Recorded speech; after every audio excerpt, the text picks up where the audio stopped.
Hey guys, Rick Shaw here.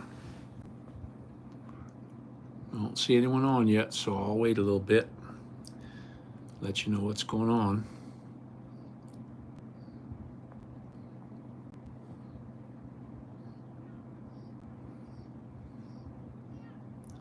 I was talking to my buddy Gary in the Philippines. They got some pretty hot weather going through there after a while. We're in the new apartment and we're on the third floor. And I'm going to tell you what, guys, without this air conditioner, we were outside yesterday and it was just pretty hot. Hottest day we've been in many years. I never saw the heat as bad as here because of all the humidity. And when we walked in the apartment, it was like walking in an oven. The place was built in 1962 and there's absolutely no roof insulation, and just was stifling in here. So it took 4 hours for the air conditioner to cool the place down. We had the windows open to try to get some air moving and some fans running, and it still took forever to cool it down. So looks like this place, the air conditioner is just going to have to run 24/7 because we're never going to be able to take a super hot heat here. It's just a little bit too much.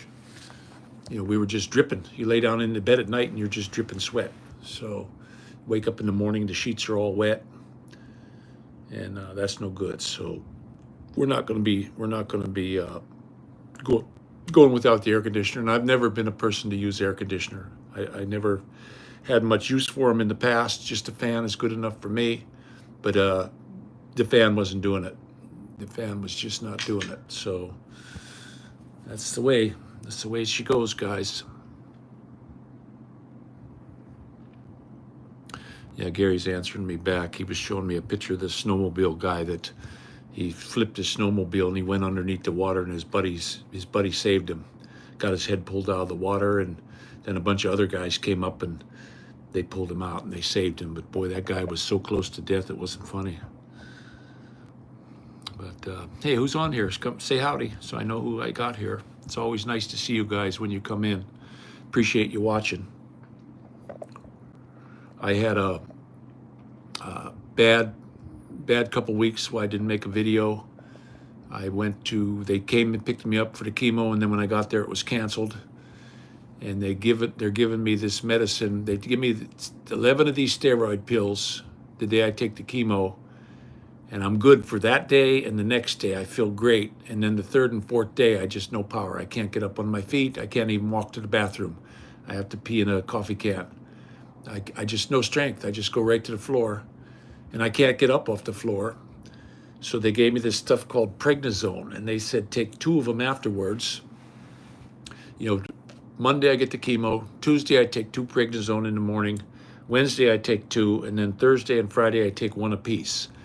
And boy, oh boy, guys, that fixed it. I mean, I just didn't lose any power. I was up, because I went into a depression of steroid in my system. So it just knocked me out. So I had over a week there where I couldn't go. The doctor ordered it for me, but the pharmacy didn't deliver it for 7 days. So I missed it. And man, I'm telling you what, guys, it was absolutely the worst. It was the worst. And then I'm also thinking of the bike. I don't think I can handle that bike. We were at the gas station the other day, my daughter and I, and when she went to get on the thing, I just filled up the tank, six gallons, and it started going over, and there was nothing I could do to stop it. And boom, over on its side it went.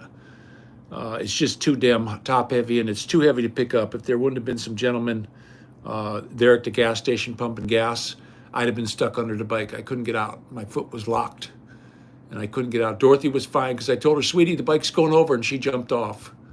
And she landed right next to the gas pump, so she was okay. But I was stuck, and then when I was on the ground, I couldn't get up by myself. So this couple of young burly fellows grabbed me under the arms and picked me up, and they said, "Hey, Pappy, you okay?" And I'm like, "Yeah, I'm okay, thanks, guys," and jumped on the bike and rode it home. But that's going to be that bike's going to have to go. There's nothing. Well, I imagine, Ed, you could find good women anywhere. Hard to find, though. I went to the Philippines, and I think I got a pretty good one. She can be a little hard-headed sometimes, but my head's a little bit harder. But no, she's a good one. I'm not going to trade her in just yet. She doesn't like it here though. She wants to go back to the Philippines, and all I can say is I hope you're right. Kids don't want to go back. They don't want anything to do with the Philippines anymore. They're here, they love it here, and they don't want to go. And they're doing fantastic in school. We just saw one of the teachers at the grocery store. We had to buy some groceries, and she says she's really going to miss them. She's going to miss the kids because she said they're so well disciplined and well mannered, and she just loves them. So she's like the library lady. And the kids won a whole bunch of books. They had this book raffle, and you turn the ticket in, and boy, oh boy, each one of my kids got 10 books. They got to go in and pick out the books themselves, something of their, and they read them. Even Geronimo, he sits down here at night and reads a book every night before he goes to bed. So I'm really happy about that, because I always said, if you can read, you can do anything. You can do, if you can read, you can do it.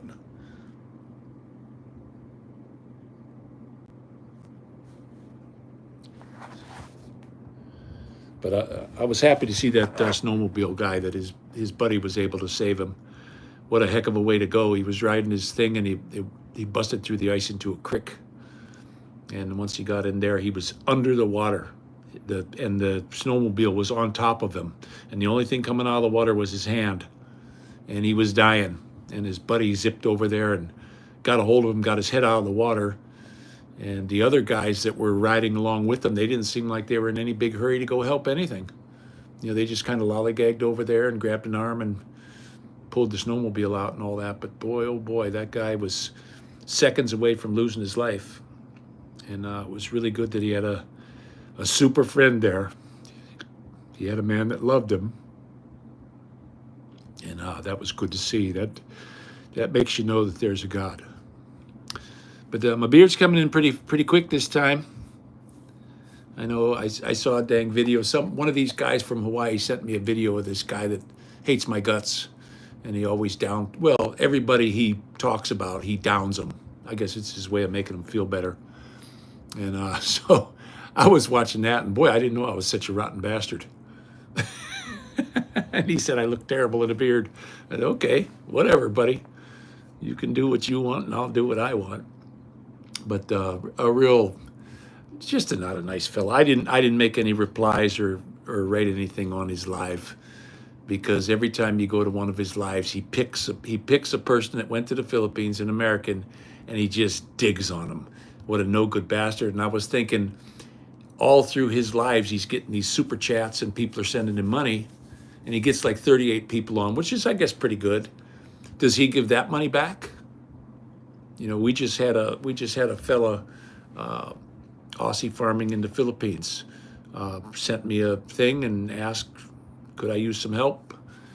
And he said he'd like to pay it forward. He said he had people help him in the past, and he wanted to pay it forward and help us out. And we took the money and we put it in the account for a car, because we need it. We need a car, something fierce here. I'm going to take the bike in, see what I can get for the bike. We got to get a car. We just can't go anymore without a car. We had to get our friend come pick us up today to take us to the grocery store, and that's $20 a pop. I'm not going to not give them gas money and stuff. You got to do stuff like that. So that would, Aussie, thank you. I really appreciate your help. I was never in a position like this in my life before. When we were in the Philippines, we just had gobs of money. We couldn't use it every month. We couldn't use it all. And then boom, we get here, and it's just, we're broke every month. By the third week of the month, we're pretty much broke with the rents. We're in our new place right now, but it's going to cost us $300-400 a month for air conditioning, I think. We're not going to be saving really any money here.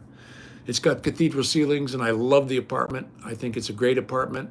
We were supposed to get hardwood floors and butcherbox countertops, but we got carpet, which I hate. I don't like carpeting at all. And you can see the carpet. I don't like carpeting, but that's what we got. I'm not gonna complain. I got a carport. Dorothy's birthday is coming up, so we were able to get her a really nice brand new Huffy bike. It was $98 at Walmart. They delivered it, and she was the only one without a bike. Matthew's bike, Mumu went into the garage And when he was riding his bike, he left the garage door open, and somebody ran in and grabbed Maddie's bike and stole it. So I had to replace his bike. So we got the exact same one because he really liked it. So today when he got it, he was shocked. He was like, "Oh wow, Dad, I didn't know you were going to buy me another one." I said, "Well, you know, what are we going to do? It's just Mumu forgot to close the garage, and there's sticky fingers, and the management would not look at the cameras for us. We went in and told them, hey, the bike got stolen. They said, we don't have cameras over there. And I said, well, it was a kid who took it. They probably wrote it off, so they'll be in the other cameras. And we went around and looked into bushes because they can't bring them home. You know, they can't bring the bike home. Their parents are going to say, where'd you get that? And so we went around all the bushes of the apartment. We were beating the bushes looking for it and asking anybody, did you see any kid on a blue bike? And everybody knows Matty because he's very friendly. You know, he always says hello to everybody. He's just a sweet kid. So everybody in the apartment building knows him, and nobody saw anything. Nobody saw anybody take his bike. So it could have been somebody pulled up and threw it in the back of a pickup and took off. But I really felt bad that the apartment wouldn't even look at the cameras. I gave him the exact time that it happened. We knew when it happened because I saw the garage door open. I said, hey, who left the garage open? And Moose said, oh, sorry, I did. And we went outside to close the garage, and the bike was gone. So. But I have the tandem yet. Dorothy just got her bike today. She's got a mountain bike, 24-inch Huffy, and she was just all grins today. She was tearing up because that's what she wanted. She said she wanted for her birthday, she wanted a bike so she could ride with the rest of us, you know, because we all got bikes. And, you know, Faye and I have the tandem. Maddie and Mumu both got a bike, and she wants to ride. You know, they love to ride. And there's a lot of good places here they can ride. So I figured a mountain bike would be good for her because we got a nice hill out back here. But the bad thing we have in the dumpster is raccoons. And I don't mean there's one raccoon. There's got to be at least 20 of them. And they're coming in and out of that garbage can all day. And Mumu, he walks right up to them. And you cannot trust a raccoon. You know, they look friendly and they don't look like they're going to do anything. And next thing you know, they attack because I've had them. When I was training my coon dogs, I had them. You can't trust them. You can never trust a coon. They're a wild animal, and they will bite the crap out of you. I had to go get rabies shots because my coon bit me. He got scared and he bit me. Bit me right on the thumb. And the only way they could tell if it had rabies is they have to kill it and take a biopsy of their brain to see if they have it. And the state police came to my house, and it was mandatory. You are coming with us. Or we're throwing the bracelets on you. You're going down and you're getting these shots. And I'm telling you what, guys, I almost passed out. They took this big syringe. It looked like milk in there. It was about this big around and about that long. And they started squirting that in my hand, and my hand was blowing up like a balloon because he bit me right in the web of my hand. And boy, I just went woo. And that big nurse that was there, she grabbed a hold of me and kept me from hitting the floor. That was a horrible shot. Horrible shot. So you don't want to get that. So don't ever trust a raccoon. They carry rabies, and there's nothing you can do about it. So you got to be real careful of that. And you can even get it from skinning them and getting cut on the bone.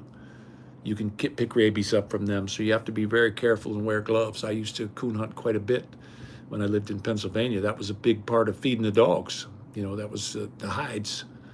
So you got to be real careful with them. And we got way too many here. I think I'm going to have to go out and eradicate them. I don't know how well that's going to work out, or call the Humane Society or something for them to come pick them up. We were in the carport the other day, and Mumu said, look, there's a hand. And they're in the block. They got their nest in the block of the carport, and they climbed down in there. And they're nasty. They line their dens with their own poop. That's what keeps them insulated. And it had its little hand sticking out there and its head looking at us. And I said, oh, no, guys, you stay away from them. If you see them, you go the other way quickly. Because people don't realize how fast they're fast, a raccoon. And they'll bail out of a tree. They'll bail out of a 30-foot tree and go boom on the ground and take off, and the dogs can't catch them. They'll get away from a dog. They'll go right up a tree, and they're gone. I mean, that's how quick they are. So you cannot trust them. You just cannot trust a raccoon. Never, no matter how long you have them. I had one, I called him Rocky. He was my training coon. He used to walk with me. He'd follow me anywhere because I got him as a little baby. We were coon hunting, and it was in a snag tree, and we got the mother. And then I climbed up the snag tree just to take a look down inside to see the nest, and there was a little one in there. So I reached down and grabbed him. And he didn't bite me then. He just climbed up my arm, and I took him home, and I got a permit for him from the Game Commission, and I had him for 2 or 3 years. But when they go into their heat cycle, they get squirrely. You cannot trust them. You know, he just, boom, just out of nothing. I opened up the box to let him out. Come on, buddy, come on out, because I had him like in a dog box outside. And he just flew out. As soon as I opened up the door, he flew out and bit me right in the hand and took off. Never saw him again. So, you know, he didn't want to be in captivity. And I don't blame him, but that's how you got to be careful. And I don't want none of my kids getting bit by these little bastards. The rat bastards, as Aussie would say. But yeah, we got to watch for that. But so far, guys, the apartment is really nice. We had a lady from the VA came out the other day. They're gonna give us a hand because I'm gonna do the stem cell. I did a boatload of reading. I got the biggest education, and plus I have a doctor down there at the VA that is just super at explaining things. I mean, he spelled out everything that was going to happen. Then they have this nurse down there called Nurse Nancy. She's been doing this for 40 years. She said we hadn't lost a patient yet other than somebody that was in stage 4 already, and there was no saving them. It was like a last-ditch effort. And they said what they're going to do is they're going to come pick me up in the morning. They're going to take me to this hospital. They're going to give me a shot that's going to make my stem cells grow. They're going to do that for 5 days. Then on the 5th day, they're going to put this thing in my collarbone, and they're going to extract 8 million stem cells from my system. And they want me to take Claritin, and they want me to take Imodium, because they said you're going to puke and poop, and you're going to get sick, and you're going to hurt when they take these things out. Then they're going to go wipe out my immune system with chemo. And they don't wipe it completely out. They wipe it mostly out because they said in case if you get sick, antibiotics don't work because antibiotics are only helpers. They only help your white blood cells. So they don't wipe you completely out. They get you to the border, and then you're in that limbo for 1 week, and then a week later they put the stem cells back in you, and then they're baby stem cells, and they start growing. This is how they're explaining it to me. And I have this thing called, oh crap, what did he call it? Starts with an A. And what it is there's these cells that are coming out of my bone, and he said they're supposed to be in a, like you fold a blanket, like this. And he said, yours are all like this. So what they're doing is my kidneys is the only way for them to exit the body, and my kidneys are stopped up. They're only at about 50% right now. And they said they're not coming back the way they expected them to. They came back quite a bit from where they were. I was down to 2%, and they were talking dialysis every day for like 2 weeks that I was in the hospital. You know, you're sitting on the borderline, you know, this will kill you. You're going to have to agree to dialysis. And I said, okay, you know, if that's the case, I'm going to have to get it. And then it started coming the other way. After the chemo started kicking in, it started going the other way, and now I'm back up to, like they said, right around 50%. And they said that they will heal. They'll come back over time, but it takes years. It's not something that's going to happen in a couple months. But I'm going to the bathroom just fine. I'm going through a gallon of water a day at least. Yesterday I drank a gallon and a half. It was so dang hot here. And I'm going really good. The color looks good. They said, watch the color, watch for any blood or anything like that. And I'm not getting any bad color. The main doctor came in Monday, and he sat with me for about a half an hour and talked. He's just a super nice guy. He spells it out so that you can understand it. And he said, hey man, you're really responding better than just about anybody else we've had in here. Don't give up the boat, because it's tough, guys. I mean, I'm telling you.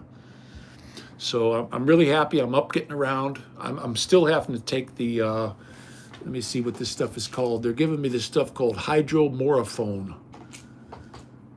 And boy, does it work.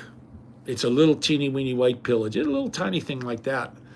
And when I get to where I can't go, I pop one of those babies, and I'm not kidding you, within 15 minutes or so, I'm back in the pink. I'm like up on my feet, and I'm walking as much as I can with the kids now. I'm walking them up to the park. I'm trying to build my muscle back because I'm only 190 pounds.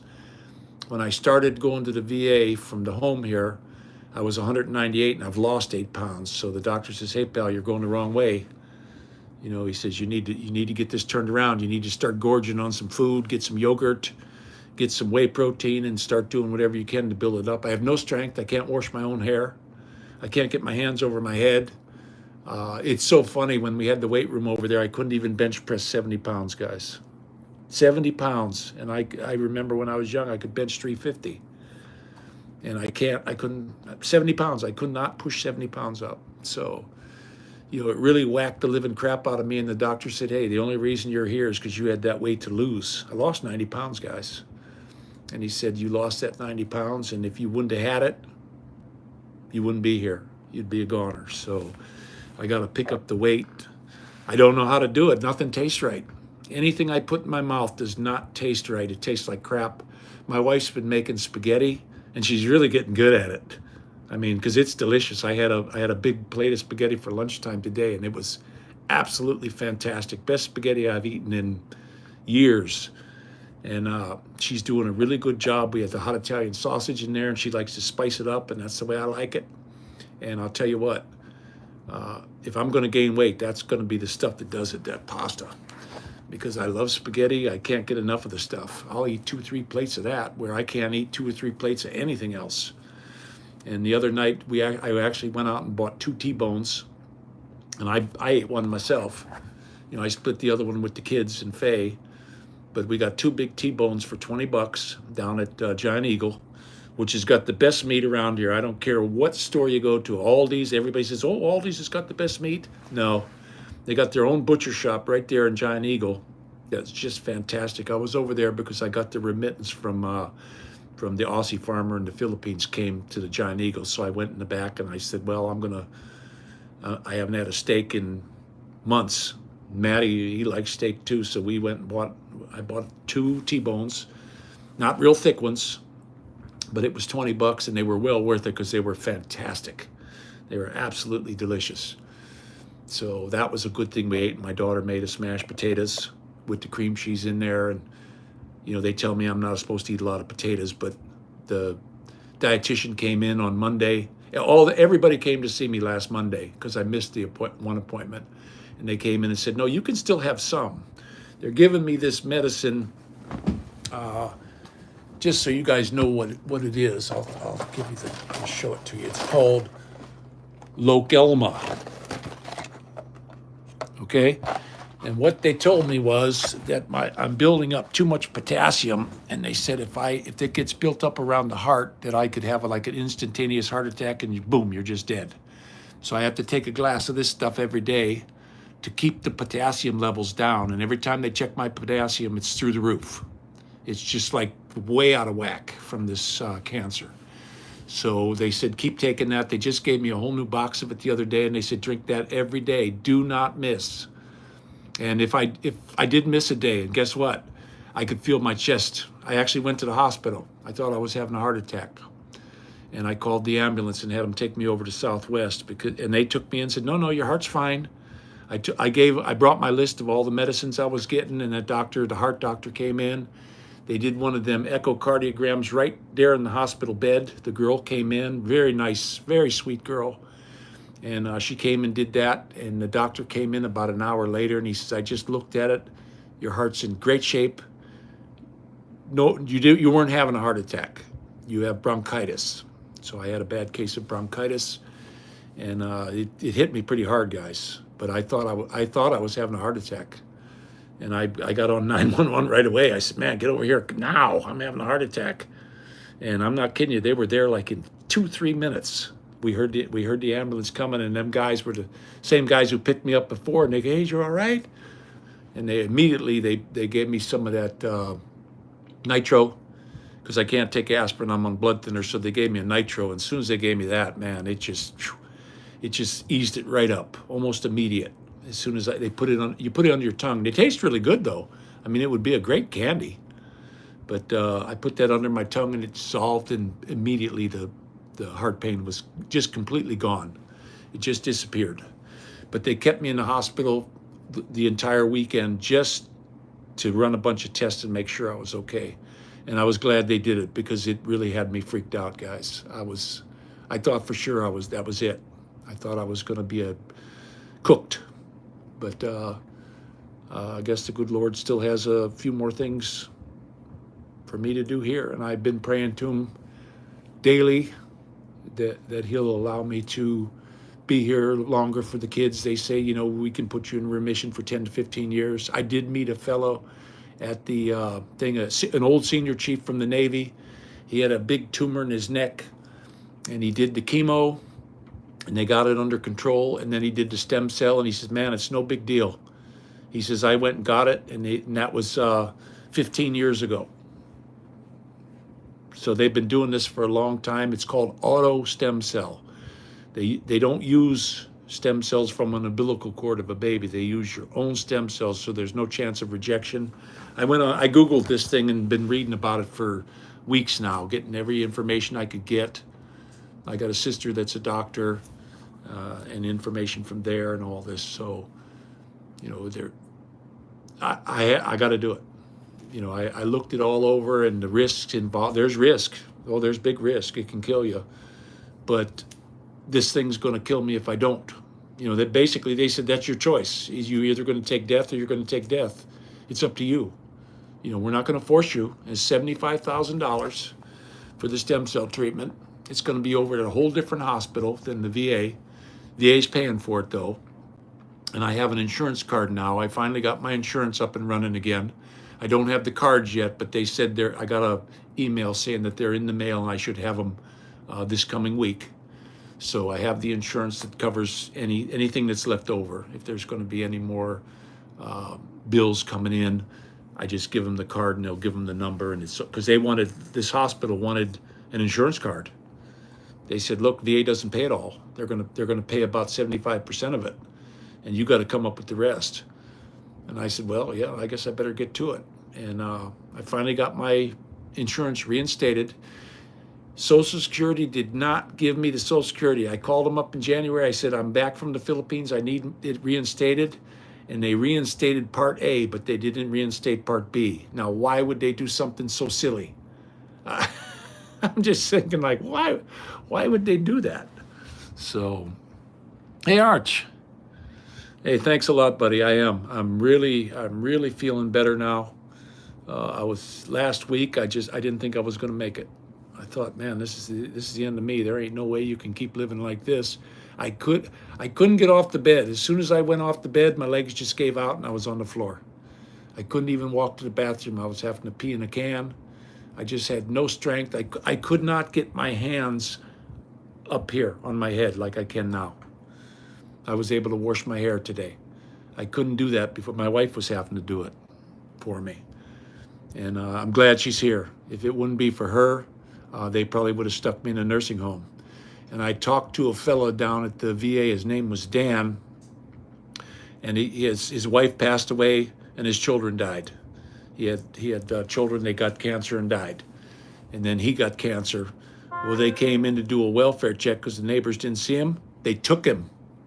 They took him and stuck him in a nursing home. He's 79 years old and he can't get out. They took his car, they took his house. It's all gone. And that's what would have happened to me if Faye wouldn't have come back. They'd have stuck my ass in a nursing home. I don't know what would have happened to Matthew. Victoria would have had to come and take him. But I'm glad she came. That was just one of these things where she needed to be here, for better or worse, for richer or poor. And I want her to hold her up, her end of the deal up. And guys, she's doing it in spades. She is absolutely treating me better than I deserve. Absolutely better than I deserve. She's the finest nurse on the planet. It's unbelievable how well she's taken care of me, and I thank the good Lord every day for her. She's a gift. She's absolutely 100% a gift, and I'm going to tell you guys something. If ever you get in a condition like I'm in and you want a nurse, make sure you get a Filipino because they love you. They really care for you. They don't treat you like some of these people in nursing homes that are nasty. I had a nurse at the VA hospital got in my face. And I said, hey, you're being kind of rude. And immediately she apologized. Oh, I'm so sorry. You know, she caught herself. And I said, no, it's okay. I understand. You know, it's a tough day, because they had just got a new patient in down the hall that did nothing but scream all day and night. And you can't blame them. They're hurting. You know, and they were shooting her up with morphine, this poor woman, and she passed away. She didn't make it.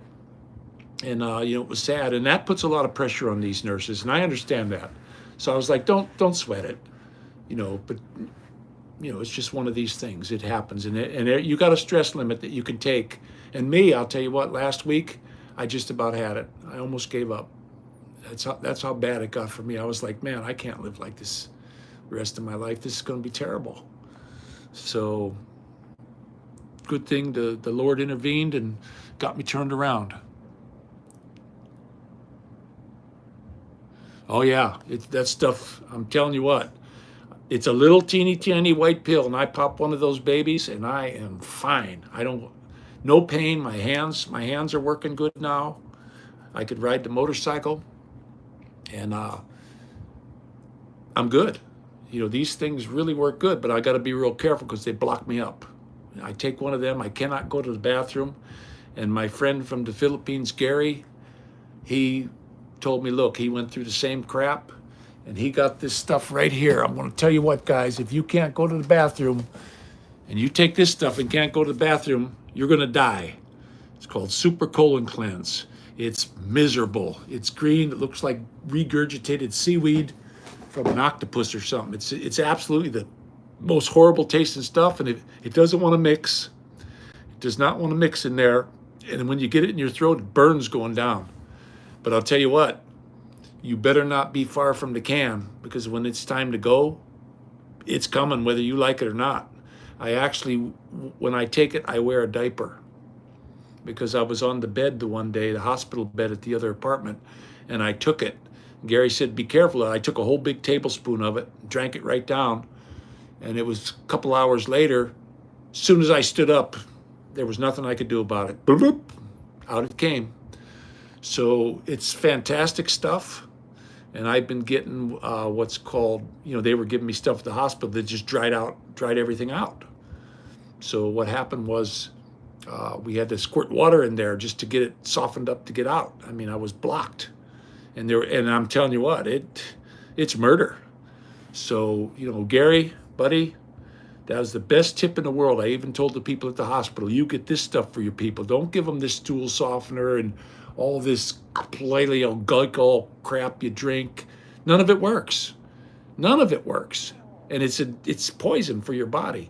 This stuff, whew, the day I take it, I started taking it at night now. I take a teaspoon of it every other day at nighttime.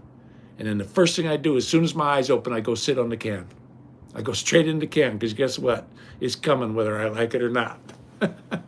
It's great stuff. And Gary, if you wanted to hook me up with that, I'd have probably, you know, I was going 10, 14 days without crapping. I just no urge to go. So I was real happy. The Lauded did, yeah, that's what it's called. But it's got me. I just took one. I had to take one because I'm feeling pretty good. I'm up walking around, but my back got stiff, my legs are hurting, my hips hurt. They want to do another one of these bone marrow biopsies, and I'm just healing up from the first one. I can't hardly put any weight on my right hip at all, and I'm just healing up from that. Now they want to do one on the other side, and I'm like, dang, this is almost like medieval times, what they're doing. I bet you if Star Trek Leonard McCoy came, he'd be going, oh my God, Jim, oh my God, you know. I guarantee he'd be doing that, you know. But yeah, it's this having this multiple myeloma, guys. It's been a hell of a ride. I'm going to tell you that right now. And I told the doctor, I don't feel like I'm getting better. He says, well, I'm poisoning you half to death. What do you want? You know. But they are saying they're doing my blood work, and they showed me the computer graph where I was way up here, and now I'm down here back to normal on my stem cells and my white blood cell count. I'm not losing my red blood cells anymore. So I'm real happy about that. Yeah, Pete, it is. And it's just like, bloop, bloop, bloop, bloop. You're in there for 20 seconds and you're clean. Everything comes out, and it just is like right now. And the only bad thing about it is it stops up the toilet. After 10 or 12 days of not going, you got a damn mountain in there. You might as well stick a flag on it. I want to get a little Filipino flag for the next one. I'm telling you guys, it cleans you out. And then don't think you're going anywhere, because in half an hour later you're going to do it again, and you're going to do it again. And I'm telling you what. But you get it at Walmart. For that canister was $18 for that canister, and I take a teaspoon of it every other day now, and I'm not having any. I wake up in the morning, poof, I go perfect, no problems at all. So, hey, all right, Freddie. Yeah, I'm still, doing my best to get through it. But I'll tell you what, for me, this has probably been the toughest ride I've ever been on. You almost just want to give up. When I couldn't walk last week, I couldn't even stand up. I'm all bent over. I can't. My neck is so sore because I got my head back like this all the time. Because I'm bent over almost at a 90. There's nothing I can do about it. And just to go from the bed here to the bathroom, which is only 20 feet away, I can't make it. I couldn't make it on my own. I had to get help. And if it weren't for Faye, I'd be in a hell of a soup. I would, because she's strong. She's like super duper strong. But yeah, I got mine delivered right to the house from Walmart. It was $18. And guys, I don't care if it went up to $500, I'd buy it. Because it is absolutely magical stuff. If you take it and you don't go, you're going to die. That's all there is to it. You ain't going to make it. You're going to get impacted and you're going to die. So, well, I'll tell you what, he sure is giving it to me, because, man, I'll tell you what, last week I was talking to him quite a bit. I was like, holy mackerel, this is, he promises he'll never give us more than we can take. And I'll tell you what, I'm just right on the edge of the fence, guys. This is the worst thing ever happened. So, hey, how you doing, buddy? Good to hear from you, Sean. Hanging in there. I'm still stroking.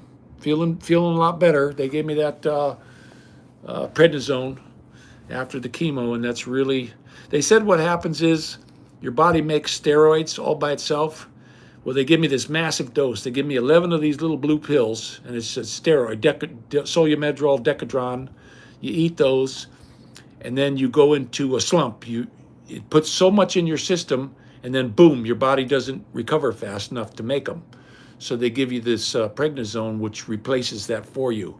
It weans you off of it very slowly, and then I'm good. I'm no problems at all. So if you ever run into the same thing I'm running into, ask for that stuff. Tell them that you want it, because that steroid is just going to wipe you out. You have absolutely no. I lost all my muscles. I lost 90 pounds, guys. The doctor, when he was in there the other day, he said, "Look, if you wouldn't have had it to lose, you wouldn't be here. You were lucky you had that weight to lose." And it was all muscle weight. I got granny flaps, guys. Look at that. I could jump out of a plane. I wouldn't even need a parachute. I got my own wingsuit now.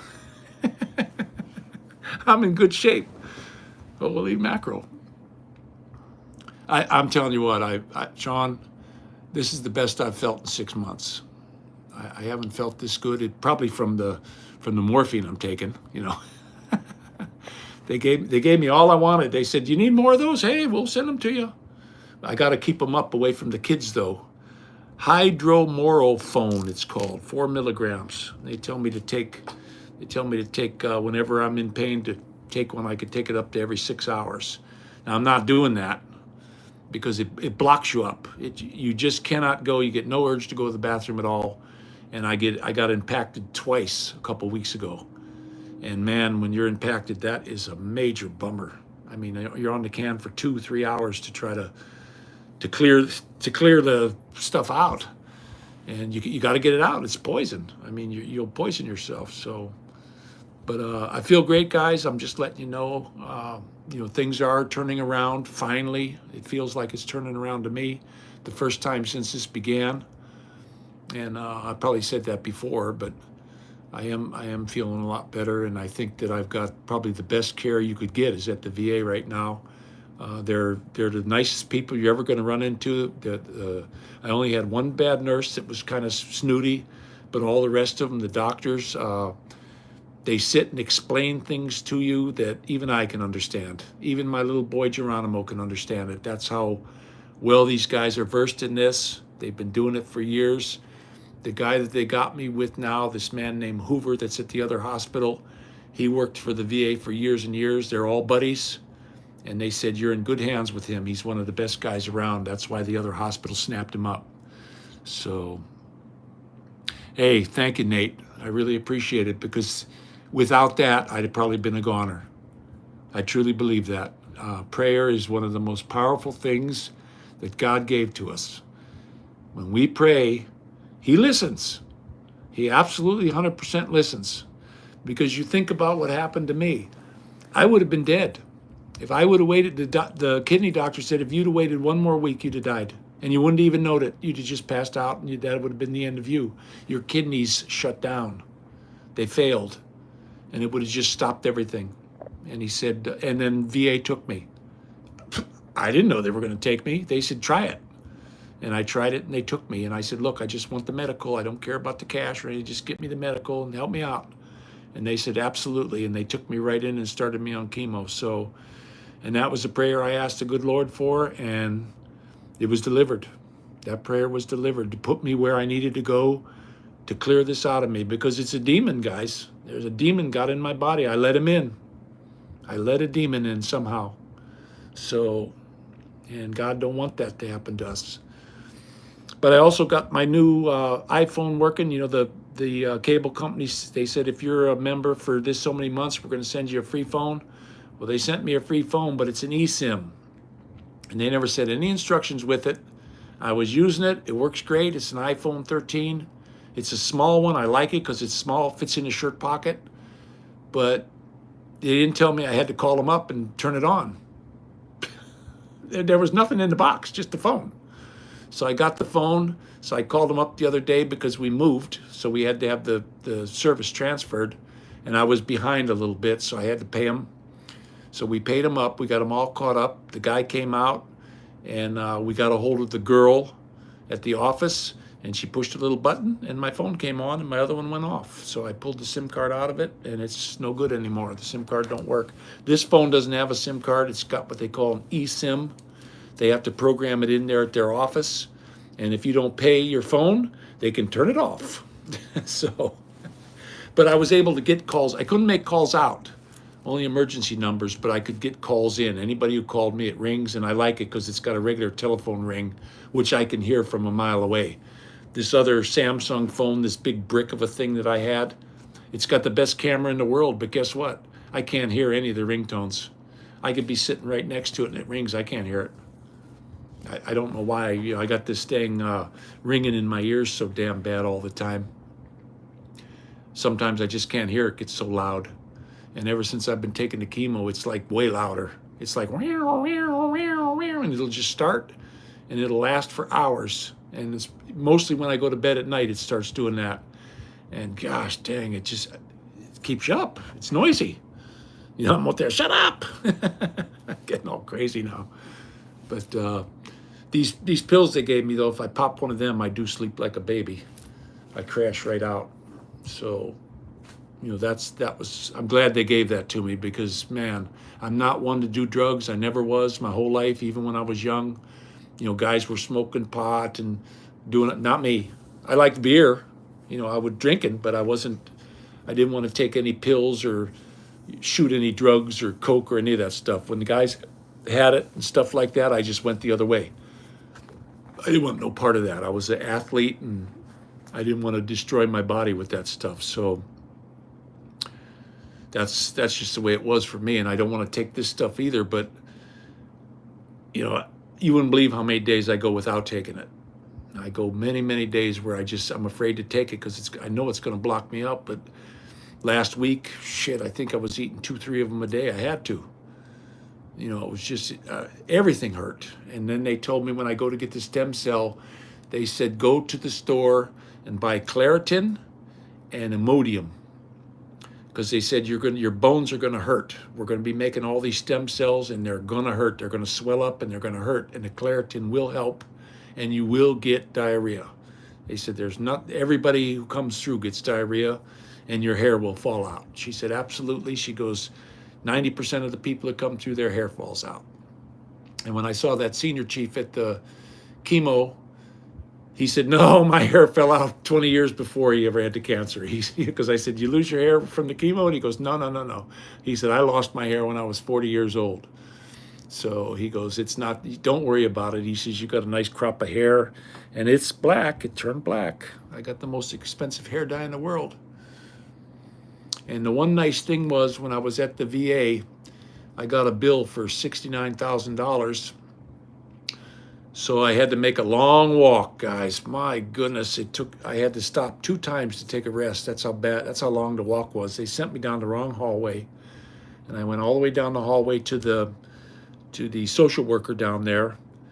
And I went in there and I told her, I said, look, I can't, there's no way we could pay that, because my copay was like $1,600. And I said, we don't have that kind of money.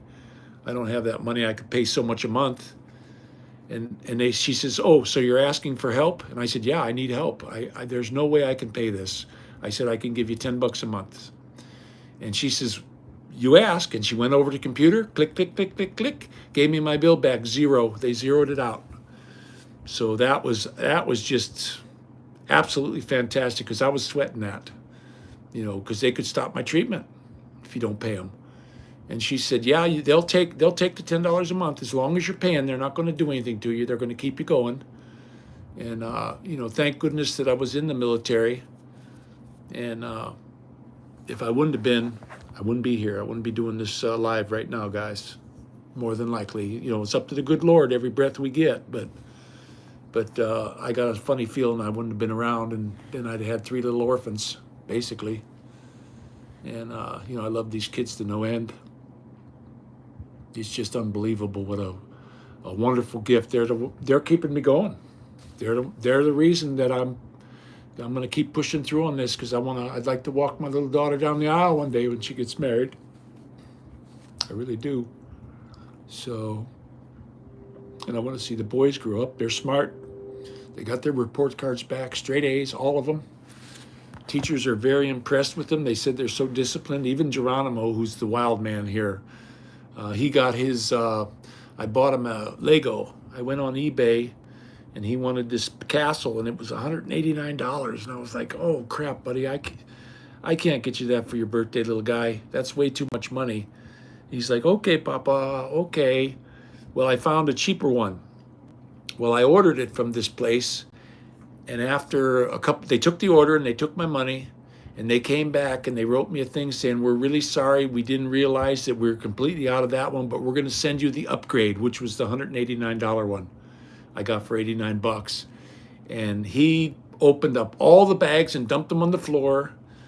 So, and you got to do this by the numbers, putting it together. And then he had a big fit that he couldn't put it together. And I said, no, nobody's going to help you. That's yours. And he kept asking his brother to help him. And I told Maddie, don't help him. I didn't help you on your Bugatti, your Lego Bugatti. And he finally built that.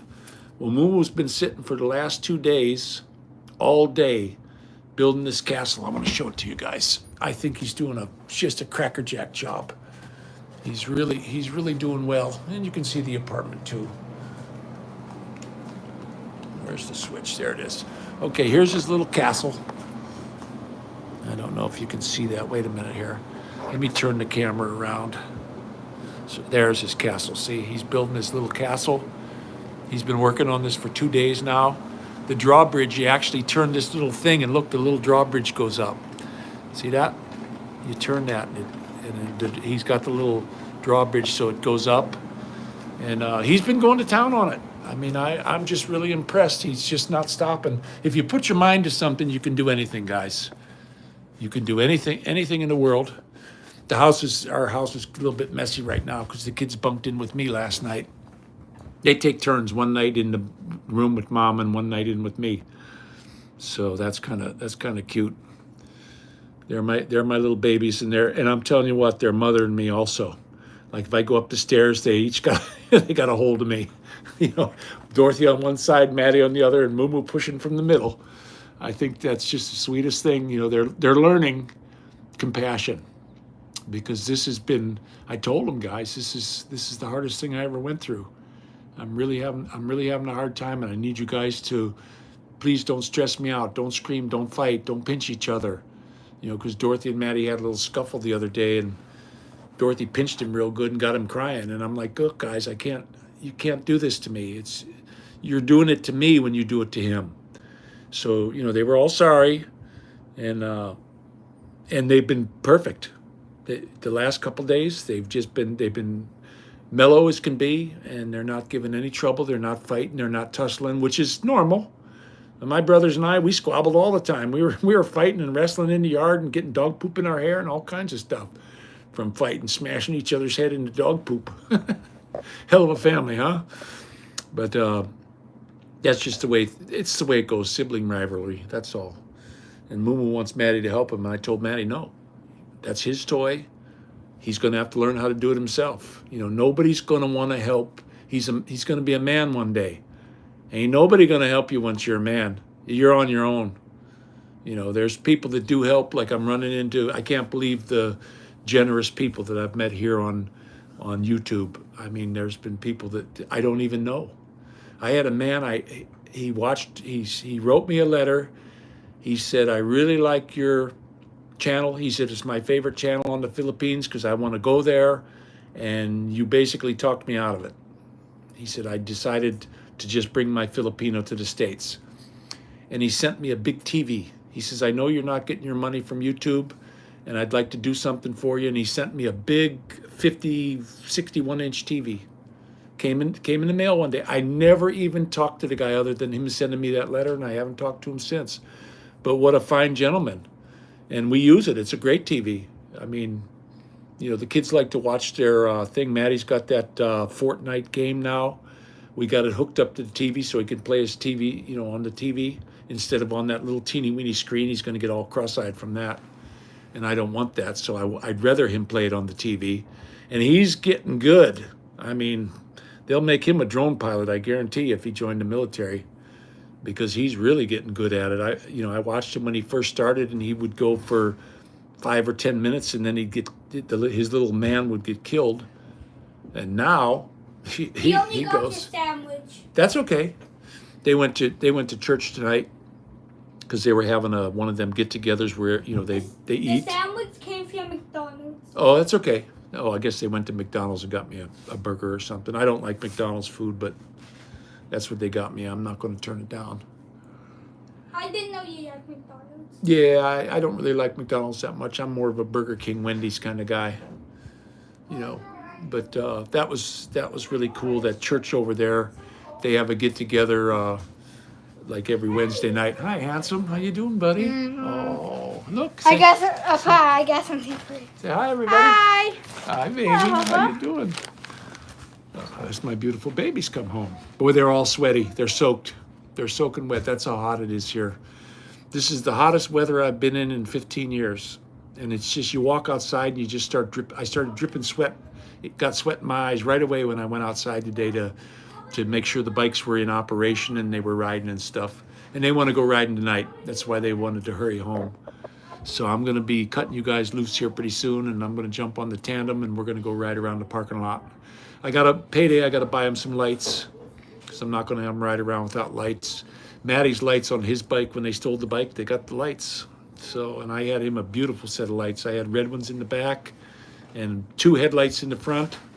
And they're all the ones you just plug them into the little telephone charger. No, thank you. Okay. So, you know, that was really cool. So he was lit very well. I'll put it on my page. Maximus, everybody but Faye. The kids, they don't want to go back. This is where they want to be, and this is where I think they're going to have the best opportunities. But Faye, she told me today she's 50-50. She wanted to go back. She says, when the chemo's done, can we go back, please? And I'm like, I can't go back. I'm not going to take a chance on going back. I want these kids to, you know, do well. They're always going to be a Kano over there because they don't look like a Filipinos and Filipinos. So you know, their kids that they're going to school with now is going to I be know you fine. love Big Macs. Okay, thank you. Thank you, buddy. Oh, thank you, sweetheart. Got it from the church. Okay. They didn't give us like the food because we had to leave. Oh, okay, that's all But right. we got you a Big Mac. Oh, well, thank you very much, guys. I appreciate that. You're giving me a good petting, huh? Jolly Rancher. Oh, thank you. Oh, these are good. Do you I got to like watch my sugar. Oh, I love these. Thank you. it? Okay. What happens when they give you these, they give you this steroid and stuff. My blood sugar they have me check my blood sugar every morning as soon as I wake up. And I woke up in mornings where it was 350. So it's the medicine that's making this happen. I don't have diabetes, but it's the medicine. No, I know that. Absolutely not. And they have American passports, so no, they're not going back. Absolutely 100%. You know, it was the same way of getting Matthew out. I had to have a letter from her saying that I could take him. So, and you're not getting through the airport unless you show it to them, unless you give them that letter. And she was there with us. I mean, she was a stand-up chick. She came with us, and you know, she had to watch her little boy go. But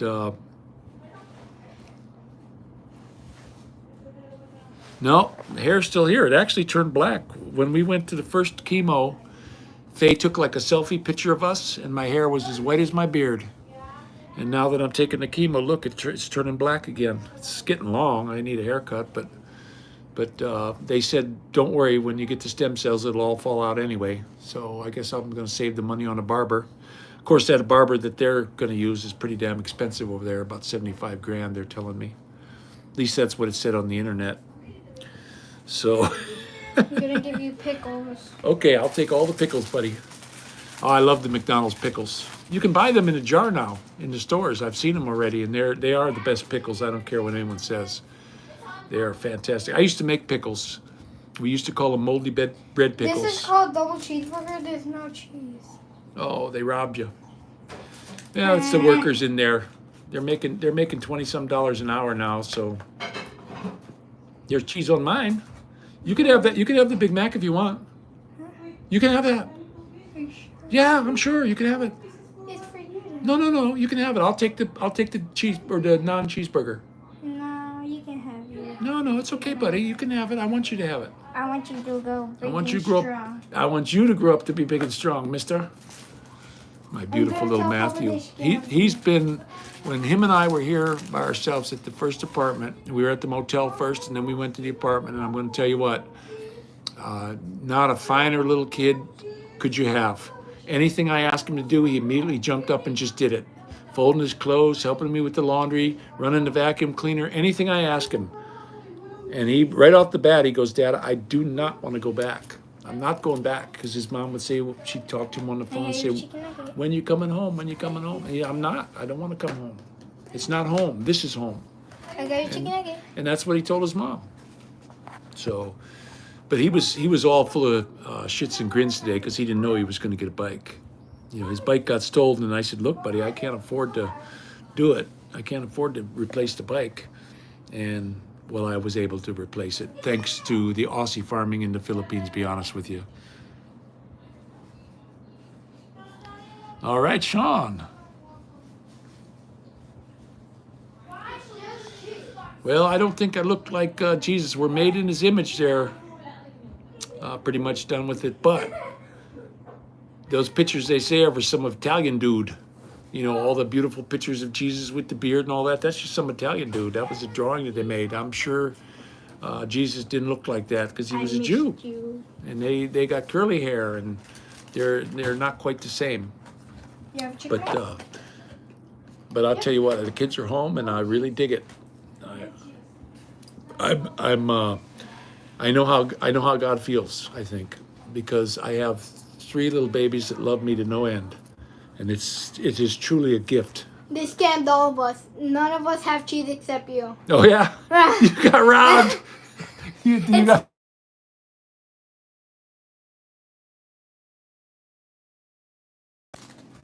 I'm gonna give you the Big Mac. You can have. You can have the Big Mac. I swear, you can have it. I don't really want it. What my cheeseburger? You can. There's no cheese. It's a burger. It's called double. You got robbed. Double cheeseburger. A double burger. Can I have this? No. cheese? Hey, no. That's gonna spill. What about you? Do you have cheese? Papa has I have cheese on mine, yeah. Why ours? You got robbed. You should have opened up the box and looked right away. But you know something? It's probably better you didn't eat the cheese because it's not really cheese. Yeah. I see videos on there where they take a blowtorch and they can't even burn this stuff. So if they can't burn it with a blowtorch, what do you think your body's going to do with it?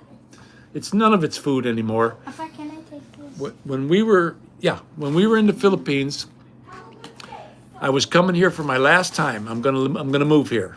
Everything was sold out. I'm jumping on a plane and I had my black leather motorcycle jacket on. That's what I always traveled in. And I stopped. There was a McDonald's there, and I got 2 double cheeseburgers. Maybe have one. Well, they called my plane. Boom. I mean, I thought I had like an hour, and they said, we're boarding now for so-and-so. We're early. Let's get to the plane. So the plane. So I went to get on the plane. Well, I had eaten one of the burgers, and I stuck the other one in the pocket. When I got to the Philippines, we put it on a coat hanger, and we hung it up in the closet in some plastic, and there it sat for 2 years. Then I had to come back to the States, so I pulled it out. And when I pulled it out, I smelled a double cheeseburger. And we opened it up, and it was like brand new. It was like the day I got it. There was no mold. There was nothing on it. You could have ate it. It looked just like the day I bought it 2 years earlier. And there's starving dogs outside.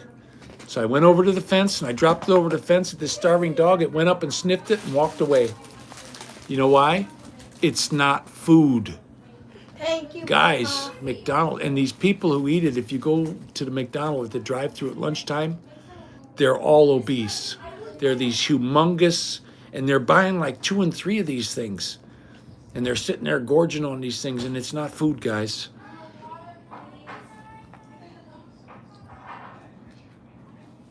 Yeah, Burger King's a well up the road to us, but that's where we go because you can still buy a double Whopper. You just tell them you want a double or a triple Whopper, and they'll send it to you. And I'm nuts for their onion rings. I know that's one of the worst things you can put in your body, but that's the one little thing that I just say, okay, I'm going to take a chance on it because I just love them. I think I love their onion rings. So my little buddy's eating the Big Mac. Thank you, Papa. You're welcome, buddy. You're welcome to anything I have. I don't mind them taking or doing anything as long as they put it back, and that's where we're having trouble with Moo Moo.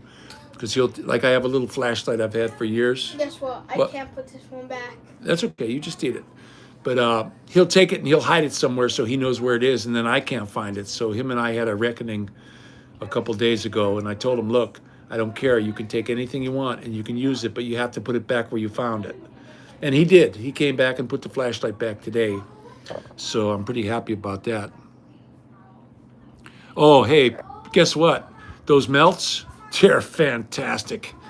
I had last time we went, Faye and I went up on the motorcycle. It was the first day of riding the bike, and we went up there, and I saw those melts up there, and I thought, man, I always get a double Whopper.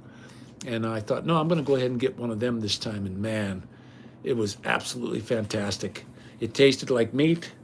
It was cooked really good, and it was delicious. I got the guacamole one, and it was fantastic, guys. You can't go wrong. I always liked Burger King, and I liked Wendy's too.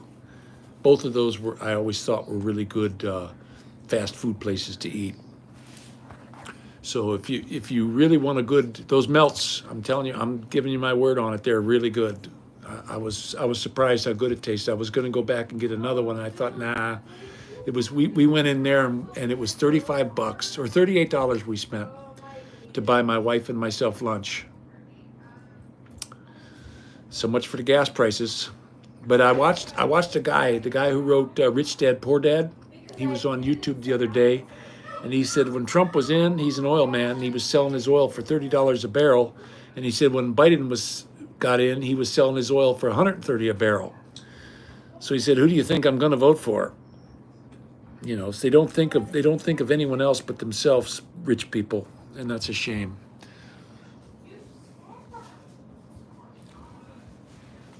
Yeah, the beer batter, Maxim. I know. I've had that also. I've had those onion rings too, and they are fantastic. Then the other place I loved to go when we were in the Philippines was the Army Navy, and they've got some fantastic onion rings in there. And they got that starving sailor sandwich. Every time I go there, I always say I'm going to get something else. I don't. Every time I go, I get a starving, Yeah, I starving remember sailor, because it's just like a Mr. Hero burger here. Dorothy and I, when we took the U-Haul back, right across the street was a Mr. Hero. So guess what we did? We went up there and we ordered a Mr. Hero burger. She wanted a different sandwich, and I wanted a Mr. Hero, where the girl put 2 of them in the bag. And I said, hey, there's a mistake. There's 2 in there. She says, you look hungry. Go ahead. So I had 2 of them. So Dorothy ate one, and I had one. And she loved it. She said, Dad, that's the best. And they're always been my favorite. Ever since I was a young man, the Mr. Hero Roman burger, I'll take that over any other sandwich in the world. I don't care who makes it. I will take that over anything else in the world. To me, that's the best damn sandwich you can eat. It's my favorite anyway. And if you ever get out to the Northeast and you see a Mr. Heroes, pull in and ask them for a Roman burger. I always get the 12-inch. They got different sizes. They got a 8-inch, 10-inch, and a 12-inch, I guess, and or 6-inch, 6-inch, 8-inch, and 12-inch. And I get the 12-inch, and I can eat the whole thing because they're that good. And right now, my stomach fills up like almost immediate, because I can't go. So my stomach fills up quick. Yes, we did, Maximus. We're in the new place, but it's not going to save us any money because we're going to have to run the air conditioner 24/7. We're on the 3rd floor. The place was built in 1962. I guess that was pre-insulation days when they had no such thing as insulation.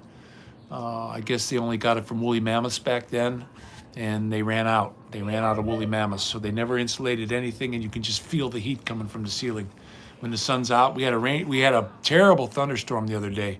Now I know what Forrest Gump meant when he said the rain even came up from underneath. That's what we were getting here. And it immediately cooled this place down. And when the rain quit, we went outside, the roof was steaming. That's how hot the roof was.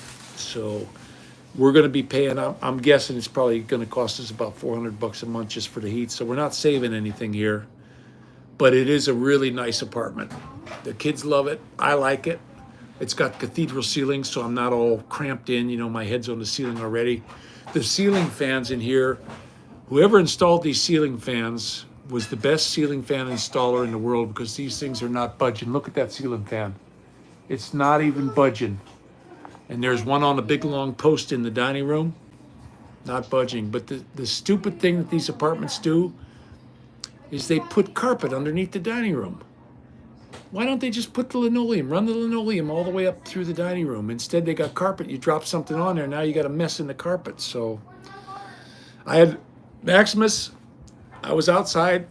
It was 98 degrees outside, and we walked into an oven when we got in the apartment yesterday. It just was like way hotter. It took 4 hours for the air conditioner to catch up with all the windows open. 4 hours before it cooled the place down to where we weren't dripping. And I said, look, we just got to leave it running. And there's a trick to an air conditioner, guys. When you turn your air conditioner on, trust me, I'm an electrician, turn it on full blast.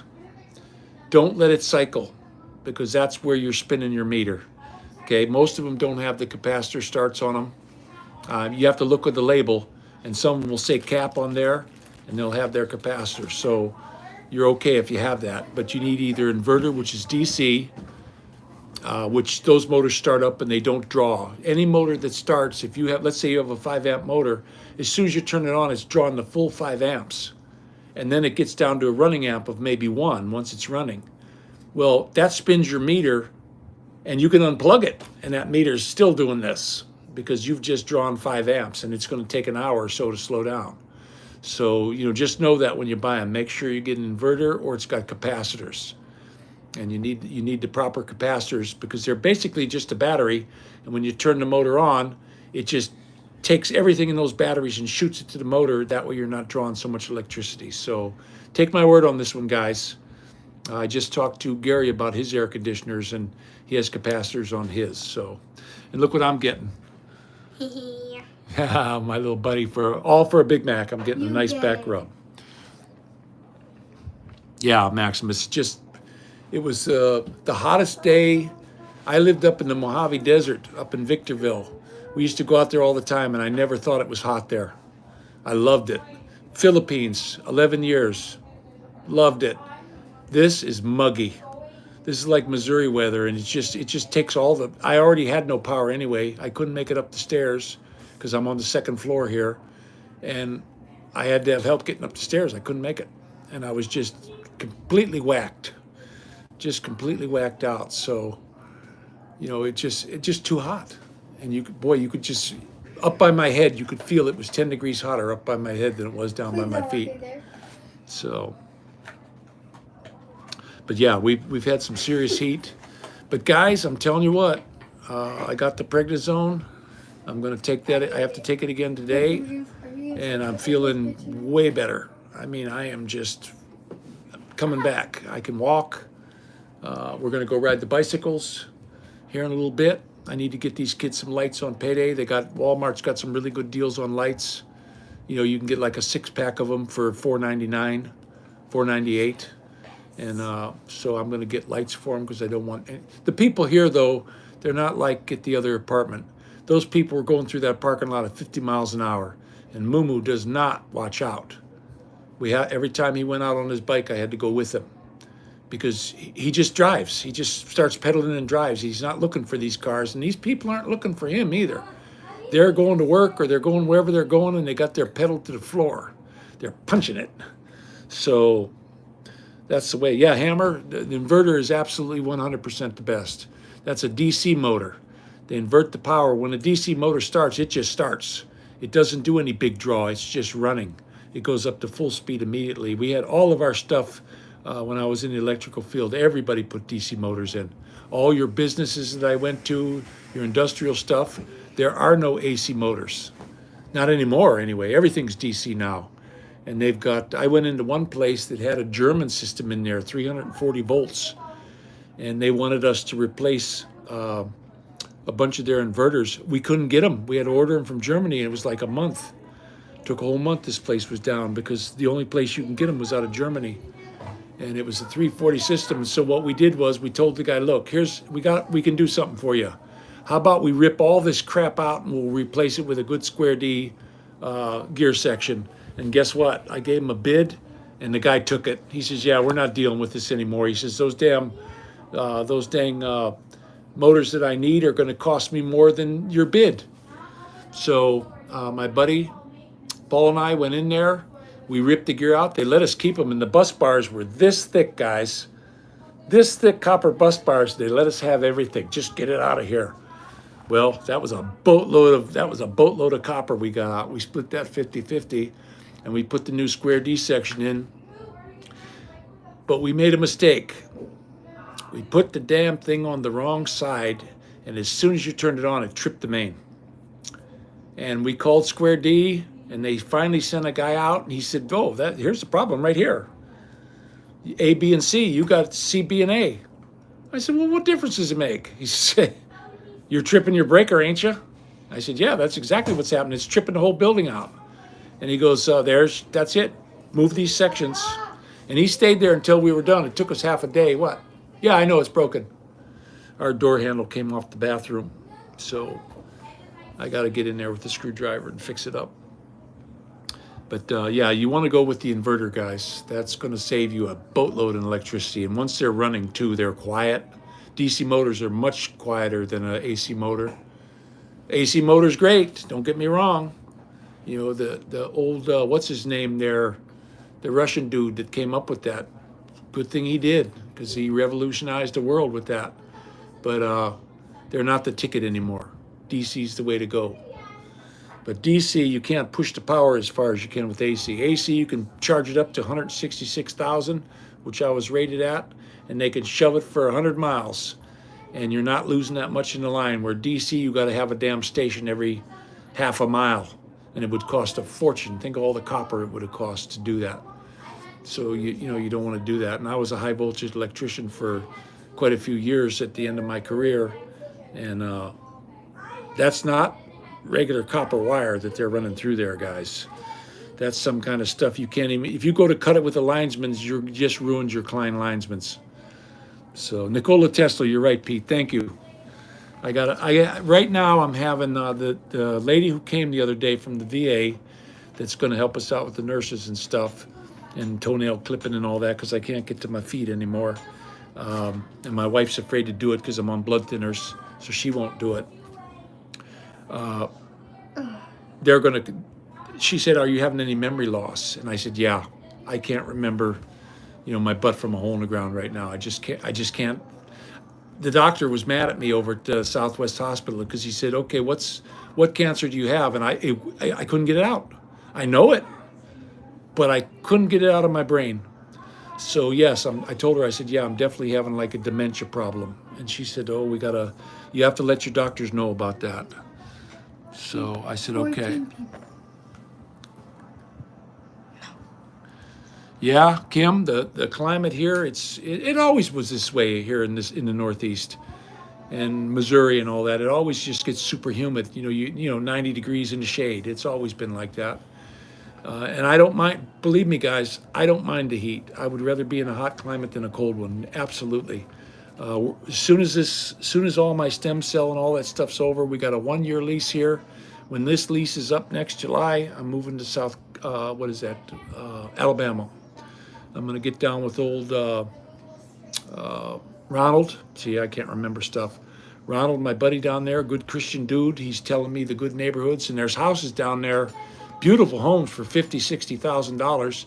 I went on Zillow and go to Dothan, Alabama, and punch in houses 60,000 and under. They'll give you ones for 70 and 80 and 100,000, but just beautiful homes, and most of them are furnished because it's an old couple that are going into a nursing home where they're moving in with their kids and they're leaving everything. There was the one house, they did a video going through it. It still had toilet paper in the bathroom. It had food in the cupboards and pots and pans. I mean, couches, just walk right in and live. So, and for 60,000, well, the one I looked at that we fell in love with was 67,000. And VA will give me a loan for that. They have to do an inspection and they'll give a loan. So, yeah, life is like Alabama, Greenbow. You can come stay with me in Greenbow. Hey, Alan Trecker, how you doing, buddy? That's my buddy Gary, guys. Give a howdy do to him. He's a hell of a nice fella. He's the guy who hooked me up. I'm telling you, he went through it, and he hooked me up with this stuff right here. And I'm telling you what, if he wouldn't have done that, I'd probably be all stopped up and dead by now. So, the Lord works in some pretty good ways, and he told me, hey, his mom turned him on to it. I ordered it right away, and I'm telling you what, it's the most fantastic stuff. If you can't go to the bathroom and you take this stuff and you still don't go, you're gonna die. You might as well just slit your throat because you're done for. You're gonna explode. Yeah, you will explode. When I was getting my kidneys scanned at the hospital the last time, the guy said, "Holy mackerel, bub." He says, I can't even get in there. You're just completely packed. And I said, "I know, I can't go. It's been 12 days." And he goes, "Ben, you better get something." Yeah, we had to do water. We had to put water in there because that stupid crap they gave me dehydrated the poo, the stool softener. It didn't soften nothing. They're giving you a deadly chemical.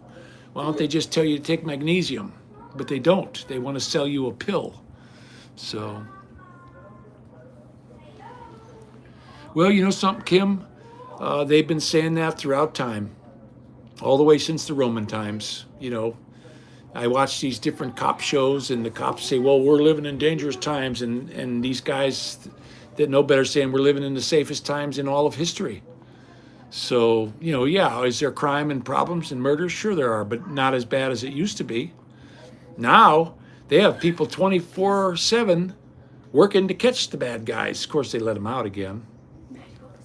Oh, yeah, hey, Gary, you're damn right. That is Drano, and it's miserable. Gosh, is that stuff miserable. It's like what you see inside of a turtle, or a crab. If you ever get a crab, there's a trick to cleaning the crab out. You put him in a wash tub with milk in there, and he'll take that milk, and guess what? It physics him, and what comes out of him is green, and it looks. I think this is where they get it. They get it straight out of a crab's ass, because it is absolutely and it burns your throat going down if you don't get it mixed up real good. And I mean, you got to sit there and stir because it does not want to soak water up. And you stir this stuff and keep stirring it, and then take it down. If you get a dry piece going through your throat, it just takes the skin right off. At least that's what it did to me. Yeah, I got a cable. I got a really I looked at all the locks when I was picking this up, and they had this lock where I never seen a key like it in my life. And it said anti-pick lock. Of course, somebody would be able to pick it, or they'll get a grinder and cut the cable off. And I bought a good hardened cable, and I got them all locked together in the garage. And then I pulled the motorcycle kind of in front of them, so that just a kid can't run up there and grab them. And I got it's like an 8-foot cable, and it's heavy duty. And I had one. We just can't find it. I have one here that I bought years ago, and I cannot find it. We moved, and there's lots of stuff we can't find right now. But Like your you can't cut it. I had bolt cutters. You cannot cut this stuff. You can cut through the plastic, but you're not cutting that cable. You have to grind. You have to take a grinder, and you have to grind the lock off because it's not coming off. So, but yeah, we're going to keep them locked up. But now there's a man over here. He's a workman. I met him the other day. I was outside talking to him, and he said a couple years ago when he moved in, he got home from work and got drunk, and he left all his tools in the bed of his truck, and he went to bed. He went up and just crashed out. When he got up in the morning, nothing was taken. And now he's got 2 garage ports, and he leaves his circular saw and his hammers and his tool belt and everything laying right there. He says, nobody's touched anything in 2 years. He says, nobody takes anything here. He says, don't worry about it. He says, and there's cameras. He says, look, and I'm not kidding you, they got cameras everywhere here. Every 15 foot, there's a damn camera here. So you're not going to get away with taking anything out of the carport. So that's a good thing. I'm really glad about that the security's on, and their motion sensor. As soon as you move under them, the little red light comes on, and they're recording at the office. And they save those. They don't delete them. They save them on the big VHS tapes. So if you have any problem, if something goes missing, you just go up there and tell them. You give them an approximate time, and they'll go let you look at the tapes. And then you can find out who took your stuff. So, I'm pretty glad about that. So far, the management here, I really like them. We kind of got ripped because when we were looking it up online, it said swimming pool. Well, a new management company took over, and the day one, to save on insurance, they filled the pool up with mud. They got a backhoe in here, and they just filled it up. So we have no pool here. So that's a real bummer for the kids. Another thing, we got these really nice cabinets. See those up above the closet? And I want to put my gun stuff in there. They painted them shut. You can't get them open. I was up on the ladder banging on them, trying to do everything. You need a razor knife to cut the paint and get them open. Plus the paint channel, the channel that the doors slide in, it's got about a 1/2 inch of paint in there. So you're going to have to get a screwdriver in there and dig that out because they're not going to open. There's just no way you're going to get. They've been painted shut for the last 20 years, and nothing's going to change. They just keep spraying them every time they come in and paint. So, and this, I don't know what this material is on the wall, but it is not drywall, guys. You cannot stick a thumbtack into it. My staple gun, I got this real nice little staple gun right here. I bought this from Walmart for $4, and I guess you get what you pay for because you go to try to drive one of these in the wall, and guess what? They just bend. They will not go in this wall. I don't know what this material is, but it is not drywall, and they had the same stuff over at Tower in the Park. It's some kind of concrete board, and imagine if you punched it, you would break your hand. I'm sure of it. It's super hard stuff. But we got the cable on the bikes. Dorothy got her Huffy 18-speed mountain bike. Came today, $98, brand new. So that was that's what she wanted for her birthday, because I always ask them, I don't want to buy them anything they don't want. What do you want for your birthday? And she wanted a Stitch doll and a bicycle.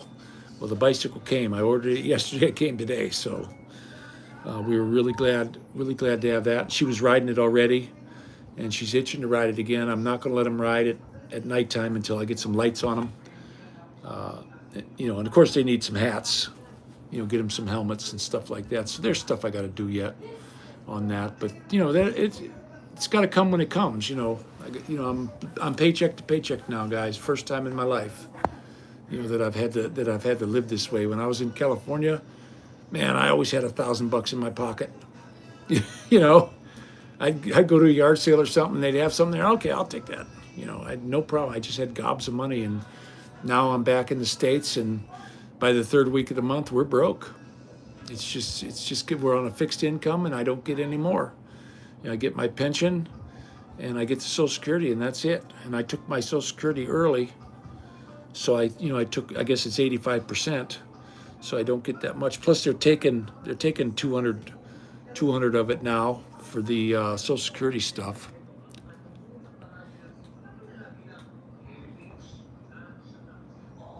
Yeah, that's exactly what would have been happening to me.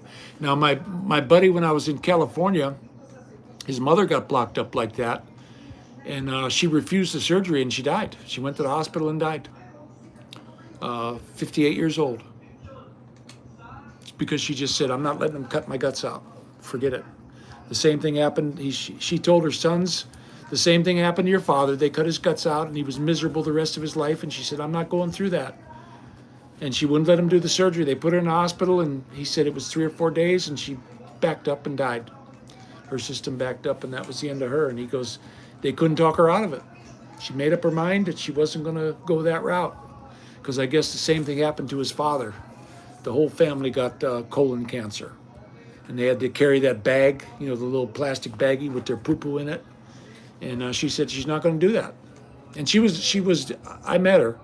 I went to the hospital and visited her with my buddy, and I'll tell you what, for a 58-year-old woman, she was really good looking. So the vanity is what killed her, because she was like supermodel type. And she was fixing her face up when she was there. She had her hair all fixed up. She had the beauty people from the hospital come in. She was well off, and she looked good. If you'd have been a young man, 20 years old, went into a bar, you definitely would have hit on her. That's how good looking this woman was. Physically, she was in perfect shape, but she got colon cancer. What causes that? Now, years ago, there was an old farm for sale. It was called the Haney Place. Old man Haney lived there, and their whole family died. The father, the mother, and all the kids died. Well, this new couple came in and bought it, and they got the place for dirt cheap. Well, what happened was they had a well up on the hill in the back. It was a spring house way up on the hill, up above the roof of their house is where their spring house was, and it was all gravity fed to the house. So they had plenty of water, and water was constantly overflowing out of there. I remember when I looked at it, I said, man, we got to have this. I wanted to buy that place. Well, what happened was down in their front yard was the septic tank, and it was leaching into the water. So the whole time they were drinking water, they were basically drinking sewage, and everybody got stomach cancer and died, the whole family. The mother died first, then the father, and the girl was 17 years old, so they made her an adult, and she got out, and she died of cancer. But the 2 younger kids lived because they were real young yet, and they got out. But they were drinking that water, and they went in and condemned the place. The state of Pennsylvania condemned it because you were drinking sewer water from their spring house, and that was a shame. And so it was a shame, and it was a nice family. I got my old Plymouth from them. The guy was a real prick, though. He bought the thing for $900, and he had everybody and his brother. They couldn't get it running. Well, them old Plymouths, them old 1950 Plymouths, on the bottom of the carburetor, they got a glass bowl, and they use cork. And what happens is when you go to start them, they're getting gas, but as soon as the motor kicks over, it starts drawing air through that crack in the cork gasket. So all you got to do, and I got my son to get a shot glass, and we lengthened the little cables on it. I just made little hooks out of wire, and I put the bottom piece back on, and it was the Seagrams. We had to get a piece of cork to put in the bottom so that the screw would push up long enough. I didn't have a long enough screw, and I fired it up and drove it home. And the guy was pissed. He wanted his money back, but I already had the title signed. And he went back and said I stole it from him, never paid him the money. He tried to do all kinds of rotten shit to me to get that car back. But the lady who did the notary public who did the transfer on the vehicle said, no, he handed you the money right in front of me, and I'll state that in court. So he dropped it.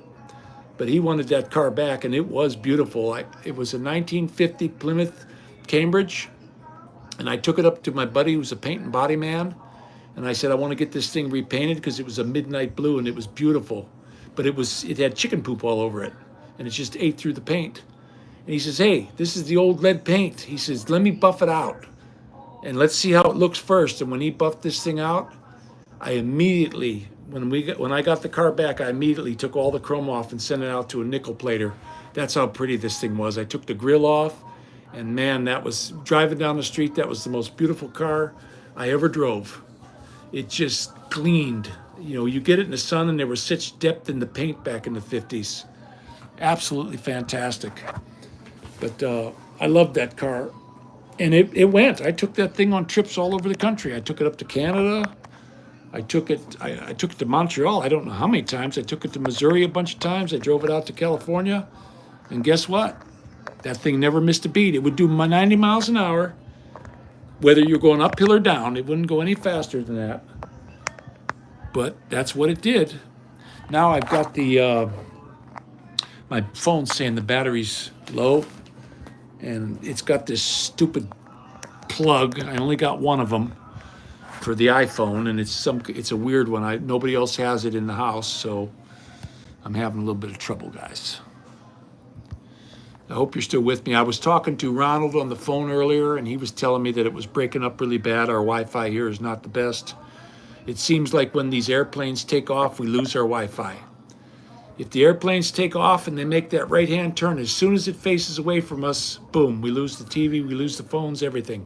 Right in the middle of a call, they're just out for about a minute or two, and then they come back on. And Ronald said, look, buddy, I'm going to have to talk to you later because I can't hear a thing. And we are right on the airport. I mean, the next property over from the fence line is the airport. So there's not much we can do about it. My sister used to live in a house over here for many, many years. And I love the neighborhood. The folks are nice here. So far, we haven't really run in. Everybody I've said hi to has been very friendly, and they talk back. I met this black fellow, Rodney, today. I just hollered out the window. I said, hey, neighbor, how you doing? Hey, man, what's up? Real friendly guy, just happy that, hey, wow, yeah, thanks for saying hi. You know, so he was a pretty cool guy. Big heavy set black dude, but nice guy. You know, I wouldn't give a damn if you're purple. You know, as long as you come at me in a you know, good way, I don't have a problem with anybody. I never have. And he seemed like a nice fella. I hope we get to know him. We met a lot of nice people over at the other apartment too. Boy, there's one fellow over there, black fella. He had to duck through the doorways. He's like 7'4", and he goes probably 350, 380, something like that. Monster. He's a big boy. You talk about the nicest guy. He's just the sweetest damn guy you ever met. He's there, how you doing? He loves the kids.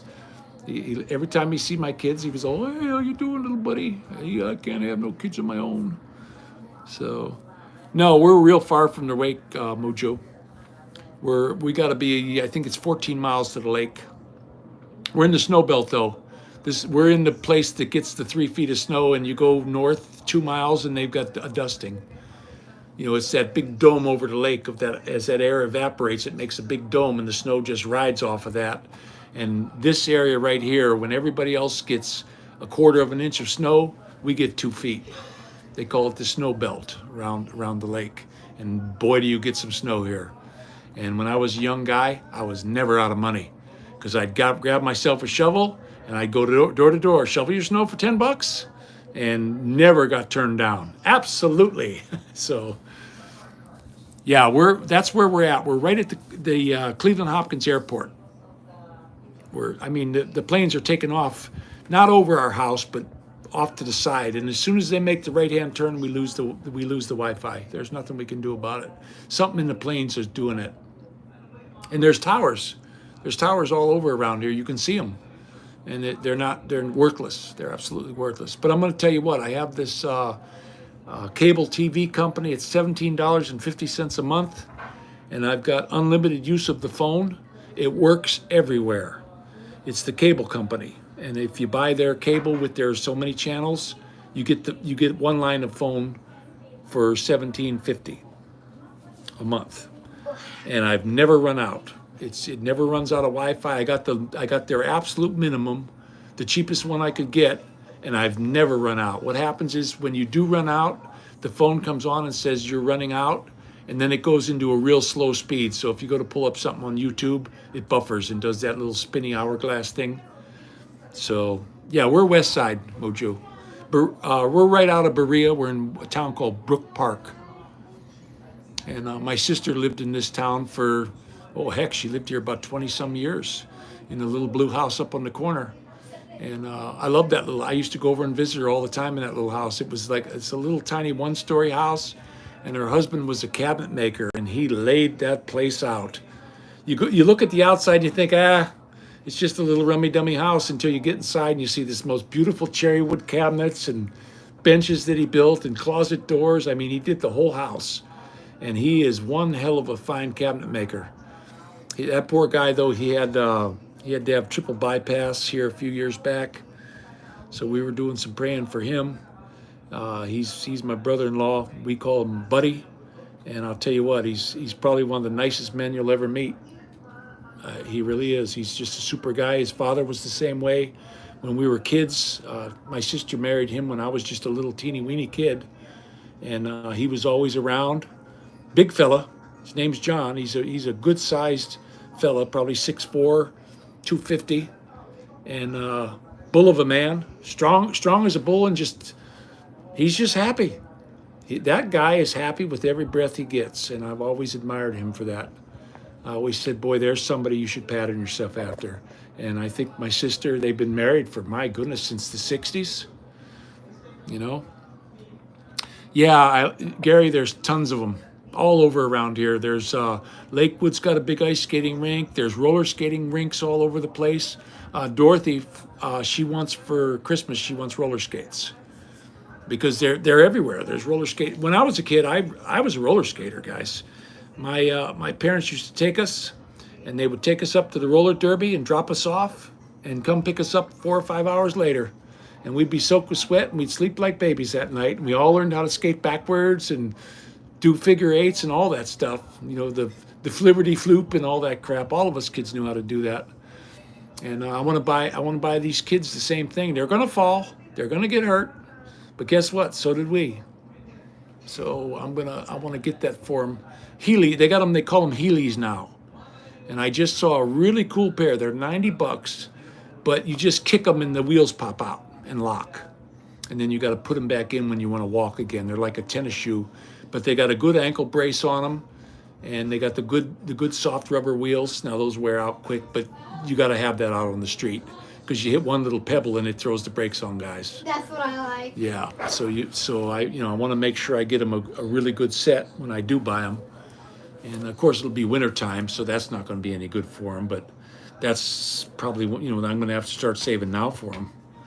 We're trying to save for a car now. And Aussie and Chick, guys, thank you for the chip in on that, because that's exactly where we're putting that money.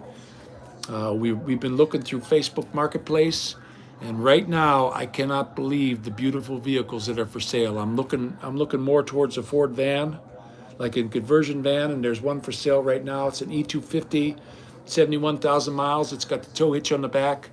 It's got a 460 motor. He said his dad bought it to pull their boat, and his dad, right after he bought it, passed away. And he said just to keep it running, he was driving it to work, but he goes, I'm telling you what, I can't afford it.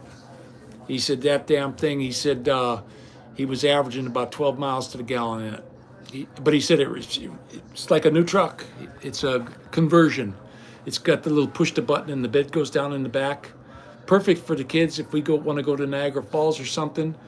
We could pull over the side of the road somewhere behind a bridge and crash out if we need to. So I'm looking forward to finding something like that when we get enough money, and they want $5,000 for it. So, that's a good price, and it's a 2015.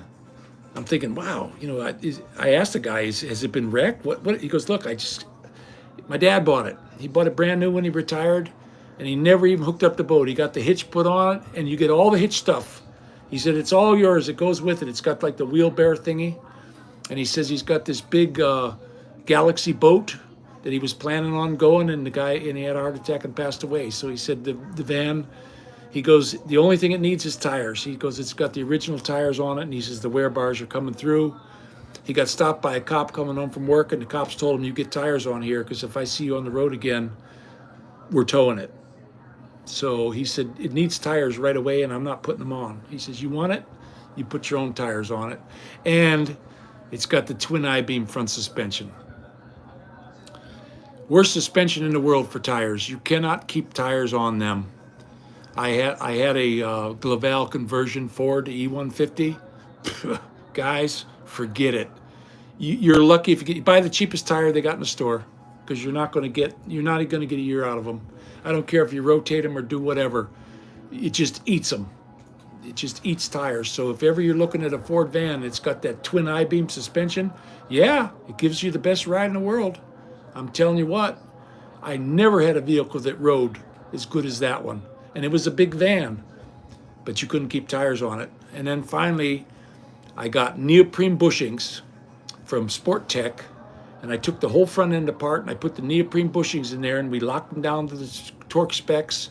And then I went to Pep Boys and I bought the cheapest tires they had. Thank you, buddy. I bought the cheapest tires they had, and them damn things in a year still look new. That took that forward and backwards motion out of them. And then I went and bought these tires called Geolanders, these big monstrous Geolanders on it, and that was on there when I sold it. Those tires were on there, and I had 50,000 on them. And those things looked like the day I got them when I sold it. He goes, "Oh, well, you got new tires on there, huh?" Because I just cleaned them up. I got some of that spray stuff and I shined them all up. Terrible stuff. I mean, it ruins your tire, makes them slick. Never do that on your motorcycle, guys. I've seen guys spray their motorcycle tires with that. Oh, big mistake. You don't want to put tire shine on your motorbike because you will go down. You might as well be putting ice on there.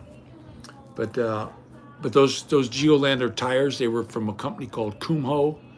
And boy, oh boy, those things were the best tires I ever had on a vehicle, especially a vehicle that ate tires like that twin I-beam bull crap that Ford came up with. I don't know what they were smoking back then, but I think it was the stuff that had the paraquat in it, because their brains definitely fried on that one. Unequal length bars on there.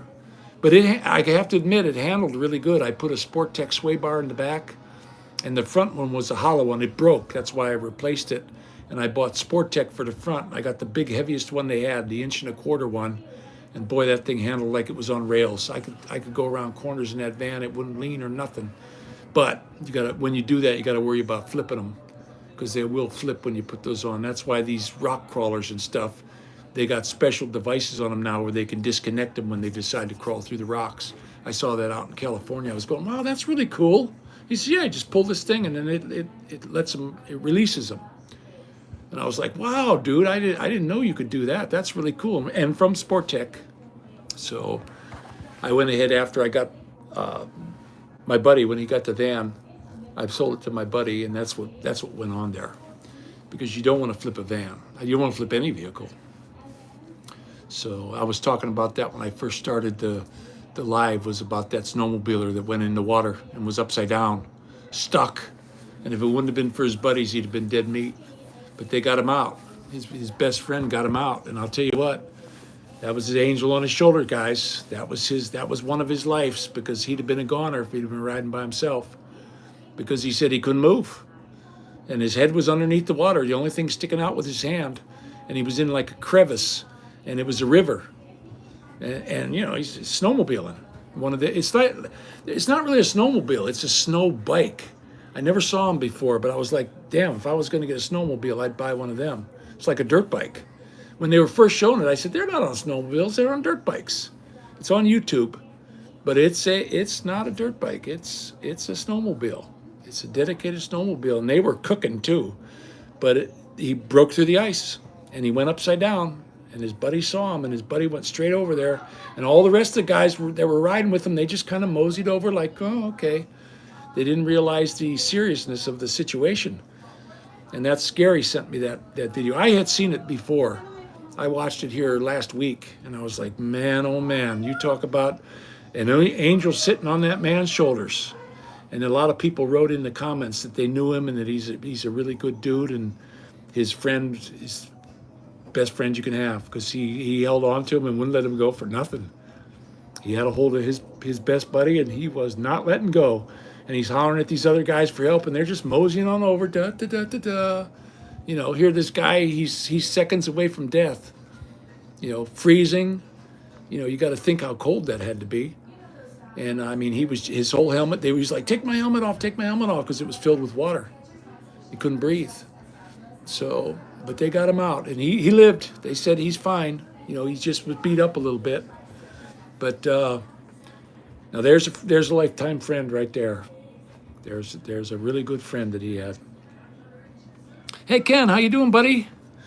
Good to see you on there. Lots of stuff been going on. I'm in the pink. I am doing really good right. Is still hurting from that bone marrow. And they did tell me at the hospital, oh yeah, it's 6 months before you're going to get any relief from that. It just affects the whole hip bone. And now they got to do one on the other side. So I'm like, oh no.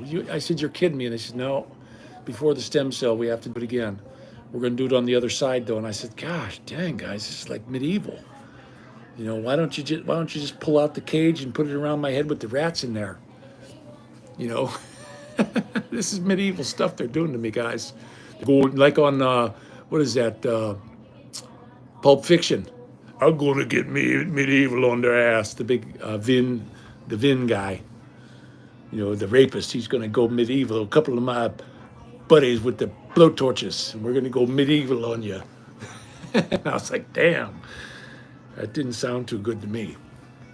But yeah, that's what they did. I just watched that Casino again. I got Tubi on the phone now. So when they were going, I was watching Casino, and boy, that guy in Casino, he was a rat bastard. He put guys' heads in a vice and squished in. That was the guy on Goodfellas that got blasted in the head. And his brother too. They beat him to death and threw him in a cornfield. Beat him to death with baseball bats while his brother watched him getting beat to death. So you know, you get into that kind of life, that's what you can expect, because they ain't gonna let you snitch on them. But thank you guys for coming in. It's really nice. I got somebody I can talk to. I don't get many people to talk to, and I like to talk. I'm a yacker, and I feel better, guys. I'm going to tell you right now, this is the best day I've had in 6 months. I can stand up straight. I can get my hands over my head now. I can wash my own hair. You know, and I've lost all that. I got this neuropathy in my hands. I can't even hold a screwdriver, guys. Yeah, Enemy at the Gates is a good movie, wasn't it? I liked it. That's the one with my favorite guy, Rockford Files, right? That's the one. That was the guy. He said he loved his co-stars. He said, but I didn't fall in love with him. He had a wife, and he was true to his wife all them years, and just a good guy, just an absolute good guy. I watched him in that one with Sally Field, where he was the older guy with the younger woman, and I just. Rockford Files. When I was a kid, that was what was on TV, and I loved that show. That was one of my favorite shows. That and Columbo. Peter Falk and Columbo. I could just watch them. I used to watch them now. I can. Tubi's got them too. I got the Tubi on this. They put it on the other phone because they said not available in your country. I guess. But when I transferred to this phone, I just took the old phone and plugged it in, so it transferred all the information from the Philippines, and it changed it to a Filipino phone. So it wasn't available in the Philippines. So I had to get that thing where you can move where you're at, and I had it moved to San Francisco, and then I was able to get Tubi, and then I put it on this iPhone. And this iPhone plays good, and I like it because I can hear it. That's the Samsung phone, yeah, it's got the best camera in the world. It takes the most beautiful pictures, but it's a camera. It's not a phone, because I could never hear that thing ringing. I had to put it on vibrate, and it just ate batteries. I had 5,000 kVA battery, whatever they call it. Pfft, bull crap, absolute garbage. I'd be lucky to get a day out of it. You watch a movie, and all of a sudden it's coming up that it's no good. Of course, it sat for a long time. The man bought it for his mother, and she didn't use it. She said it sat in the drawer for a year. I don't know how to use the damn thing. I wanted a flip phone. And I had a flip phone, so I traded her. So, and he was a T-Mobile guy. That's what his job was. He managed a branch right over here across the street from where we used to live. Nice fellow. I met him. He was a real nice guy. I told him, look, I hope you know I got this phone. He said, I know. He said, I saw it as soon as you got it. It came up on my computer screen, because we keep an eye on Mom. And I said, oh, you're keeping an eye on her? And he goes, yeah, well, in case she falls or something. He says, I want to be over there quick. And he said, we knew you got it, and that's fine. She wanted a flip phone, and that's what I should have got her. You know, that's all she wanted, so the grandkids can call. She doesn't know how to do, super phone. smartphone. So we had a good trade. She was happy, I was happy. So I sat on mine. I have a knack of doing that. Hey, Faye, ask Mom if she got the water. What water? Yeah, she did. She got the water? Okay, good. Yeah, she had to pick up some water. I ran out of water today. And it's dry, guys. She got 9. 9? 9 waters? Okay, good. Could you fill this up for me? Oh, thank you, buddy. I'll be right back. Yeah, my little guy. He's gonna fill up my water jug. I got a quart water jug, 1,000 liter, and I can get it in one go. I can suck the thing dry in one go because of this thing, diabetes that they're giving me from this medicine, and it's just making me thirsty as all get out. And the funny thing is, I may drink a quart, but that's not what's coming out. A quart is not coming out because it's like just a little bit. And I'm like, wow, what's up with that? My body must really need it. Papa, Yeah, it's not that cold. that's okay. I just need water. I don't care how cold it is, buddy. But we finally found the owner's manual to the motorcycle. I got on it the other day and the front tire was low and it was, oh gosh, just the scariest ride in the world. I had basically hardly any control over the front end. And I can't get down to read the pressure on the tire. I can't get my head down. So Dorothy was reading it and she said 21 pounds. And I thought, that don't sound right. It takes 36 in the back tire and 21 in the front. So we had to go tear the house apart looking for the owner's manual and sure 1 pounds in the front for that front tire. And as soon as I put it on 21 pounds, I got the valve stem. When they put the valve stem in at the factory, the little rubber thing got pulled up. So it had a super slow leak right through the valve stem. And I went up to the station up here and I showed it to the guy and he just went over to the thing and picked me up. Here, you can have it. Never charged me a dime for it, just to take it. And we put the new valve stem in and it's holding air now. I put it at 23 pounds. I gave it a little bit extra and I took it for a ride and it's perfect. It's riding just like it was when I got it. So yeah, that's what it is. Virtual privacy network. Thanks, Pete. You're my brain, because I think I got old timer's disease.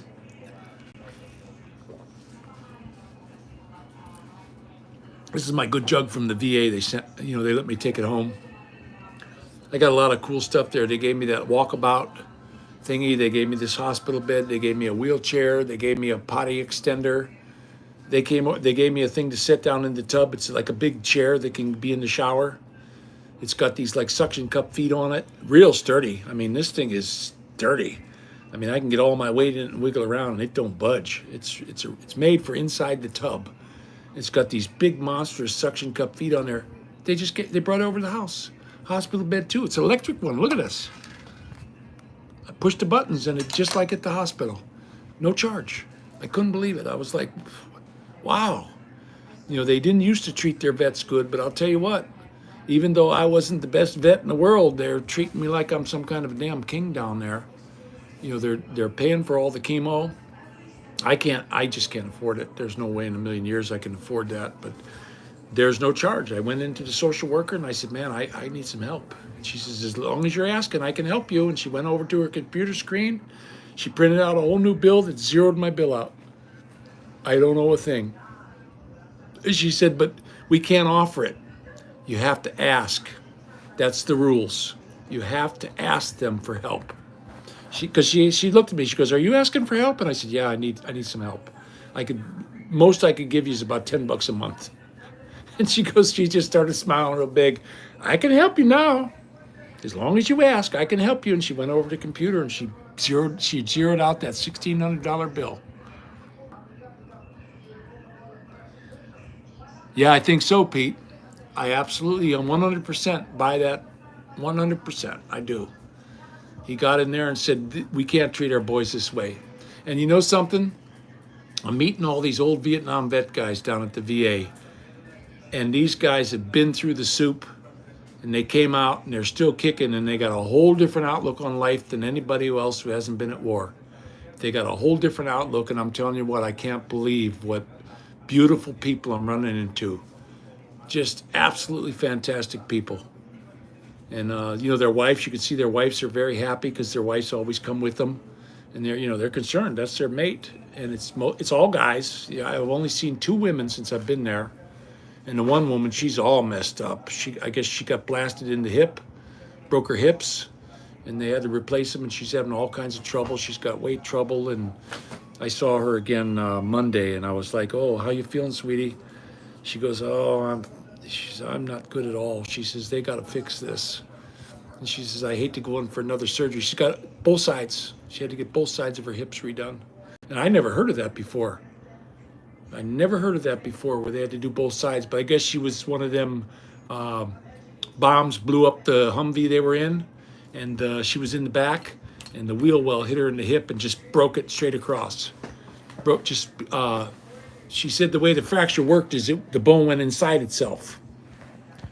And she said, "Oh gosh," she goes, she thought I was gonna croak. "Hey, I just watched your pizza oven, Paulie.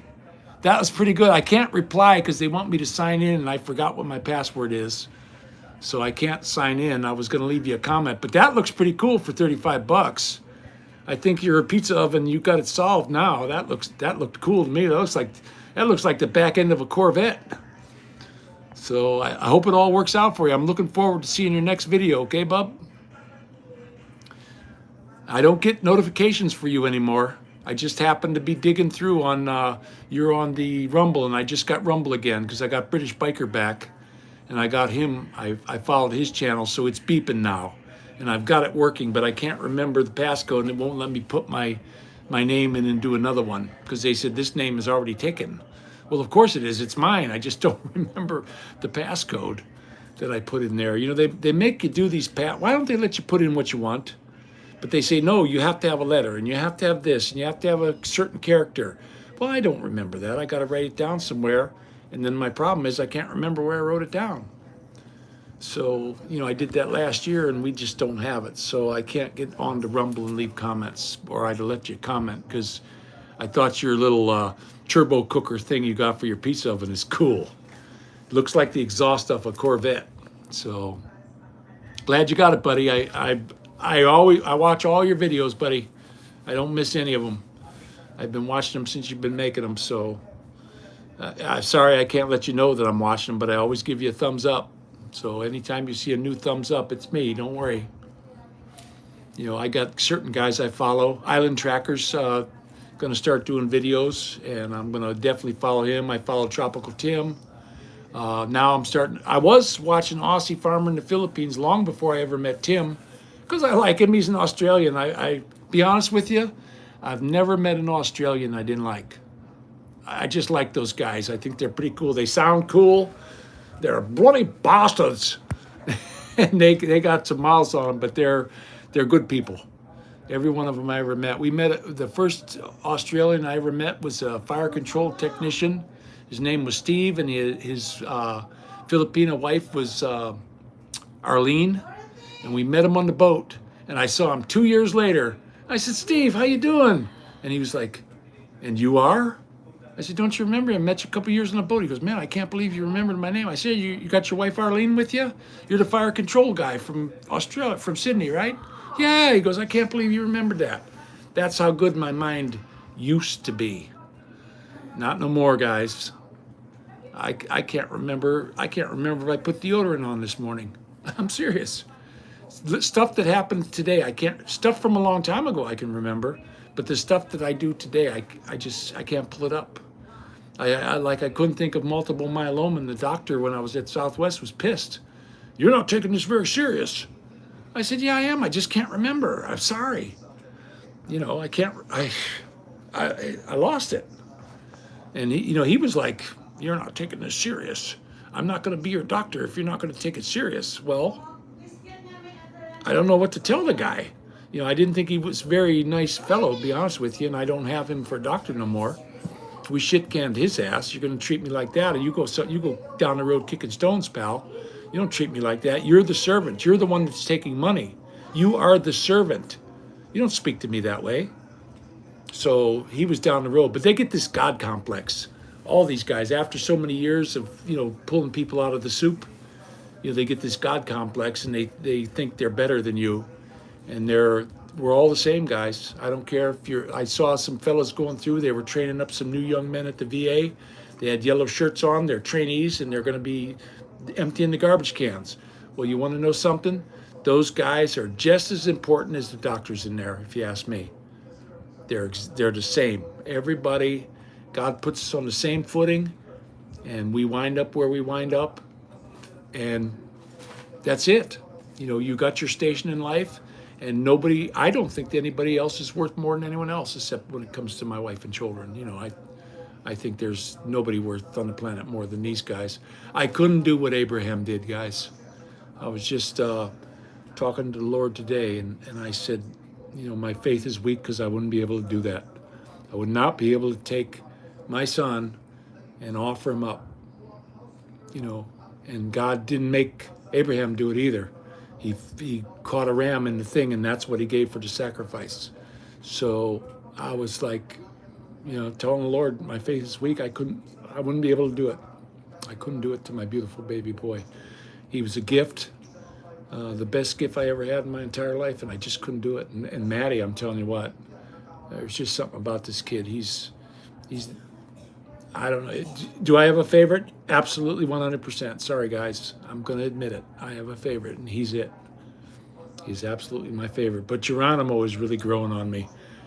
Geronimo is going to be, he's either going to, I'm telling you this right now, guys, he's either going to be the president or he's going to be in prison or a general, something, because he's got, it just seems when he talks, people listen. Just when he starts talking, everybody just stops and they just look at him. And he's 7, you know, and he's commanding. He's already got this commanding president. He's not a follower. He is 100% a leader. And, but he can be a smartass too. That little lady, this little Filipino lady my wife knows came over and asked him a question, and he says, none of your business. And boy, oh boy, did he get a dose of soap. He got a dose of soap and had to do a big time apology. That's unacceptable. That's not how you treat your elders. That's not how you treat anybody. So he wasn't liking his punishment he got, but he needed it, because you can't let him get away with that. You don't speak to your elders that way. Your oldies have made it through a whole lot in life, and they're due. They're due for some respect, whether they were a good person or not. Just from time in, they're due. And I look at all these Vietnam vets that I'm meeting at the VA, and I look at these guys and I just can't believe what wonderful human beings they are. You know, unbelievably nice people. And they're all the same. I met that senior chief or master chief, big heavyset guy. He went through the stem cell and all that stuff and was explaining about it. He had a big tumor in his neck, brain tumor and all that. He says, get it. Okay, Paulie. Glad to see you on here. Thanks for popping in. Appreciate it. But yeah, that guy I don't remember his name. He told me his name, and I just thought, wow. And his wife was there with him, and she was loving it. You could tell she loved that guy to no end. And this guy was at least 300 pounds overweight. I'm serious. I wish he gave me 100 pounds. That's how big he was. Monstrously big. Big monster's hands, but diabetes bad. His feet were all blown up and purple. He said, yeah, he just didn't eat right. You know, he ate that Navy food, and he said it just was too much sugars for his body to handle. And he said, I'm paying for it now. But that's why he was going in. He has to go in every 6 months for like a little small dose of chemo to keep this tumor at bay. Because I guess he said a couple years ago it started growing again. They can't get it. It's right on his spinal cord. And they can go up, follow the vein up there, and they can suck the stuff out and kill it with chemo, stop it from growing with the chemo, but they can't get rid of it because they're afraid it would kill him. So they gave him a choice. We're going to take it, and you got a 50-50 chance, or we just leave it, and you got to go through chemo. And he says, I'll take the chemo. So he has to go in every 6 months and get a dose of chemo. And I just happened to meet him, and I can't believe what a nice fellow he was. Vietnam vet. He was on the PT boats, and his wife pulled out some pictures of when he was young. He was a handsome dude. he was a strapping fella, big muscular guy. He was the one on the PT boat that had the big muscles. Just the strong guy, the one who picks everybody up with one arm. And but you know, he got a tumor.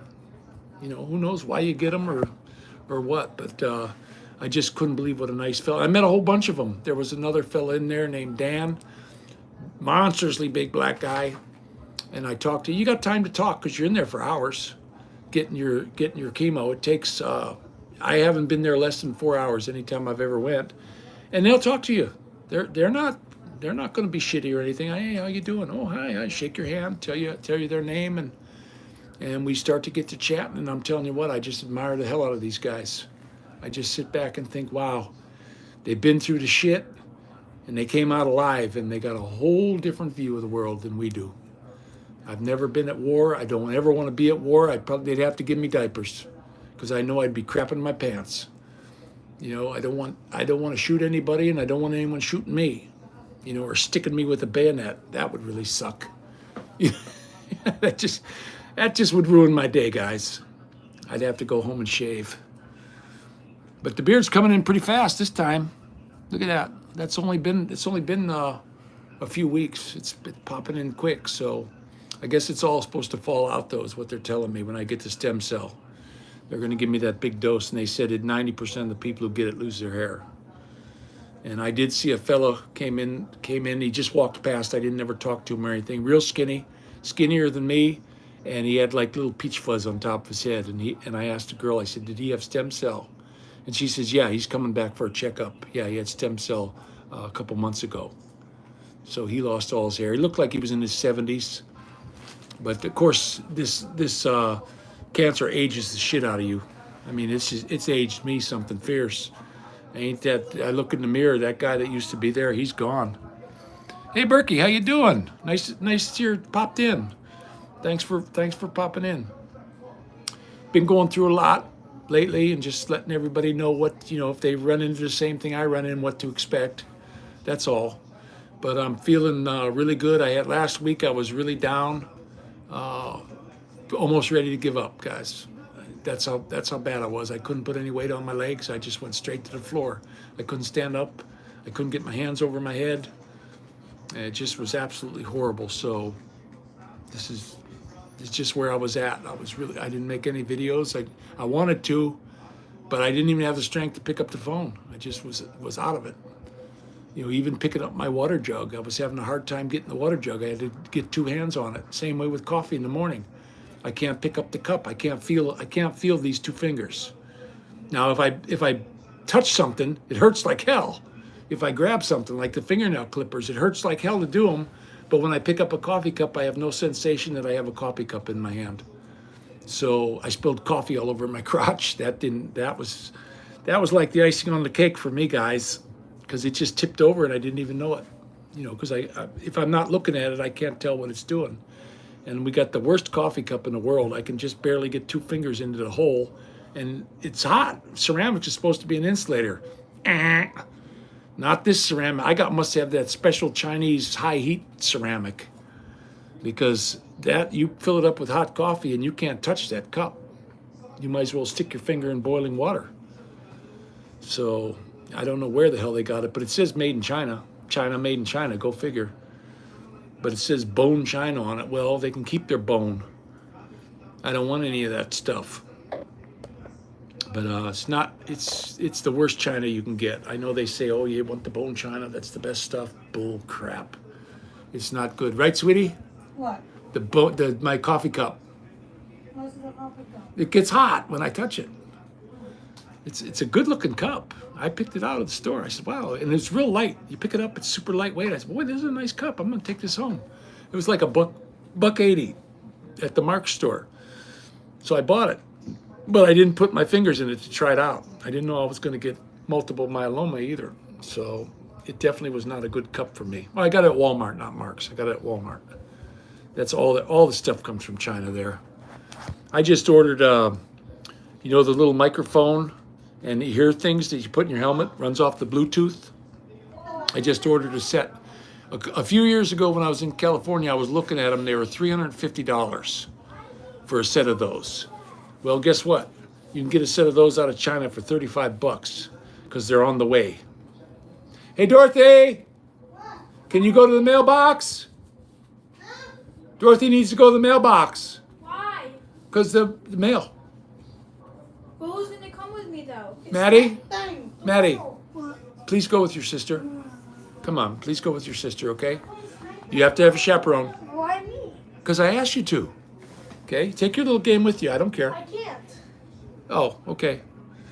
Yeah, I forgot. It says on my delivery thing that it's here today. It was in the post office this morning, so it should be here today. They deliver the mail here about 5 o'clock, so it's always kind of slow here, and we got to walk way up to the front. It's one of them outside mail things. The keys are on the fridge. Yeah, but what's in the mail though? It's going to be those here things for the motorcycle helmet, and $35 from Walmart. Good to 1,500 feet, and all this stuff. Now I don't know how good it's going to be. I read the reviews on it, and the reviews were 50-50. Some people wrote that it was a piece of junk and they didn't work, and other people wrote that can't believe what a good system it is. So it was 50-50. So I'm taking a chance, and it's got until July 10th I can return it if I don't like it. And it's got stickers. It sticks inside the helmet for the 2 earpieces, and then a little mouthpiece comes out so you can talk.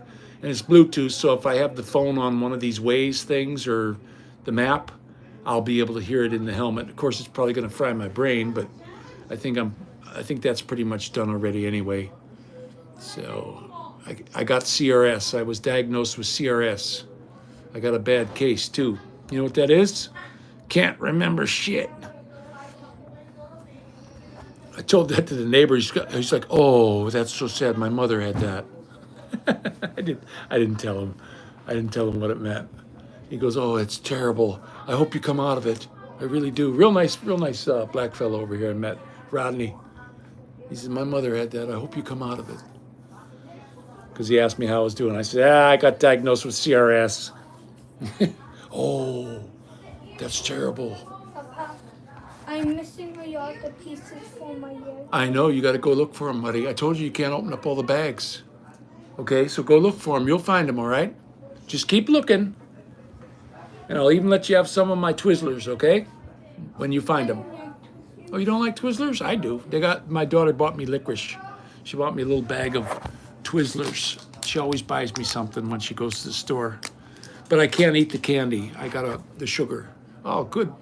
There, look at my handsome guy. Ah, we're gonna go. Got your robes? Yeah. You don't need the robes out there. It's hot as heck outside. I know. Yeah. It's cold in here, Eddie. Yeah, so we're doing good. Yeah, Berkey, yeah. It's just a bad case. But it was so funny. He goes, "Oh, my mother had that. Can I I have hope the you get chicken? better. I hope you get better." I says, "Oh, yeah, I won't be able to remember if I don't. They say Alzheimer's is a terrible thing to have. No, you don't. You make new friends every day." If you think about it, they don't have a bad life. They got it made. It's the people who take care of them that have the problems, and I know all about that. It's a rough road to hoe, guys, when you're taking care of somebody with Alzheimer's, because they get upset and mad. So, but yeah, they do. They make new friends every day. So I think they're doing pretty good myself, as long as you're feeding them. My sister had it. She had all aluminum cookware. And I read a big article that this guy wrote. He was from Germany. And he wrote this big, long article. It was on YouTube, and I wished I had saved it. And he wrote that aluminum, when it breaks down, when it oxidizes and you get it in your food, he said it can break the brain-blood barrier, and it gets in your brain. He says basically what you have is a mirror. It's a little floating particle of mirror. So when a signal comes out to go hit a receptor in your brain, your memory center, it hits that mirror and gets discombobulated and goes off in the wrong direction. That's why they can't remember. And I bought it. I was reading this article thinking, yeah, I can buy that. And from aluminum cookware. You're not supposed to use aluminum for cooking your food. Stainless. I got stainless and cast iron. And the cast iron, when we moved, we left it in the bottom of the stove, but our friend went over today and said it's still there, but they were putting carpet in the hallway, so she couldn't carry it out because it's heavy. I got a Dutch oven. I got 5 or 6 skillets. The whole bottom of the stove, that drawer down there, is completely full of cast iron. because I bought a whole Lodge HP set with the little tits on the lid and all that. And it's heavy, and she's 71 years old, so I appreciate that she's going to get it for me, but I'm not going to pressure her. I'm glad she's doing it for us because I can't go get it. She says, no, I'll bring it over tomorrow. They should be done with the carpet. Her and her husband are like the caretakers there. You know, he goes around every morning and empties all the garbage cans and does maintenance. He came and unclogged our bathroom. You know, he's Gilbert. He's just, talk about the nicest people. They're Puerto Rican. And boy, I'll tell you what, nice people, unbelievably nice people. So right off the bat, I met him there and started yakking with him, and he's been doing that. When we went to the U-Haul, he used to be the manager of the U-Haul where we picked it up. And I got the U-Haul truck for $56.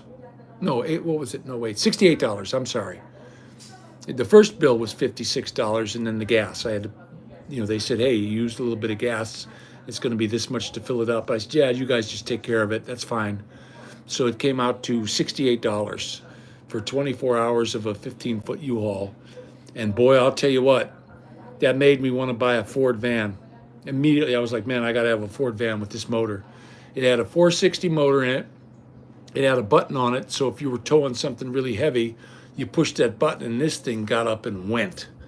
I mean, you hit the gas on this, it was like a hot rod. It was unbelievably powerful. And it has the Ford 460 motor. I opened up the hood, and that's exactly what it said in the dog box. And big quadrajet on it. And it was actually pretty thrifty on fuel. I kept my foot out of the pedal. I just drove nice and easy because and it was hard to get in. I mean, I had a hell of a time getting in and out of that thing because it's way up. The seat's like up about my armpit.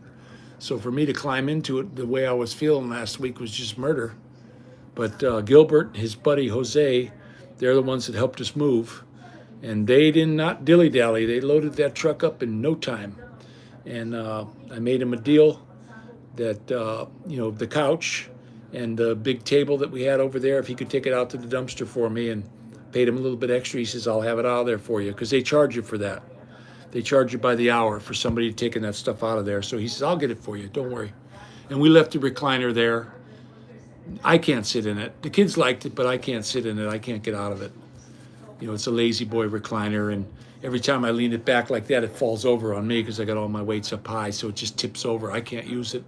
And it put all kinds of terrible marks on the wall because I had to put it up against the wall just to sit in it. So we decided just to leave it there, and he said he'll take it.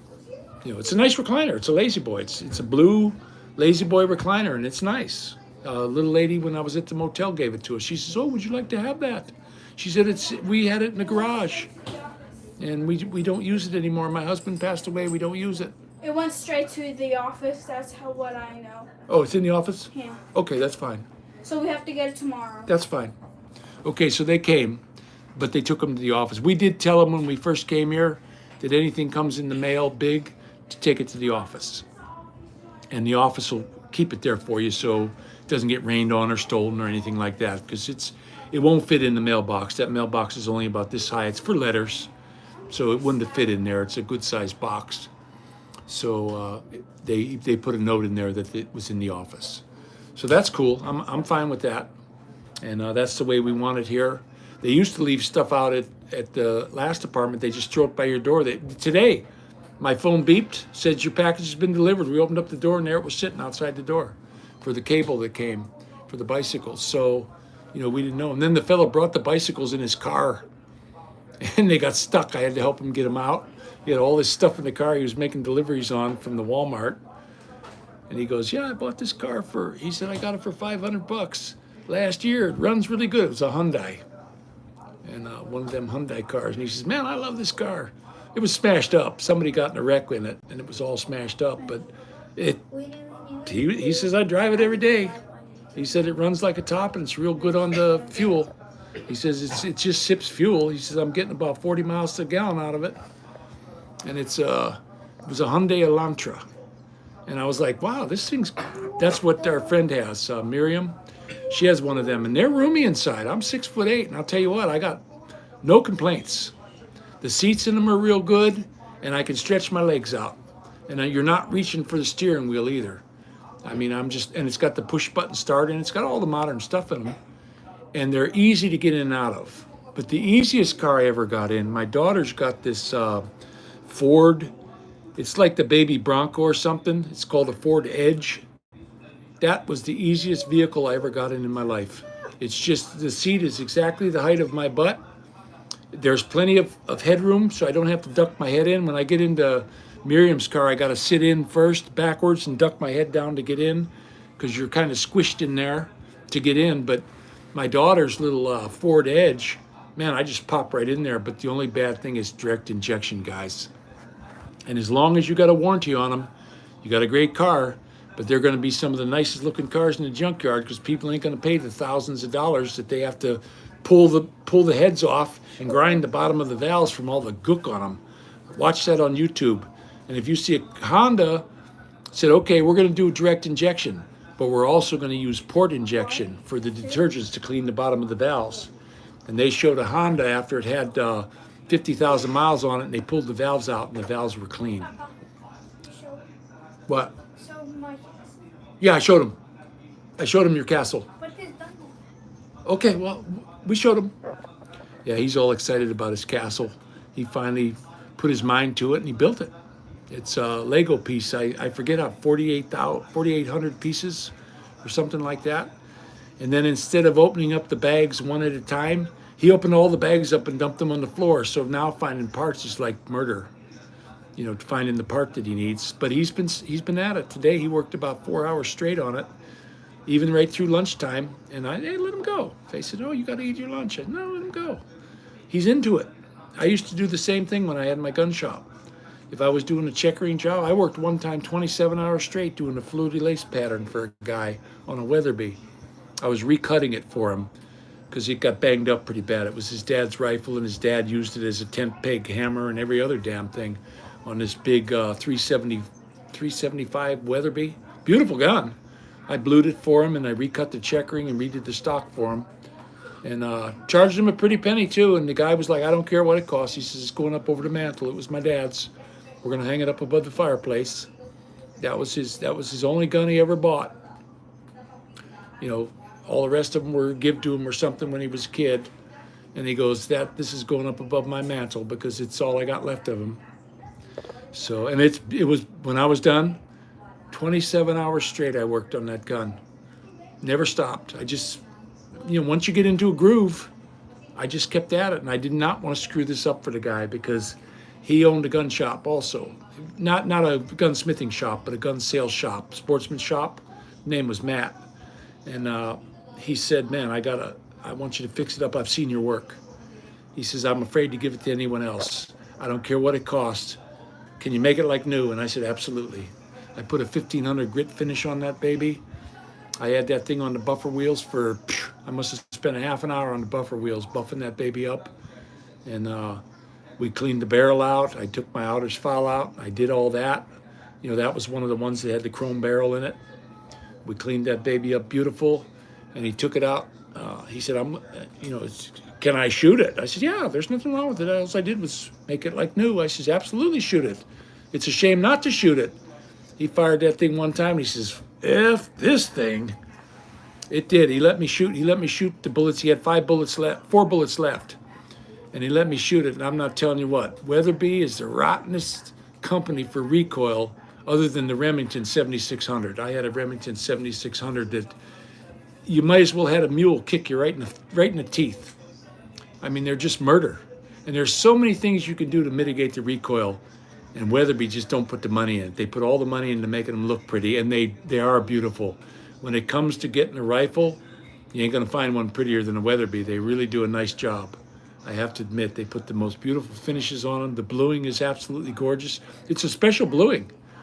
To get them brought back up to their standards, you have to buy the bluing from them. You can't use your bluing because it won't be the right color. And anybody can spot it. If they're reblued, you can spot a Weatherby that's been reblued right away. At least I can. You know, so I redid it for him, and I got the Weatherby bluing. I think I charged that guy about $1,500. And you know what? He didn't even blink an eye. He just wrote me a check. He said, will you take a check? Yeah, sure, I know you. Write me a check. I says, let me know when it's good to cash it. No, you can cash it right now. There's money in the bank. Cash it right now. I said, okay, cool, Daddy-O. And he was really happy with it. He said, man, I want you to come out and shoot it with me. I said, well, we can go right out. I got a range right over here. We can shoot. He says, I got the shells in the car, and they look like dog peckers, guys. It was a 375 H&H, I believe was the cartridge. Damn thing's this long, and it takes the stick powder. It doesn't take granules. It takes stick. And boy, I'll tell you what, I never got kicked so hard in my life. I mean, my shoulder was purple, and I'm like, man, what's the matter with Weatherby? They deliberately make them so that they hurt you? I don't think they're meant to put on your shoulder. I think that's an elephant gun that you just hold out in your hand. You don't put them to your shoulder because they're monstrously, and they don't kill the elephant with them. They just knock them out. That's what these things do. They knock the elephant out. And I've seen videos where these elephants are charging, and these guys pop them one shot in the head up above their eyes, and boom, down they go. But they're not dead. They're just knocked out. You've conked them. So that's a hell of a hairy thing to do, to be a big game hunter. I watched a couple of videos on a lion hunt, and they had a wounded lion. And when you go to hunt your lion, you ain't the only one shooting. Everybody there is shooting, because you do not want a lion crawling up your butt, because you're going to be some dead meat. I mean, they can just wipe you out in half a second. I think the only thing would have a chance against a lion out in the bush would be a gorilla. I truly believe a gorilla could probably kick ass on a lion, because he could pick him up and throw him. Oh, here we go. You guys, you want to see his castle? It's too big. There. Okay, set it down. Okay, guys. Show him the drawbridge.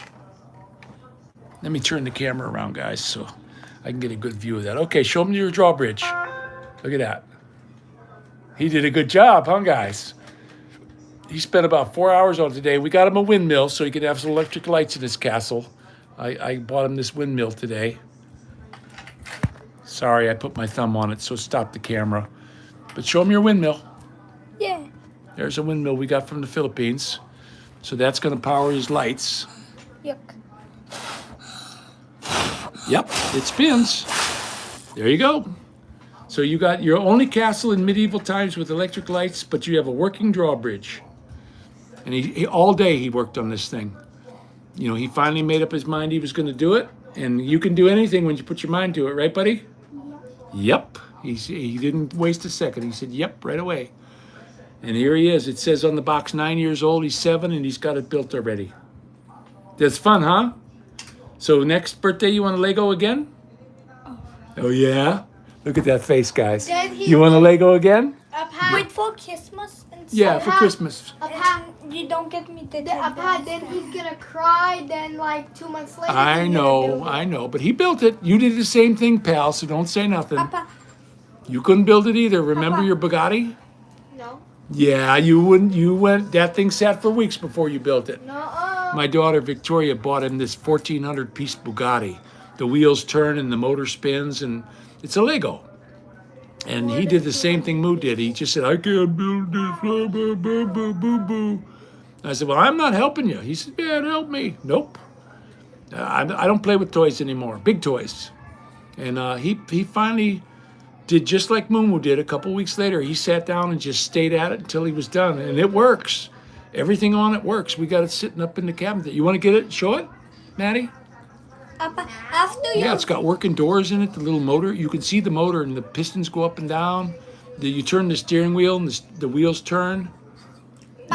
It's a Lego. After this vlog, can you check Lego for Christmas? Yeah, don't worry. Don't talk to me about it now. You talk to me about it in December. Okay? And we'll go. We got his castle on eBay. And I couldn't afford this expensive one. Oh, here you go. Bring it here. All right, guys. There's the one Maddie built. Which one's Turn it around sideways. That's the Bugatti. Which 1,400 one's pieces. I probably had more pieces than that. Yeah, more. Yeah, Which one? it said 1,440 plus Yeah. on the box. That's what it says. And he probably spent a good, I'd say, 10 or 12 hours putting that thing together, all told. Took him 3 or 4 days to get it put. About 3 or 4 days, right? 2. 2 days? Yeah. This but took me 1 he day. stayed at it from morning until night. He just didn't stop. And that's exactly what Moo did. This took me 1 day. No, it took you more than a day. You were working on that yesterday too. No, it took me 2 days. 2 days, yep. And he did it. He made up his mind that he was going to do it, and it's done now. And it's a very nice castle. I can barely carry. You know what you got to do? You got to go find your chain. He's missing a drawbridge chain. One of them fell off. Oh yeah, these kids. I'm telling you what. Don't do stuff for them. Don't. It's the biggest mistake when you start doing things, because then they're going to expect that. If they want something done, they got to do it themselves, and that's the way I'm raising them. And if they want this thing, I'm hardcore, guys. Mumu was crying, Maddie, help me. No, Maddie, you don't touch it. That's his. He has to build it himself. That's the rules here. You want the Lego, you build it. That was $189 for that damn thing. Legos aren't cheap. But I do know a little bit of This trivia. was 89. The largest tire manufacturer in the entire world is Lego. I don't know if any of you guys knew that. I read that up on, I watched a Lego thing because I was ordering the Legos, so I watched it on eBay. Some guy had a film of that, and they make more tires than all the rest of the tire places in the world put together. They're the #1 tire manufacturer in the world, and they got plants in just about every country, Africa, everywhere. Lego, go figure, huh? So I did not know that. I don't know if it's true, but that's what I read on the guy sent it to me from eBay that sold all the Lego stuff. He's got a store there. It's an official Lego store. It's real expensive, but if you want a certain Lego, he's got it. And he's also got ones from the 60s and way back when they first started making them. And I mean, some of these things are like $20,000. I looked at the first boat. It was a boat that actually would float on the water and had a little motor that you put in and all that. $20,000. And guess what? I went back a week or so later and was getting ready to order for Mumu. It was gone. It said sold. Now, maybe the guy did that just to let people think he's actually selling this stuff for that much money, but that's what I saw. It's $20,000 for a Lego. As far as I'm concerned, if it's gonna have 4 wheels, I'm gonna be driving it for $20,000. There ain't no way I'm gonna buy a Lego for $20,000. I don't care if I was a billionaire. I'm just a cheap bastard, like our friend Aussie, farmer in the Philippines, would say. Yeah, bastard. But there's a fella I think I would like to meet. You know that? I think I'd get along with that guy just fine, just like Tropical Tim. I love Tropical Tim and Ray. We had them at our place so many times, and I'm telling you what, they're just solid, rock solid people. You know, just absolutely solid people. And I hope they're doing well and their health is real good, because I know Tim. I hope he's doing okay. I know he was in America for a good while visiting family. But he can go. He's got the SSRV. If I go back to the Philippines, I have to start a whole new visa again, because I was gone out of the country more than 6 months. So my 13A is void now. It's no good anymore. So I would have to start all over again, and I'd have to get like an SSRV. That's the good one, because you can come and go as you please to the Philippines. There's no time limits. You can leave for 5 years and come back, and you can still come back. They hold, if you're a military man, they hold $1,500. You put $1,500 in their bank account, and believe me, you're never going to see that money again. So, but you can come and go as you please. If you got the funds, then you can go back and forth with that one. That's the one I would recommend to get if you're a military man. If you're not, you got to put $15,000 in the account. But if you're ex-military, you only have to put in $1,500. So get some DD-214s, and you can go stay in the Philippines and come and go as you please, guys. And Ray has to get it too. Ray became a citizen of the U.S., so she's not a Filipino anymore. She has to have a visa just like Tim. So that's the Filipino rules, guys. America's one of the only countries where you can go to any country in the world and you're going to be a Kano. There's nothing you can do about it. But in America, you can come here and you can become American. That's why I hate when they say African American. I watched a thing on there with the Driving Miss Daisy guy, and I'm sure Peter's going to help me out with that. Love that actor, the black guy. I think he's a very good actor. I watched the first movie I ever saw him in was Driving Miss Daisy, and I loved it. I thought, wow, this guy's really something. And he said, I don't want to be called African American. I've never been to Africa. You know? So I'm like, yeah, okay. I'm with you on there, buddy. You know, and the guy seemed sharp as a tack. You know, he even said, yeah, I'm voting Trump. And Hollywood, I bet you hates his guts. They're gonna ostracize him out in Hollywood. I watched AOC saying that as soon as Trump gets in, he's gonna kill her, have her arrested and kill her. Oh, come on. You know, come on. These people are just delusional. What? Are you gonna eat your Big Mac? No, Maddie ate it. You're not having that one. That's for Papa. That's the cheeseburger. You can have it. It's for Papa. Oh no, if you want it, buddy, you go right ahead. It's all yours. Absolutely, you can have that, honey. Good boy. You suck that up. I'm not a McDonald's fan. I'm just not, guys. Especially this McDonald's over here. They burn everything. The bread is overcooked. Everything is so overcooked over at this McDonald's. It's like they got a ray gun and they're using it. I just saw a dang thing on YouTube here today, though. These Chinese came up with this new tree trimming thing. It's a laser, and it just chops. They were showing it. They go, and it just chops the limbs right off the trees. The guy stands on the ground. I said, man, boy, you talk about a weapon. I'd hate to be in wartime with that because they'd cut you right in two before you had a chance to do anything. It cut right through a log that was big around as my leg in like seconds. So if they put something like that on the battlefield, you might as well forget it, guys. You're done for because it'll just cut you in half. And whatever's left is going to be toasty burnt. So I'd be watching out for those people. They're going to be coming after us. They want to be the next world reserve currency. And you know what? With the people we got running the show right now, that's exactly where we're heading. You know, Rome fell. Nobody thought Rome was ever going to fall, guys. Never going to happen. And guess what? Rome fell, and it did not get attacked from the outside. It rotted from the inside. And that's exactly what we got over in that house that they call the White One. Rot. You got that old guy in there, and I don't know. He doesn't even know his butt from the hole in the ground. The last time he was at the France, they said he pooped himself. And he wasn't walking too good. He was walking kind of squidgy. So, yeah, I can believe it. And these old vets were behind him going, you know, their eyes were popping open. There's the president of the United States just pooping his pants again. And he's got his handlers. Obama walked him out last time. You know, come on, old Joe. I'm sure that's all what they call him. I feel bad. Honestly, I guess I'm a softie, but I feel bad for the guy. You know, when do these people just say enough's enough? I'm already a billionaire. I'm going to go home and I'm going to spend time with the Well, of course, you don't want him spending time with the grandkids, especially the girls, because he's some kind of a, you know, I watch him the way he treats these kids, and the kids are just cringing away from him. You know, they're all freaked out at him, and he's like blubbering in their ear and stuff, you know, strangers' kids.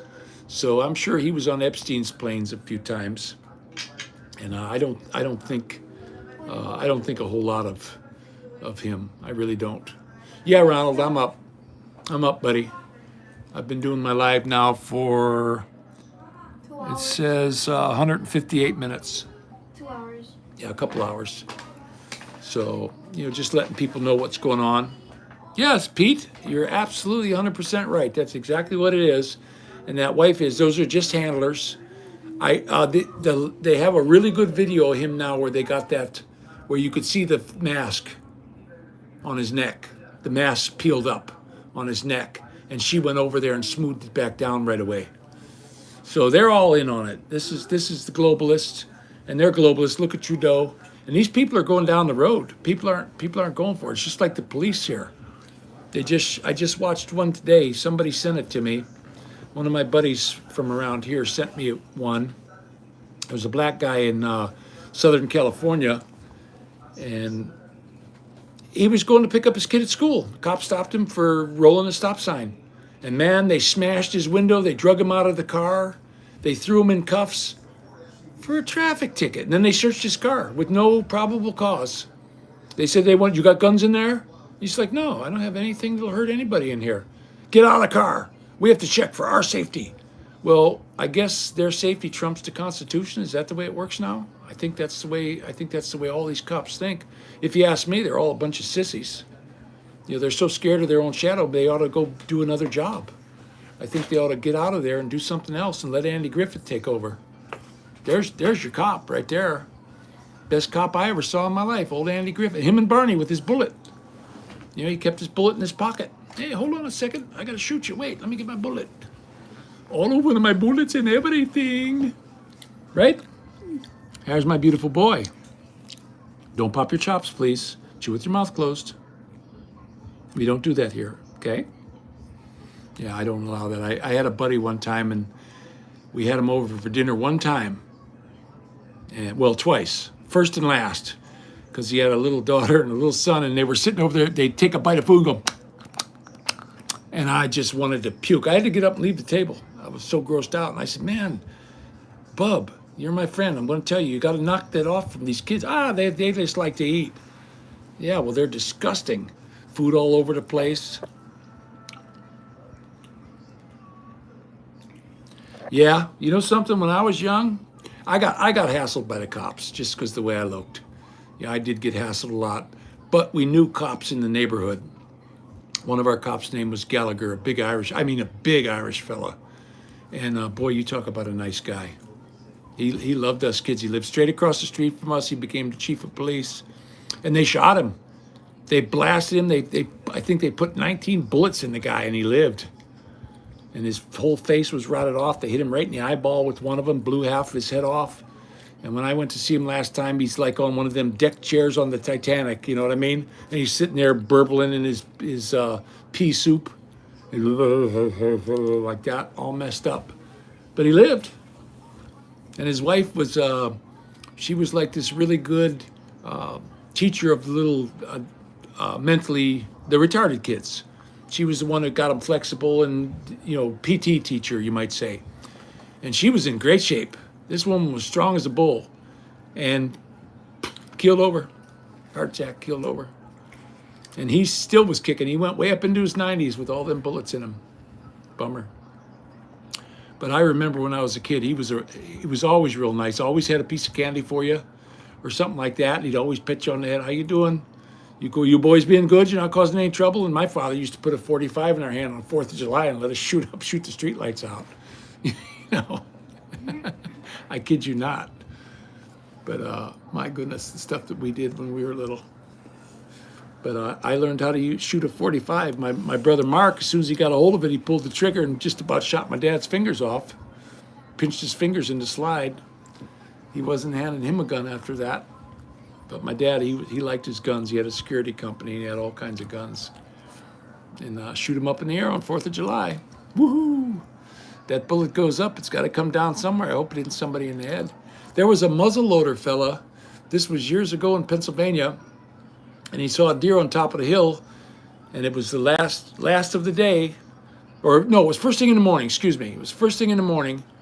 And the deer came out on top of the hill. So he took a shot with his .50 caliber muzzleloader. And he missed it high and went over the hill, and it flew all the way up to this kitchen window, and it went through the window and hit a woman drinking coffee in the head and killed her. Just for her having coffee. So, hey, Dorothy, could you do me a coffee? Yeah. Oh, thanks, sweetheart. How many scoops of coffee? One good size one. One big One, and not that white cup. That white cup I always use, that one's too hard for me to hold, okay? The green cup, the Yeti. Yeah, Yeti. yeah, use the Yeti. Hey, Island Tracker, we're going to use the Yeti cup. But my buddy bought me a Yeti cup here. He sent me the money to buy a Yeti cup. He said he was going to buy me one. And then I wound up coming here. I knew something was wrong with me, and I wanted to find out what it was. And I found out all right. But he sent me the dough to buy one. I went down to Fin, Feather, and Fur and bought a $50 Yeti cup. And I'll tell you what, you put hot coffee in that thing in the morning, and that coffee is still hot at midnight. Unbelievable. I always thought Stanley was the best. Well, Stanley, you just got your ass handed to you. I never had a damn cup that kept it as hot as that. And they're really easy to clean. They're all magnetic lids. They fit real tight. You could turn the thing upside down with hot coffee in it, and not a drop comes out. How they figured that out, you got me, but you can't spill these things. The only problem is once the lid's on them, I can't get the lid off. I can't take it off. My hands aren't strong enough right now. So I haven't been using it for the last while, but I'll tell you what, it keeps the coffee hot for a long, long time. Oh, there's his, see? 9 years old. My Muma wanted to show you that it was 9+ for his castle. And there's 1,422 26 pieces. 26 pieces. Well, now, isn't that an accomplishment? You put your mind to it and you got it done, didn't you? Yep. Good boy. That's my boy. Yeah, like that, sweetheart. Thank you. You know, that's something, if anything, what I want to teach these kids more than anything, there's nothing that they can't do. You know, I watched a thing on TV where Edison's mother, they wrote they sent him home with a note pinned to his shirt and said that he's retarded and we can't teach him. So the mother got the letter and he says, Mommy, what's in there? And she says, you're so smart that they can't teach you. They can't teach you anything, so I'm going to have to homeschool you from now on. And he's okay. After she died, he was going through the letters and found that okay, she protected her son. She loved him, and she did exactly what a mother was supposed to do. You never tear your children down. Your job is to build them up and make them the best that they can be, because one day they're going to be the ones that are going to be taking care of your butt. Look at me. What do I got here? I got 3 little angels on my shoulder all the time, right, guys? You help me up the stairs and everything, don't you? I think we got the same teeth. Look, mine are just older. These guys make out. They get $5 a tooth now. They make out like a What'd you get last time? $20? What did I give you last time? $8. Oh yeah, you got $4 because the one tooth had a cavity in it. I deduct $1 for a cavity, right? So there was 2 of them in that one tooth, so he lost $2. So this one is gonna be $5. Yeah, the front ones are $10. The 2 front teeth are $10. But mine is only one. But you have to sing me the song. Appa, All I want for Christmas is my 2 front teeth. Appa, What? how about this one? $5. The very, very back one. I'll be long gone before those ones fall out. Uh-huh. Maddie's got good teeth. They're all doing really good at the teeth brushing. I don't have to bother them anymore to go brush their teeth. Papa, if I eat here, it hurts. Well, of course it does, because your teeth are rotting out of your head. I have a cavity. Yeah, no shit, Sherlock. Not Yeah, he's got a really it's a bacteria, and if they would just rinse with peroxide, it would go away. But I can't get them to put peroxide in their What's mouth. peroxide? It'll kill that in your mouth. It'll kill those germs, and your teeth won't rot. Where is the peroxide they need to It's in the brown bottle in the bathroom. You got to swish it around in your mouth and gargle it. Don't swallow it. You don't want to swallow peroxide. I brush my teeth with peroxide, guys. That and baking soda. And I was at the dentist at the VA because they have to look it over, and he said, "Man, I never had any work done on my teeth other than when I was in the Navy. And you know what? They were practicing on me. I didn't have anything wrong with my teeth. No, it's not spicy. He's worried that it's going to be spicy, but that'll kill that bacteria. I had the same thing. I had a tooth rotten from the side, and I went to the dentist and I said, "Hey, can you I don't know. I've never heard of anyone getting it filled from the side." He said, "Yeah, just brush your teeth with peroxide. It'll fill itself right up, and swish some milk around in your mouth." You know what it did? It filled back up. Now it's got a dull spot on it, because there's no enamel on the outside of it, and it's soft right there. I can feel it with my fingernail. I don't have There's nothing wrong. to put it. No, you just squirt it in your mouth. Come here. No, I don't have anything to put it in. You squirt it straight in your mouth. Cap or no cap? No cap. Just set it right here, okay, sweetie? Thank you for making that for me, honey. You're my good little baby. Yeah, they gave me at the VA, they also gave me a blood pressure monitor, thermometers, insulin kit, how to do the check your sugar. Oh, thank you, buddy.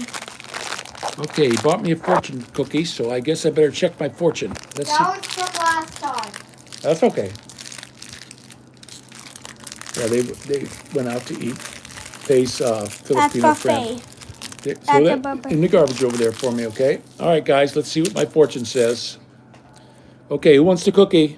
Me. Not me. It's a cookie. All right, let's read what this says. It says, Nope. okay, I can. your next Chinese meal will bring you more cookies. That's my How about on fortune. the other side? Okay. Learn to adapt to evolving workplace dynamics and industry trends. Well, that's definitely following the red line. Be happy in your work. Be happy in your work. I love that, The Bridge Over River Kwai. I thought that was a great movie. It's one of my top 10. Big dummy. The engineer, he's going to build him a real good bridge so they can kill more of his buddies. Yeah, there's a real winner for you. But what are you going to do? It's war, and it's a terrible thing. A terrible thing. And I'm glad I didn't have to go through it. I meet these Vietnam vets over at the VA, and I am amazed at the kind of people they turned out to be. You know, just super nice people, and they don't take shit from nobody. I watched a video. Some young punks got on the bus, and they was picking on this young retarded boy or something. And this Vietnam vet got up and said, "Hey," and they're like, "If you, old man," and boy. Not even a split second, he had those guys all on the ground in the bus, and then the bus driver pulled the bus over and they threw him out. They picked him up and they threw him headfirst out the bus, and everybody was cheering because that Vietnam vet didn't take no shit. He got the Das Boot, that's for sure. He got those boys got the boot. There's no doubt about it. And he was old granny flapper just like me, but he just wasn't going for it. He just, he rode that bus every day, and he saw that kid every day, and he says, he's my friend. Because they interviewed him, and of course they tried to sue him. Of course that didn't go anywhere because the buses all got cameras in them now. Yeah, that deer hunter, they were filming that when I was here. That was filmed back in the late 70s, and I was here, and they filmed that. They didn't film that in Pennsylvania. They filmed the Orthodox church scenes in Cleveland. Down in the flats. Hey, Ronald, glad to see you here, buddy. Doing pretty good today. I feel better than I have, and well, I told you earlier on the phone. I know our phone was really messing up bad. Here, let me squirt it in your mouth. Do not swallow this, okay? And then just swish it around. Open. Turn your nail back. Yeah, there you go. And put that back. Swish it all around, then spit it out. It won't hurt you a bit, buddy. But don't swallow it, okay? That will definitely hurt you. Yeah, that's exactly where it was, Ken. Yep, I was down there when that was going on. They were filming that. They were there for days, and they had a thing in the paper. The Cleveland Press was back then. I'll show you my room. There, he's got his nice robe. Look at that, guys. It's flipped. And they bought me one too. They got me a robe. I like red, white, and blue. I'm all American, guys. Well, they bought me. It's kind of red, white, blue, and black. But they got me a really nice robe. The only thing bad about these robes is they leave fuzz everywhere. If you put a pair of pants, I got a pair of Dickie pants. You throw that robe on, and it's got robe on it, and you can't get it off. You got to get that sticky tape. Can I swish water down now? Yeah. Why'd you spit it out? Yeah, absolutely. Yeah, you swish it around, and spit it out. That'll kill that bacteria, buddy. Wait, can I swish water after? Yeah, sure. Rinse it out. It doesn't taste too good. I need They're learning. the skin. Yeah, we're right by the airport now, so we get horrible signal here. But nobody seems to be complaining on this one. This seems to be working pretty good, and I've been on here for 173 minutes and 33 seconds. And nobody's said anything about thing. Yeah, it was filmed in Ohio, the deer hunter. But that Robert De Niro guy, my goodness, talk about something wrong with. I mean, when it comes to brains, I don't know what happened to him, but somebody put the wrong one in there. I think he got one of them ones from Young Frankenstein, AB Normal. Because I listened to him, they got this Trump derangement syndrome. You know what? What was so wrong with the guy? I remember when Perot was going, and guess what? I wanted to vote for Perot until he got in and got out and got in. He was just a spoiler. He was in on the deal, but hey, A businessman. Go figure. The country, it's a corporation. Why don't you have a businessman who became a billionaire, pulled himself up by the bootstraps, and became rich? That's the guy I want running the show. And guess what? Look what Trump did. He made a lot of rich people unhappy. That rich dad, poor dad guy got on there and said, when Trump was in, I was getting $30 a barrel for my oil. He says, when Biden got in, I'm getting $130 a barrel. Who do you think I'm going to vote for? You know, that's all they care about. They don't care about you or me, these rich people. They're at their own level with their jets and all this stuff. I watched that Kenneth Copeland. Somebody put a collage of this demon. And my goodness, the dude's a demon, guys. He's a minion of Satan. If you've seen the faces this guy's put on, and he buys this plane, he's like, oh, I can't get in a tube with a bunch of demons. You know, and this girl was interviewing him, and he got in her face. Don't you go? You know, he got all freaked out, and then he caught himself, you know, because he's on camera. And I'm telling you what, that guy's controlled by Satan, I guarantee you. Because the faces this guy was making, it looked like horns were ready to pop out of his forehead. Scary stuff, guys. And they're fooling these people. These prosperity gospel guys, they're leading everyone astray. Yeah, I think he's the man for the job. That's my opinion. And if people think I'm deranged and crazy, they can think all they want. They get to pick who they want, and I'm going to pick who I want. And if they don't like it, they seem to get all upset about it. You know, they seem to go into these big fits. I watched a fellow on there was doing interviews in a crowd because they were having a Biden rally, and there was actually more than 3 people there. And this fella got on there, and he was really screaming at this guy with the microphone. You know, because as soon as Trump gets in, everybody's going to get arrested, and he's never going to leave, and he's going to be a dictator, and World War III is going to start. Well, he's the one that kept us out of it. He ain't in the industrial complex, the military-industrial complex. Eisenhower spoke of that. Watch when Eisenhower was getting out in his speech. It'll raise the hairs on the back of your neck. He knew what was going on because he was a general. And he said it's the most dangerous thing because it's just going to be perpetual wars, just like Rome. They just keep warring, and they don't conquer anything. They don't take it. How comes Iraq isn't the 51st state?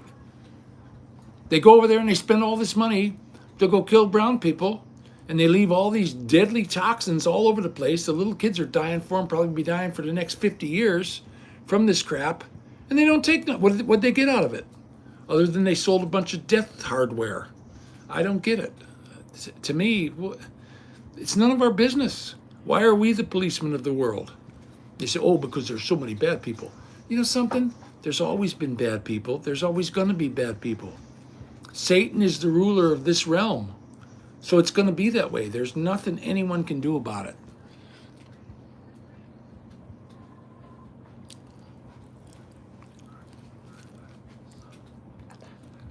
Well, that's going to be a slaughter.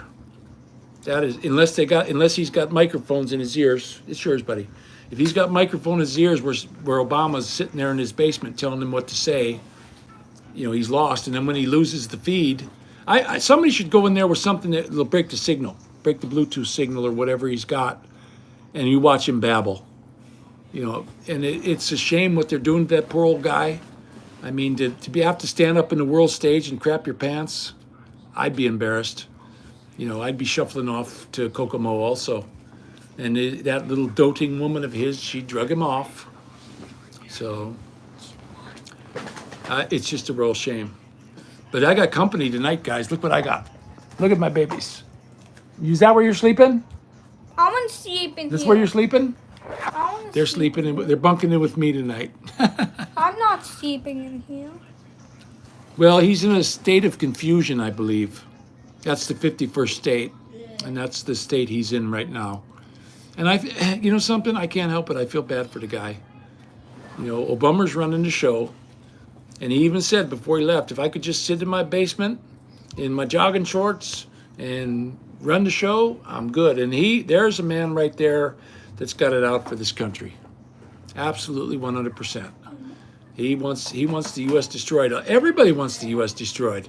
But you know something? The crap that the U.S. pulls on all these other countries. If I was another country, they hate us now in the Philippines. Philippines always loved Americans. Not ever since that. What was the last president's name again? Duterte.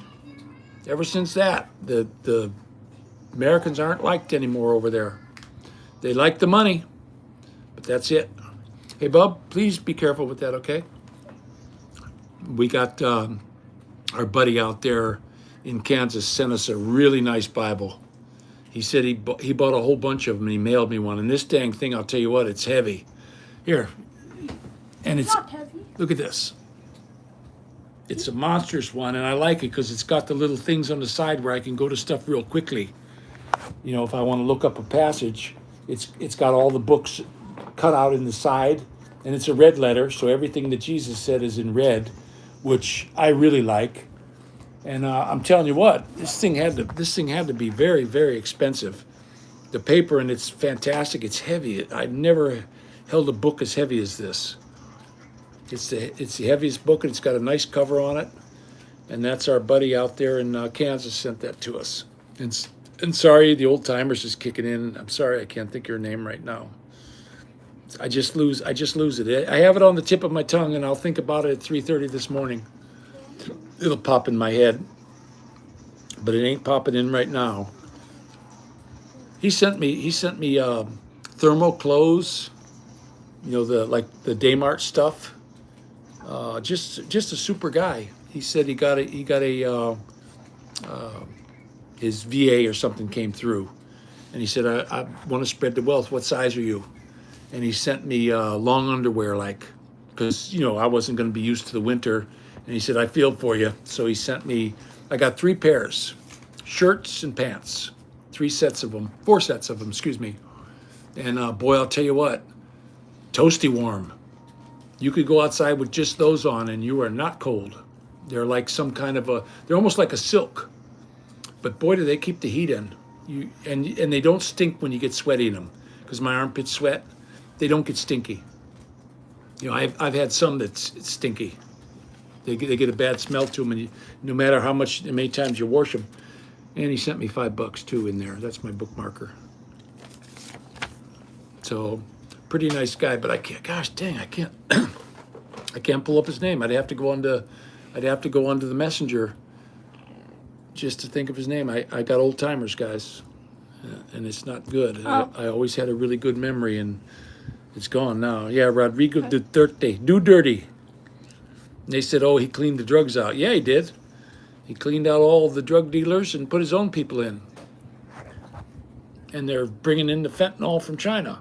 And if you go down to his city, down in Davao, how come the Chinese get to own these buildings? I worked in a call center. It was owned by the Chinese. All the markets, all that stuff is owned by the Chinese. I can't own nothing, but they can. So that's not right. So that's an underhanded deal going on there. And he definitely wants nothing to do with the U.S. So, but I never trusted a 78-year-old man with jet black hair. Sorry, I just don't trust him. You know, still dyeing his hair. Come on, he's an old geezer. Let your hair get the color it gets. But he dyes it jet black, and it just looks kind of funny. And he shuffles along. You know, he's kind of like Biden. He just sort of shuffles along. Yeah, you can eat that, Moo. Maddie, Yeah. why don't you eat that cookie? I don't want it. Oh, okay. The fortune cookie. They wanted it, now they don't want it. Yeah, it tastes pretty bad. Yeah, it's probably 50 years old. I think they printed that back in World War II. Probably. Yeah. Well, the cockroaches kept it warm. Yeah. Yeah. They keep I'm a the good driver. company. Yeah. Yeah. That was a movie I really liked, but I sure do hate Hollywood. All of them got to go through their thing where they dress like a woman, and there's Satan for you right there. You know, it's like with their rainbow flag. That's just a dig on God right there. You know, you got a rainbow with the covenant. We got one too now. Papa, why do they call it Hollywood?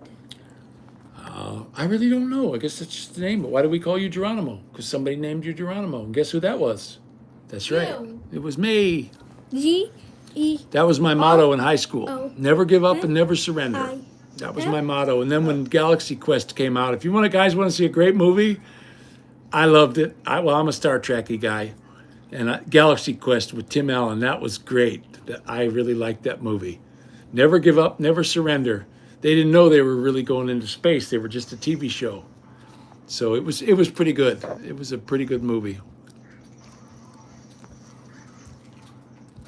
Yeah, the Chinese got casinos there, and they're having some mayor out there now. She's in a world of soup right now because she's taking kickbacks and stuff to let them get away with murder down there. And Filipinos, they like to gamble. So far, I've never met a Filipino that wouldn't gamble their whole paycheck away. You know, they think they're going to get rich quick, and those places are not set up for you to make money. They're set up for them to make money. And if you get lucky and you win, great, more power to you. But me, I've been to casinos. You know how much money I spent in a casino? I think maybe 10 or 15 bucks because I went bowling. And another time I was in there and I was watching this lady, and instead of getting, you know, where they put the red cup on the game, it was a quarter machine. And these little arms came out, and she ran out of quarters. So instead of putting the cup on there and getting somebody to watch it so she can go get more quarters, she asked me to watch it. I'm looking at this thinking, man, there's going to be a whole bunch of them fall off here any second. So I popped the quarter in. First quarter I popped in, I gave it a little spin. When it went in and it landed on top, it was like 35 bucks worth of change fell out. They brought me a big bag to put it in. And you didn't have to declare that winning because it's the quarters machine, you know. They figure you're putting more in than you're getting out. But when I got back to the room, I added up, it was $35 worth of quarters. And there was a bunch of silver ones in there, the old ones. So I kept those. I still have them. But yeah, that was the only time I spent 25 cents at a casino. And when that lady came back, I wasn't there. I made sure I was gone because she was a big woman. She'd have probably nailed the crap out of me. But yeah, I wasn't nobody. I was just some guy standing there. She said, "Would you watch this for me, honey?" Yeah, I'll watch it. I'll watch that money fall down to the bottom, and I'm going to take it. But yeah, all she needed was one more quarter, and she was getting ready to hit all the money she probably put in it. But I can't believe these people. They just keep feeding these machines like those one-armed bandits and stuff. I stood behind a husband and a wife, and I was talking to the guy. When he ran out of money, I was talking to him, and his wife was still doing it. He says, "Look, we have the money to lose." He says, "I've never won. We've been coming here for 40 years. We've never won. But we have the money to lose. We put away money all year just to do this." And I'm like, I can't do it. You know, I bought 5 lottery tickets the other day. First time in years. Didn't win a damn thing. So, you know, I threw $5, a tax on the stupid. You know, basically is what you're doing. And that's exactly what happened. But my little beautiful daughter made me a cup of Nescafe. In a Yeti cup? In the Yeti cup, you're correct. Mister, you should go to sleep, buddy. When are you going to be done? We're going to be done here in a little bit, okay? We're going to let the folks go, and I do appreciate that everybody popped in. 11 folks are here yet, and that's kind of nice. And I ain't gonna down talk nobody. I ain't gonna do like them guys on there that gotta down talk somebody to make themselves feel better. And I don't see any of those taking super chats and giving the money back. They say I'm a beggar and all this crap. I do appreciate. I'm gonna tell you right now. There's been some people who sent me dough, and guys, you would not believe how thankful we are. It's a gift. I'm sure the good Lord nudged you on the shoulder and asked you to do that because we sure needed it.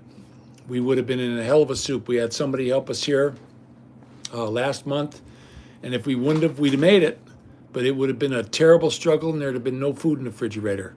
Well, today we went to the store and we put $200 in the fridge, and I don't buy garbage. It's all organic. It's expensive, you know. But I was adding it up in my head, and we went up to $195, 192, and I had $200 in the bank. And so we stayed under, and we got all kinds of good food. We got some hamburger, we got some shrimp, we got all kinds of fruits and vegetables, huh? We even got a star fruit, like from the Philippines, but they're white here. And what else? Oh, oranges, big bags of oranges, big bags of apples. And you got to look on there. And you got to get the one that starts with the number 9 and it's got 5 digits instead of 4. That means organic. And that's all we grab. We got a beautiful pineapple. My goodness, the pineapple. When I was in the store, I smelled them before I got to them, and they're ready to eat. Tomorrow morning, we're having pineapple for breakfast. I'm telling you what, I eat a whole pineapple by myself, though. You know, the core and everything. My wife leaves the core in. We used to core that out when I was a kid. My mother always took that out. That's the best part. To me, anyway. You know, it's like the cabbage, that big long piece inside the cabbage. That's the part I want. You take that cabbage and you go boom on the counter and you just pull it out like a little tree stump and you eat it. And that's my favorite part of the cabbage. But they had some beautiful cabbages over there. I got a couple of them today. Carrots were really nice. Onions, garlic, everything was just beautiful stuff. We went to Walmart this time. And it was just all real good looking stuff, but no sales. There wasn't a damn sale on in the place. Everything was like full price. But we got the yogurt. We got the Great Taste yogurt. And, you know, doctor wants me to gain some weight, so I bought 2. We got 2 of them, huh, Maddie? 2 what? 2 big flats of yogurt. Yep. Yeah, we got that. So that's in the refrigerator. Take this out, Jen. Oh, no. You don't pull that out. It's very sharp. Take it out your pocket. There's my new keychain. See that? Take it out your pocket. I don't know if you guys ever seen one of these, but it's a K-bar. Look here. I'll hold that up for you. Can you read that?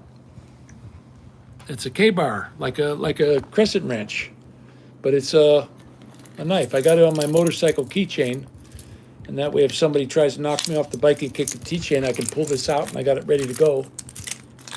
And you know something, if ever you're in close quarters and you got a choice between pulling a gun or a knife, I'll pull the knife 9 times out of 10 because somebody can grab your gun. I watch these guys on YouTube do it all the time in the blink of an eye, but I don't think they're going to be grabbing your knife or they're going to end up with a handful of blood. That's for sure. And I sharpened it up today. Dorothy and I were in here. We sharpened it up, didn't we? I still have my Lansky that I bought back in the 90s. I got my Lansky sharpener with the diamond hone, and I put a 10-degree edge on this baby, and it'll cut through toilet paper. Scott tissue will go slice right through it. So it's a good knife. The steel on it's real flexible. I could put it in a vise, and it gives it a real nice bend to it, and it didn't take a set. It sprung right back. So it's a real good spring steel, and I got it for like $2 in the Philippines through Lazada. So if you ever see one of those in there, grab one because I recommend it. It looks to me like it's going to be a great knife. And I got a Cold Steel. Actually, Cold Steel, when I went there, I had it on my belt and the guy wanted to buy it back. He says, we don't have any more of these. They're all gone and we can't get them anymore. It's called Carbon 5 steel and they don't make them anymore in China. And I'll show you what I got.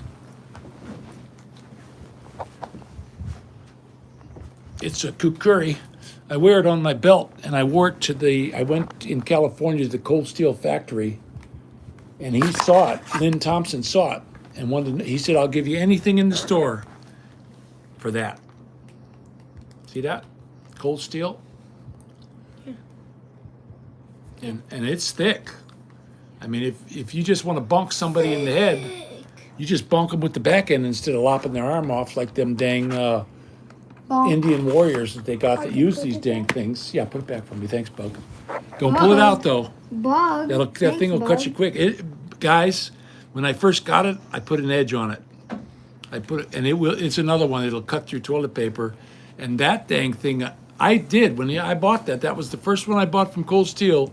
And they show them putting it in a vise and pulling it like this. So I did that. I had a real nice vise, and I put it in there. I was shooting stuff all the way across my shop, from one end of the shop to the other like a slingshot. And it didn't hurt it. It didn't take the finish off or nothing. I bought my buddy one, and he uses it. I mean, he takes it out in the woods, and he's chopping brush and stuff with it, and he's got all the black stuff knocked off it. He's got it wore down to a nub, in like 15 years of use, and I'm glad I gave it to him. I'm really happy I gave it to him because he used it. Hey, Athena, how you doing? Good to see you. Nope, she's here. She had a change of heart. She loved me so. No, she changed it, because the kids don't want to go. The kids do not want to go back. Right? So she decided to stay, and I'm glad. I don't want her to go. And she's here, and today we were talking about, and Ronald was on the phone, and she's 50-50.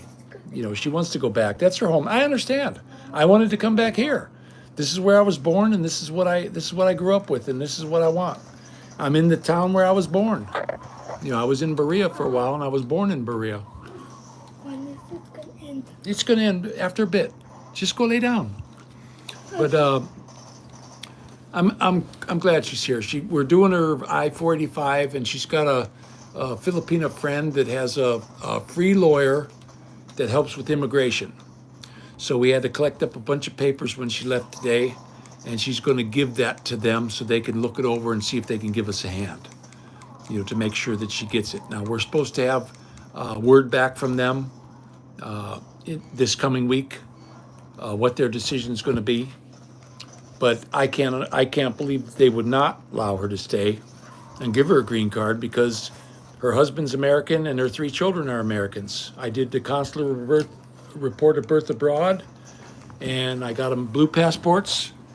And believe me, it was expensive, guys, and it's a lot of hoops to jump through, but it's done. So they came to this country on blue passports. Faye's the only one that came on a maroon passport, and she's only good until August 4th. So we should be hearing back from them before then. But she turned in the paperwork at $1,500. But if she would have went down the Mexican border, she could have walked across, and they'd have gave her $5,000. So, but I couldn't get her to do that. So I would have took her there too. I would have took her to Mexico and let her swim the river. She's a good swimmer. I got pictures of her swimming at the largest pool in the world. We were in the largest pool in the world, and now it's a fish farm. It's in the Philippines, in the town of San Pedro. And this damn thing, I don't know how many acres it is. It's got to be 20 or 30 acres worth of swimming pool. I think it told them it takes 15 weeks to fill it up. You know, with all their fire hoses that they got. But when I first went there, our buddy's sister runs the place. She's like the manager there. I never saw it. You could fit hundreds of Olympic-sized swimming pools inside the swimming pool. And it's got leaks. So they got to wait for the torrential downpours. Now it's a fish farm. They got tilapia in there. And that is a good fish to eat, guys, tilapia. But the way they farm them in the Philippines, I don't think they're too good for you. They're like in mud flats and stuff. I don't know what the hell they're eating, but it doesn't look good. But that's the biggest, they say it's the biggest pool in the world. They can see it from the moon. I guess when they were in the moon, they could see that swimming pool. That's how big it is. But it's touted when you go through the door, it says largest swimming pool in the world. They're holding the rights to it. Russia had it, and then Philippines said, oh yeah? Ha! We'll show you. And they built one twice the size of the one in Russia. So, and the climate's better. You can't go ice skating on it, ever. In Russia, they go ice skating in the winter. But if you guys get a chance, watch that video where the snowmobile, the snow dirt bike rider kind of went through the ice. Oh, I love the tilapia. Yeah, we used to go down to the market in GMA, and we had one guy that we bought the fish. He had the fish swimming in the tank, and he had a knife like mine up there, and he'd whack him in the head, knock him silly, and then within seconds he had this thing scaled and cut the way my wife liked it cut, and we just take it home and cook it. And not a scale in there, nothing. The guy was an expert.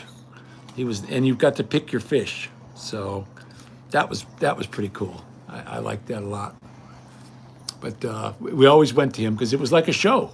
He flipped the fish, and you know how they do the fancy stuff, like Tiger Woods with his golf ball. This dude was the fish man, and he was putting on a show when he cut his fish up. He'd flip them around with his knife, kind of like one of them sushi guys, I guess. But it was a lot of fun. I went in there just for the show. I don't care that his fish were more money than the rest of them in there. And the other one said, "Oh, come buy our fish. It's cheaper." I don't care. I ain't buying the fish. I'm buying that guy. You know, because he put on a show for you. And I just thought that was cool. I had videos of all through that market, but for some reason I can't find them anymore. You know, the YouTube took so many of my videos down that had nothing wrong in them. I didn't say a damn thing. And then they'd take it down, and then I'd go contest it, and they'd say, okay, we looked it over, and we make mistakes from time to time, and they'd put it back. But they took, I don't know, I think it was, at the last count, was 27 of my vlogs they took down during the COVID. They just took them down, and then they banned me. The one time I was banned for 30 days. And they said, oh, you're banned for 30 days and you're not getting any money. Well, you assholes, you never gave me any money in the first place. I've never gotten a dime from them. It says every month on around the 20th, I get an email from them, oh, I only made 31 cents this month, because I'm not monetizing anything anymore. I'm not going to waste my time, because they don't pay me anyway. They send me a letter saying, oh, we owe you $4,038. And they never sent it to me. So I could use it now. I'd be buying a car, you know. But we just got to keep slowly putting money in the pot for a car. I want to get like a van, like a Ford van or something. Back in the 90s, I think it was in 95, I was at the dealership, and they had a Ford E150 Laval conversion for $13,000, and this thing was just like it was on the showroom. It had no miles on it, 17,000 miles.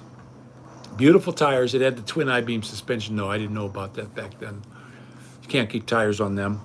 But it had the little, you push the button in the back, and the back seat turns into a bed.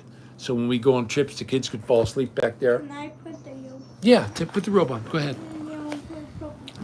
It's kind of cold in here. I got the fan running and the air conditioner's going. So we'll be riding bikes tomorrow, though, huh, guys? Yep. Guess what? Mommy's scared. Scared of what? The bike. Oh, Because no. she said you might fall, and you got to be really careful. Guess what? You might get hit by an airplane, too. We don't live our life on mites. I know. Okay, they're too small and they get in your ears anyway. Yeah. Yeah, I don't go for that. I'm not going to worry about. Do the best you can to protect yourself. Your due diligence. I always hated to hear that. Your due diligence, like doo-doo. Doo-doo diligence is what I call it. And you do that and you live your life. And you take what comes. You know, look at this. I got multiple myeloma. Guess what? Ain't a damn thing I can do about it other than what I'm doing. I asked about the ivermectin, and there's a fella that I started talking to on YouTube, and it was when we were at the motel. He said he got diagnosed with multiple myeloma, and if anybody could help him about this. And I didn't know anything about it. I started looking it up. I didn't even know what it was. And then he decided he was going to go to Germany because in the United States they wouldn't give him ivermectin. And this German doctor says that it's a fungus, and ivermectin will kill it. Well, I was watching his vlogs. Guess what? He's going to be heading back from Germany. He's visiting now because they kept him in the hospital the whole time. I guess you got to be real careful. They gave him massive doses of this stuff, and his bone cancer is gone. He's done. They're sending him home. You're fine. Go home. So, and that's a guy. So he'll be back. I guess he's coming back next week. He sent me. I've been going back and forth with him, talking to him because he watches my channel, and he says, "Oh, you got it too." He says, "Man, I wished I'd had the money. My family footed my bill to go to Germany," and he says, "I wish if I'd had the money, I'd have gave it to you, buddy." He said, "I don't know you, but I'd have gladly gave it to you because I'm telling you what, I'm fine. I'm doing great. So, but it's trials here, so they don't offer it, and there's no money in it. It's ivermectin. It's $6 a pill. Where chemo is, so far, my bill is over $100,000 right now. So, who do you think the doctors are going to have?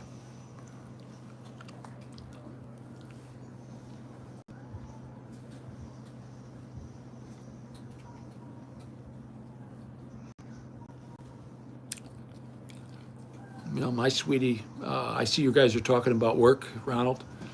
My sweetie has a job here. They actually said once she gets her Social Security card, they will put her on the payroll for me to take care of me as a caregiver. It's for so much a month. They gave us a price and everything on a month, and that it'll be funded, and it'll be, she's working. It'll be just like a regular job, but she needs a Social Security number before she can get any of that. And until she gets that 485 come back with the positive, she can't get a Social Security card, so she can't work. And I really don't want her. Going to a job sucks sometimes. I had a good job. I loved my job. Don't get me wrong, but I don't want her having to go to work if she don't want to. If she wants to, that's fine. Oh yeah, Ronald. That Japanese guy found it on a fungus at a golf course, and it's a miracle drug, and it's cheap, $6 a pill. I got a whole bottle of it in the cupboard. I got my buddy Wes from the Philippines. He's an acupuncturist, and he's all this Eastern medicines and stuff. He went to China. He learned there. He did me acupuncture on me, and he came over with his needles and all that stuff with my back. And did it help? Yeah, absolutely. Because when they stick you with those pins, you forget all about the pain in your back. So I guess it worked. But he's a good guy, Wes Anderson, super nice guy.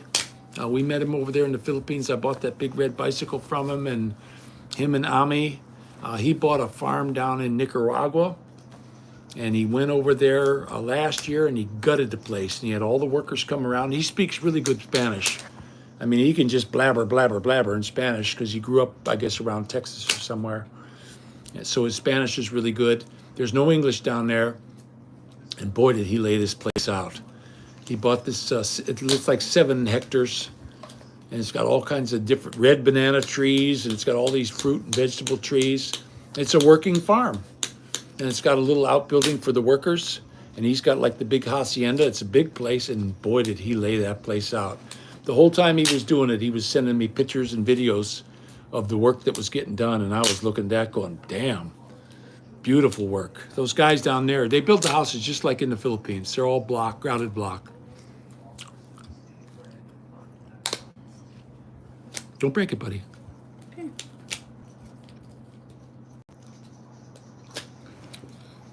Yeah, Athena, that's where we're gonna go. When this chemo stuff is all done for me, I'm heading down by where Ronald's living. And I don't think I could take another winter here. I have to do one more winter. There's nothing I can do about it because this is the VA that's taking care of me, and they're going to have to do yearly checks on me and all this stuff, but I can transfer. I said, hey, if I go down south, there's a big VA down there, and they said, oh yeah, we'll send all your stuff and it'll be transferred. You go to one VA, you can go to any VA. So I said, okay. So, and they have a big one. Ronald said there's a big one down there. So I'll just go get my treatments there. By then we should have a car or a van. I'm leaning more towards getting a van. There's one for sale right now on Facebook Marketplace. I talked to the fellow on the phone today. What happened was his dad's got this big Galaxy boat. So when he retired in 2015, he went out and paid cash for this thing. And it's got a 460 motor. It's got a Class 2 receiver hitch. It's got the super heavy duty transmission just for towing. And he died before he ever hooked his boat up. But the guy said it's got all brand new hitch with the wheelbarrow thingy. They used to show a Chevette. Chevettes are front wheel drive, and they would hook it up to the back of this tow hitch and then lever that up, take the front tires off and drive around. And I put that on my trailer when I had my 28-foot travel trailer, and boy, it made a difference because I was pulling. The trailer was as heavy as the car, and that gets scary when you're driving that. You can get killed really easy. So I had that, and it all comes with it. Well, that right there is $500 to $800 worth of stuff. And the guy goes, look, I would keep it. It was my dad's. I would love to keep it, but it's got a 460 motor in it. And he says, I'm getting like 10 to 12 miles to the gallon. He said, I was driving it to work, and I just can't afford it. He said, and it needs tires. It has the original tires on it, and he says, they're done. They're absolutely done. So, but he said, $5,000, come and get it. He's first come, first serve, and I'm not coming down one penny. He says, it's beautiful. It's a conversion. You push the button at the back seat, just like the one I had, turns into a bed. But the captain's chairs swivel around into a table that you could pull up from the floor. So if you want to sit in there and play cards, and it's got some really nice lights, and it's a high top. It doesn't have the regular roof on it like mine did. It's got the extra raised up roof. So that's definitely going to kill the mileage. I know that, but I don't really care about the mileage. I don't go to a job anymore. We're going to use it to go grocery get and maybe take a trip or two in, and we'll put the money aside for that. Take the kids, let them see the country. This is a beautiful country, guys. I think it's just a gorgeous place. I remember going to caves in Missouri and through the Ozarks and the Smoky Mountains, and you're going to run into some of the most beautiful places. I want to go see the Rockies. You know, I'd like to take the kids so they can see all this stuff. You know, I want to travel, but right now, you know, we're just kind of in the soup right now. And the other thing that I see on Facebook Marketplace is a lot of these motor coaches. And when I got that U-Haul, it had a Ford with a 460 in it, 15-footer. It makes you want to buy a Ford, guys. Boy, that was a great running truck. 117,000 miles on it. And that thing was like a brand new truck. It tracked straight. The motor had balls and a half. All the power you could ever want. This thing was like a race truck, you know.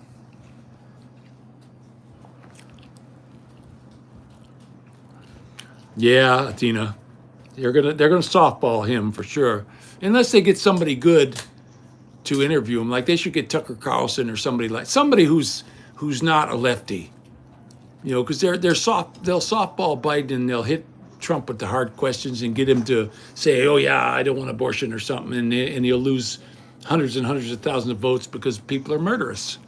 You know, why would you how do you know that little baby in there? They say, oh well, it would just be poor anyway. That's the biggest pile of crap I ever heard, because Abraham Lincoln was poor. That could be the person who cures cancer. You know, and you're never even giving him a chance. God put that in there. You don't kill that. You don't do that. But there's evil people that do, and Satan whispers in their ear, you don't need the headaches. Nah, kids, they're nothing but trouble. He's whispering in their ear, and these young girls, they don't think twice. They just do it. And the young guys, they don't want to pay because money is worth more to them than a life. I had to pay for mine. And you know something? Didn't bother me a bit. It did not bother me a bit. I paid it because now it didn't go to where it should have went, but I paid it nonetheless because that's my babies. And the bad thing was I went from being a there everyday dad to never seeing them again because she kept them from me, you know, because I was evil and bad. The guy went to work every day and paid for everything. I'm the bad guy. Oh, you're kidding, Taffer. He's about as left as you can get. Please don't do that. He's the biggest lefty on the planet. Jeez, that's a shame. I wish they had somebody good. Hey, what do you got there? Oh. You broke my tape measure? No? Where'd this come from? Oh, that's from the slap bracelet. Yeah. Okay, good. I wanted to know what's inside. It's a tape measure. That's weird. Yeah, he's got one of them ones that wraps around your wrist. It's nice to have. I would have loved to have one of them on the jobs. A little ruler. Here, check this. Show it to him. They call it a slap ruler. And it rolls up into a little ball, and you can put it around your wrist. He was wearing it around his wrist yesterday. Put it on. Yeah, that's pretty neat. If you're on the job, that would be nice to have something like that. You can have it. I know I could have it if you wanted to give it to me. But see that? And you know all your numbers, don't you?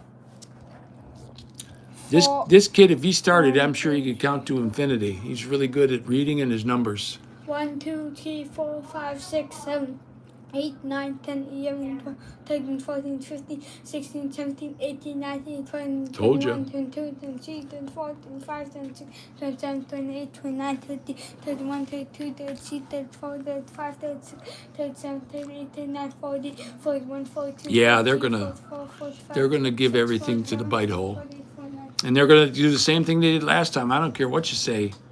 Them votes, that was not a square deal.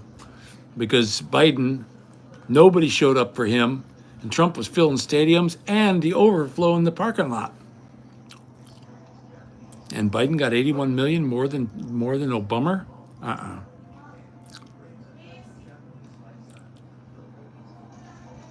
No, Pete, you're right.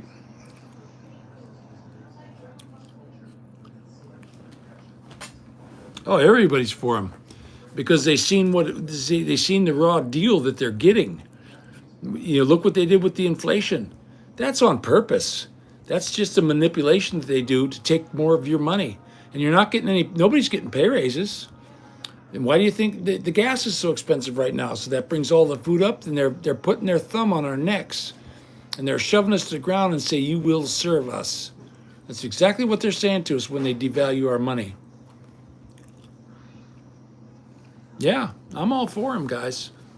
I don't think he did a bad job last time.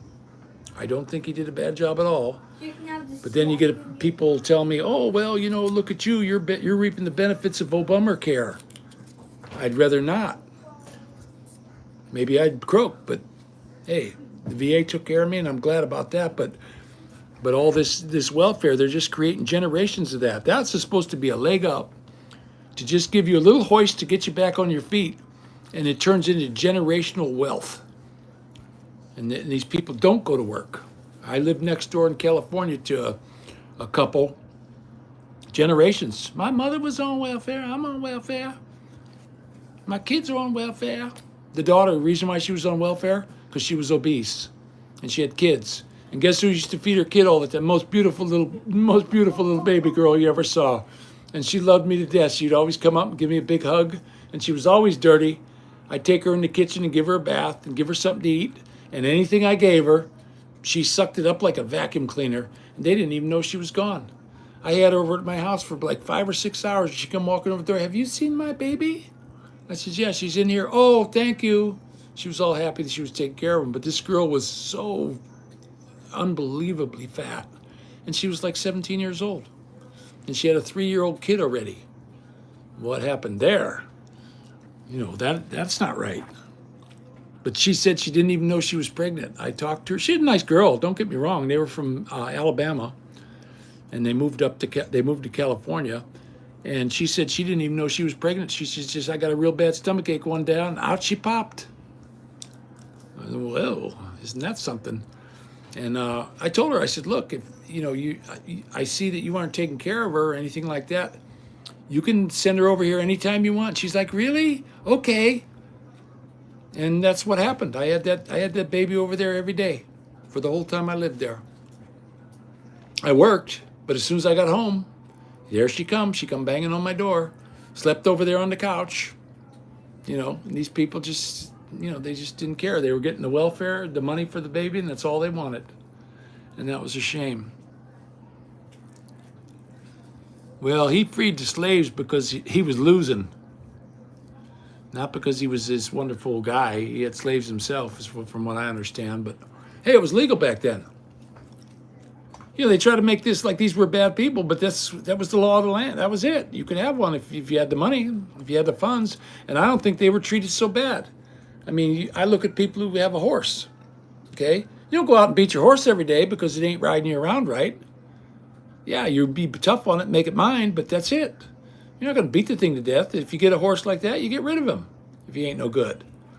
You know, that's just the way that works out. So I ain't buying any of this stuff of, you know, they say, oh, we want reparations and all this. Well, what about the Indians?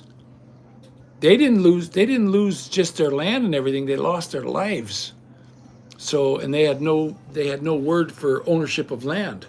The land belonged to the land, you know, the Great Spirit. So I ain't going for any of that stuff. I don't go for that reparations stuff. That just seems like a silly joke to me. But they'll print more money. You watch before the election, they'll print a bunch of money, spread it around. I'm betting, or they'll start another war. They're poking the bear right now, big time. They got submarines, nuclear ballistic submarines in Cuba right now. And we're sending one of ours over. Okay, now we're looking for it. You know, this is not going to be a good thing if the missiles fly. Oh, absolutely, Ronald. Absolutely, 100%. They did it once before, and they let them get away with it, so it worked last time. You think they're not going to do it again? Yeah, I know. It was big money. You didn't beat them and cut their feet off like Kunta Kinte and all that stuff. You didn't do that. It was your property. You took care of it. You fed it. You know, it went out in the fields and made you money. You don't beat the thing to death. It is, Ronald. It's the exact same thing. It always leads to that. You know, totalitarian regimes. That's what we're getting here in this country with these police. I just watched a video today. I couldn't believe what they did to this black guy. He didn't do nothing. He ran a stop sign, and he went to jail for it. It cost him over $1,000. They smashed his window out. They drug him out of the car. They searched his car without anything. Yeah, in Southern California.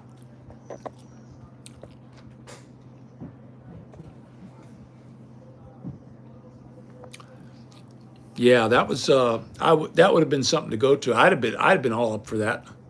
I think he's a good guy, and I think he's got the best interests of the country at heart. I don't like the idea that, yeah, let's do the red flag laws and let's give police not just this immunity but indemnity, to where they can come in and shoot you in the face and they got nothing. That's a big pile of crap.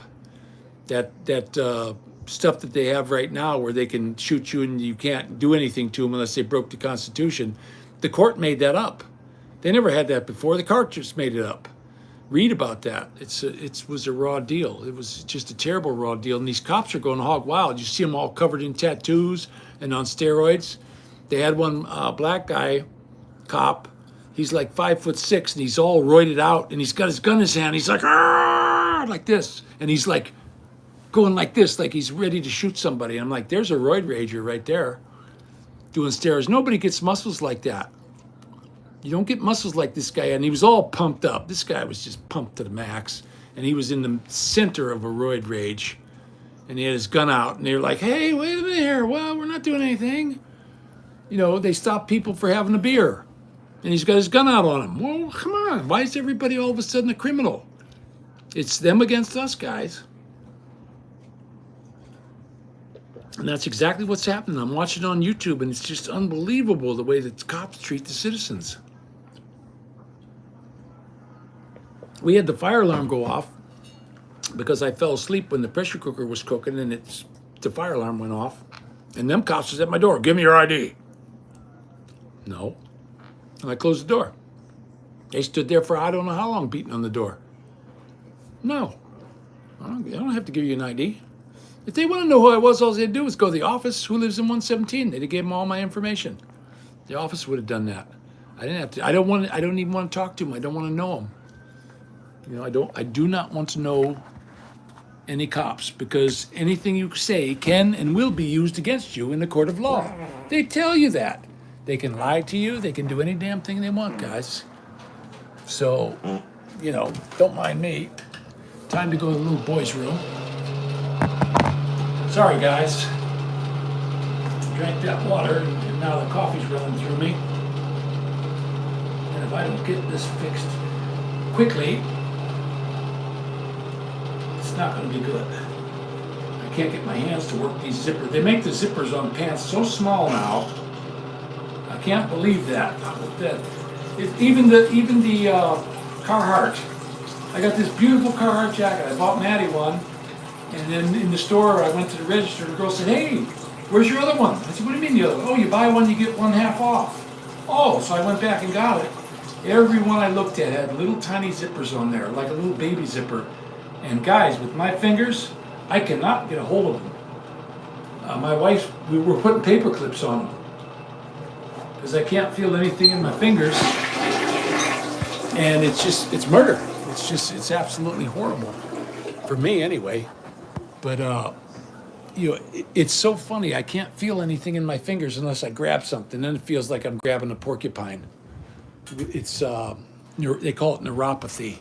And they did a scan of my body. They did another one again. Well, it's right in between my shoulder blades, and it was about this big, right on the spine. It just covered the whole spine all the way around. They said almost a 360 around the spine on that scan. And now it's like, it's just a little dot, but it's still right on the nerve that's going down to my hands. And I'm telling you what, you know, all my life I did everything. Anything I needed done, if I didn't know how to do it, I'd get somebody who knew how to do it and help show me how to do it. Don't do it, just show me how. And I did all kinds of stuff. I had a real good friend that was a super great carpenter, good electrician. I learned from him because I wasn't that handy. I used to hang with my uncle when I was young and fix anything up that was broke on the farm. And I just did everything. Now I can't. I can't even hold a screwdriver. I can't even feed myself half the time. My hands just don't work.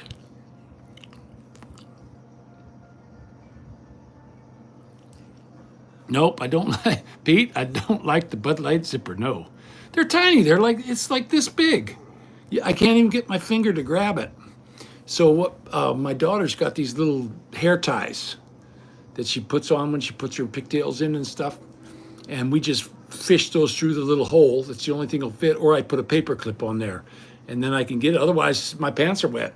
I mean, by the time I get my tank zipper down, it's too late.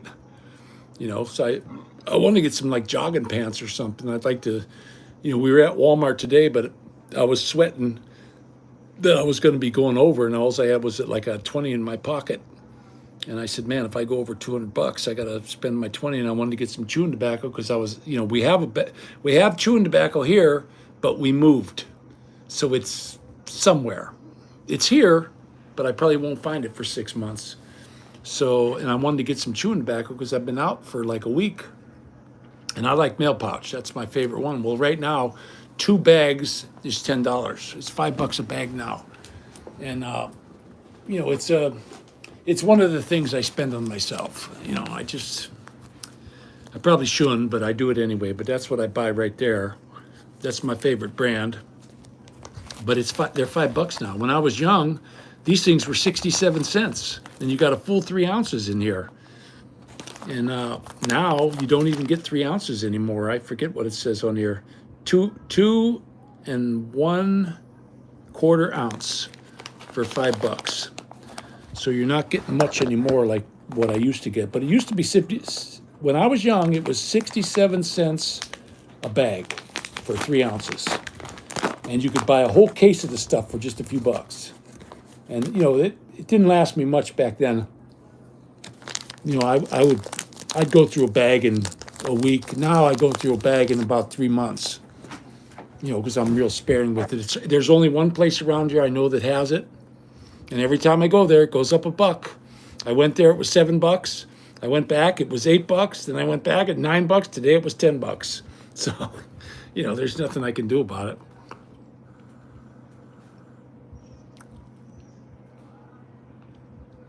Yeah, I know. Anybody, see, here's the thing. What they did to him, what they did to Trump, he overvalued the price of the property to get a loan. Everybody does that. Everybody does that. There's nothing illegal with that. It's what whoever wants to buy it'll pay. If he says it's worth $250 million and he gets a loan against it to build a building somewhere, guess what? The people give their money, they get their building, they're happy, he's happy. Where's the crime?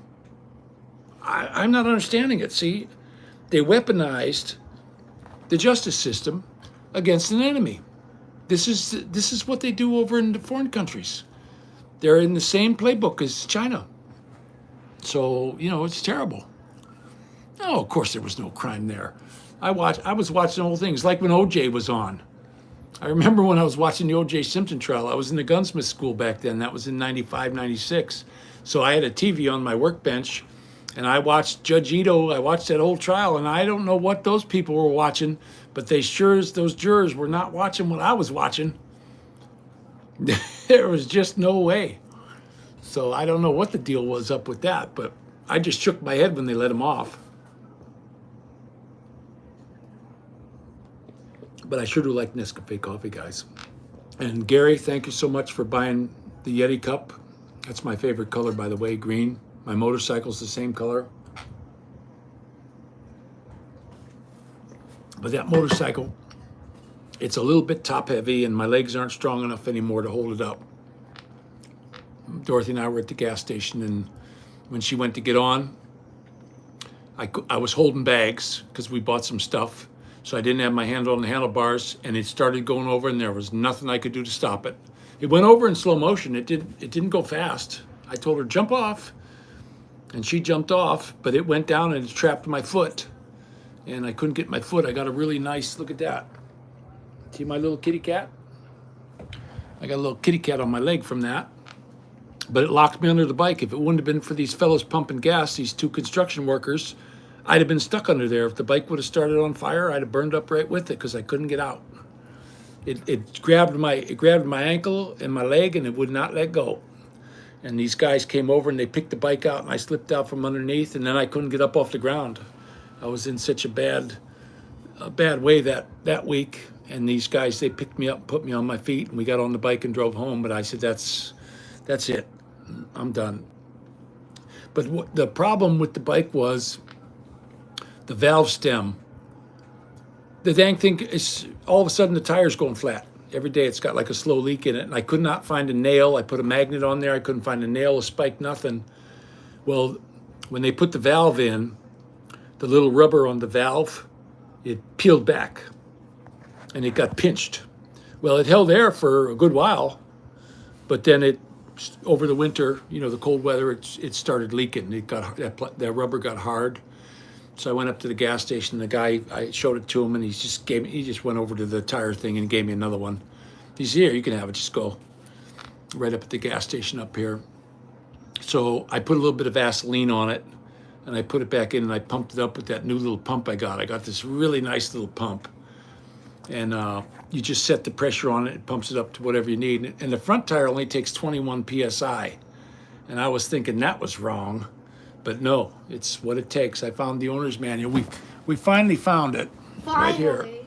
My wife had it. She put it away, and she dug through the stuff since we moved. And I know it's a pain in the butt to have to do that, but she did. She went and dug through it till she found it. And it says 21 psi, the front tire. The back one takes 36.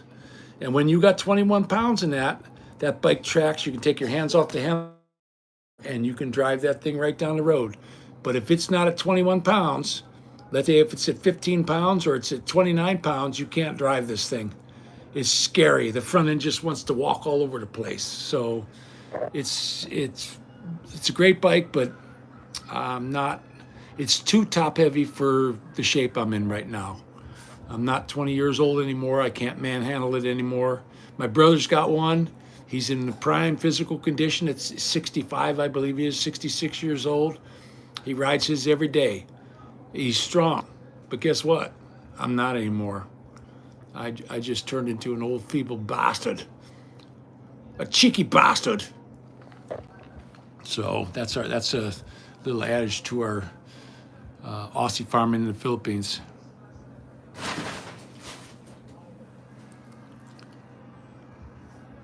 Yeah, Tubi. I have that now on this phone, and boy, I'll tell you what, I'm getting some great movies. I'm digging it. It's a really good for free. There's no charge. Just got to watch the commercials. Yeah, if the glove don't fit, you must have quit. Yeah, that glove was all shrunk. Leather shrinks, guys. It was full of their blood. And yeah, it was somebody else. It wasn't OJ. Come on. I mean, that was such an open and shut case. He should have been in jail for murder right then and sitting ready to go to the gas chamber. But they let him off because he's OJ. Orange juice. I don't know. I watched the whole trial. I was going to the Pennsylvania Gunsmith School at the time, and my mom gave me a little TV. It was this little 13-inch, and you could run it on batteries. It had like a pack, like a DC pack, and you could plug it into your cigarette lighter in your car. And it was a long son of a gun. It was probably about 1.5 feet long, and a little teeny weeny screen like this. And I had that up on my toolbox, and I had that trial going on all day. And when I was done at school at 4:30, I plugged it into my car and I watched all the way home. And I watched that whole trial, and I don't know what those jurors were watching, but I don't know. I think they were giving them some of that wacky tobacco or something, or they paid him big money to say what they said, because when they acquitted him, I was just shaking my head. I'm going, what trial did these people watch? They weren't watching the same one I was. I couldn't believe it. I mean, the guy was guilty, plain and simple. Dead to rights.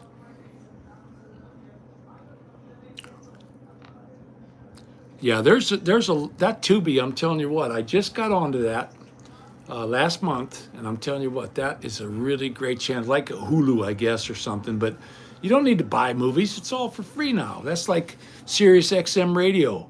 Who the hell would buy that anymore?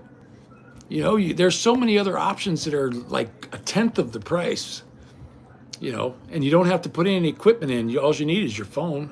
I got YouTube Music. It's got all my favorite stuff. Every time I hear a song, I hit the like button, and it puts it into like a thing for me, you know, down the line. And then all I have to do is turn it on, and now I'll have it in my helmet now.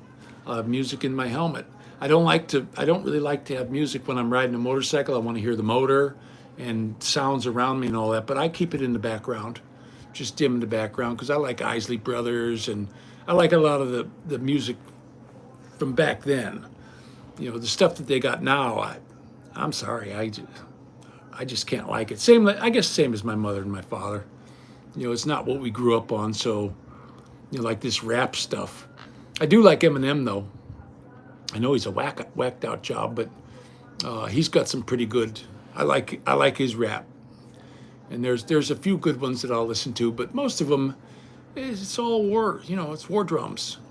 You know, I'm not into it. I'm not into it at all.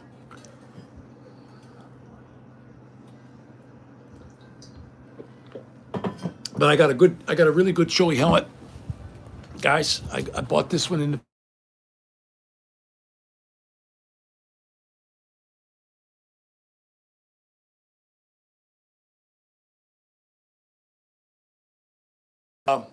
It fits me good. I have to take this 64 centimeter one, and it's got the long oval for my head, so I don't get a dig spot right here. Now I got that HJC. That's like the police helmets. That one hurt. If I wear that for more than a half an hour on my head, I start getting a headache.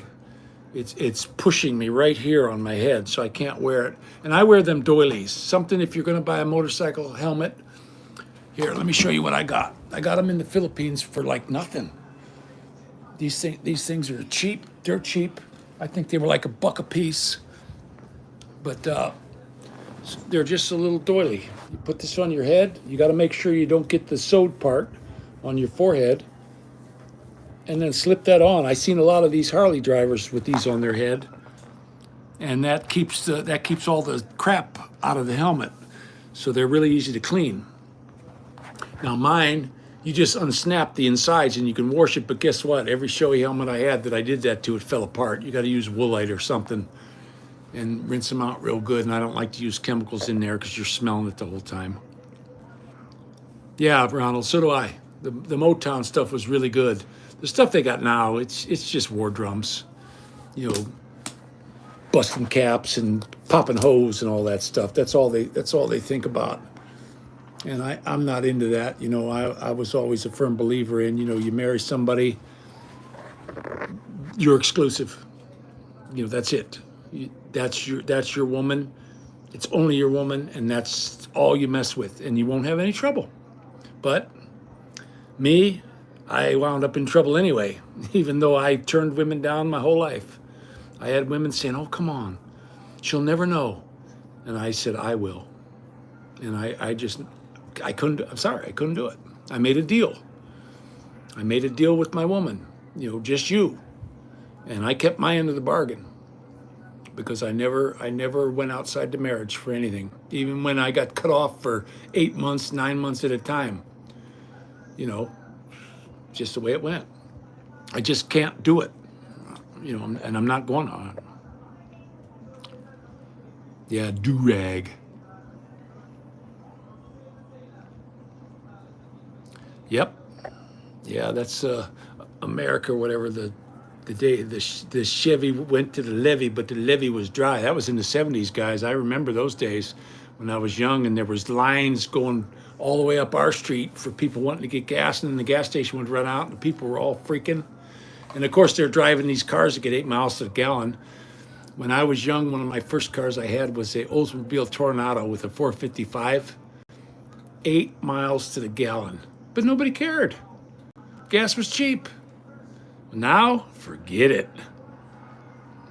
Hey, Bamps, how you doing? But yeah, the new, you know what I don't understand though? And I do understand it. The reason why they've not given these cars gas mileage is because the gas tax. Now in the Philippines, I bought that Honda Mobilio, and I thought I made a mistake because I checked 2 or 3 tanks, and I did not make a mistake. I was getting 47, 48 miles to the gallon out of that little 1500 motor, and it had all kinds of power. It had all the power you wanted in a little station wagon. And I got 47, 48 miles a gallon no matter how I drove it. That's just what that car got. They're not going to do that here. They're going to deliberately make it so the fuel burns because they want that tax money. They get what, 41, 42 cents a gallon on gas tax? They're never going to let you get 50, 60 miles to the gallon. Look, I had a Chevette. When I was going to the gunsmith school. Diesel. Damn thing got 50, 60 miles to the gallon. Then after that, my uncle gave me an Oldsmobile. He called me up. I told him my car's broke. He wanted us to come up to visit. He had a motel up there in Dorval, Quebec. And he wanted us to come up and visit. He got a car for you. I know you need a car, so I got a car. So my aunt takes me out to the parking lot, and he's telling me it gets 30 miles to the gallon, 32 miles to the gallon. And she takes me out to this big Oldsmobile custom cruiser. And I'm thinking, yeah, 30 miles to the gallon, down what hill? You know. And we drove that thing home. He went and put brand new batteries in it. He put new brakes on it. He put new tires. He completely laid this thing out so that I wouldn't have any trouble getting to school. I went up on a weekend to pick it up, my Uncle Buddy, and I drove that thing back. And guess what? I'm following my sister in this driving rainstorm. If she'd have drove over a cliff, I'd have drove right behind her because I was sitting right on her ass. And we got about halfway home, and her car broke down, her brand new little Ford. And that 78 Oldsmobile was running strong. I was running to get parts, and we had to put a metal hose from the radiator. And the radiator fluid was orange, so it wasn't maintained. So it rotted and leaked on her. And we called up my uncle, and he says, "Oh, I can't believe it broke." He said, "I took it to the station, had him do everything." I said, No, it's not your car, the one you gave me, it's the other one. And that car got 32 miles to the gallon, and it was the most fun car if you had a tailgater. If somebody was tailgating you, all you did was slip it down into second gear and floor it. And it would spit raw fuel out the exhaust.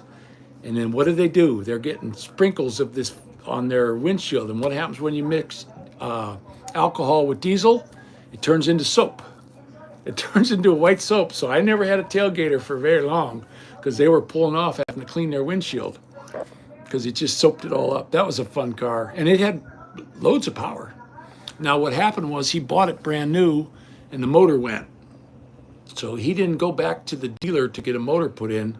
He went to the trucking company and had a Detroit diesel put in there.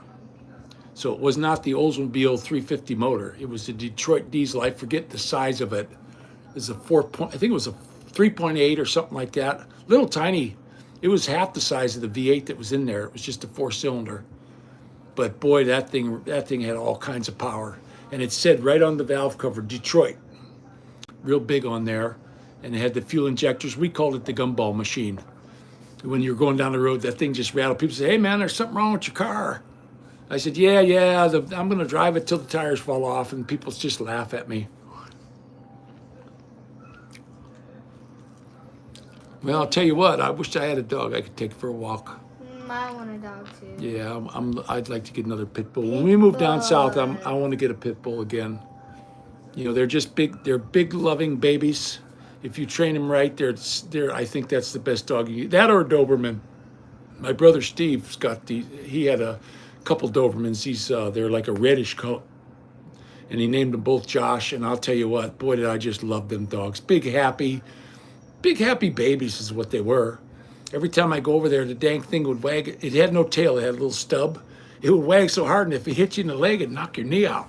It was always happy to see you, and they could bite your head. I mean, his was big, and he got it from the pound.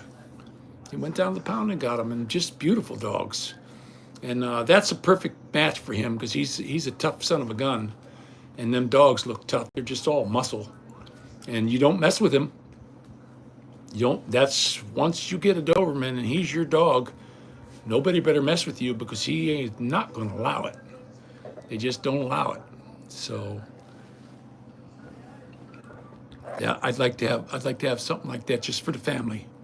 You know, take it in the vehicle wherever we go, and you know, help keep an eye on everybody.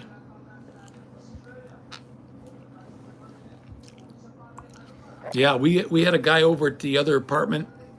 It was a Mastiff and a Pit Bull mix.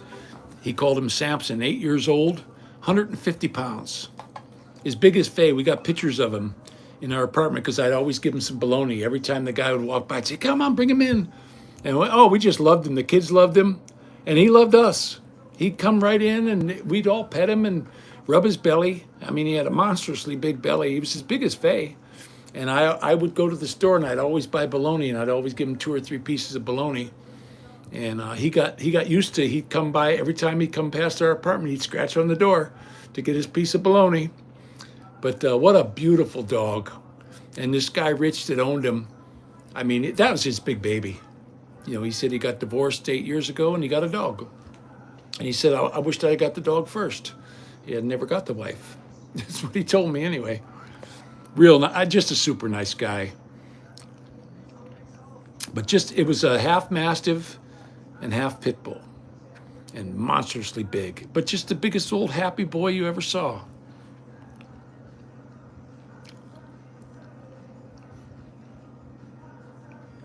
Yeah, they got this thing had such a huge mouth on it. He's another one. I had a Great Dane for a long time, a brindle I got from my sister.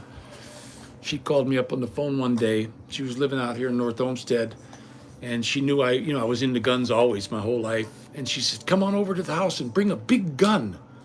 I said, a big gun for what? She said, the dog. She wanted me to shoot the dog. Well, they had it in the basement tied to a short chain, and it got off of the chain, and it chewed the corner of the pool table off. Then it broke into the laundry room because they had a laundry chute, and only tore her clothes up. It didn't tear the kids' clothes up or her husband's clothes up, just hers. And when I got down there, it had a bra stuck on its head, sticking off the top, and it wanted to play. And I told my sister, I'm not going to kill this thing. And she says, I don't care what you do with it, just get him out of here. And I took him. His name was King Tut, and boy, I'll tell you what, he was my best buddy. I took him everywhere. I had an old 51 Plymouth, and those don't have any locks on them. You just stuck a screwdriver in to turn the ignition on. And he sat in that car all day, and you did not get near that car. He would put his paws on the front floor and his back feet on the back seat, and his nose would be right. He had big old slobbers all over my windshield because they just slobber all over the place. But I was in the park one day, and he was on a verbal leash. I never have a dog that I put on a leash. I don't want a leash put on me, and I'm not going to put one on a dog. If he don't listen to me, I get rid of him. Well, guess what? He stayed right by my side. And the cop pulled up on his microphone. He wouldn't even roll the window down a crack. He says, you put that dog on a leash. And I walked back to him. I said, he's on a verbal leash. He'll do as I say. After a while. And his name was King Tut. He was a brindle, 172 pounds.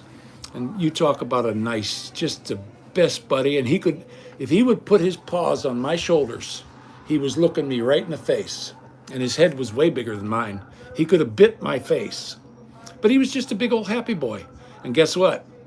You didn't come and shake my hand or touch me. Papa. I lived in a pretty bad neighborhood back then. Not the best neighborhood, not a real bad one, really. But not the best neighborhood. And if I was walking down the street with him, people would cross the street. And if I crossed the street, they would cross back. Papa, What? whose head is bigger than My dog, King Tut. But he got heartworm. That's when I found out about heartworm. All of a sudden, he just got old. I mean, he just, boom. He just turned gray, and he got to where he couldn't do nothing. And he put his head on my lap one day and croaked. And I was like, what the heck happened to him? He was, 2 months ago, he's 8 years old. He's running around like a pup. And then, because I used to throw a Frisbee. He was the greatest Frisbee dog. It's just you didn't want to throw it again because all the boogers that were on it. And the son of a gun, I cut him open. And the heart, I cut the heart out, and I took it down to the vet, and I said, what is that? And he goes, oh, heartworm. He had heartworm, and the worm gets around the heart and constricts it so that the heart can't pump. And he had heartworm. And after that, all my dogs got that heartworm medicine. I didn't know anything about it. And back then I was making $125 a week, but I was buying him Bill Jack. I mean, I had the man I was renting off of was a butcher. So every day he was bringing me bones, and this dog crunched them bones up like nothing. He was bringing me big beef bones and hip bones and stuff like that, and Tut would just chow them things right down. So he was in beautiful shape. Plus I was giving him like a dozen eggs a week. He just ate them raw. You just busted them in his bowl over his Bill Jack, and he sucked them right up. and he was beautiful. My sister saw him, and she kind of wanted him back because he trained up like immediate. I put him on a choker chain, and I got him to heel. One day, he wanted to do what I wanted him to do. He just knew he was a super smart dog, and he just wanted to make me happy. And he slept with me. I mean, he piled right into bed. You know, I lived in a place where I had a ladder going up and he could climb that ladder. And he'd work until he got up there because it was just 2x4s. Because the downstairs was just a wreck. So my bedroom was upstairs. I had no heat or anything like that in the place, but the guy was letting me stay there for free because he was going to tear it down and make a swimming pool the next year. So he said, yeah, you can stay there all winter. I don't care. And I'm like, okay. And he was one of them guys that had the pit bull fights, which was very sad. I just hated that. You know, I'm not into that, like the cockfighting and all that. I have no desire to go even see that. You know, so many people want to watch that and these rooster fights and dog fights and all that. I'm not into that. You know, I think horses and dogs are a gift from above, just like your children. They're gifts, and you know, they love you. They don't have much time on this earth, but the whole time that they have, they dote over you. They're waiting for you to get home. They're lonely. They want you back because you belong to them. And Tut was my dog. And boy, I'll tell you what, you didn't get near me. He would throw his hairs up on the back of his neck and start this growl that sounded like a lion. He'd go, How about Shaky? Shaky in the Philippines, that was another great dog. But I gave him names like my little fox terrier I had in California. The lady gave him to me, and she handed her to me, and I was holding her, and I'm thinking, wow, this is a nice little dog. And I had Victor, the German Shepherd, and as soon as I put her down, she took a crap on the kitchen floor. So her name was Pooper. And when I got Shaky, my buddy handed her to me, and she just shook like this for 5 minutes. She was so scared. So she got the name of Shakes. And she pooped on the kitchen floor. And she had 5 babies. 5 babies. And another 5 babies. That's right. You remember that, don't you? And you know something? She pooped on that floor one time. I stuck her nose in it. I put her outside, and I took the poop outside. And I'm, no. And I left her outside, and that just killed her. She poor thing was just whining all night, and I finally reprieved and went in and got her and sat down on the couch with her. And I said, you don't go poopy in the house. No. That was the last time she ever pooped or peed in the house. That was it. It was over. And she was super smart and fast. Man, I never seen a dog in my life that could run as fast as her. And she could turn on a dime, just like Pooper did. And I had that German Shepherd, a German police dog. And I'm telling you what, Victor, I named him Victor because I was living in Victorville. The lady gave him to me because he was like the runt of the litter. But boy, did he grow up. He was jet black. He was a jet black shepherd, and he had the most beautiful pointed ears, and he would go into a point. You know, I took him everywhere I went, and he would go into a point. He was another one, stayed in my car all day. I'd put his food bowl out and his water bowl, and he'd lay under the car and wait for me to come out from work every day. And if I drove the motorcycle, he was on the bike with me. Pooper too. And how he kept from falling off, I'll never know, because he straddled on each side and laid over the gas tank. Papa, and when you guys were gone, Shaky didn't sleep outside. He slept on the stairs. I know. He was scared. Yeah, Shaky slept with me. I always slept on the couch down there because those stairs were so slippery and our windows leaked. You know, my brand new fixer-upper house in the Philippines. And falling on those stairs, you're falling on solid concrete and tile. So I was not one to go upstairs to the bed. So I stayed on the couch downstairs, and every morning I'd wake up with her by my neck. Papa. That was my dog. Papa. Okay, Bams. Thanks for popping in. What? Papa, you remember I yelled down the stairs? Yeah, I remember when you fell down the stairs. That was bad, wasn't it? Yeah, the damn tiles. I even told them, look, when we were looking at the models, there was a little water on the floor because they were doing plumbing, and we slipped. And I said, look, I don't want these tiles. don't put these tiles in. I want non-slip tiles. And they said, okay. And they wrote it down on their paper. And what did they do? They put the slippery tile in. Everything they wrote down, they didn't do anything except my cabinets. Papa, why didn't we have a carpet floor instead? So Hey, thanks a lot, Berkey. I really appreciate it. And I'm a firm believer in that prayer works. And if you guys wouldn't have been praying for me, I probably would be in a hell of a soup right now. Papa, And I appreciate it. I'm a firm believer in the good Lord above and his son Jesus. It's just like a Muslim man I met over at the other apartment. I'm not going to change his mind, and he ain't going to change mine. You know, we got our beliefs, and that's mine. And he's okay with it, and I'm okay with him. Papa, You know, and I'm not going to say, "Hey, you're going to hell." You know, I'm not going to try to chase him away.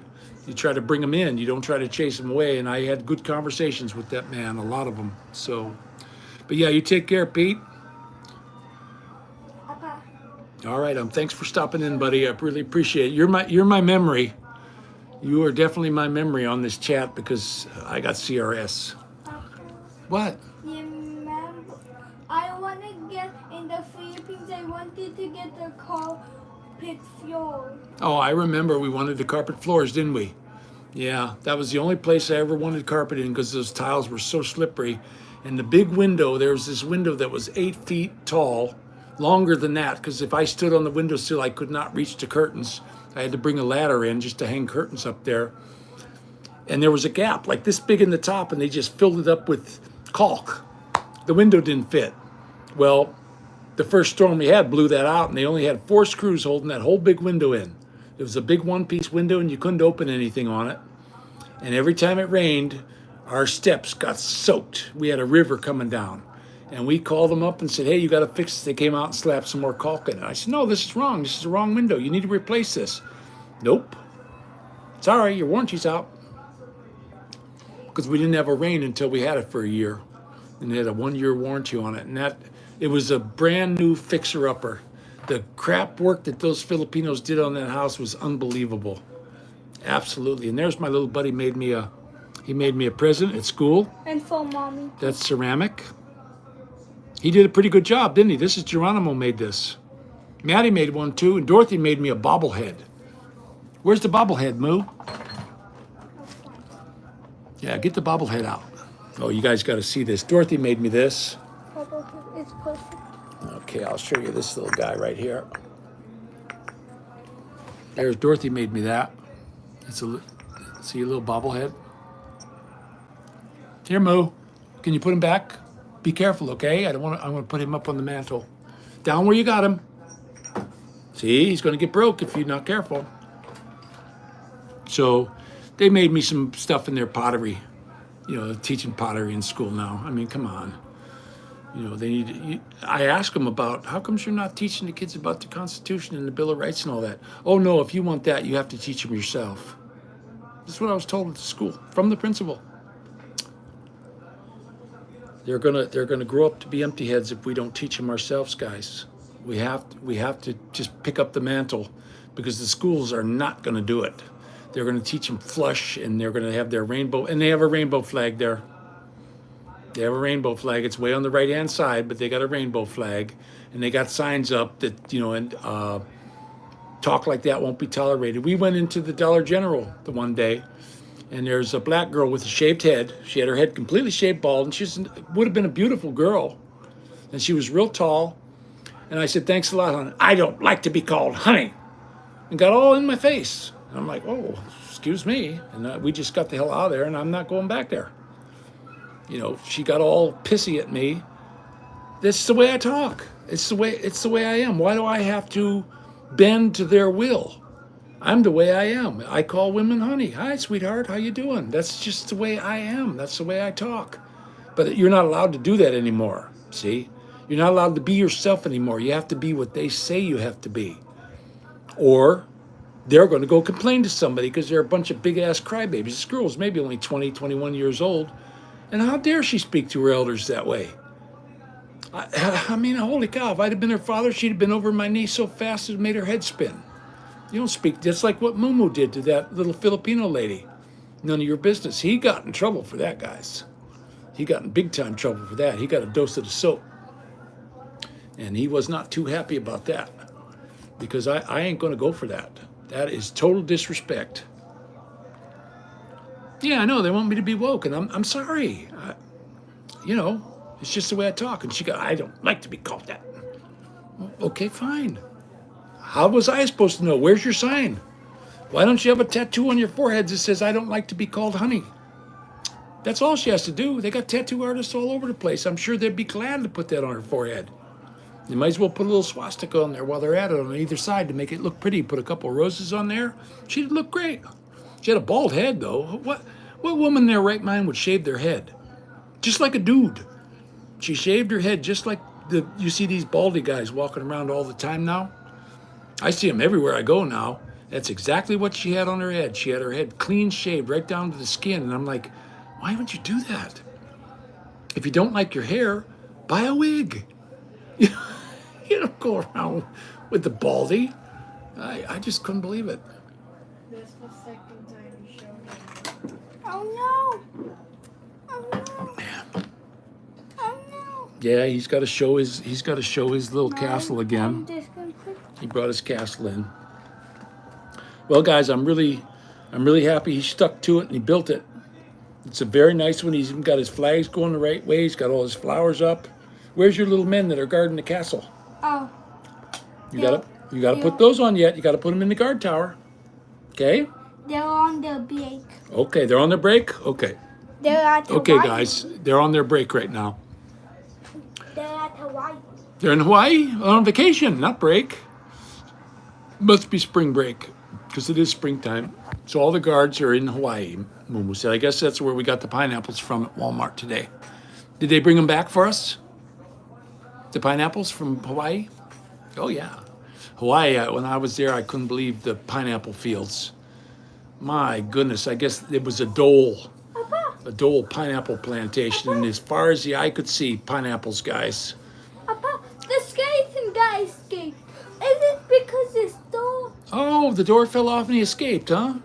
Yeah. I guess his guard dog escaped out of the castle. The door fell off. No, the skeleton dude. The skeleton dude? He went to Ohio too. Oh, he went to Ohio? Mhm. Oh, I didn't know that. Okay, thank you. And the frog went to Ohio too. It was supposed to be here. They're all at the heart of it all? Okay, they're all in Ohio here, guys. But they're not guarding the castle. The king's in trouble. I mean, if they decide to attack the castle, Oh, I feel bad for the king and queen because they're going to get slaughtered. no, the king and queen is on Hawaii too. Oh, they went to Hawaii too? Oh, they're nice. They took all their guards with them, huh? But they left the castle empty. Where's the dogs? Where's the guard dogs? Don't worry. They Don't know what happened to them. They went to Ohio. The drawbridge. Oh, they went out the drawbridge? Past the moat? Yeah, they It's got a moat and everything. So he did really good. I'm glad he stuck to it and he finally made up his mind to build the damn thing because it was $89. And I think he did a fantastic job. He draws pictures. The kid's very artistic. He draws some beautiful pictures. We had a lady here from the VA the other day, and he drew a picture of the lady. Was that a picture of the lady, or who was that you drew? Harry Potter. Harry Potter. He drew Harry Potter, and it was good, guys. It was a real good picture, huh? I was looking at that going, wow, we're going to have a little artist in the family. Yeah, I know, Philippines, but the Filipino pineapples are like this big. Those ones out in Hawaii, them damn things are 1.5 feet tall. They're monstrously big. And we bought one today. I was in the Walmart, and before I saw them, I smelled them. And I'm a nut for pineapple. I'll eat a whole pineapple by myself. I don't like to cut them. I don't like to cut them open, but Faye does a fantastic job. She kind of goes in a spiral cut around them, and she leaves the middle and then puts them in the fridge. And boy, I'll tell you what, I'll have the whole thing for breakfast. Oh yeah, very nice. Look, he escaped. Okay, guys, He escaped. he's escaped. He escaped out of the dungeon. Huh? He escaped from here. Oh, he got loose. Oh well, he escaped. I guess their prisoner escaped out of the dungeon. I wonder why is the hand here for? I don't know, but he got away. You better go catch him. You better call, what is that, the Sheriff of Nottingham. Where's the Sheriff of Nottingham to run him down? Papa, too late. He's already at the Hawaii. He's already at Hawaii? Oh, And well. he's a Yas criminal. I guess the king granted him parole. And he's a Yas criminal. Yeah, I'll tell you what, I could not believe the pineapple fields, how far. It was just rolling field of pineapple, just nothing but pineapples as far as you could see. I was really amazed at that.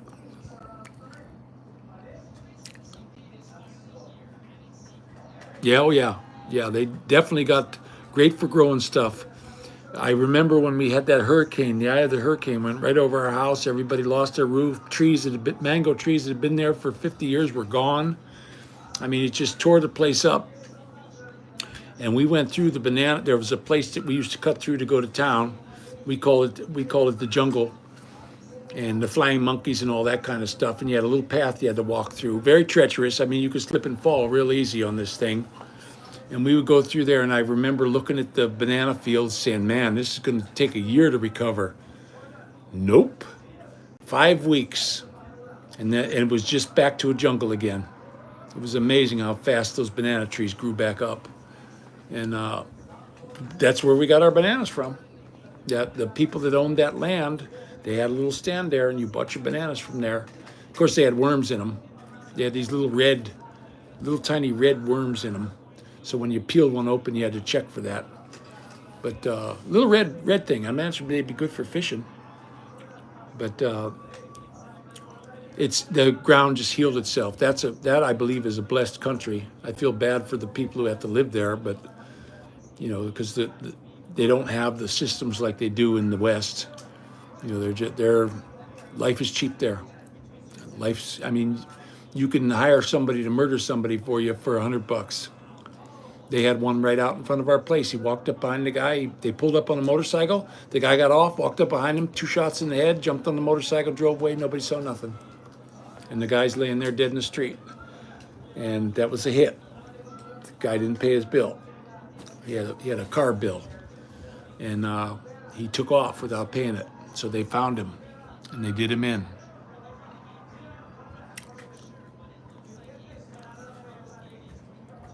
Yeah, when you go through those kind of plantations with the pineapples and the bananas and all that stuff, it's really something to check out. I mean, these people, that's not something that just grows real easy. There's a lot of work that goes into that because there's no banana seeds. You know, they got to plant the little stalk thing, and they cut them. They got these real sharp swords. They go, and they cut these things down to nothing, and they plant a little one inside of where that one was. And 5-6 weeks, you got bananas again. And on our piece of ground we bought, I forget how many hectares we bought, quite a few. And it's got banana trees on it, and I'm not kidding you. I mean, just 6 feet long, 8 foot, 7 foot, 9 foot bunch. I won't go home. I see deadly black tarantula. Hey now, baby, time to go home. That's what we had. And yeah, they got big spiders in the Philippines. I walked right into a big spider thing. It was a beautiful spider, though. It was blue and yellow, and he was sitting right in the middle of the web, and I didn't see him, and I walked right in him, and my whole face got covered in spider. And he was running around on my head. Papa, scared the crap out of me. Papa, in the Philippines, we were talking about it, Papa. We were talking about the stairs, and I saw a spider when it was at night. It was a yee big one, Oh, yeah. bigger than my head. Yeah, we had, in that house over there, it was unbelievable how you could hear him walking. You could hear the things on the tile walking. Big, I mean, as big as my hand, this big. And you could hear them when they go, and they went up the stairs like nothing. They just climbed right up the stairs. They'd put that little hook on there, up the steps they went, and fast. And it kind of looked like a wolf spider, similar to a wolf spider, brown, not a tarantula though, but kind of a nice looking spider. They didn't hurt nothing. They just walked around and caught bugs, you know. So, and they didn't make webs all over the place. They had like they would make little ones in the corner of the steps. These little tiny, like, I guess they call them a funnel web spider or something like that. I guess they're very deadly, but they never bothered us. I didn't kill any of them. I just said, hey, they got to live too. And we let them go, and they never bothered us. But it kind of sucks when you're sleeping at nighttime and one crawls across your face. And in your ear. Oh, yeah. In your nose. I woke in up. your mouth. I woke up in the middle of the night one night, and there was one right on my face, and they're heavy. And I'm telling you what, that's one heck of a way to wake up, guys. But they had all kinds of stuff like that over there. Snakes. We had cobras in our attic. We hired the neighbor guy to go in there and catch them all. Because I guess these cobras, they lay live birth. There's no egg. And there was like 8 of them. And they were cobras. The guy showed it to Ed. You got cobras in your attic. And they crawled up in there somehow and had a whole nest of them, and they hatched. Plus, we had them little lizards like down in Florida that stick to the walls, the little geckos or whatever they call them. And those I never bothered because Don't forget the water. they would jump from the wall all the way across the room to catch a fly. And they'd catch them. Their little tongue would come out, pop, they had themselves dinner. Okay. And so I just let them go. They leave poop all over the place, though. They eat a fly and they poop. But we just sucked it up in the vacuum cleaner. It dries out in a day, and you just suck them up with the vacuum cleaner. But our windowsills were full, but we never hurt any of them. You know, we gave them names. You know, that's my sister lived down in Florida. I went to visit her one time, and she had tons of them stuck on her wall. Spiders, all kinds of stuff. And she's like, no, don't hurt them. That's Herbie. Okay. All right. Because I was going to knock him. Get out of here. But she had them all named too, and that's wound up what we did. We named them all. And, you can see the different ones. And they're friendly. I mean, if you put your hand out, they'll crawl right up on your hand. They're not scared of you. So, we had plenty of them, and I didn't hurt any of them. I'm not going to, that's not my bag, you know what I mean? I'm not going to go ahead and just kill a critter just because it's in my house. He lives too. So I just live and let live. But we had hundreds of those things around there. Now our dog, well, if the dog saw one or the cat saw one, and we didn't have a cat, just the stray cats that were around, though they ate them. And we had a dang cat that came around that I kind of liked her. She had a bunch of kittens, and they were catching. Every time I seen her, she had a mouse in her mouth. So I told Faye, I said, let's not hurt this cat. I wanted to get rid of it because they piss all over. Well, that son of a gun, we put tuna out. They wouldn't touch it. They wanted fresh meat. That mother was bringing them field mice home, and that's what they ate. And finally, some of the workmen got them and threw them over the wall, and we never saw them again. But, I liked that. It was a calico cat, and she was a mouser. Every single time I saw her, she was bringing her little kitties a mouse to eat. And I said, man, well, let's not hurt her. Let her hunt, and she'll teach her kids how to hunt. And we didn't have any problem with the mice over there. And I'm telling you what, you walk through those fields over there, and you could just see them. They're running away from you, just hundreds of the damn things in the grass.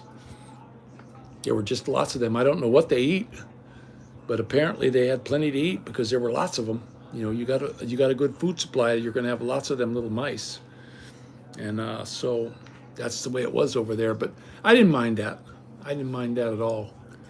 We got to befriend quite a few of them. Yeah. But I'm not a cat person, guys. As far as I'm concerned, I just don't want anything to do with a cat. But that was a cat that I wanted to keep around because she was a fantastic mouser. Papa, But where are we gonna put my castle? we're going to put it right wherever you want to put it. Wherever you decide to display your castle, that's where it gets to go. Okay? Because you built it.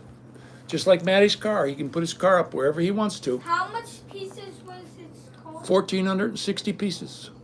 Or more. Yeah, plus. It says a plus sign on it. 1460 plus. 1464 plus, it said, right? Mine is more. Yeah, I know. Don't worry about it. Don't worry about how much there is. He's my little Bruce Lee haircut. How you like that haircut? Good. Bruce Lee, he's going to chop you. And he's going to do push-ups with his fingertips. I just love to watch that guy. I went to a place one time where he was like putting on a karate show because I took classes for that. And with his fingers, he was doing one-arm push-ups. And I was like, man, it's like them ballerina chicks. If you don't think they're athletes, you're not thinking. You try to stand on your toe, bud, on your big toe. Dorothy can do it. We had Dorothy in those ballet classes. Faye was taking her every week, and she could stand up on her toe. I can't do that. I saw that on the Titanic movie where she stood up on the toe, and none of them guys could do it. We ain't built that way. But Dorothy can do it. She's got some good feet. She's got big feet, though. She's wearing her mom's shoes already. I think she's going to be a 6-footer. She's going to be like my daughter, Victoria. My daughter, Victoria, is 6'2". And I think Dorothy's going to be the same way. I think she's going to be a pretty big girl. She eats good. She keeps herself real clean. And she's just a, you can't ask for a better kid. Anything I ask her to do, she just immediately jumps up and does it. She doesn't piss and moan or fuss about anything. She just goes and does it. She goes about her day. They need to save power at the. They need to save power at the castle. So. Yep, that's his windmill. We went all the way up to the north as far as you can go in Luzon on a vacation. And when we went, we wound up in a hurricane, and all the hotels were all smashed and broken. Roofs were gone, and we were swimming in the ocean. You're going to get wet anyway. So I went out there with the kids and had to keep a good eye on them, because they drowned real quick in that kind of waves. There were people surfing. There were all kinds of people out there surfing, and the surf was up, guys. And some of these girls that were surfing, I was impressed. They were doing all kinds of flippy, uppy down things and spin it completely around in a wave, where they'd go up to the top of the wave and then do a complete flip and come back down the bottom and come out fast as lightning. And I was like, wow, check these chicks out. That's really cool. I brought my camera, but it got all wet. So the video, I never posted it because you couldn't really see much. It was all blurry from the rain. I had the rain coat on it, and you couldn't hear anything either than the thunder and the lightning and stuff. It was a hell of a storm, but hey, we had a blast. We went up there with Mark and Maui, and there's one of the nice guy. Mark, he's got that crazy 8-ball Harley, and he came down to visit us a couple times, and we had him stay at our house. And boy, just a super guy, just nicest guy you meet. Truck driver. He was a 30-some-year truck driver. Worked for a bunch of different companies. Had real good pensions, and Teamster, I guess. And he did, he lived in the Philippines. He's got his woman there. But I don't put my cast away. But they were renting this real nice apartment. And we went and stayed with them. And it was 35,000 pesos a month. And I thought that was kind of expensive. And he had basically no parking. He had one of them big Mitsubishi SUVs, the biggest one they got. And boy, you talk about a nice truck. But you know what? No room in the damn thing. He was like 6'4", and I'm not kidding you guys. We were cramped in that thing. My Honda Mobilio had more room. So when we decided we were going to go up north, I said, hey, let's leave your car. There was no room for the luggage or nothing. We had everything on the roof of my car, and we had it all rain tight. Nothing got wet. And that little car, I'm telling you guys, that thing took the highway. We were doing 120 kilometers an hour, and that thing just bzzz, right down the highway, tracked as straight as can be, rack and pinion steering. Brakes are good, tires fair. Do do do do do loo, and power. That little 1500cc motor had all the power you could want in a car. Just absolutely. I wish they sold them here, because if they sold them here, I'd have one. Of course, it wouldn't be 13,000. It would have been 30,000. But what a great little car. But nobody wants that little tiny motor. Everybody here wants a big motor. And I'm like, I don't want a big motor.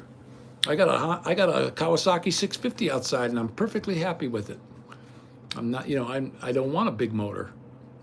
I had that 1680cc Harley Davidson, the 96. I think that's 1600 and something. Yeah, that was cool. I had the supercharger on it and the nitrous and all that. And yeah, that was a really cool bike. But my favorite bike I ever owned was that Buell Ulysses. I hated when I sold that. That was the worst thing that I ever had to do. That was the only motorcycle I didn't want to part with, but I was going to the Philippines and I couldn't bring it. And the guy came over with cash. And he said, here, I'll give you this for it. And I said, deal. And he's like, man, I can't believe you took that deal. I said, yep, it's got to go. It's got to go because I'm leaving tomorrow. Okay, and he put it in the back of he took it for a ride, put it in the back of a truck. I said, buddy, I took good care of it. The only thing I did to it was I put synthetic oil in it, and I got a K&N air filter on in the air box. Everything else is bone stock. You can't do anything to them. They're already souped up. Oh, there's his picture, guys. There's Momo's little picture he drew. I don't know about you guys, but I think that's pretty good. I think he's going to be our little artist in the family. Okay, bub, be careful. Please don't knock anything off of there because it all falls in the garbage can. That's how I lose stuff, okay? Yeah, everything falls off this table. We got this table out of basically the dumpster. Somebody, see that table, that white table? Somebody put it out by the dumpster, and I pulled it in the house. And then when the Chinese people moved, they went to Missouri. We bought the beds from them for $50. And he said, here, take this. And they gave us a rocker, and they gave us another one just like this, but it's wood colored. We got the TV on it. And they gave it to us. That was really nice of them. They couldn't take it. They had a big U-Haul, and they were going all the way out around St. Louis is where he was moving to. He got a job. He graduated college, and he got a job out there. So they were heading out. He escaped China with his wife and his 2 daughters. And the 2 girls, his wife was really, really good looking. Just absolutely a beautiful woman. He was a handsome fella, too. And these 2 little daughters of theirs, 7 years old, twins, just beautiful kids. And very, very well-mannered, very polite. Their English was spot on perfect.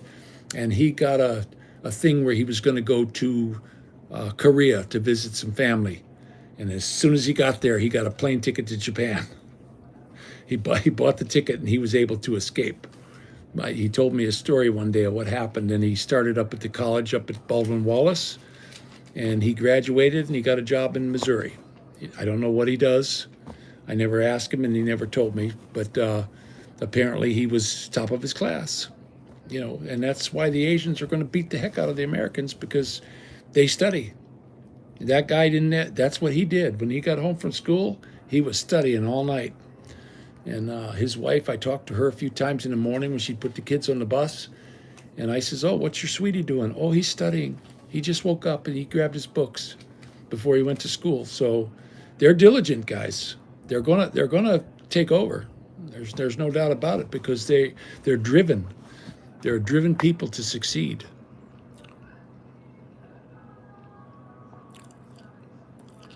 Yeah, we had in Pennsylvania, my brother-in-law got bit by a rattler. We were coon hunting one night, and it was on the west-facing bank. Well, they're going to go over there to stay in the warm rocks, and the coon went down the hill, and the dogs couldn't go down there. It was too steep. So my brother-in-law said, hey, look, I'm going to climb down there and get it. And he put his hand right on a rattlesnake, and he got bit. He got bit right in his hand. But he was okay. I said, come on, man, we got to get you down to the hospital. He goes, no, I've been bit before. It's okay. I'll get wobbly for a while, but I'll be all right. And he did. He got like he was all drunk, and half an hour later he was fine again, and we coon hunted some more. And he did not want to go to the hospital. But one thing I found out, the antidote for that, the doctor told me it's lamb's blood. That's why Jesus was a sacrificial lamb. The blood of the lamb. And that's your anti-snake venom. I did not know that until that happened to my brother-in-law, because I asked the doctor about that. Why did he live?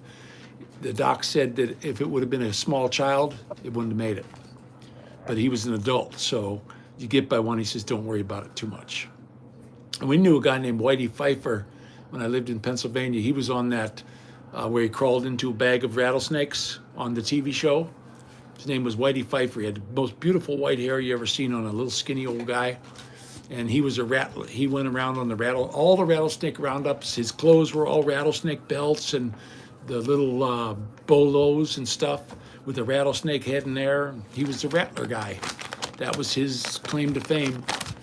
And he lived to be way up in his 90s. And he said, I've got bit hundreds of times by rattlesnakes, because he would go catch them. And the more you catch, you put them in a bag, and they can't bite you when they're in a bag. If they can't see, they can't bite. And he got on TV in his underwear and crawled into that Believe It or Not show. And we watched him on TV.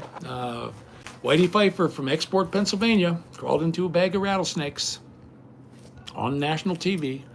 So that was his claim to fame. Just a super nice guy. I went out. I don't want to hunt a rattlesnake though. I mean, leave them alone. They eat a lot of critters that we don't want around. So I'm not into catching them. And you know, he made belts out of them. That's what he did for a living. He made rattlesnake belts and those little bolo ties with the rattlesnake in, like the resin, with the big teeth sticking out. He had all kinds of stuff like that. That was his claim to fame. That was his work, his life's work. And I guess it was some pretty cool looking stuff. But I'm not going to wear it.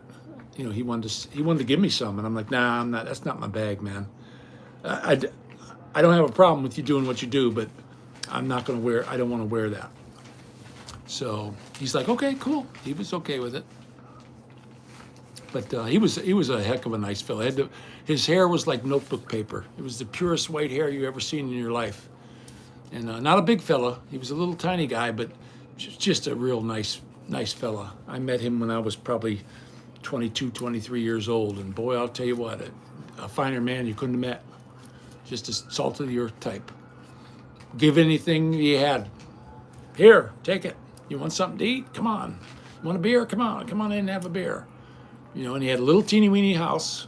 You know, just a little one man house. He didn't want no woman. He said, I seen all my brothers get married, and I was the youngest, and it all went bad. Every single one of them. And he says, I ain't jumping into that bag of snakes.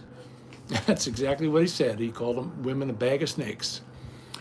And he never got married. He stayed single his whole life and never saw a happier man in all my life. He lived way up in, I think it was 96 when he passed away. And he was in good shape right up to his last day. He was cruising around, still going after them rattlers and making his stuff. In the back of his place, when we went in there, I couldn't believe all the rattlesnake hides he had hanging up. He had them everywhere. You know, curing. I guess they got to cure them to make belts and stuff. Yeah, I see that, bub. So he's showing me some more pictures he's drawing. He's up late with me tonight. It's 1:30 already, and he's still up. The other kids fell asleep. They're bunking in with me tonight, and I'm not tired at all. This is the best I feel, and I don't want to waste it.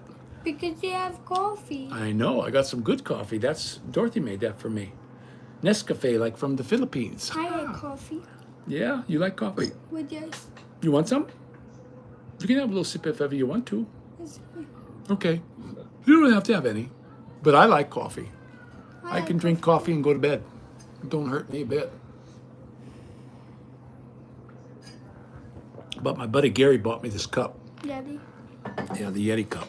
Why? He sent me the cash through that Zillie, Gille. You just give him the phone number and the cash in there. And he says, I want you to have this cup, because he bought me one when he was in the Philippines, but I never got a chance to see him. I had to split. When I was in the Philippines, I knew something was wrong with me. I couldn't put my finger on it, but I just wasn't right.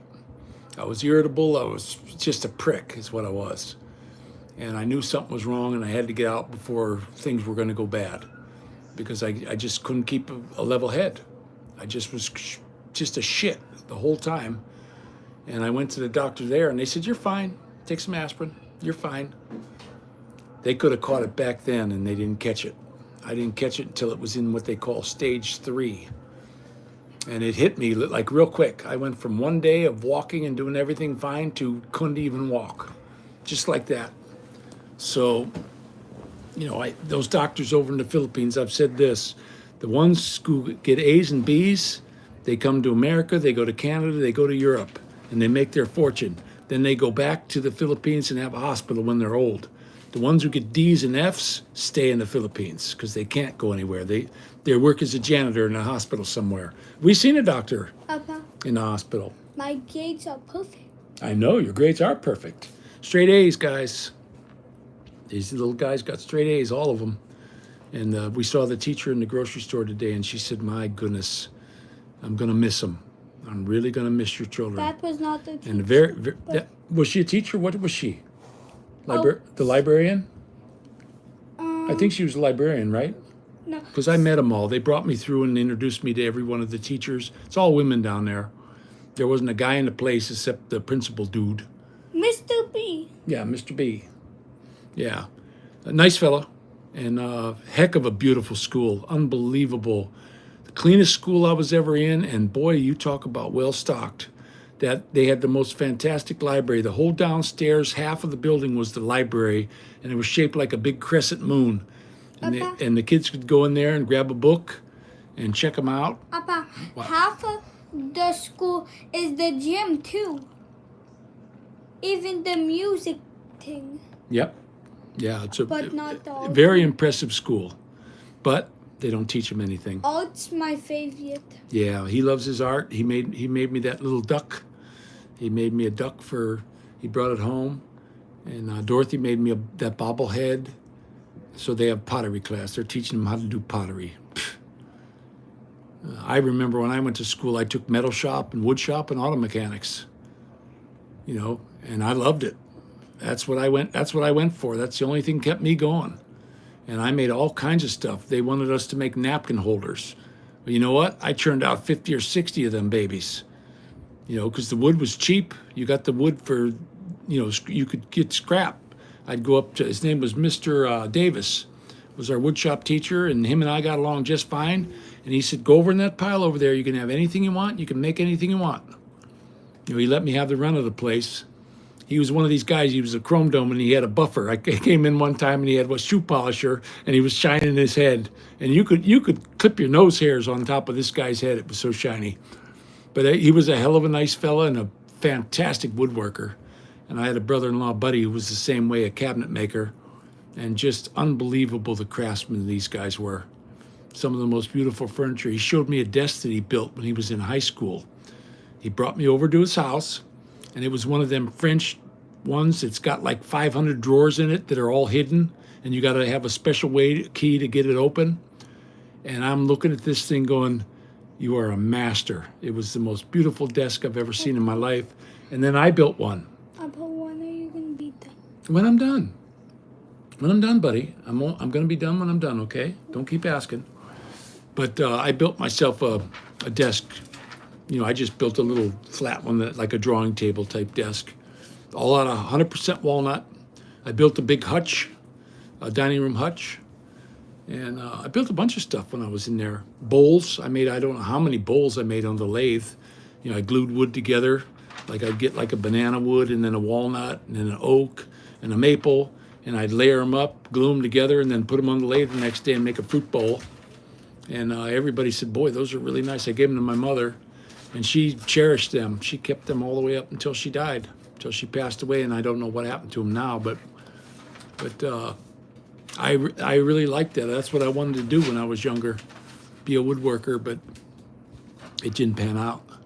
You know, there just wasn't enough money in it. You know, you go in there for a job and they want you to work for, you know, minimum wage for like 5 years before they give you a raise. You know, they come right out and tell you, okay, you can come in here, we'll give you a job, it's $2.35 an hour, and you sign a 5-year contract. No, I'm not working for 5 years for $2.35 an hour. You forget that. You know, I was bigwig. I was making $125 a week. Woo! I think that's all I was making was a couple bucks an hour. But I busted my foot at work, and I got $125 for insurance for being off of work. So that was pretty cool, and I went and got a job somewhere else while I was collecting that. That was part of the workman's compensation, I guess they call it, because I twisted my ankle, and I'm not kidding you, it was twisted up really good. I was doing those store papers, you know, where you carried store papers and stuck them in people's front door, and people hate you for that. They just don't like the store paper guys, but the more papers you put out, the more money you made, and I could cover some ground. Nobody could keep up with me. I had 5 bags of them papers and door to door, and I was boogieing in a pair of shorts and flip-flops, and I stepped on a brick and it went out from underneath me, and man, did I wrench this right ankle. And it's never been the same. My whole life it's been bad. It's all swollen right now because I was doing a lot of walking today. The most walking I've done in the last 6 months was today because I felt good. I finally feel good. And it's about time. They called me up though and said my blood thinner isn't working and they want me to double it up now. They want me, instead of taking one, they want me to take two. And that kind of freaks me out. Coumadin. And they gotta monitor your blood all the time with that. So, and I gotta take one right now, as a matter of fact. But I also got this thing for my hands and they do work. Ronald told me about it. I told the doctor about it, and his stuff works. Did you drink your chalk medicine? No. Can you get it for me? Half a glass, please. What is it? It's right there. See, I told you it's going to go right in the garbage can. See how it fell right in the garbage can? This is not the garbage. It was on. He's learning. I got too much crap on this table. That's like my medicine table. And I'm taking it. You know, I'm doing their protocol. He said, look, if you do this, they gave me this nice little pill minder. It's got all the days of the week, and every weekend Dorothy and I sit in here and we pop the pills in the thing. And you know, I'm going with the program. You know, I got to see this through. You know, I got these little babies here that I want to see grow up. So this is where I'm at, guys. So I'm taking all this deadly poison. They came up with chemo during the First World War as a mustard gas stuff to kill people. And that's what they found out, that it kills cancer too. But what else is it killing in me? I know it's got my memory all shot. Can't remember shit. But it is what it is. There's not much I can do about it. I just go in with the program. But we're doing okay, guys. You know, I had a fantastic day today. It's really hot, and that gabapentin, you're right, that's what it's called. And guys, it works. Now, what happened, I told the girl my hands still hurt, and she says, okay, you can double up on it. The doctor, just for the gabapentin, she came in to the chemo room the one day, and I told her that, man, my hands are, she says, how's your hands? I said, gosh, they're just hurt. You know, they just hurt all the time. And she goes, well, I want you to double up on your gabapentin. And I said, okay, well, guess what? That knocked me for a loop. I couldn't even walk. I was so dizzy. So when I saw her the next week, I told her what happened. She says, yeah, it affects some people that way. So just go back down to one. And she said, what I want you to do is I want you to give it 4 days off. Go 4 days without it. Sorry, you're going to have to suffer. And then after 4 days, your body will and it started working better. And I'm getting my hands back. Look, I couldn't do this a couple months ago. I just couldn't do it. Oh, thank you, buddy.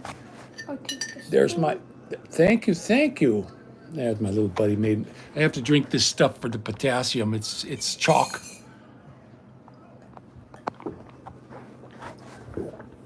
But it, you know, you get used to the taste. It's actually kind of good now. Thank you, Geronimo. These little guys are, I'm not kidding you. I got such a support group here. It isn't funny. You know, they're all like this. Maddie, Dorothy, and Geronimo. They're catering to anything I ask them to do, and they're not making a fuss about it. I say, could you go please do that? Sure. They just jump up and do it. So, you know, I'm really happy about that. And I'm telling you what, they are truly gifts from the good Lord above. They're not mine. I'm under no illusions. These children belong to God. I just get to have them. He saw fit to put them with me. Papa, if you get two, you can buy one, get one free. Yep, it's a buy one, get one free, but it's $10 for one bag, so that's not really free. It's very expensive. But if you get two, it's still $10. I've been chewing since I was about 7 years old. I used to make store trips for my grandpa to get the chewing tobacco, and of course he'd give me some, you know. 7 years old, and I'm going to the store, and I'm just a chewer. I'm not a smoker, but I got to give my little buddy his back rub. Buddy, you need to lay down and go sleep, Bob. It's late. Yeah, you have to lay down. Mommy says you got to go lay down. Give me a hug. I love you, baby. Papa, tomorrow can we look Legos for me? Yes. Yes, we can look for Legos tomorrow, okay? Now you go to bed. You go lay down and go sleep, all right, bub? This is the end of the year. That's- That's Christmas. That's Christmas. That's exactly right. Yep. It says And Christmas. and if everything works out fine, we'll get you some more Legos, okay? All right, you be a good boy now. Go to sleep. He's getting really good. He goes for like 2 weeks at a time without peeing the bed. We put a diaper on him every night. He just puts it on himself. They got the ones that are like underwear now, and he's a heavy sleeper. I mean, you cannot wake this kid up, and that's exactly what happens. I know you are. And that's exactly what happens. But he goes for a week at a time in the same ones. So he's grown up. And I peed the bed when I was a kid too. And we went to see a doctor about it. And he said it's because you go into such a deep sleep that the urge to pee does not wake you up. And he said the best thing you can do is before you go to bed, don't hold water back from him. Give him a big glass of water. And that'll make the urge much stronger and wake him up. And that's exactly how it worked. That's it. Because once I started doing that, I never wet the bed again. And I was a bedwetter when I was a kid. So I slept real heavy. Now, holy cow, if a spider walks across the floor, I wake up. I mean, any little odd noise. If it's a normal noise, I sleep right through it. But if there's something that's out of place, I'm up. And I'm up. There's nothing I can do about it. I can't sleep no more. That's just the way I've been for the last 30 years anyway. And there's my little buddy. I love you, baby boy. How many Lego sets can I get? You can get as many as you can build. If you build them, I'll buy them. 2. Okay. I will. If he wants to keep building them like his castle, I'll keep buying them because I want to keep that mine occupied. Right, buddy? Oh, he's giving me a big thumbs up. And he's ready for bed now. It's awful late. Mommy says it's time for bed. And I'm telling you what, guys, like I said, I'm under no illusions. These are God's gift to me because they're just fantastic kids. I can't believe since I've been sick how well my support group is. I mean, I got little people running around and taking care of anything I ask them to do. They just jump up and do it. My wife's the same way. When I couldn't wash my feet the other day, stuck them out of the tub and she took the rag and she cleaned my feet up real good. And then she puts oil on them and she won't clip the toenails because, they're afraid I'm going to bleed from the Coumadin. But on the November, can you buy me? Yeah. Don't ask anymore. But she's afraid to cut it. And they said if you start bleeding, you just go straight to the hospital because it's not going to stop. And I know my sister's on that out in California. And she cut herself one time and it bled for days. It just wouldn't stop. So, that's where we're at. That Coumadin stuff. It's rat poison. That's how you kill rats. And they give it to people to thin your blood. So that's what I'm taking. But I had to take that one because the other stuff was too hard on the kidneys. Okay, one more hug. Okay. I love you, baby. Good night. Give mommy plenty of hugs, okay? Yeah, he's going to bunk out with mommy tonight, which is good. It's the Filipino way. When we lived in our first house in the Philippines, we all piled together on one big mattress, and we don't need all these bedrooms. Look at my guys. There's my babies right there, and they're perfectly happy. They wanted to bunk in with me tonight. Okay, I don't have a problem with that. Come on in, guys, and they're sleeping. They're out. And they could sleep through a hurricane. We went through a hurricane at the first little house, and we knew it was coming. They warned us days in advance that this thing was coming, and we made sure the roof was tied down. I made sure I got up in the attic and chained it down. That's when we found the cobras. And I'm telling you what, we didn't lose our roof, and we didn't get wet either. We had no water came in. So the people who built that house, they built a good roof, and I chained it down good, and we didn't. And the people were going out, picking up roof and selling it back to the people and installing it for them. So that was a big moneymaker for a lot of the workmen around the area. But big mango trees that had been there for years and years fell down and smashed the houses, and they don't fix it. They got a tree in their bedroom. Okay. They just go with the flow. Okay, we had a storm. Hey, Gilbert, how you doing, buddy? Oh, yeah. My little babies, Love me very much.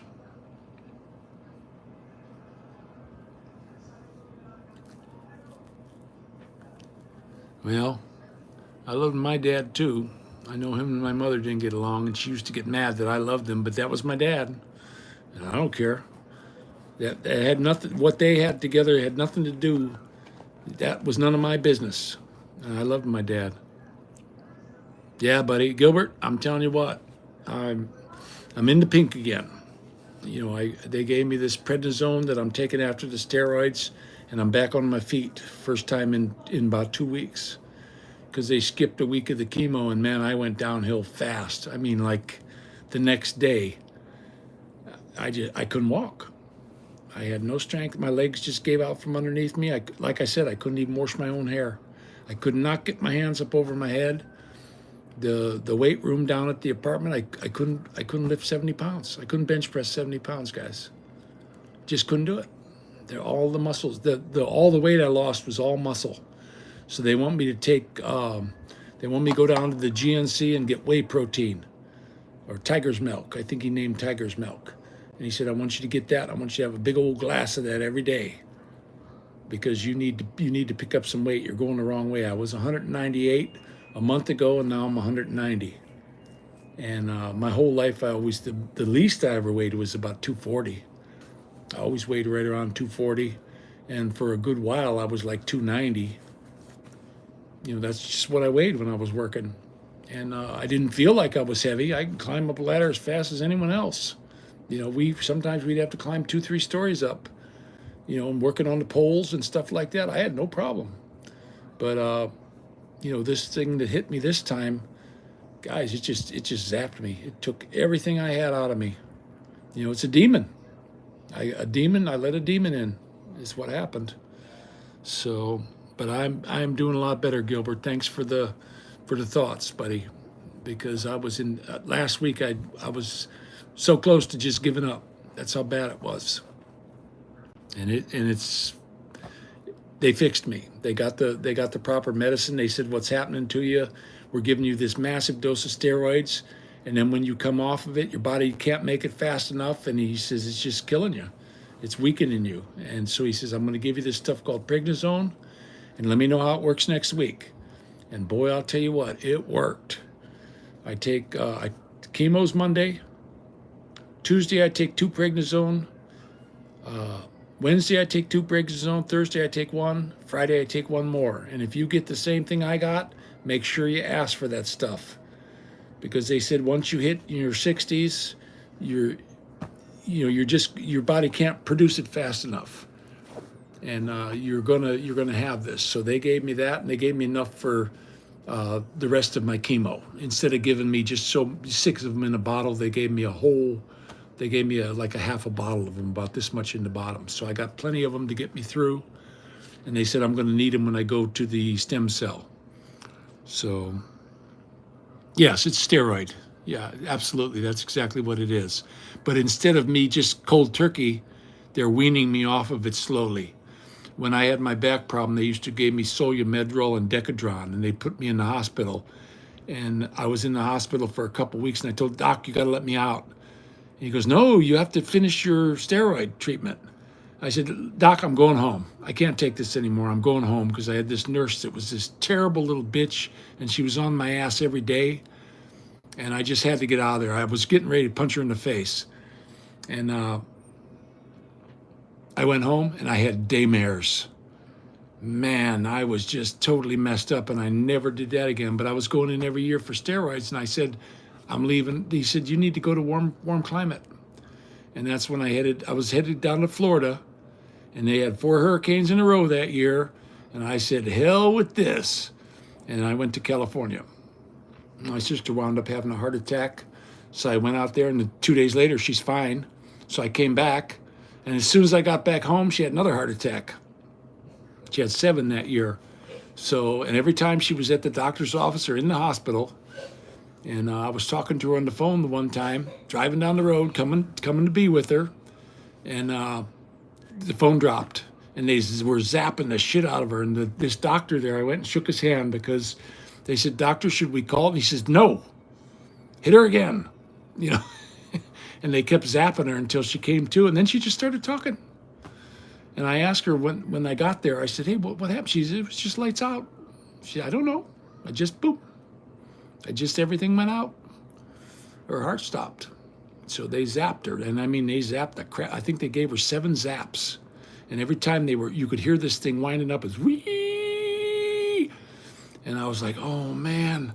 And I'm driving down the road. I'm going there. You know, I think I was in Utah. And I'm in the Lincoln doing 100 miles an hour, and they're zapping the shit out of her. And I got the phone. You know, she dropped her phone on her side, and it didn't disconnect. And I'm like, oh man, I was doing some serious praying. And she made it. She had to get a triple bypass and a defibrillator and pacemaker and all that kind of crap in her because she had the atrial fibrillation and, throwing clots and all that stuff. So she's on Coumadin the rest of her life because her heart still does that. And she'll sit there and tell you, oh, it's doing it again. You know, now I had an ablation done. I had the same thing, and I had an ablation done. But here's what I noticed. She worked in a school. She was the main secretary at a grade school. And guess what was outside of her window? The transformers. Go figure, right? So that electrical field, I think, is what caused it. And I was an electrician. So we got atrial fibrillation. And also most everybody in the family got it. Now, my mother got it, and she didn't do nothing about it. She just said, oh, it's part of life. I got to deal with it. And she went to the doctor, and they told her what she had, and you had to do this, and you had to do that. And she said, I ain't doing none of that. And it went away. She said it lasted about a year, and then it was gone. So that was pretty freaky. Well, I'll tell you what, Gilbert, in the last 6 months, today is the best day I felt. I was outside. I was doing some big walks. The family went to the church. They had a dinner at the church, and I'm not the church people. They want to go. They want to come and have this big show over me, and I'm not into that. You know, I come in there in a stupid push walker, and everybody's, and I'm not into that. I don't know them. You know, if I knew them, it would be different, but I don't know them. And they're going to, I'm glad they were praying for me. Don't get me wrong, but I was just really uncomfortable. And the preacher that got up there, I went the one Sunday, and he got up there and he preached for an hour and a half. And I think he spent a good 25 seconds on a verse in the Bible. The rest of the time he was asking for money. And I said, nope, we're not going here. So, hey, thanks, Gilbert. Appreciate it. These children are truly gifts from above. It's unbelievable. I absolutely 100% know what it is to be loved unconditionally. They love me like a dog loves you. I mean, these kids are just something so special, and they're the greatest gift that the good Lord ever gave me. And my other kids were too, don't get me wrong. But it wasn't them, it was me. It was me back then. I was hard-nosed, disciplinarian. I took my son to a special school because he got in trouble at school. Some kids were pushing him around, and I told him, hey, beat him up. So he did, and he got expelled. So I had to put him in the Huntington Learning Center, and when we were going through the thing, they were afraid of him because he's a big kid. They were just afraid of him and his attitude because, he just hated school. And so they had me listed. When I saw the file, they left the room, and I pulled up the file, and they said stern disciplinarian. That's what they tagged me as. And I told them, you won't have any trouble with this kid. You take him. If you have any trouble, let me know. I'll take care of it. You won't have any trouble with him, I promise you. And I looked at Maddie, and I said, you're not going to give him trouble, are you? And he goes, no, sir. And he excelled. He went through 3 grades in a year because they spent time with him. They were good to him. They weren't these moldy old wart on their face like Uncle Buck. I've been an educator for 43.6 years. And he told him, go down to the subway and have a rat and all that thing off your face. That's the teachers we had at the school Maddie was in. And when those kids pushed him around, they had it on camera, and he kicked them all in the face because he was trained, and he knocked them silly. And he's the one who got kicked out and had to apologize to those kids. And I said, don't you dare apologize to them kids. I don't know what you mean, donate Bitcoin.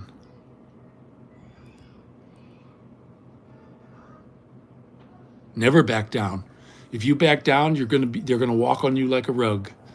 And he said, I'm allowed to do that? I said, you knocked them guys for a loop. You went to all this training. What do you think all that training was for? That's so you can protect yourself, boy. And he did. He kicked him in the face. They had it right on camera. And they said, this is unacceptable. We're expelling him. And they were pushing him around. And he's like groundskeeper Willie. He wore these big loose shirts and he looked just like a tall, skinny kid. But underneath that shirt was just groundskeeper Willie, just ripped. That boy was just completely ripped because he liked to do push-ups and weights and calisthenics and just ripped. I used to look at him and go, my goodness, he's like a big Arnold Schwarzenegger. He just had muscles growing out of his head. But that was the problem. But he just a real mellow. He don't want no trouble. He just wants to go along his way and do his thing and just leave me alone. And I told him, he said, Dad, they're pushing me around. He came in with his head down from school and wouldn't talk to me. And I went, hey, what's going on? And he told me what happened. I said, no, kick him in the face. Don't let them push you around. He goes, I can do that? Yeah. They push you around tomorrow. I said, you put them all on the ground. And that's 3 of them. That's exactly what he did. He put all 3 of them on the ground. And he's the one who got expelled, not them. And you could see on the film, they cut the film and only showed him kicking him in the face. I said, no, where's the rest of it? And they were shoving him around into the lockers, calling him all kinds of names and stuff. So he took care of them. And he did good. I was watching that. He should have been a UFC fighter because he's a big kid. I mean, he's like 6'4". He probably goes, he's kind of skinny now though, because he got into dope. When his mom took off, she took him and she just let him run wild. So he didn't have that father influence. They say that if there's a divorce, the kids are 100% better off if they go with the father than the mother. Because how many kids listen to their mother? I remember when I was a kid growing up, the old man said something, you shook in your boots and you did exactly what he said. That's just the way it was. Mom, if she told us to do something, it was optional. I'm sorry, that's just the way it was for us. A bunch of wild Indians is what we were. And I think about how we treated our mother, and we did not treat her very good. I know I didn't. Because she'd tell me to do something, and no. And she'd whack the crap out of me, and I didn't care. She's a girl. Okay, I'm not going to cry about that. And she used to give us what they call syllable whippings. She'd be whacking on you, you little bastard, I'll kick your ass. We call them syllable whippings, or the roundhouses where she chased you in a circle with her broomstick.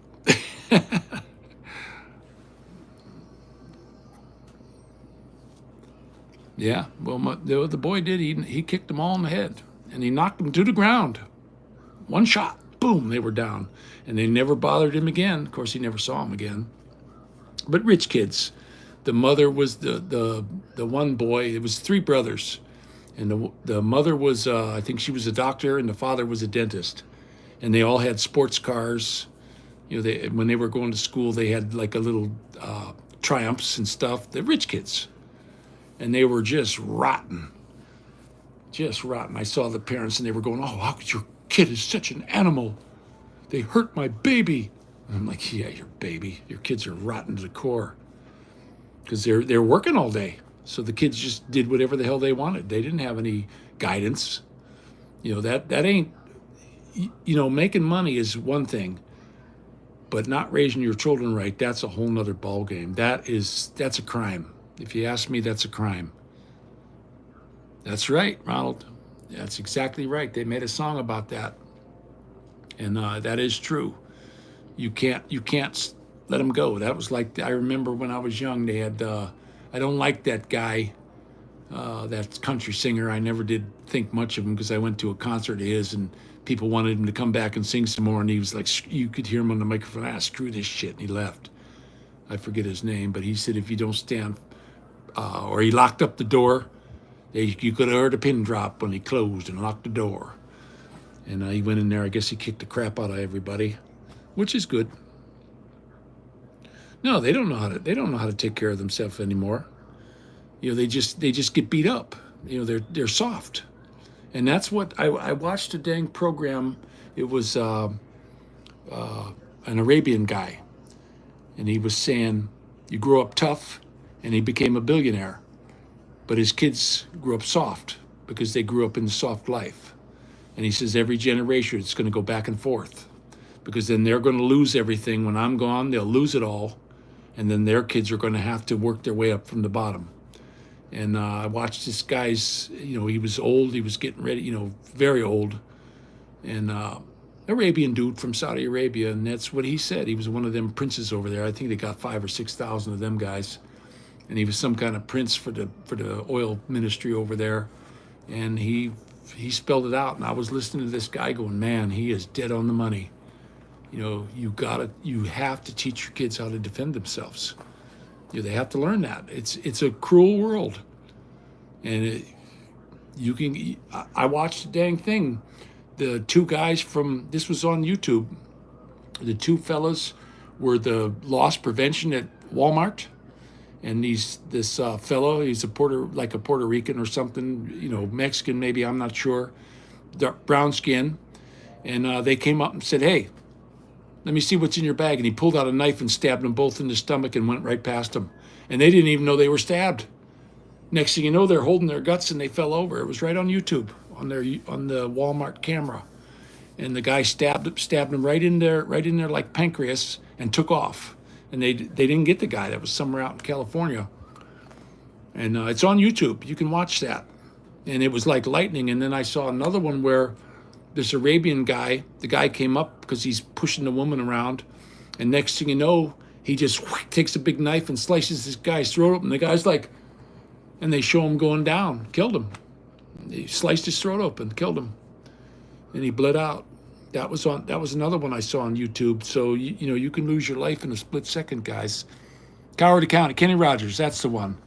I went to the Marlboro Country Music Concert when that blonde girl got in her car accident. They had the sisters. They were really good country and western singers. And we went to that, and they got up on the stage and said she couldn't be here. She was in a car accident, and Kenny Rogers was there. And I had a press thing in my hat and my camo jacket, and I had cameras, and I was getting pictures. Merle Haggard was my favorite on that one. He stood there, and nothing moved but his lips and his fingers on the guitar. He was great. But Kenny Rogers, they were screaming for him to come back for more, and somebody had the microphone on, and he screwed his shit. Let's get the hell out of here. And boy, oh boy, that was the end of him and me. I got rid of all his records and everything. I ain't listening to that prick no more. I mean, these people are ones who made him rich, and he don't have time for us? No. I liked Merle Haggard. I got to see him. And, there was just a whole bunch. It was called the Marlboro Country Music Classic. And I had my cameras, and I went right. We were way up in the nosebleed seats, and I went all the way down front at the bottom of the stage with my infrared camera. No flash was allowed, so I was getting really good pictures of all these stars. And I had my own developing room back then. And Barbara Mandrell, yeah, the Mandrell sisters. And she got in that accident and got all busted up coming to do the show. But those were some beautiful women, little tiny women. And it was a real shame she got all busted up like that, because that girl could sing. She was a hell of a good singer. It was like that one on American Idol, that one that won here a couple years ago. As soon as she opened up her mouth to sing, I said, "There's your winner." I told my wife and everything, "That's your winner right there. There's nobody going to beat this chick." And she married that hockey player, and she's living happily ever after. So I was really glad to see that. Yep. Don't confront anybody, because that's a quick way to get yourself killed. People don't value life anymore. You know, they come from these countries that, like the Philippines, there's no value to life over there. None. So plenty more where they came from. That's their motto. Yeah, it was unbelievable, the instruments they play. I used to watch that Barbara Mandrell show. I had a VCR back then, and I used to tape it because I was working. I was second shift then, so I could never watch it. And I don't care what instruments them girls grabbed. Their parents did a good job on them because they made a hell of a good living, you know, singing. And I just saw a guy on YouTube real heavyset guy, kind of like that guy who did the Rich Men in Richmond. That guy could sing. That guy's a great singer, and he had some great songs. Well, they had this big, heavy duty, and he started playing the guitar, and I'm thinking, he's not going to be that good. Holy mackerel. This guy was fantastic. I was going, damn. Here we go, another just a country bumpkin, and he's going to be a big star, I guarantee it. I don't know what happened to the Rich Man from Richmond guy. He had his flash in the pan, and now he's gone. And that was beautiful songs he had sung. I'm surprised Trump doesn't hire him. And yeah, it was amazing. Anything, violin, banjo, piano, you gave them an instrument and they could play it. Some people are just gifted that way. Now me, I can play with that right there, my little thumb. I had a banjo and I never got real good at it. I could keep a beat, and I could keep the melody and all that, but I never got. I guess I didn't have my heart into it. My boy wanted to play guitar, and I thought, well, he wasn't putting any time into it. So I said, "Come on, Bub, I'll show you how good." And I bought a banjo. I went down to the music shop. And it was a Korean banjo and had this beautiful, deep, rich sound. It wasn't a twangy one like a Fender. $350, and I bought it. It was called an Abilene. And boy, that thing just was beautiful sound. It was all mahogany and just built. I've never seen anyone as pretty as that one. And I put gunsmithing, like what you would put on a rifle. So I had a strap for it. And I practiced on it. I got pretty good at it. I could play a tune. I had all kinds of tunes I could play. I could play everything in the book, but I can't play unless I'm reading the music. Some guys can just remember everything in their head. I can't. I gotta be looking at the page of music, and I can't see worth a shit anymore, guys. I look at something this far in front of me, and I can't read it. When I went to go, that fellow sent me a Western Union, the Aussie farmer in the Philippines. And I went up to the girl and I said, look, even though I could magnify it on the phone, because you got to give them this number, I couldn't read it. Even though I magnified it up as big as it would go, I could not read that even with my glasses on. And the girl was just rude as hell. What's the matter, old man? You blind? Oh, gosh, she was just horrible. And then, she was just totally rotten. 22, 23 years old at the Giant Eagle, she was rotten. And then I saw the manager coming, and I said, "Excuse me, can you pull the camera?" And I looked at her, and guess what? It was the mother. So nothing was done. So I just got I was able to get the number. The manager lady read the number off, and they gave me my cash.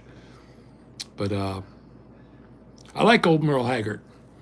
I went to see him, and out of that concert, he was the best guy there. He never budged. He stood there rock solid. And the only thing that moved was his fingers on the guitar. He wasn't no Elvis Presley, and his bottom lip. And boy, can that guy sing. I never got a picture of him. You know why? I was mesmerized. He put the whammy on me because it was just a beautiful voice that come out of that man. It's a gift. Yeah, it's a damn gift. That's something that's given from up above. And old Merle Haggard's got it. There's a lot of them country singers. Like one of my favorites was Randy Travis.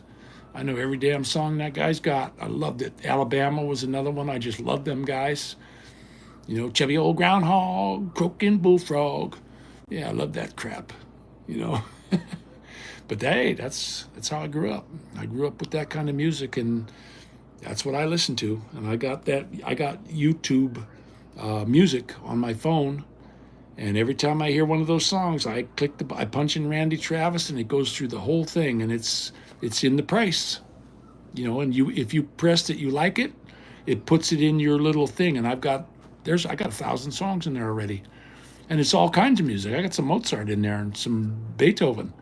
I got Pavarotti. I got him and James Brown singing. It's a man's world, and boy, I'll tell you what. If go to YouTube right now and punch up Pavarotti and James Brown and listen to those guys sing. Man, both of them about powerhouses in their field. Absolutely fantastic song. And Pavarotti, I just dig that guy. I mean, that guy can sing. I really dig that guy. But a lot of people my age, they don't want to hear that stuff. I do. But yeah, I played the guitar. You know what happened to me when I was a little kid? I got a guitar for Christmas, and I went down in the basement and I practiced on that thing for months. For months. And I was able to play songs. I could play everything in the book, and I didn't have to look at the book. Once I got it, I had it. And I was singing. And my brother-in-law came in, and I said, "Hey, can I sing you a song?" And he goes, "Sure." So I got out there in front of everybody, and I started playing my guitar and singing my song. I think it was my Bonnie Lies Over the Ocean or some, kid song.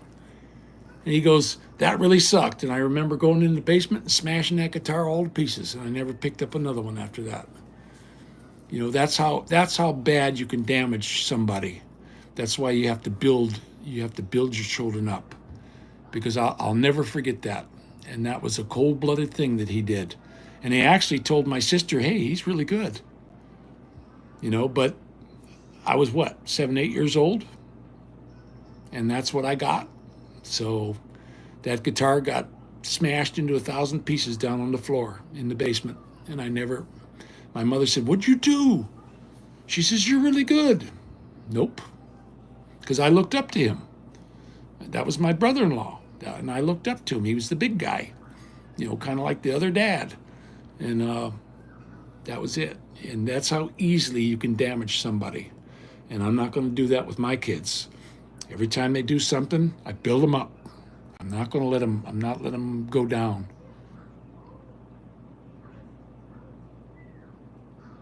Yeah. When they say they're not going to, they don't know. You know who the failure is there, Gilbert? The teacher. There's a way to reach everybody. There's a key. Everybody has that key, and if you find that key, you can reach anybody on the planet. And guess what? She lost her keys. That's exactly what happened that Friday. That's when they need to get out and go be a librarian or go collect garbage or something. I even told the teachers down at the school my son was in, you need to get out of this profession, maybe go collect garbage or something. Boy, I was banned from the school. And they had these 2 security guards. They had this big overweight, 450-pound Chicano kid, and this 85-year-old skinny little old dude, like the guy on the island, with the scraggly beard, and they're watching me. And they had me by the arms, too. Like, "You better not do anything in here," like I'm going to go punch a teacher or something. I mean, how stupid. But I was banned from the school. I wasn't allowed to go there no more. They said, anytime you come, you have to call the police, and you have to have an escort in and out of the building. Just because I spoke my mind up to them. And I told them they should be collecting garbage. And that's what happened to me. And I put him in Huntington Learning Center, and he went through the last 3 grades of high school with straight A's because they found his key. And he did really good. And it was costing me, a couple $1,000 a month. And I was having to drive him 25 miles. And I'd sit there and wait for him. I couldn't drive home. I didn't have the gas money. I had to sit and wait for him because we had to go to night school. That's the only time. I got off work, and he jumped in the van, and we went to school. And then I'd just fall asleep in the van, and then he'd come out from the school, and he started getting straight A's. I mean, he's a smart kid. I mean, he's a super smart kid. It's just they didn't have his key, and they said he was a brute. That's what they told me. He was a brute because he kicked them kids in the face. Those kids were brutes. They're the ones that are in jail now, not him. But he got into dope. He got overdosed on heroin, and as soon as he passed out, all his buddies ran away. And it just so happened some old man was walking by the place and seen him in there and called a life flight. And if they wouldn't have got him on the Narcan, that would have been the end of him. They put him on Narcan, and then the judge put him in mandatory rehab. And that's where he met his wife, so he's not doing so good. From what I'm hearing, he hasn't called me, he hasn't come to visit me or nothing. Because he knows I'm not going to be satisfied with how he's living, but it's his life. He's 40 years old now. I'm not going to tell him what to do. He's a man. That's his bag. If that's what he wants to do with his life. And what did he do? The girl had some kind of tumor, and she was going to die, and she turned into Skeletor. So he married her right there because he figured she was going to die. And guess what? She got better. And I'm not kidding you. You talk about nothing to look at. Phew-wee. And he's a handsome kid. And I just feel bad. And she has a kid, and the state did a hysterectomy on her. Mandatory. Nothing she could do about it because they didn't want her having any more kids. And her son that she had, they took him because she was a doper. So the child was taken, and it took her years to get him back. Now he's got the boy back, and he loves the little boy, but he never gets to have his own child. And that was unfair of her. And I told her that. And now she hates my guts. So, I spoke my mind. And I'm going to do that. I'm going to speak my damn mind. And I told her, what you've done is the most terrible thing in the world. And she says, well, he said he don't want kids. I said, of course any young guy's going to say that to get some pussy. Come on. You're going to tell them anything they want to hear. You got that, that's just that thing that goes on in the brain. You just start thinking with the little head instead of the big one. And that's exactly what he did. And he married that beast. And I'm not kidding you. Beast. From what I heard from my daughter, he has no job. He doesn't work. She doesn't work. But she's driving around in a Land Rover, and they're living in a big fancy house. So what are they doing? They're working their way back to jail and rehab, or in a box. We'll have to change his name to Jack. That's all I can figure. And it's a shame because, there was as good as this little Matty here, just the most wonderful little boy when he was growing up, just an absolutely fantastic kid, just an innocent little beautiful kid. And Mama got hot pants and couldn't take it no more, and divorced just because she said so. And I told her, I'm not signing it. I never signed a thing. Any of those paperwork, the judge said, you sign it or you're going to jail. Put me in jail. I'm not signing anything. This was to do us part. And no man should put this asunder. And boy, that judge was pissed. Man, I never seen anybody got so mad in all my life. But there was nothing I could do about it. And I lost everything. Nothing. My gun shop was gone. And how comes the ATF didn't come and get all the guns that I had in there? They let her go, and she sold them for nothing, I guess. Whatever. And I had a whole bunch of guns from California in there I was working on for a guy. He was sending me like 10 guns at a time because he couldn't get a gunsmith out in California. He was mailing them to me, and I'd fix them and mail them back. And he was paying great. He was paying huge bucks to get all the work done, and he was real happy with the work, so he kept sending me. And the guy had hundreds of guns, and every month he was sending me 10 more. And I mean, that guy was my whole business for about 2 years. He was buying all these old military rifles, and he wanted them all made like new. Bring them back to new condition. I don't care what it costs. Just make them right, make them shootable. And some of them had like the 2 riflings in them, their wartime production, Polish guns and stuff. Russian guns. He had all kinds of guns. He had these 1 Mausers that were self-loaders. You pulled the trigger and they loaded themselves, and he had to send me instructions on how to get. I couldn't find any books on these guns, and my goodness, the intricate work. I said, you could never use that in wartime. You get one little grain of sand in there and these things were going to lock up. Yeah, I mean, they were like a watch. And boy, I took the first one he sent me. He said, I'm going to send you one just to see if you can do something with it. I want to see the kind of work you do. And I'm like, okay. He's an old guy, 90 years old. And guess what? Them things were shooters. Those son of a guns were really something special. And when I took them apart, man, it took me an hour to get these things apart. And I had to go buy special tools and everything just because you didn't want to booger it up. And inside of this Mauser firearm, it was like a watch.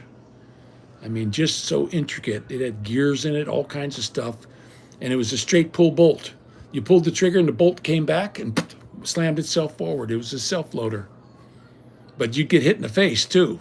That bolt would come back and knock you silly, too, because I got hit right in the cheekbone with it. I didn't know it was going to come back. And it popped me right in the face. Good thing I had big glasses on.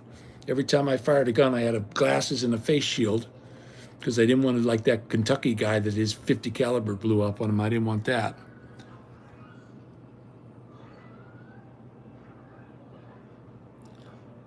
Yeah, me, I speak my mind. I've always done that ever since I was a young kid. If somebody said something, I'd tell them, hey, I don't feel that way. I'm sorry. This is the way I feel.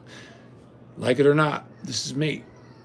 And that's just the way it goes. So, but yeah, I got banned from the school, from the Salina Elementary School. The only way I could go there is if I called the police and they escorted me in and out of the building for their meetings. I said, I ain't coming into your damn meetings. It's all biased. You hate my kid. Why do I need to see you? You know, that's just the way it was. They were just horrible old women, hateful, 40-year teacher. I've been a teacher for 45 years. Go retire. What are you, stupid? Go home, take your pension. Let somebody else in there, somebody with a fresh mind, somebody who wants to teach. You're a fried up old hag. And I was telling them that, and they weren't taking that too well. They didn't like that. And when I told them they should be collecting garbage, that really pissed them off. That's when the principal came out, get out of here. And they called no, it was Salina, Pennsylvania. They called these two security guards on me, and neither one of them could have beat their way out of a paper bag. It was just ridiculous. The little Chicano dude that came up, he had to weigh 450 pounds. His belly was hanging out over his pants, and the old guy was about 85 years old, skinny as a rail, and they both grabbed my elbows like, we got him. Don't worry. We're on the job. Yeah, I couldn't believe it. And they were the security guards for the school that went from school to school. That was their job, to go make sure there were no weapons and stuff. How ridiculous. But that's what happened to my boy. And he was a good kid. They ruined him. He didn't ruin himself. They ruined him by telling him he was no good and he was worthless. And if you tell a kid that, that's exactly what they're going to be. They learn from the adults around them, and if you tell them they're worthless, that's exactly what they're going to be. And that's just a real shame, because he was a good kid and a smart kid too. All the way up until that point, he was getting really good grades in school, and he just went downhill. He went downhill real fast. He started smoking dope, hanging with his buddies because he had a job and he had money, so he was the one buying it all. And they just took advantage of him and got him hopped up on heroin, and he was shooting heroin in his veins. I can't, it's just unbelievable. You look at your beautiful little child and you wonder, how did that happen? And of course, mommy wants to save him. Well, mommy, sorry, you blew it. It wasn't me. I love that boy, just like I love these guys and their gifts. You never can forget that. And you have to build them up. You never tear your child down. You build them up. Even if they do something that don't look right, you build them up. And they'll come out just fine, I guarantee it. You have to love them. You have to hug them. My kids, they're huggers.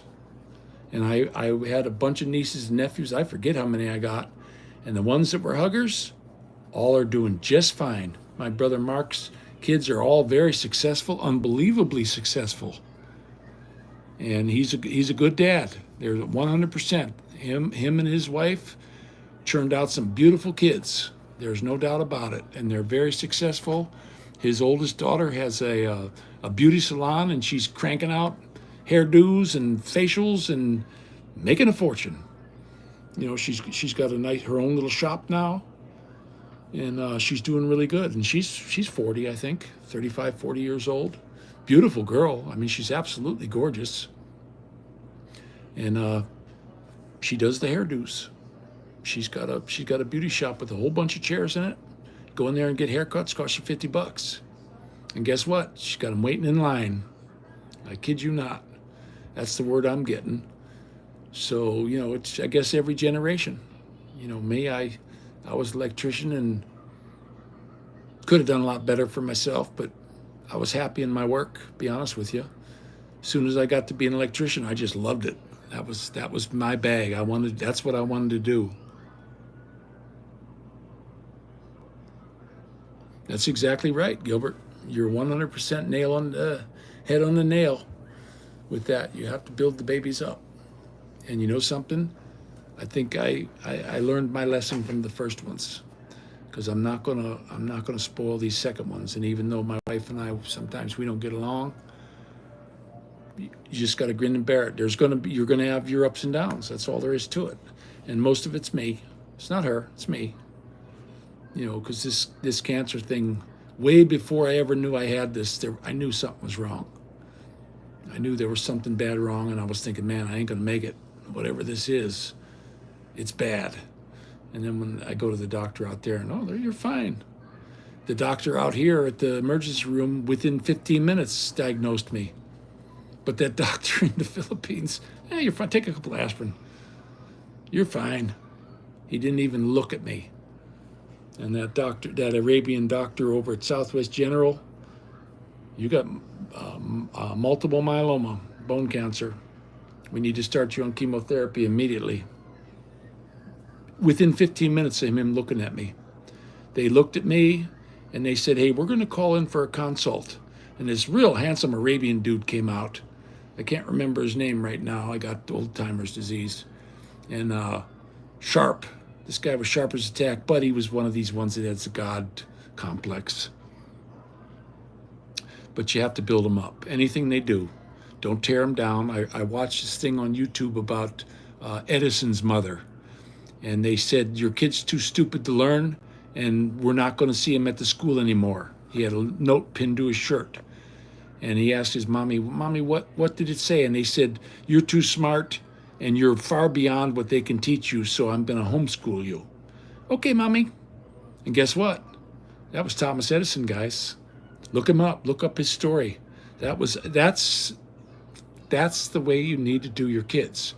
That mother protected her child, and she didn't let anyone cubbyhole him into some stupid job like sweeping or something. Yeah, it was wrong. No, I wouldn't have made it, buddy. If I would have stayed in the Philippines, I'd have probably been a goner, because my kidneys were shutting down, and you don't know your kidneys are shutting down. But I was just felt terrible all the time. You know, just absolutely terrible. But you know, these kids, I think they're going to do very well here. I really do. And I hope the good Lord gives me more time. You know, that's the biggest thing you can't buy, guys. You can't buy time. And that's what I want for these guys, because I love them with all my heart. There's no doubt about it. If they went over on the side of the boat, I'd be right in after them. And I wouldn't ask nobody. I'd be right out in that water, and I'm scared to death of the ocean, guys. That's one of the reasons I joined the Navy, because it was a fear I had. I had a fear of the water. So I said, well, the only way it's like when you fall off a horse, you got to get back on. So I said, okay, I'm going to join the Navy. Of course, I never had to go on a ship, which was good. I was on the Oliver Hazard Perry, which was a fast frigate on the Great Lakes tour for a recruiting thing. That was kind of cool. That was an Arleigh class Burke's destroyer or fast frigate. It had a 45-foot propeller, and it could go 0 to its top speed in 160 feet, the length of the ship. And man, when that thing took off, you were in like a seat, because it took off faster than a jet plane. And those gas turbines in there, man, when those things wound up, you were cooking. I mean, that was the coolest ship I ever seen in my life. And how they come up with this stuff, my goodness, just amazing, the stuff that people come up with. They build upon everybody else's work, and that's what I want these kids to do. I want them to build upon all the work that other people have done and make things better. If you can't make things better in this world, what's the point? What's the point? What's the point? You know, you have to stick with it. And I loved electricity. That was my bag, guys. I never, once I got into the electric job, be honest with you, I have to say in the entire time I was an electrician, I think I had 2 bad days. And it wasn't because it was the job or anything, it was just me. I went into work, things weren't going good at home, and I just was in a foul mood. And I let myself have a bad day. And then I thought to myself, well, you know what? The only reason I had a bad day is because I let myself have it. And guess what? That was the last bad day I had.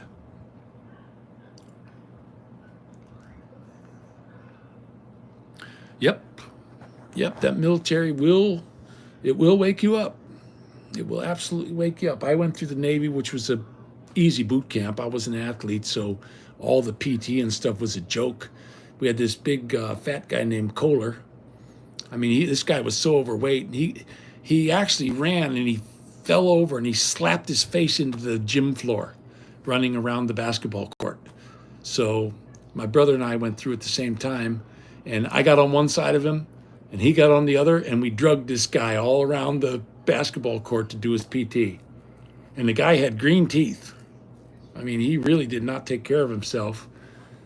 And it was unbelievable when the family came. You should have seen this guy's wife. She was drop dead gorgeous, and he smacked a big old kiss on her, and his teeth was green, guys. He had tree roots for teeth. And they didn't do nothing to his teeth in the dentist's office. They probably got scared and said, nah. You know, his name was Kohler. I'll never forget him. Big fat guy. But boy, we knocked the weight off of him.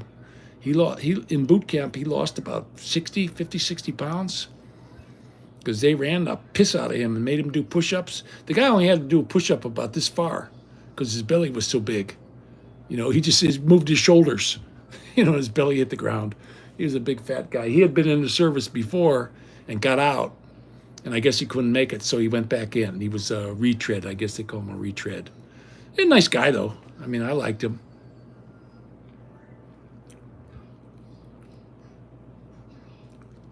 Yeah, I was deathly afraid of water. When I was a kid, I almost drowned. And, you know, I went under the water, and I couldn't get back up out. And that was my brother-in-law, the one that watched me playing guitar. He grabbed a hold of me by the hair and pulled me out. Otherwise, I had a whole lung full of water, you know, in the swimming pool in the backyard. And he pulled me out and choked all the water out of me. And you can dry drown, they call it, because you're after the water gets in there and you expel it. Hours later, your lungs will fill up with fluid from your own body again.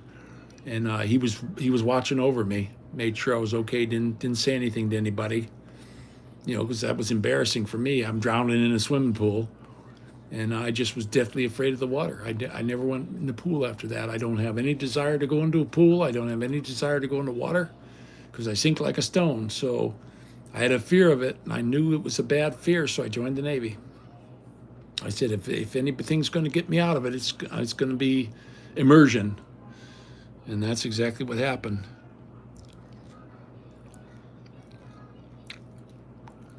Yep.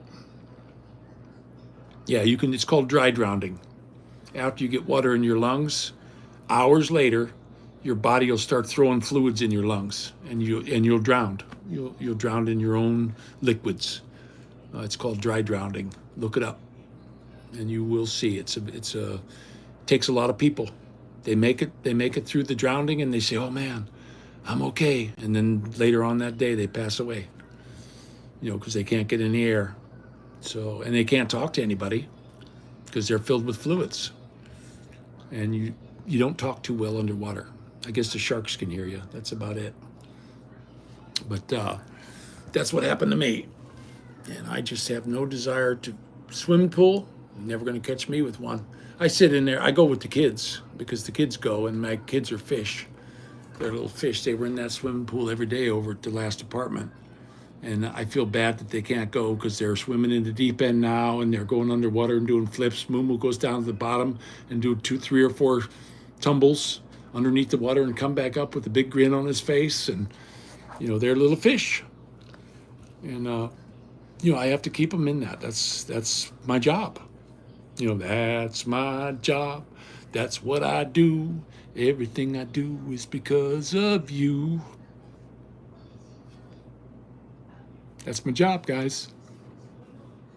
And guess what? I love my job. I love this job. You know, I think this is the best time in your life to have children when you get older.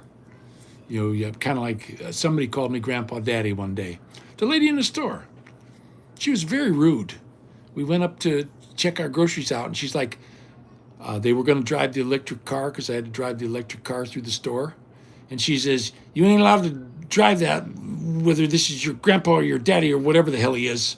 Just a rotten old hag at the store. And I'm like, what a rude person. She must have a terrible life. I feel bad for her husband. If she had one, if she hadn't buried him in the basement. But just a totally rotten, big, overweight, unhappy, probably looked in the mirror and vomited every morning. So I can imagine why she was so crappy. What are you going to do? But I sure have been, ever since I left the Philippines, I'm running into people like that. And it's a real shame. I actually feel bad for them. I told her, I said, ma'am, I hope your day gets better.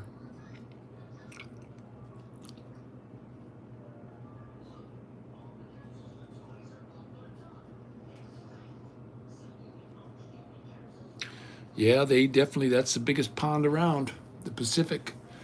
And I had, there were uncles and stuff that went over. They had to do their war thing. They were the ones on the beach in the Landicraft. My one uncle Victor, he didn't want to shoot nobody. He told him, I'm conscientious objector. I'm not shooting anybody. And he was a crack shot. I'm not shooting nobody. So they made him a medic. And he was the guy on the beach running and shooting people up with morphine. He died of pancreatic cancer, and he didn't want nothing to do with any medicine. He would not take the Demerol, even though he just was in terrible pain.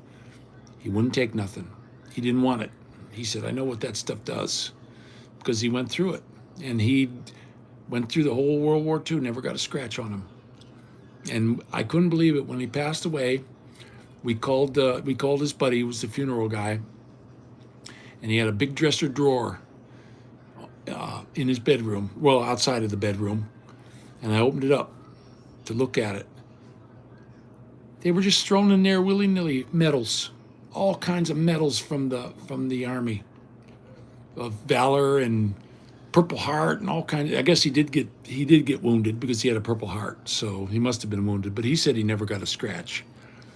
I guess it was more than a scratch, probably a bullet hole.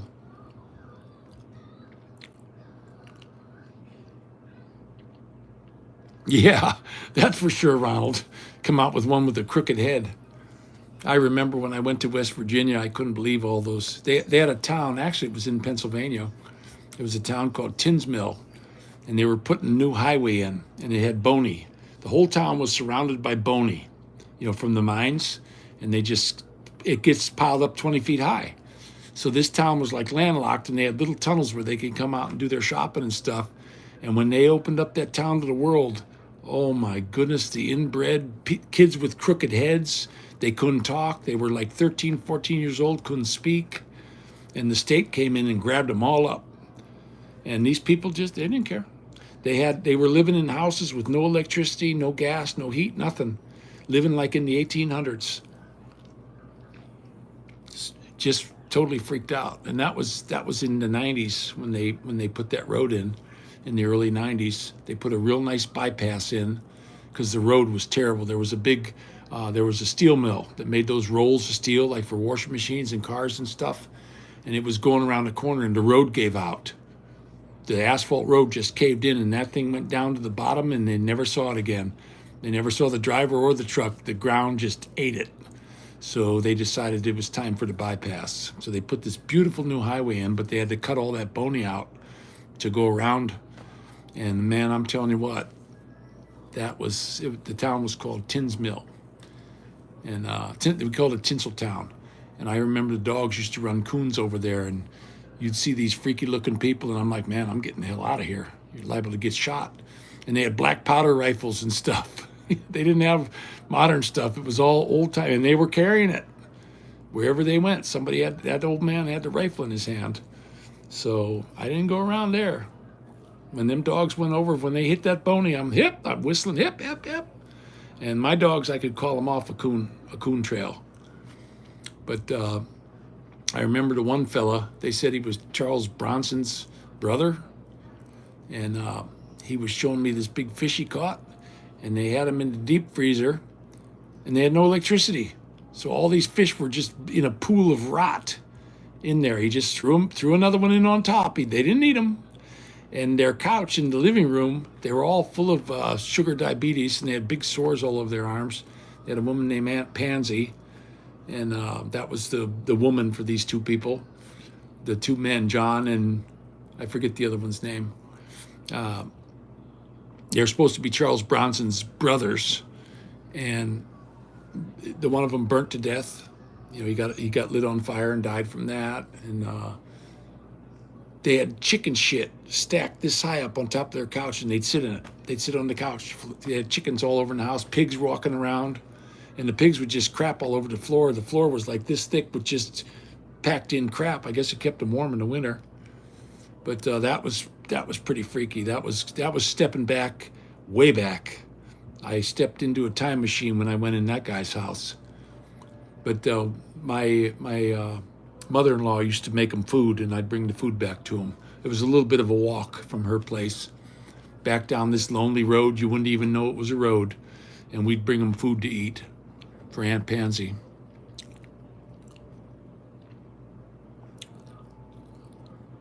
Yeah, absolutely. They had them there. They had them in Western Pennsylvania and West Virginia, same way. I mean, those people down there, there's some serious inbreeding going on. But that was the British. When the British lost, they either went to the sea or they headed west. Well, once they got into them hills of West Virginia, nobody wanted to go after them because you can't. One guy could hold up a whole company of men. One guy with a rifle, you ain't going nowhere because they're all cuts. They're, you know, the way the hills go. So they just said, okay, let them go. And, you know, they got the British, they're into that boogery and stuff. You know, they do it from what I understand. I don't know. I only know a couple of British guys, and I didn't have any problem with them. I knew one guy in the Philippines. He was in, I can't remember the name of the town now, but it was towards Manila. And he had a wife. He showed me pictures of his wife. He's a heavy set, and he was full of sores, diabetes. And he had a lady boy. That was his woman. You know, a big fat lady boy, bull dyke. And it's like, holy cow. And he was all proud of it. That's, you know, best sex you'll ever have. You ought to give it a try. You know, I'm like, nah, that's okay. I used to come out of the call center, and I could jump on a jeepney, but the jeepneys from the main terminal didn't leave. I didn't have the motorbike then. It didn't leave until the walk was over anyway, so I would just walk. It took me 35 minutes to walk from the call center to the jeepney station. So I would just walk, and he would get out every morning and walk with me all the way to the jeepney station. And just BS, you know, 70-year-old guy, overweight, diabetes really bad, and his bull dyke was right with him. And then we'd BS, and I thought he was okay. I didn't have any problem with him. But definitely a strange individual when it came to his preferences for what he called a woman. That was no woman. It was a dude, you know, big burly dude. You know, these it's just amazing, you know, that these people can get so discombobulated. Yep, yeah, the Deliverance banjo player. Kid could play the banjo though. And they said that was really him playing that banjo. I watched a documentary on that. It was a Burt Reynolds thing, and that kid actually played that piano or that banjo. That wasn't some professional coming and playing it. It was that kid. Well, that's all they got to do. So he got good at it. I mean, that kid was, that dude was playing some banjo, I'm telling you. Yeah, you got a purty mouth. You got a purty mouth. Squawk like a pig. Oh my goodness, that just sickens me to even think about something like that. That was like that Pulp Fiction. I dug that when they took Vin, I guess his name Vin Rhames. They took him in the back first, and he told Bruce Willis, "You lost your L.A. privileges, but nobody hears nothing about this." He's like, "Okay," but he went back and saved him, and then he shot the guy in the willy with a shotgun. Oh, that's gotta hurt, guys. That's gotta hurt. But he said, "I'm gonna get me some pipe bunching boys down here, and you rapist, and gonna blowtorch your ass." So I guess that's what happened to them fellas. You know, spider caught a fly. That was a heck of a movie. I would never forget watching that for the first time. I was like, damn. And there's people like that. It's a scary thing, but there's people like that, guys. I couldn't believe when I went to California the people that I met out there that I was just in disbelief. You know, because I grew up in the Northeast, You know, you go to work and you make your money and you go home. And these people, I'm not kidding you, the laziest bunch of people I ever seen. I remember I got to be hiring manager for the one company I worked for, because he said, hey, you know an electrician when you see one. I don't, the boss. So he said, I want you to do the hiring for me. This guy comes into work. He's got his work boots over his shoulder. He's got a pair of old beat up lines and a couple screwdrivers, and he's in flip flops and a Hawaiian shirt coming for a job. I said, hey, you see that door you just came through? Yes, sir. Go back through it. That was the end of him. That was the interview. As soon as I saw that, you ain't coming to work for me. What are you going to do? Nothing. I needed guys that would work. So yeah, Skippy, Pulp Fiction. Yeah, that's the name of it. With I liked when John Travolta got it. You're a damn hitman and you leave your machine gun on the counter to go take a dump. I mean, how stupid a hitman could that be? You're waiting to kill the guy and you leave it on the counter? I mean, give me a break. Well, he forgot his watch that was stuck up his father's butt. And Christopher Walken brought it back to him. And there's an actor I really get a kick out of, Christopher Walken. You talk about, that's a scary dude right there. I don't think he's acting. I think he's just straight crazy dude. He was on the boat when that woman drowned, Natalie Wood. He was on the boat, and of course he never fessed up. But that's that's Hollywood. That's what those people are. Just there's something else. I'll never forget when I saw what's that little girl that was in. She's a kind of a pretty little thing, little tiny thing. She's got black hair. Not Andy McDowell, but but I'm telling you what, I saw her walking away from me. It was no chick. And everybody, they just fall in love with her. She's the most beautiful girl in Hollywood. And guess what? I don't care what you say. That was a dude. That guy had the triangle. The woman's triangle is upside down. The man's triangle is upside right, I imagine. I guess that's the way I'm saying it. I imagine a woman would say it a different way. But that little girl was a dude. I met her. I did some work for a rapper. He was like a producer up in the country. My sister got me the job, and he wanted 2 spotlights in his thing, and they wanted to charge him $8,000. And he said, I know that ain't right. And I told him, well, let me get up in the ceiling and see what I can do. I got to get my head up there, and if I can do it, I can do the 2 snoots for your fireplace for about $800. And the guy's like, sure, and he gave me like $1,500. He's like, man, he had more gold chains on him than anything else. And he had these women walking around in bathing suits that were just drop dead gorgeous. I mean, all over the place. Rich, this guy produced some kind of producer for music. He worked with that Prince dude. I can't remember his name, but he paid me very well. And he invited me to a party. And Sandra Bullock, what a good name, a Bullock. And I'm not kidding you. I don't care what you say. You're never going to convince me in a million years that that's not a dude. That is a dude. That is not a woman. You look at the shoulders. Why do you think they put her in all that big stuff and put the hair on her to hide those monstrous shoulders and that huge Adam's apple she's got? It's got, whatever. Yeah, that's what I hear. I watched a documentary on Lee Marvin. You know, when they did the Dirty Dozen, they said that was one badass dude. They said he was for real. He was not acting. He would put you down, but he went through it. He went through the war, and that hardens people. And I'll tell you what, I always watch that guy in the movies, and I always love to watch him because he was bad. I don't care about Clint Eastwood and all the rest of them. Yeah, they're tough guys. Don't get me wrong. I'm sure of it, because Clint Eastwood wound up in the middle of the ocean and had to swim a whole shitload of miles so he didn't die. I read that story. But I'll tell you what, he was no Lee Marvin. Lee Marvin went through the shit, guys, and he came out. And I always thought I really liked that guy. I watched every movie he was ever in. Oh yeah, they got the OSHA approved flip-flops down there. They got the, what is it? I forget what they call the toenail toe flip-flops. But yeah, Lee Marvin, he was the real deal. They said when he got to Hollywood, they were just so impressed with him, he got the job. And he was a serious man from all accounts. He was super serious. And Steven Seagal, I'm sorry. I watched that guy doing his little flip stuff, and what I see is him with a bunch of acrobats. You know, like the Mexican miniature fighters and stuff. That's basically what he's doing.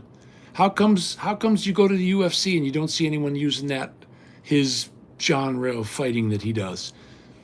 Those guys come out and they get their asses whooped by a Brazilian jiu-jitsu guy. Yeah, keto. Yeah, he's a keto. Come on, give me a break. So he's gonna poke his finger in your eye. Okay, that'll work. But I see him throwing these people and doing these rolls and stuff, and I'm like, come on. And he's a big fat guy, you know. And they say he's nuts, you know, that his brain is just completely shot from drugs and stuff. And you know, he goes on these and does these shows and how badass he is, and I'm like, come on, give me a break. You know, I'm not in the best shape in the world, and I wouldn't be afraid of him, be honest with you. Of course, somebody with training is going to definitely have a better chance than you are, but it depends on the training they get. And I don't think much of his training. I watch him in his he just had one on YouTube the other day where he's going in there and he's flipping these guys all around, and he waves them, like showing them where to hit him in the arm and stuff, and he does these flip-de-doos, and they're just acrobats. They're like little Mexican acrobats, and they do these flippy flops and land on the ground, and they don't get hurt, and then another one attacks them. And how many times do they do that? When they attack you, two of them will go for your legs, and two of them will go for your top. They don't come in one at a time. You know, they want to beat the guy, take his money, or do whatever.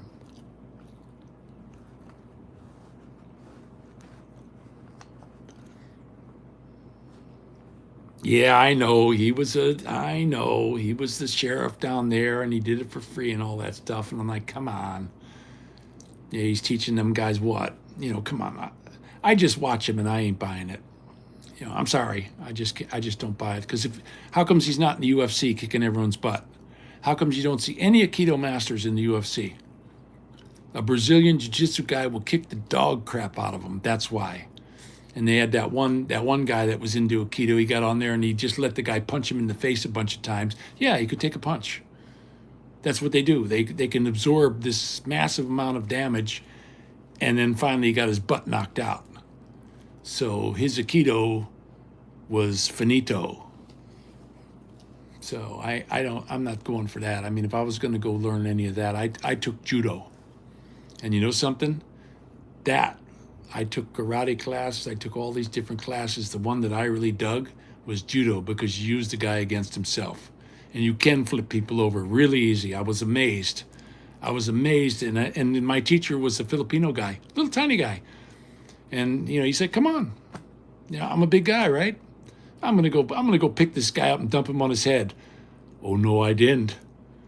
It was exactly the other way around. He took me and dumped me on my head before I knew what happened. And he was about a 140-pound guy. And I was like, okay, that's my guy. I'm going to this class. And he was really something. Yeah, you use your own body against. They use your own body against them. They beat themselves. Now, I ain't going to go toe-to-toe with him. I might get blubbered. I mean, he's nothing but a big fat guy now. I hear he's an excellent cook, though. They say that he could be the top chef in the world, that he really cooks good.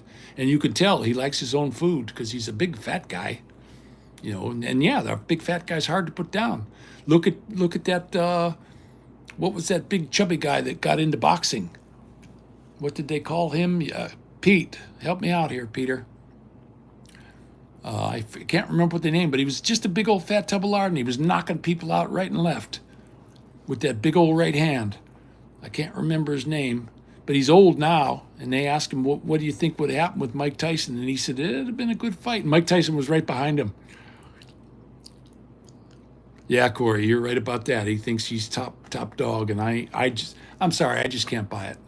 I watched him on his little things where he goes and tries to sell this. He was in Japan. Butterbean, there you go. Thank you, Corey. Butterbean. There was a guy. There's just a working class dude that came up and said, I'm going to show you guys what we can do down here.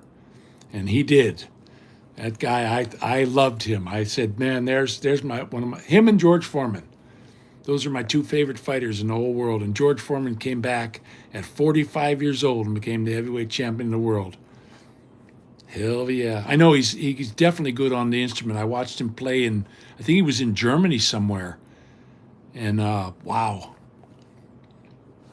Yeah, Butterbean. Yeah, that guy, when he hit you with that right hand, and he could take a punch. I seen him taking some serious hits, and he just brushed them off and went after you. I mean, that was one bad dude. And I love Chuck Norris too. Chuck Norris was Bruce Lee's sparring partner, and there's a badass dude right there. Don't mess with him because he will put you down. He was champion of the world. He made champion of the world where they fight to the death. And I watched his bio, and I was amazed. He was one badass dude. I would not fight him for nothing because you would lose so fast it would make your head spin. Yeah, Butterbean, I know he got into the UFC and he did very good at it. That guy just did anything. Yeah, Conor definitely, I think Conor would have beat him, guys. Absolutely. I think you're right on that. Because that guy is just fanatic. Absolute fanatic. They said he was the richest guy in UFC. But he had a, ego problem. That was just like Ronda Rousey. Same thing. As soon as she got beat, she curled her tail up and cried like a baby. And that other chick just wailed the crap out of her. She thought she was just going to go in there and have a quick day of it. She found out real quick she didn't train hard enough for that one. And that little skinny girl beat her ass into the ground. And then she cried because, Rodney Piper was her uncle or something like that. He died. That was a shame. He was in that They Live movie. I liked that movie, but he got killed in the end. But I liked him. Yeah, the kicks that's what got him. They took his legs out from underneath him, and that was the end of him. But you see him today, I still wouldn't mess with that guy. I wouldn't mess with that guy for nothing because that right hand would come down and put you to sleep. I think that you would just be lights out because they said there were some boxers that said they never got hit harder than when they got hit by him. I think it was Larry Holmes said that because he fought Larry Holmes. And they said, man, it was like getting kicked by a mule. He just was a powerhouse. Look at all the weight he had behind him. And everybody thought, he's just a big fat guy. He's going to last one round. Bull crap. That guy was in shape. But I wouldn't fight that guy I don't care how much money they offered me because I think he'd put me to sleep awful quick. I know when somebody's going to kick your butt, and that guy would have no problem kicking my butt. Even when I was young, even when I was in my 20s, I don't think I would have done so well against the Butterbean. But cool guy. I mean, every time his fight was on, boy, I had to tape that. I loved to watch him. Oh, Tyson just was a monster. The thing that killed him was Don King. Cus D'Amato got his fighter stolen from him, just like because Rocky Marciano was Cus D'Amato's fighter, and somebody came up and started talking to him and stole Cus D'Amato's fighter, and that's why he was so protective of Mike Tyson. He said he's going to be heavyweight champion in the world, and he was right. And Mike Tyson, my goodness, I don't think there'll be another one of him for another 50 years. Just a monster. And he lives here in Ohio. Just a monster. I watched him hit people, and it's just lights out. Goodbye. Just a fantastic fighter and lightning fast. I just couldn't believe that guy would put so many punches in your face. You had to go down. What else were you going to do? How can you stop this thing? Where can you hit him that could hurt him? Now he wound up losing, but I was very shocked when he lost, and it was because of Don King. Stealing, and he stole all his money too. From what I understand, Don King just stole money off of him right and left. And if Cus D'Amato would have lived, he'd probably still be champion because that man loved him. And the women, yeah, that stupid little woman in there. How can you rape your wife? Give me a break. So Yeah, that was a shame. He went to jail for that. When he came out of jail, boy, he was hard as a rock because he came out of jail and did some serious butt whooping, and he didn't stop for a long time. I forget how many fights he won, and I forget who he lost to, but I remember I watched that fight on TV. My brothers were coming over to watch it because I had a big RCA home theater, and that was the night he got beat. They didn't show up till after the fight was over. They said, "How'd it go?" I said, "He got beat." And I can't remember the guy who beat him, but he just picked him apart. He just got to a game plan and just picked him apart, and it was like unbelievable. And I was going, now there's a fighter for you. But he didn't keep the heavyweight championship long. He won it and lost it real quick. It's just like Muhammad Ali. Joe Frazier tore Frazier apart, just tore him apart. Muhammad Ali couldn't do nothing with him, but Muhammad Ali beat Foreman because he had a game plan, And George was just wailing on him right and left, and Muhammad Ali was just eating it. I watched that fight. That's what he worked on the whole time, just letting people beat up on him because he knew that's what George Foreman was going to do. And he said, "I'm going to tire him out." He said he went to the referee and said, "Ref, I'm going to hang on the ropes all night. Don't stop the fight." Really? He's going to let him wail on you? Yes, sir. And that's exactly what happened. Yeah, I know Holyfield's a hell of a good fighter. Hell of a good fighter. I always like to watch him too. Just there's a tough man. Yeah, Mayweather too. Something, I watch these guys. I like boxing. That's one sport I do like to watch. Boxing and UFC, and golf. I like golf because that's my favorite game in the whole world, guys. I could golf every day, and for a while there I was golfing every day, and I just love that. It's my favorite sport. But yeah, the rope-a-dope did old George Foreman in, and then he went to be a preacher. And he came back because he ran out of money for the kids' youth center. So he got back into boxing and he became champion of the world again. That is at 45 years old. And I remember watching the punches, and you could see, I forget the dude's name who fought him. I got Alzheimer's disease, guys.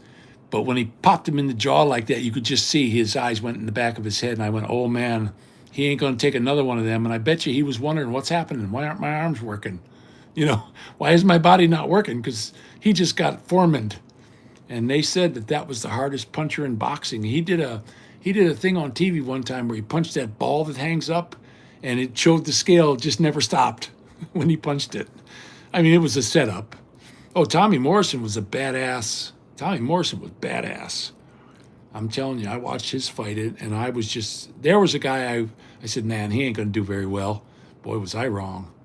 That was one tough little dude. He died from AIDS, which is a shame. But what a powerhouse. He was a monster, just an absolute monster.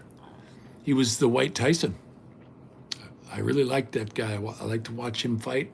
He had a really weird style, but he put people down.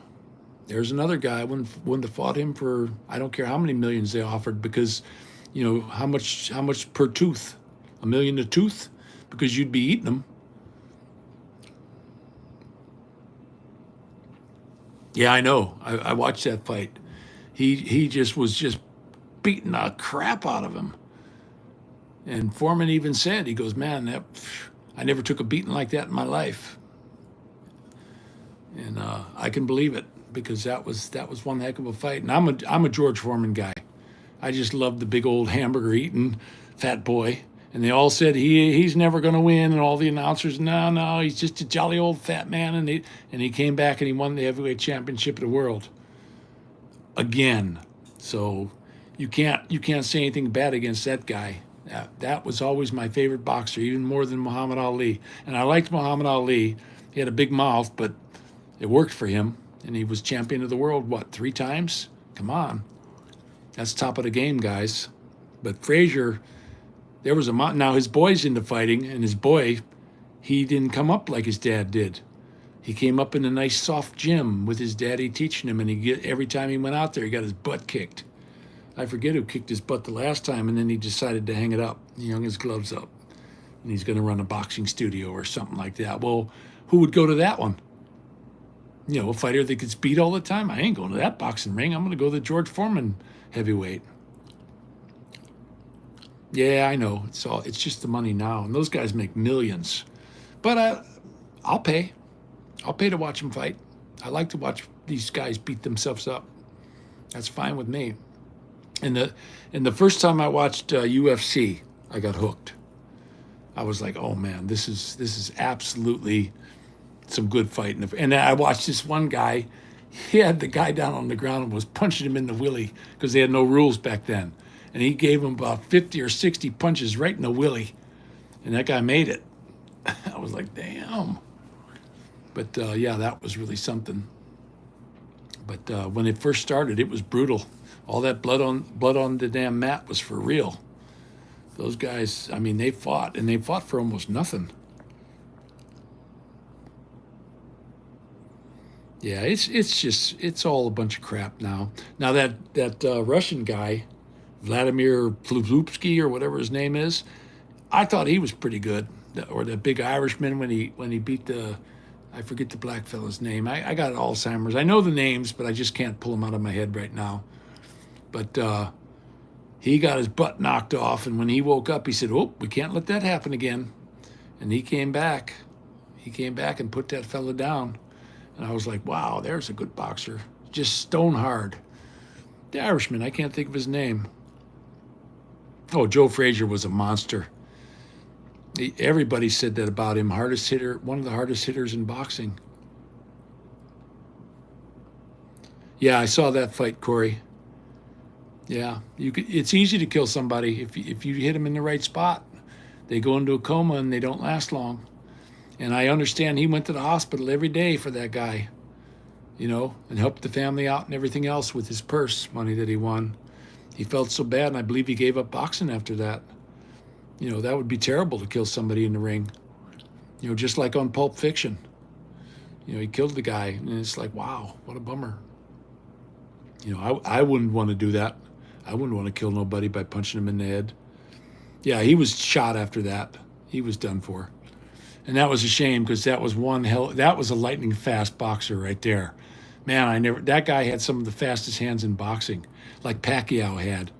I used to love to watch Pacquiao too, but when he was fighting that last Mexican dude, he opened up, and I told everybody in the room, he said, he's going to get caught. You can't get away with that. And boom, next thing you know, he's out flat on his butt because he made the same mistake, and that Mexican fighter didn't let him get away with it and knocked his butt out. I don't remember, Gilbert. I know which one you're talking about, but I don't remember the name. But it messes him up. You know, you don't want to go in there. You want to fight and you want to make some money, but you don't want to kill nobody. At least I wouldn't. But you know, your neck and the way your head's connected to your neck, you know, the head bone connected to the neck bone, when that gets discombobulated, you're done for. They go into a coma and they turn into these dang, you know, like retardo freaks. Oh, I just love Manny. I love to watch him fight, but I never watched a boxer make so many mistakes and get away with it. I always said that about him from the time he was young. He would make mistake after mistake and get away with it because he was just lightning fast.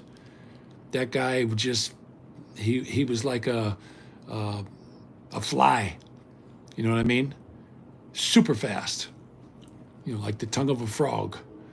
Just unbelievable how quick he was. And just built. And you know, he helps his people out.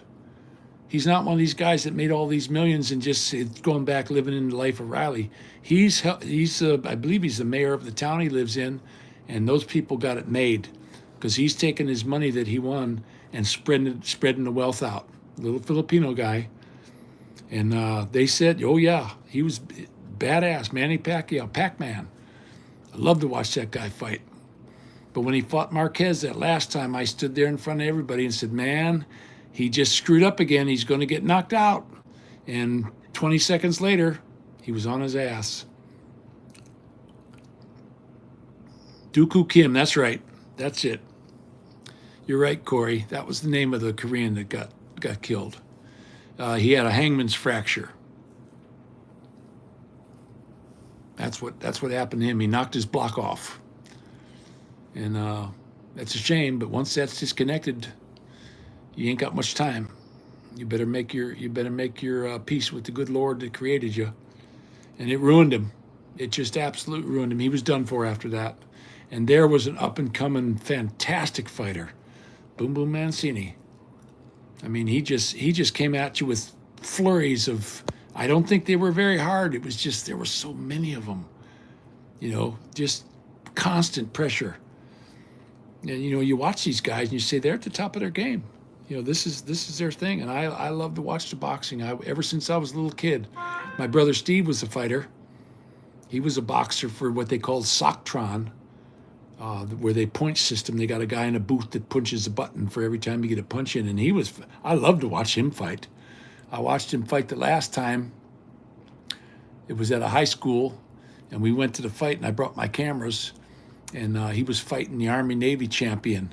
And boy, I'll tell you what, I wouldn't have wanted to be him. And he put on a good show. He put on an absolutely fantastic show, but that was his last fight because he was taking some shots in the ribs that I know hurt. That dude was trying to take his liver out is what happened. And this dude was a monstrously thick dude.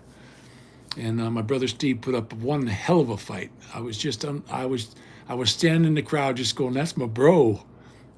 That's my bro. He was doing some serious whoop ass. And I really enjoyed going to that fight. Because my brother Steve, he was not a quitter. He's absolutely 100% not a quitter. He just went after him, and he was quick, for a heavyweight, lightning fast. I mean, he could take his hand and grab you on the nose and pull his hand back before you even saw it coming. Like a cat, just super fast, lightning fast. I remember when I was real young going over to his house, and he had that heavy bag and it was all beat to hell. I mean, it wasn't a heavy bag no more. It was a smashed leather thing that hung in the garage. No, they don't have that one hit wonder. It's just not in them. They don't have the weight behind it to knock your block off. But those heavyweights, they can kill each other. There's no doubt about it. Yep. My brother Luke was we were in Philadelphia, and I was going out to help him on a painting job, and he knew a lot of firemen, and these are all big boys. These are all 6'4" and up. And he had this friend named Brian, and he was showing me how you punch somebody to knock them out. And I'm standing there. He goes, "Hey, Brian, come over here." And Brian came over, and he popped him with this punch that was about 6 inches long, and that guy went straight down on his ass and was out. And when he came to, he didn't blame my brother Luke. He blamed the guy standing next to him. He goes, "Hey, Joe, what'd you hit me for?" He didn't even know who hit him. Yeah, Tyson Fury. That's the guy. That's the big Irishman, right? I think that's who it was. I thought he was pretty good. Big, lanky son of a gun. But a power hitter. Big-time power hitter. And then the Kalashnikov, the Russian dude, I liked him too. I thought he was a good fighter. But you know what happens to all of them? None of them did Rocky Marciano. Go out a winner. They stayed in there until they were turned into an old has-been because they can't give up the money. And they're done for. And my favorite fighter, I've watched every one of his fights, was Rocky Marciano. That was my absolute favorite fighter in the whole world because he just kept coming. And he would take a hit, and I think he liked it, And he was a gentleman. He never said anything bad about his opponents. He said, "Oh, he's got a hell of a punch. I never got hit so hard." He built him up. And he fought Joe Louis, and he said he felt bad about it when he beat Joe Louis up. And that was his idol. And he said, "Man, I got him, when he was in his old age." And he said he felt bad about that, but he was one hell of it's on Tubi. You can watch every one of his fights. And boy, you talk about what they call him, the Boston Bomber or something like that. Just a monstrous punch, his Susie Q. He called it his Susie Q. I don't want Susie to come to my house, boy.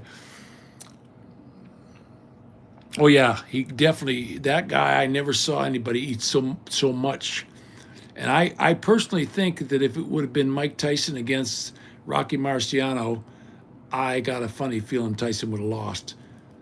That's just my opinion. I could be way off base there, but they said he was just a fanatic for working out and keeping his body in shape. And even his brothers and stuff. He died in a plane crash, and he had his brother who sounded just like him and looked just like him, and said, "Yeah, he was made out of stone." Yeah, I know. That's basically what it is. It's cockfights. And me, I never got into that, but these guys, I watch them beat each other up. I'm into that. Because you get a lot of these ones that are smart asses and you want to see them. It's just like big time wrestling. You want to see them get their butt kicked. You're just tired of them and their crap and disrespect to the other fighter. You're going to go fight somebody. You better have some respect because he's there because you're there. And they said, you guys are a good match. So, oh yeah, Corey, I guarantee you Tyson would have lost to Ali because Ali, not only was he a fantastic, fast boxer, he was smart.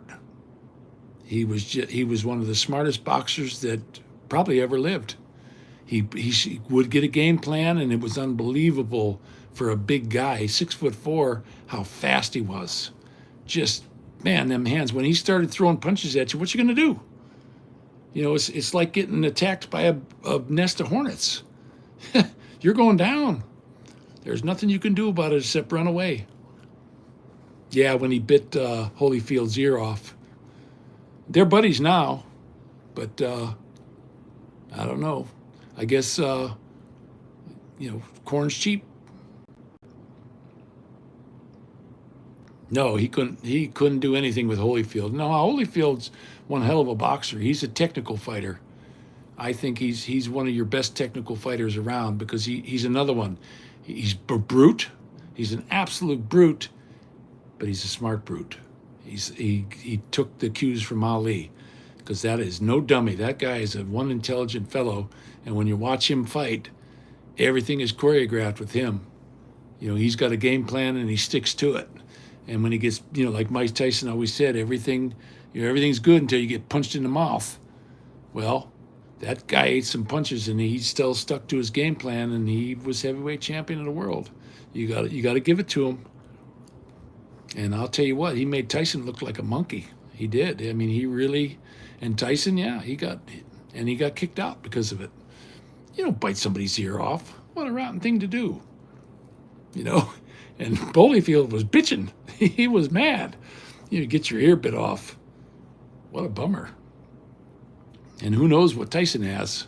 I know he had a harem of women.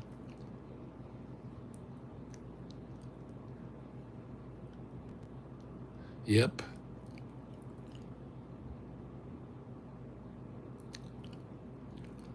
Yeah, definitely Ali would have probably got bit also because what you going to do with Ali? I don't think Tyson would have had a chance with Ali. I really don't.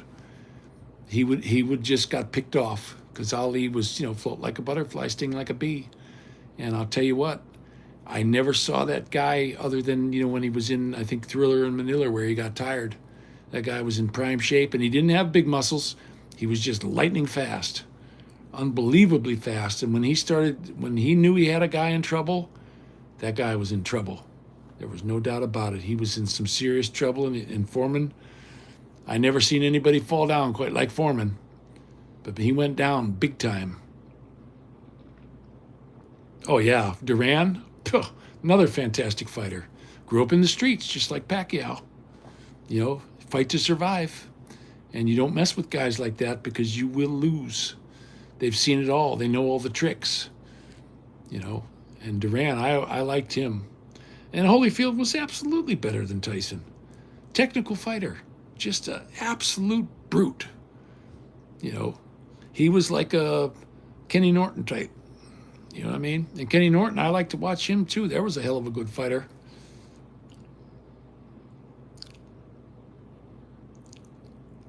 That's right, Ronald. Because they got some serious whack behind that. I got punched in the face one time, hit me right here in the cheekbone. Dude was trying to give me a black eye. Walked up to me and sucker punched me. And you know what?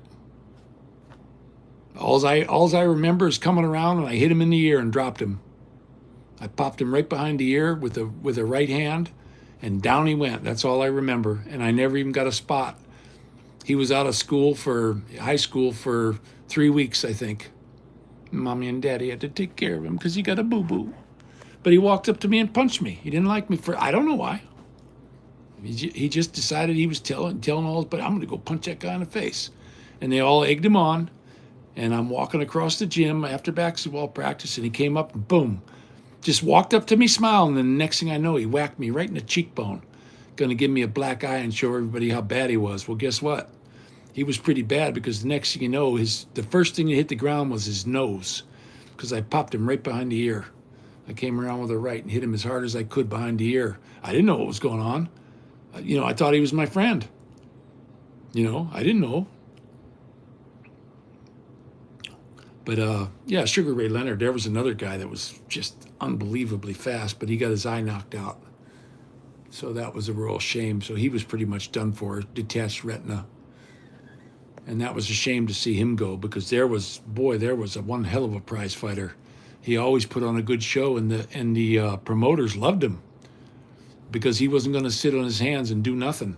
He was going to go out there and whoop your butt. And that's exactly what he did for quite a while. Hell of a good fighter. All these guys, man, we're talking about these fighters now, and I'm just remembering all these fights because I never missed a fight.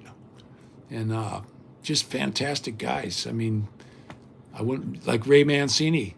He got in some kind of street fight one time, and they said he hit the guy 50 times before he hit the ground. You don't mess with these guys. This is what they do. This is their job.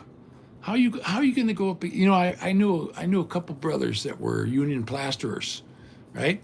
Not very big guys, little tiny guys. And I'll tell you what, I used to wrestle with the one fellow named Danny. I could never get the best of that guy. He was hard as a rock because he had that big trowel in his hand all day and slapping mud all over the walls. And they do it every day, day in and day out. And that guy had upper body strength like you wouldn't believe, and fast.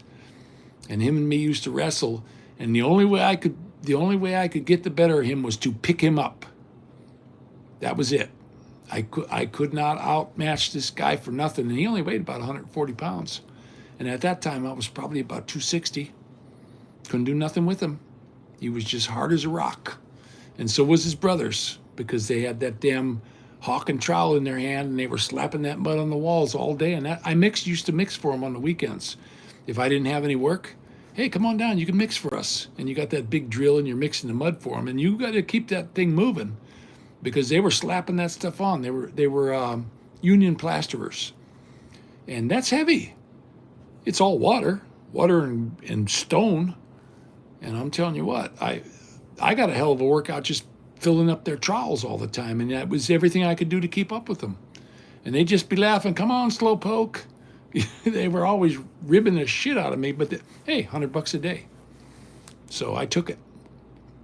And they always had side work. And they were really good at their job. I had them come and do my house. When I fixed up my house in Pennsylvania, I had them come out and do the bathroom. And you talk about the most beautiful. I had the blue board up, and I had them put like a 1/4-inch coat in the bathroom. And I had skylights in there, and I had it fixed up beautiful. And guess what? Absolutely fantastic job, and they didn't charge me shit. I think for the whole job, materials and everything, they charged me $100. And I mixed for him the whole time he was doing it. That was the brother Pat. He did a fantastic job, but he married a Greek woman that ruined him. She just ruined him. Oh, Tommy Hearns, yeah, absolutely. That was the best fight in the world, guys. Hearns and Hagler, that was absolutely the best fight in the world because those guys were nonstop. I just watched that fight a couple days ago, and unbelievable. These guys that was a brawl. That was, I'm going to kick your ass, you mother.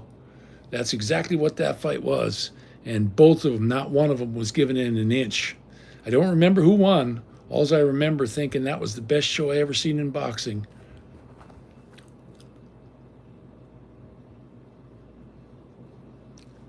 Oh, yeah, Ronald. I'm telling you what, I believe you there. You get the dander up on a Filipina, and you might as well forget it. It's going to be lights out for you, or you're going to be eating spider bait. You don't mess with the Filipina, because she's got brothers, lots of them, and they'll bust a cap in your ass. That's exactly what'll happen. But yeah, you don't mess with the Filipina. I remember when I met my wife, I had to take them all out to dinner. You know, because they were coming. They were not gonna let their sister go with some foreigner by herself. And they were protective. And guess what? Loved those guys. She's got the one brother, Coco. I think that's one of the finest guys I ever met. He got a job up at where our housing development was. We told the foreman down there, hey, you got to try this guy. But there was another Filipino there that just kept picking on him. All he wanted to go to sleep. He didn't want to drink. He wanted to go to sleep, and this is why he wanted to get drunk every night. So they were always fighting. So he had to leave. He had to go to another job. They fired the one guy, and he had to go somewhere else, which was a real shame, because we told him, hey, you can stay at our house. You don't got to sleep in that little hut. You come over to our house. And he wouldn't do it. This is my job. I'm going to stay over there. And it caused him trouble, because the other guy was a drunk, and I felt really bad for him. But that was her brother Coco, and he's same age as my son Maddie, and same year. And just my wife was born in 1978, the year I went into the Navy. And she's got, and the other brother, she got another brother named Toto. They're all construction workers.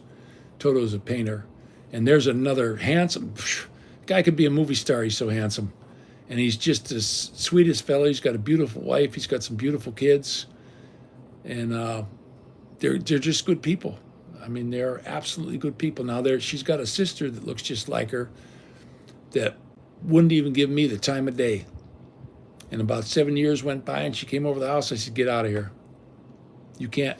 I picked her up one day. She was going to work, so I pulled over and said, come on, I'll take you to work. So she didn't have to drive the jeepney. Never even said thank you, nothing. Just got out of the Jeep and strutted away like she was king shit. And I'm like, you know what? That chick can kiss my ass. She's never coming to my house again. And I told Faye, I said, I don't want her here. If she wants to send her kids over, that's fine. They're welcome to come, but I don't want to ever see her again. Just a rotten piece of crap is what she was. Better than me. Yeah, I like Mayweather too. I like all those guys. Yeah, they way too much, Gilbert, way too much, and they're not very big. They can't take much. It was like we had one fellow that was our friend, and we didn't see him on Christmas. He had to work, so we went over to my other buddy's house, who's his best friend, and we bought him a big bottle of whiskey. I mean, I don't mean a regular bottle. I mean, this thing was like 3 gallon. And we saw it in the store and said, yeah, that's what we'll get him for Christmas, because that guy liked to drink too. He was a policeman. And you know what? He never got it. Because I said, hey, can you give this, when you see the major, can you give him this? And the guy said, sure. Guess what? As soon as we left, they drank it. It was, just rotten. That wasn't for them. That wasn't a gift for them. It was a gift for the major. And he wound up becoming a colonel. But I just was, when people do stuff like that, it's no good. Yeah, my wife's Filipina. I went over there and met her, and that was the end of that.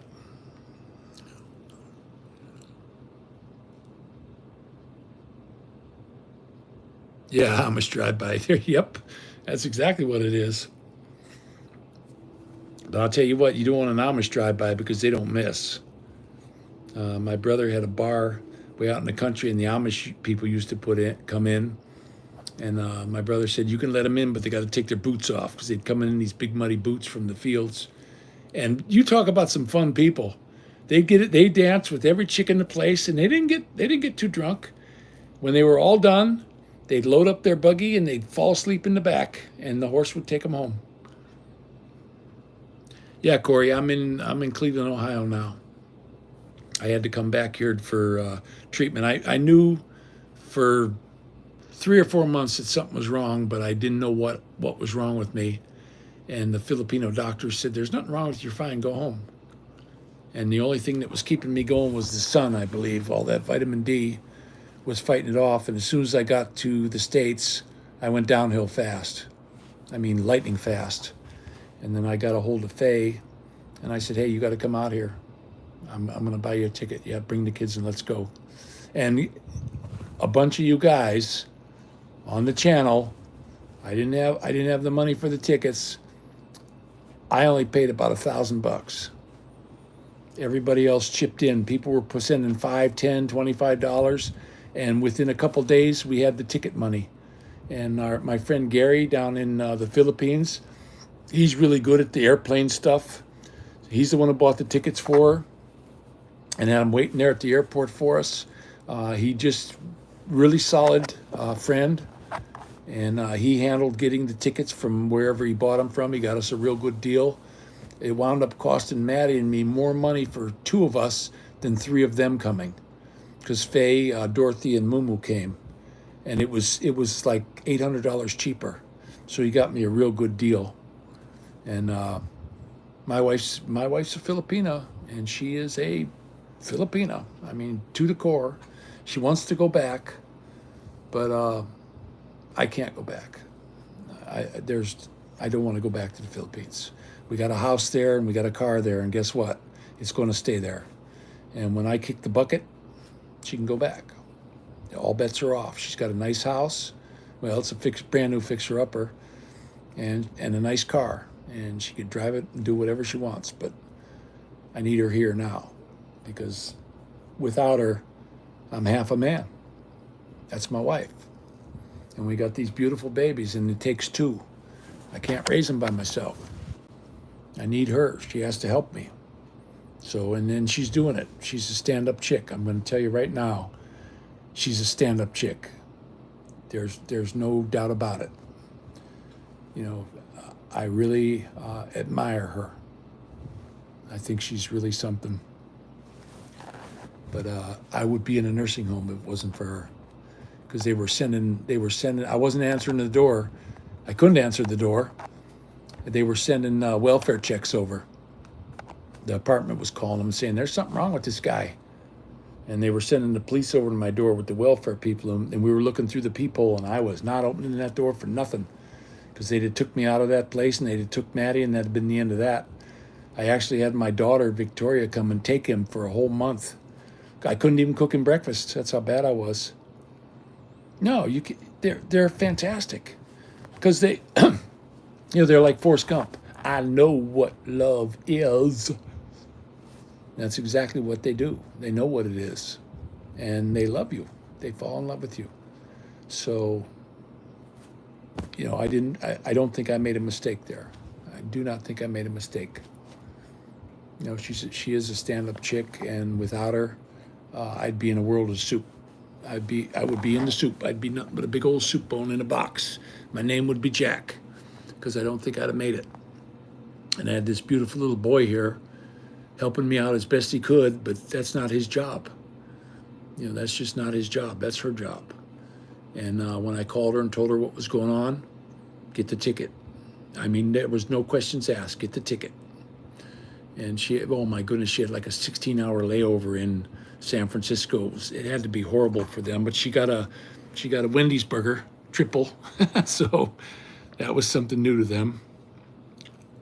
No, hell with that. I wouldn't marry a spoiled brat American woman. I had one. Spoiled brat. Everything's got to be their way. They got a bigger penis than you do, so they can keep it, because I ain't letting them stick it up my butt no more. And they go frigid. My wife went frigid on me. I'm a young man, and she goes frigid. Now. Or come on, let's get it over with. That's what I got. That's not what a man wants to hear. They want somebody who says, come on. That's your mate. And that's how I got treated. And you know what? I fell out of love with that one real quick. Yes, absolutely, Ronald. You're done for. Because Ohio here, this is a nanny state. Well, Gilbert, the Maduro land, belongs to my wife now. We got the well in, we got the water in. There's some of her family they're putting a little thing on there. I guess they'll squat there, and that's going to be their house. we never got to build the house. I wanted to sell the one in Lipa and build a brand new house down there, and that's where I wanted to live because I loved it down there. I would have stayed in the Philippines and probably be dead by now, though, actually. But that's what I wanted to do, and I wanted to build the house myself. I had the plans and everything for it. How it was going to be built. We had the foreman live down there. Him and his dad were going to come over and make sure I did it right, help me put the stanchions up and all that kind of stuff. And it never worked out because Faye would not agree to sell the house.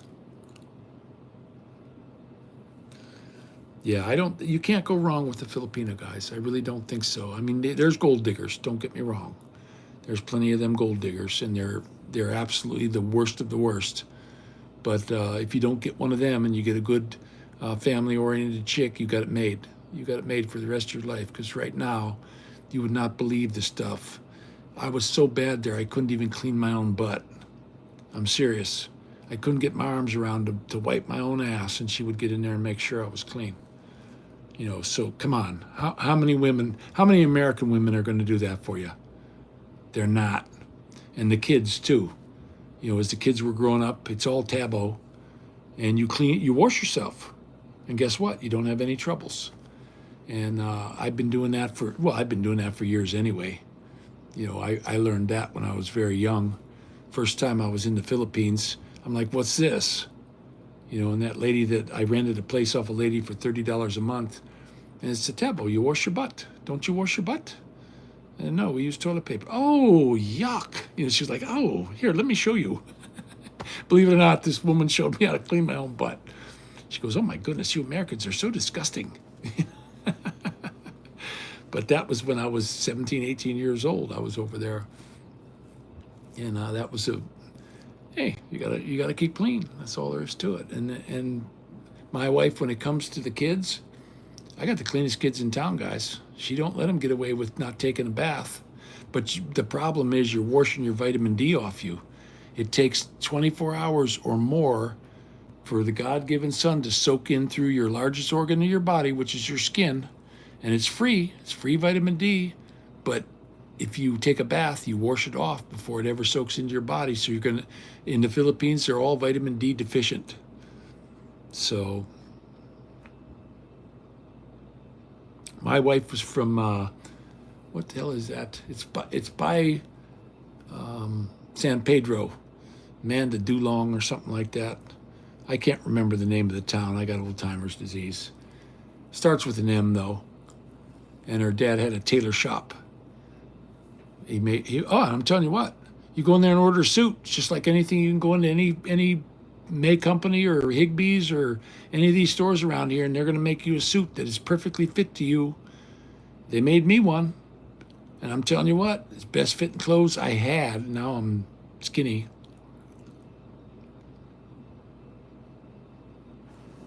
Yeah, I've been married to her. We've been married. My goodness, it's been. We got married in 2012, 26th of October. So we've been married quite a few years, and I ain't going nowhere. And from what I can see, she threatens to go somewhere, but she hasn't yet. So, but I left the Philippines. And it wasn't her the problem. It was me, because I knew something was bad wrong with me, but I couldn't put my finger on it. And I was thinking, man, I ain't gonna be around long. There's something bad wrong with me. I was still doing vlogs and stuff, walking and not saying too much, but I was not right, guys. Everything my skin color got all funny. You know, everything about me changed in a matter of a couple months. And it was multiple myeloma, bone cancer. So I'm glad I got here to the States, because if I wouldn't have, I don't think I'd be around, because they weren't going to let me in the VA down there. And besides, it was all the way in Manila. You know, I couldn't travel down to Manila all the time. Jesus Christ, I'd been in traffic for days. And they didn't want to take care of me.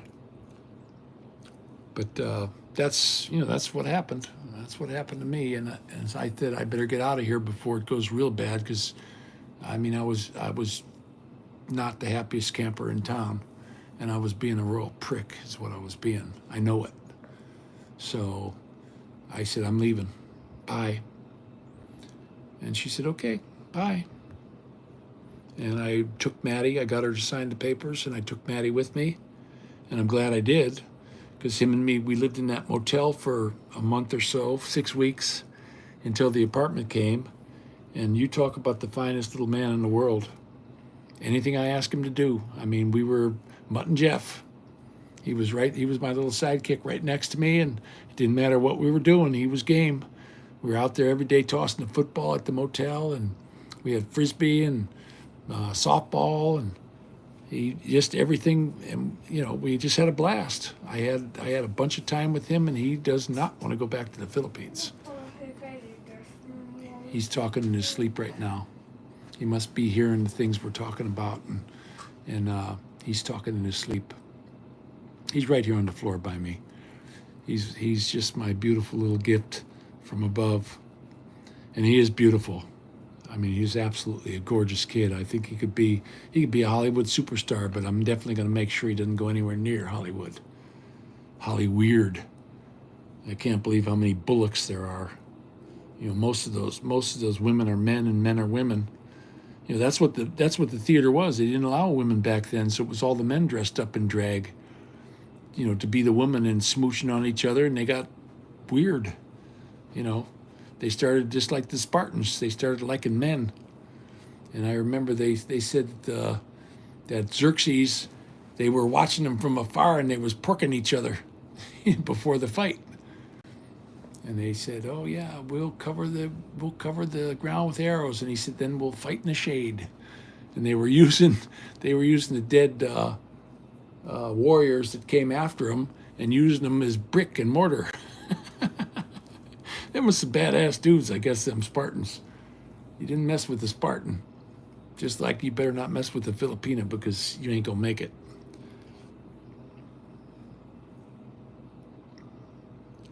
Well, there you go, Gilbert. Yeah, my wife is just turned 46, and I'm 63. When I hit the Philippines, she was born. I was 17 years old when she was born. She's beautiful. I don't. Some people might say she's not, and that's their own taste. But when I look at her, I'm just seeing gorgeous. I think that's the prettiest woman I ever saw. She's just gorgeous to me. She thinks she's not, but she's got that beautiful brown skin, and she's just beautiful. Yeah, she's I think you do very well. And I had the first time I came here to meet a Filipino was a family member said, "Hey, I want you to meet my niece." And I came out here, and she was really something, but she was bossy. She tried to tell me, when we get to America, I'm going to handle the money and I'm going to do this. And I said, "Hey, I'm going to tell you right now, you come to America to be my wife, and I go out and work every day. I'm not handing you every penny over." And she said, "That's the way the Filipinos do it. And if you don't do it that way, then I'm not going to marry you." And I said, "Okay, fine. I'm not marrying you. I ain't going to marry somebody who's going to, be on my ass all day, go to work, and then spend all the money." Because I'm telling you what, when it comes to money, they're not good, guys. That's the one thing, at least they're just not that I've seen. Some of them are, don't get me wrong. There's some of them that really know how to put that penny away, and they know how to save, but not mine, Oh, the Romans were definitely, they had their big old turtle thing going. Couldn't be beat. You can't beat them. How are you going to beat a turtle? They're in there, and then when you come, you get porcupined. Yeah, I like to watch the war battles and stuff to see what they do, and I like to watch Patton's maneuvers. They had maneuvers, and if you don't have a good general, and your people doing what he tells you to do, you will lose. And Patton was one of the finest generals on the planet. Yeah, Corey, it's 100%, 100%. So you can't let them run. You can't let them run the money, because if you do, you'll be broke all the time. And like me, I'm not into gambling at all. I don't want. I bought 5 lottery tickets today and lost every penny. So it's a losing game. It's a tax on the stupid. You know what I mean? So I choose not to do it. I just choose not to do it. I went to Vegas a few times, and I had plenty of money when I got there, and I left with plenty of money in my pocket because I did not spend any. I went bowling. I went to the restaurant. Oh my goodness, the food. I mean, if you want to turn into a big fat guy, go to Vegas. And it was cheap. I went in when they opened up the Wynn Hotel. It's like down in the basement, they got this big buffet, all you can eat. And they got dudes there cutting the roast beef and stuff. And they got that creme brulee, and they got all this. Man, they had the most fantastic food I ever seen in my lifetime. And all you wanted. And you walked in the door, you gave them your money, and then you can go in there and sit there all day if you wanted to. Yeah, that better be it. Because otherwise you'll be flat broke, buddy. You better not let them have any more than that. And bingo's okay. They go to the church and they play their bingo. That's fine. And if they win, they come home all happy.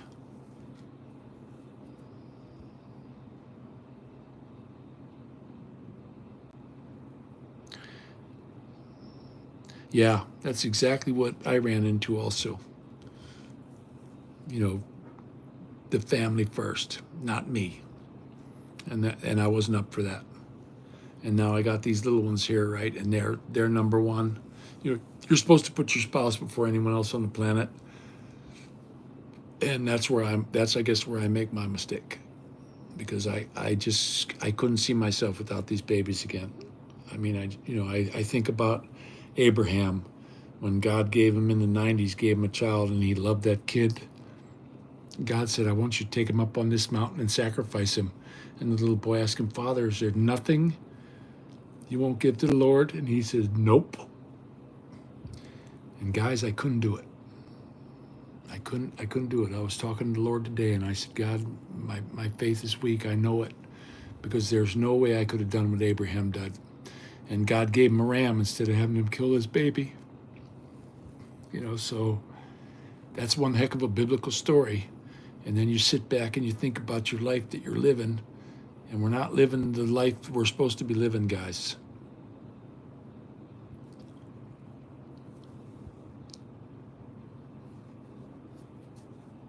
Yeah, that's exactly it, Ronald. You put that money in your pocket and you leave it there.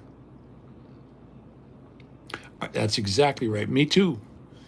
This is it right here. This is us. It's us against the world. Not the brothers and sisters that are constantly got a hand out. How many times we built her mother's house 2 times. When I first got there, they had a dirt floor and no toilet, so we paid to get the roof done and fixed the whole house up. And then there was a fire next door here just last year, and it burnt her house. It burnt her house too, and here we go again. And the father's burial paid for that too. And year after year, when you got to pay, they didn't have the money, so it was on me, So, but thanks for stopping in, Gilbert. But that's what happened. We built the house and we did a good job. We all block. We hired the brothers, and they're good craftsmen. They put in good, double hung windows, sliders, and double pane glass is what I meant to say. And she's got a beautiful house, nice, beautiful lights outside. I went through Lazada and got her some of them motion detectors because now people are going to be walking past her house. It's a way out to the street now. They used to have to walk through a terrible area. And my wife was walking through there and slipped on the slimy green stuff, and down she went. And she took a terrible fall when she was pregnant with Dorothy. And boy, we were sweating that for a long time because she landed right on her belly. And I was like, oh my gosh. And it was treacherous to walk through there. It was like a little spring was coming down the stairs, and it was full of green moss. And I watch people, when it rains there, the stuff is like a dried green, but as soon as you hit it, it's like ice. It's Filipino ice.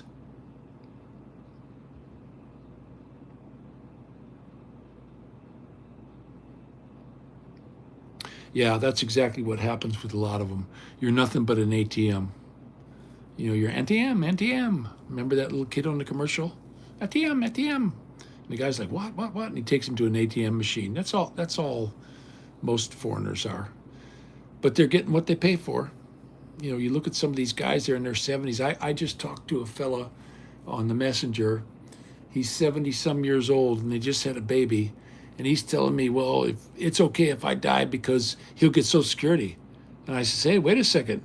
That kid won't get a dime. He's a Filipino. He's not going to get your Social. Oh, yes, he will.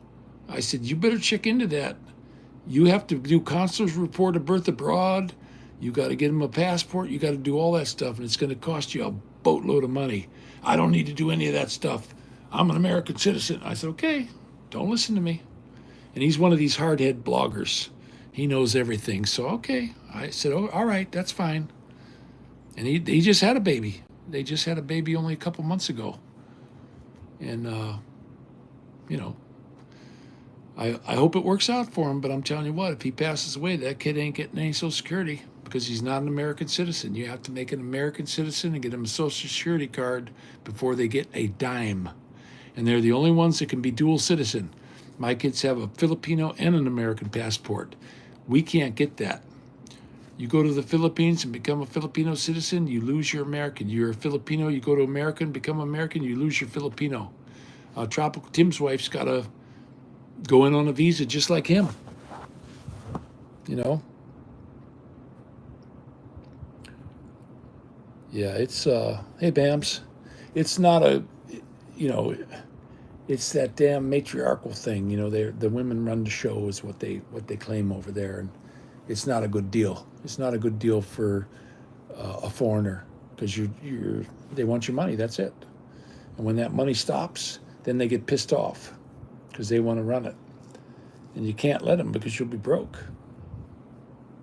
You just won't have a dime. Kariput. That's the word you're looking for, Corey. If you got cobwebs on your wallet, you're kariput. So that's the way. I don't like it. But that's just what you get.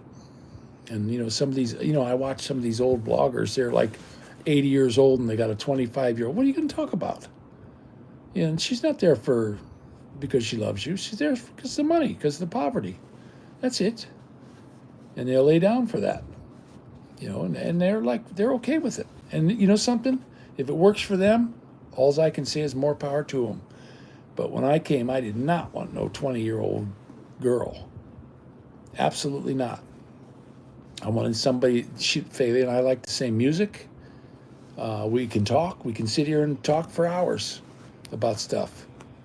Yeah, I can't understand her half the time, but, we can have a conversation. And what am I going to do with a 20-year-old? I can't talk to them.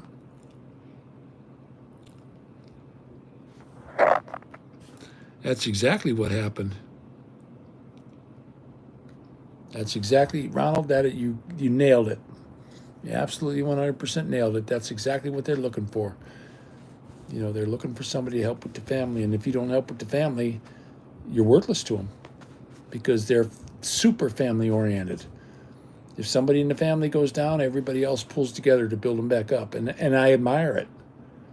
I admire it. I think it's a blessed country. I really do, even though they're all Catholic. 98% of them anyway.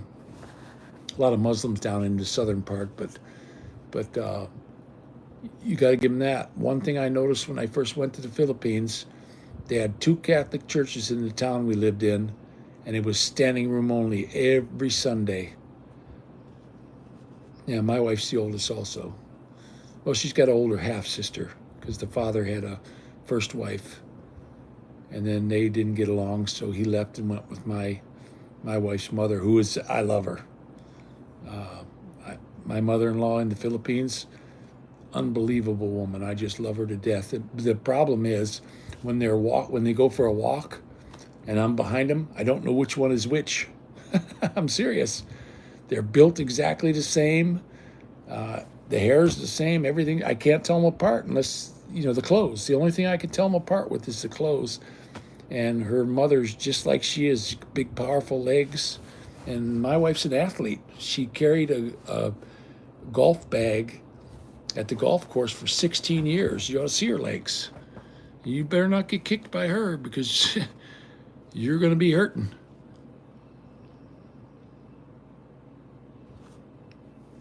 Yeah, you're never going to be on top. Their family comes first. You're second.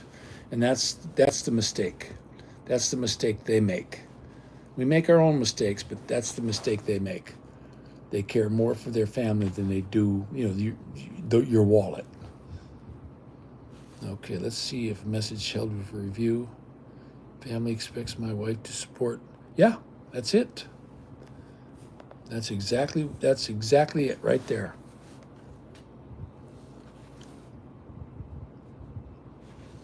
Yep. Same thing. But here's the thing. One thing about my wife, all her brothers and sisters work. There's 7 of them.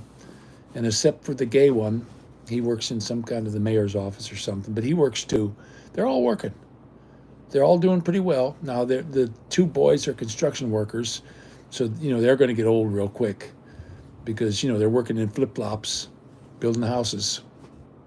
And they're building houses like crazy. Everywhere you go, they're building more houses. And they have tons of kids. There's a woman on the YouTube, 15 kids, because she's allergic to the pill or whatever it's called.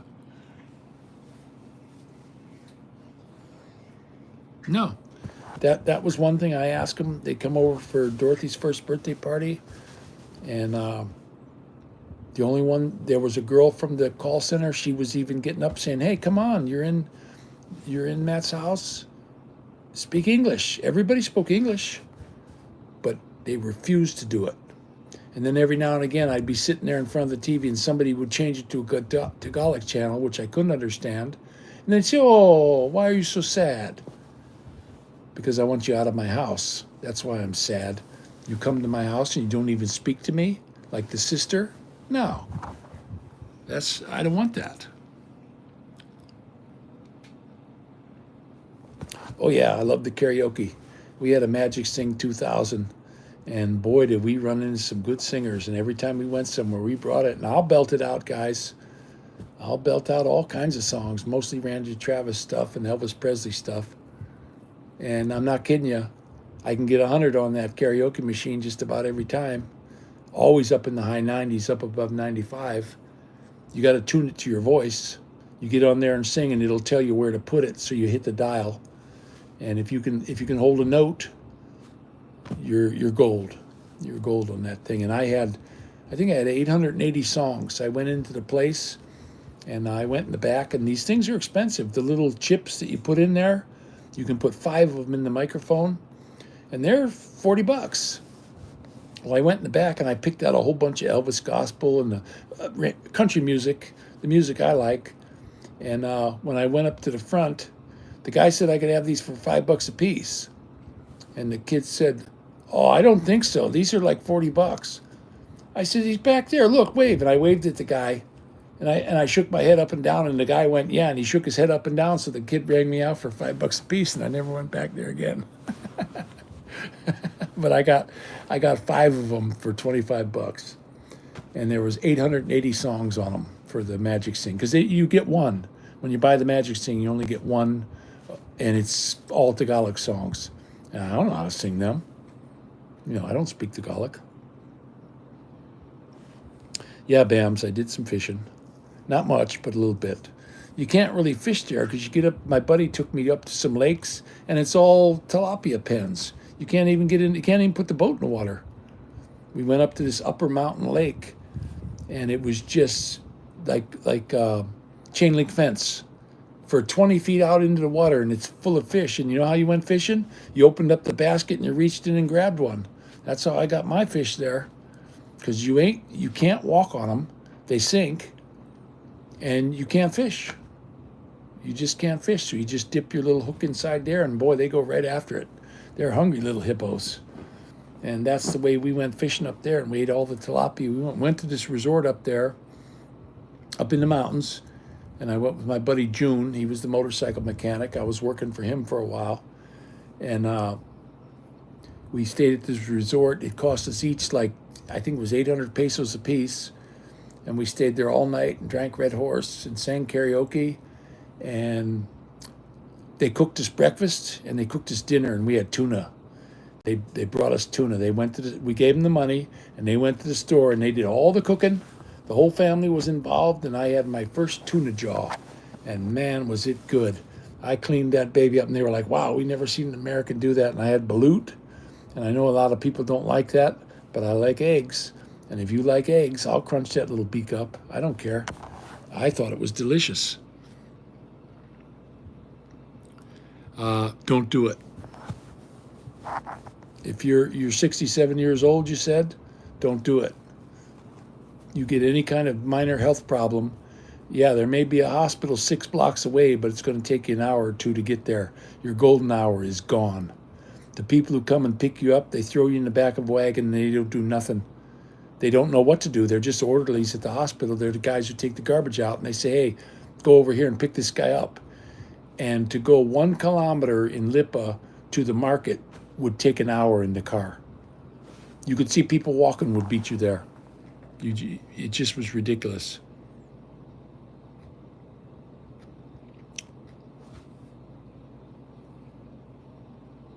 Oh, 53, Corey. No, I went when I was 52. And if I had to do it all over again, it wouldn't have happened. I'd have stayed at my job and I'd have $10,000 a month pension by now. I would have never done it. You know, I was working for the state of California, and they pay you way too much. I think my rate was $54 an hour, and they made me the boss. I was the boss over the whole electric shop because I worked. And the supervisor that was in there, I came into work and we were going to do some switching, and he's got all these people in this gear room and these things can blow up. And I said, hey, we need to phase this. It hadn't been phased since 94. And he said, no, it's okay. I said, no. You can't do that. We're both electricians here on this job. We have to agree. I do not agree. And I put my lockout and tag out on. And he says, you get out of here. You know, I'm going to get you. I hired you and we're going to get you fired. You know, because you got a year's probation. And I put my lockout and tag on it. Said, you touch that lock and tag out, that's a $10,000 fine and a year in jail. And I went outside and called OSHA. And OSHA came. And I was off of work for 3.5 weeks while they were having hearings and stuff. And they called me back into work, and I got paid the whole time. The check was coming in 3.5 weeks. And I went back in, and they said, Mr. Roberts decided to retire, and but we have a problem. And I thought, oh boy, they're going to fire me. And they said, we don't have a supervisor. Would you like the job? And that jumped me up about $25,000 a year, guys. And I took over the electric shop over there. And guess what? I had that baby purring like a kitten in no time. First thing I did was I went in the back room. I did it. And I just straightened that whole place out. It was just a mess. You couldn't find nothing in there. It was just they just threw stuff in there at the end of the shift. I had the carpenters come in and build beautiful shelves. You're not allowed to do it yourself. You have to call the carpenters and pay them. Yep. Yeah, I know there is. But who the hell wants to live in Manila? No, there's absolutely, you couldn't get me to live in Manila to save my life. I'm a country boy. And there ain't no way I would live in that bucket of a town. I mean, it's a garbage scowl. Watch some of these videos of that guy that goes around to all the slums, and these people actually have dugouts in the garbage, and that's their house. You know, and they're happy. You know, they live in the big garbage dump, and they pick garbage to make their living and eat rice all day. And I'm telling you what, it's not for me. Plus, you're going to get your butt robbed. They're pickpockets, and they slice your pocket open with a super sharp knife, and your wallet's gone. You know, there's just too many of them, and you're a target. As soon as you get there, you are a target. And me at 6'8", big target.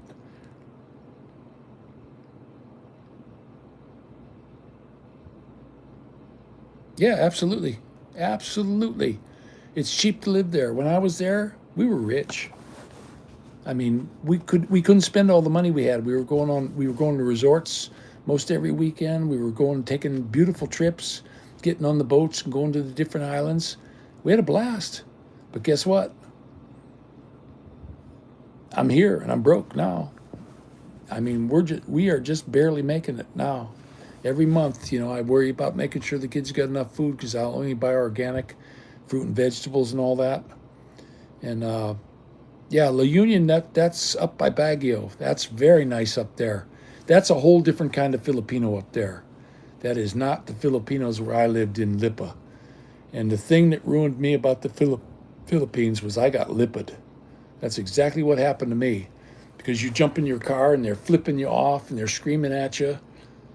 And I loved it. I mean, I loved being in the Philippines until we moved to Lipa. And I bought that brand new house, and it's nothing but a fixer-upper. Everything was broke. Nothing in the house worked. And they built it. $45,000 that house cost. And it's a piece of crap. It's an absolute piece of crap. The only thing good on it's the roof. The rest of it is all garbage. I got videos. Go look at my videos of me with the block. How I was doing Karate Man on the block and turning block into powder. I was Bruce Lee. I'm telling you, you gotta go back to my videos when I was in Lipa, and you know they show these guys where they hack the cinder blocks and they break them with their forehead and stuff. I was doing that with my pinky finger, and they're building houses with this crap. No way. Wes, my buddy Wes Anderson, came over, and we watched these guys taking these blocks, and they had to be real careful because they throw the blocks up to the block layer. And these guys would go to catch it and it would break off in their hand. And they would just put them in, and we watched them build this one house. And after it was all done and the people moved in, it cracked from the roof all the way down to the top of the first floor. And there was a 6-inch crack in their house because I was karate chopping the block and it was just turned into sand. Watch my videos. I was Karate Man.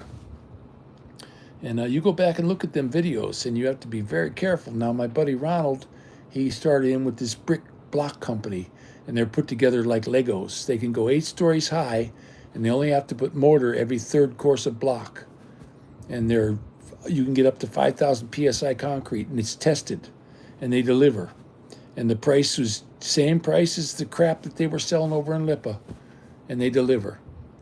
So if I would have known that, I'd have got him to do the block, because I actually went out there, their machine broke down, and he brought me out to fix it.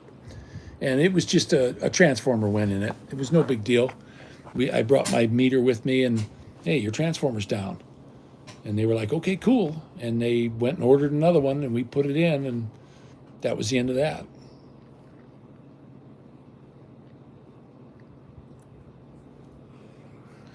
Yeah, basically, Ronald, that's exactly what you're doing. You're rolling the dice, my friend. You're taking a big chance because it's not that they don't have good doctors there and can take care of you. It's getting there. You might be in a couple hours worth of traffic because nobody gets out of the way for the police or the ambulance. They just don't do it.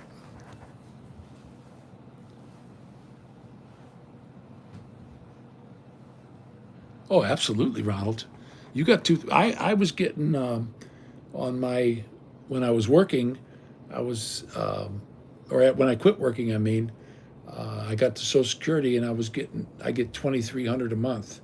We couldn't spend it. I bought a car, we bought a house. I couldn't spend the money. You just couldn't get rid of it. But now my wife, when it comes, Baguio, I loved it. It was the only place I ever went to where when you go there, you're going uphill, and when you leave, you're going uphill.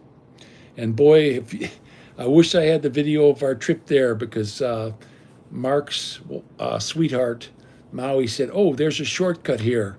And we were in a typhoon, and the trees were down, and we drove this road, and we were like a quarter mile from the end of the road, and this monstrously big tree came down in front of us, and we had to back out. And when you were backing up, Mark had to get out back, and I had my reverse lights on, and he had to guide me because it was like a 2-foot drop off when you got off the concrete, and it was slick. Every time I hit the brakes, we slid because it's all leaves and stuff. And boy, that was an experience. But I'll tell you what, that damn little Honda Mobilio car I got, I don't think I've ever owned a finer car than that in my entire life.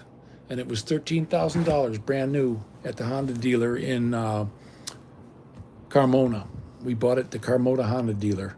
$13,000 out the door. And boy, I'll tell you what, I think I fit in it. Fantastic car. Damn thing was getting 47, 48 miles to the gallon. And it had loads of power, guys. And I did not get the CVT transmission. I got a stick shift. So now I got this beautiful little station wagon that was fun to drive. I had a stick shift. Well, When we moved to Lipa, it wasn't fun to drive no more. I just felt, gosh dang, I'm just gonna burn this clutch, because if you don't move, if you don't get right on the car in front of you in the bumper, you got some big joker in a truck that just starts driving in, and they don't care if they hit you. It's not their truck, you know.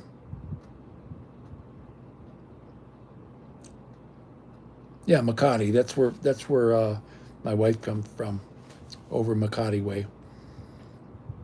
And it's very, I'm telling you what, that's a nice town. That's where Mark and Maui live.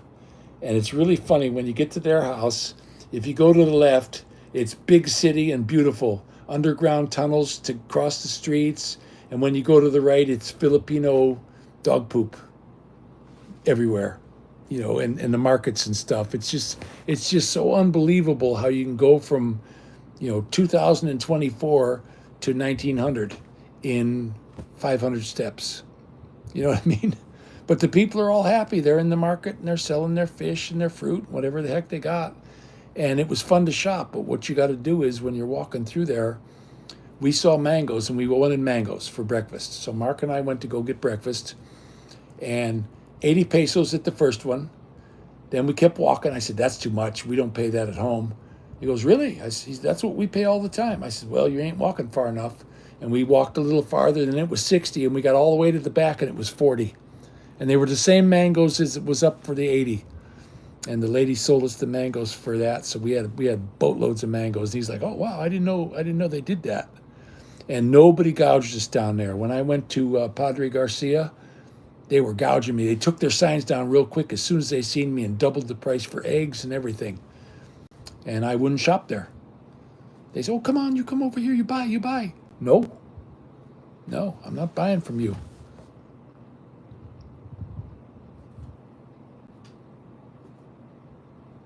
Oh yeah, that's the thing that's so cheap there, is the rent. You know, now Mark and Maui, they're paying 32,000 Filipino peso a month for their place, which I think is way too much. It's a great apartment. Don't get me wrong. I think it's a really cool apartment, and if I was living there, I would pay that. You know, I just thought it was just the way it was laid out, and just a super nice apartment. I went over there and we got his air conditioner working. It was broke, and we had to go on YouTube to find out how to take this thing apart. But we got it fixed. I brought my tools with me, and he was pretty happy. And Mark is just, he's one of the nicest guys you're ever going to meet. A big black fellow, about 6'4".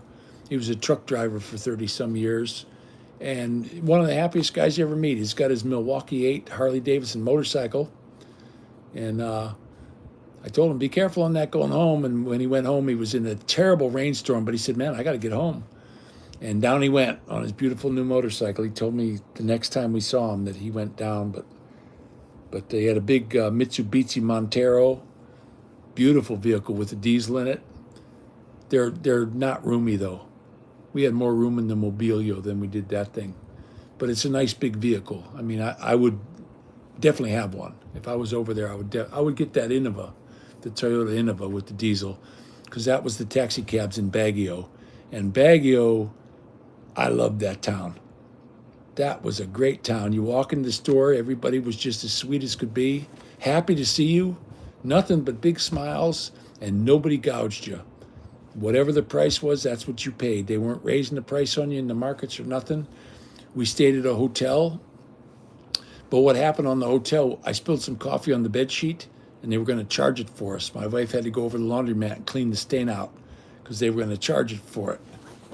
And I'm like, this is a joke. You're kidding me.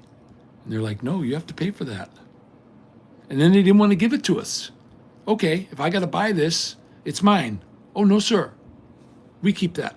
Well, no, if I got to pay for this sheet, I'm keeping it. So Faye grabbed it and ran across the street to the laundromat and cleaned the coffee stain out, and then they were okay with it. But how ridiculous.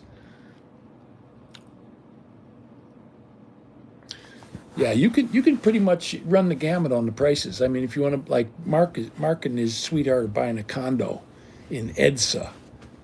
There ain't no way in a million years you're going to get me to live in EDSA, because when you pull out of that parking lot, you're probably going to move about 20 feet an hour. It just stops. I took Dorothy and I, when she was little, we got a bus tour of Manila, where it took us to all these different places, and you had like an hour or two at each place, the art museum, all kinds of places. And when we went to go home at 5 o'clock in the evening, we were on this big, like Greyhound bus, and we sat at this light for an hour and a half at one red light. It kept turning green and nobody moved. And we sat there for an hour and a half. We didn't get home until like midnight. And we should have, if there would have been no traffic, we would have been home in an hour. That's how ridiculous the traffic is there. If you want to hire somebody to get in the way, to impede, to slow down, or to totally stop, hire a Filipino. There's no training involved. They got it from birth. As soon as they're born, they're masters at getting in the way. I'm telling you guys, I lived there for 11 years. I've never seen a group of people that are so good at keeping you from moving. And they don't care. Oh, I drove there for years. I had the Piaggio Ape first, a little three-wheeler with a diesel, and we went up to Piaggio and picked it up. And I drove it home, which was a hell of a long way through EDSA. And I got home, and it's still way up on full. They filled my tank for me. And this thing's only got like a 3-gallon tank. And I'm like, oh, shit, I got a brand new vehicle. And I called them up, said, look, the fuel gauge is broke. And they said, where are you at? I said, I'm in Carmona. Oh, no, sir. They get 200 miles to the gallon. Or 200 kilometers, I think he said, per gallon. Or liter. He had how much it got per liter. And guess what? I drove that thing to work for a month before that fuel gauge came off of full. It was a diesel. It was a 435cc diesel. And it cooked. That thing, I could really get that thing moving. But it was like one of those things, it just built up. You had to just, and it would do 50. It'd do 50 miles an hour. I wouldn't have wanted to get in a wreck, but I learned how to drive that thing, and we loved it. I mean, we went everywhere in that. We took big trips in that damn thing. And then I got the tricycle. We took island tours in the tricycle. We had them custom build me one down there in Mindoro. And this Frederick guy, I had a tricycle when I first got there, and it wasn't what I wanted. So I designed my own tricycle. I gave him the paper, and I said, can you build this for me? He said, yes, I can. I mean, he was a can-do kind of guy. And I'm telling you what, he wanted to put a door in it. Nope, I want you to make it just like this. And I'm telling you, that was the finest tricycle in the Philippines. And it wasn't a stainless one. And this guy did some serious good work. He would enter competitions because there's a lot of them guys that entered the competitions down there. And he had so many trophies, it wasn't funny. And boy, you talk about a good welder. I was watching him weld some pipe together. It's all not EMT, but rigid. He's got a bender and everything, and he bended all around. And I'm telling you what, good penetration, fantastic welder. This guy knew his stuff, and it didn't cost me that much. It was, I think, $800.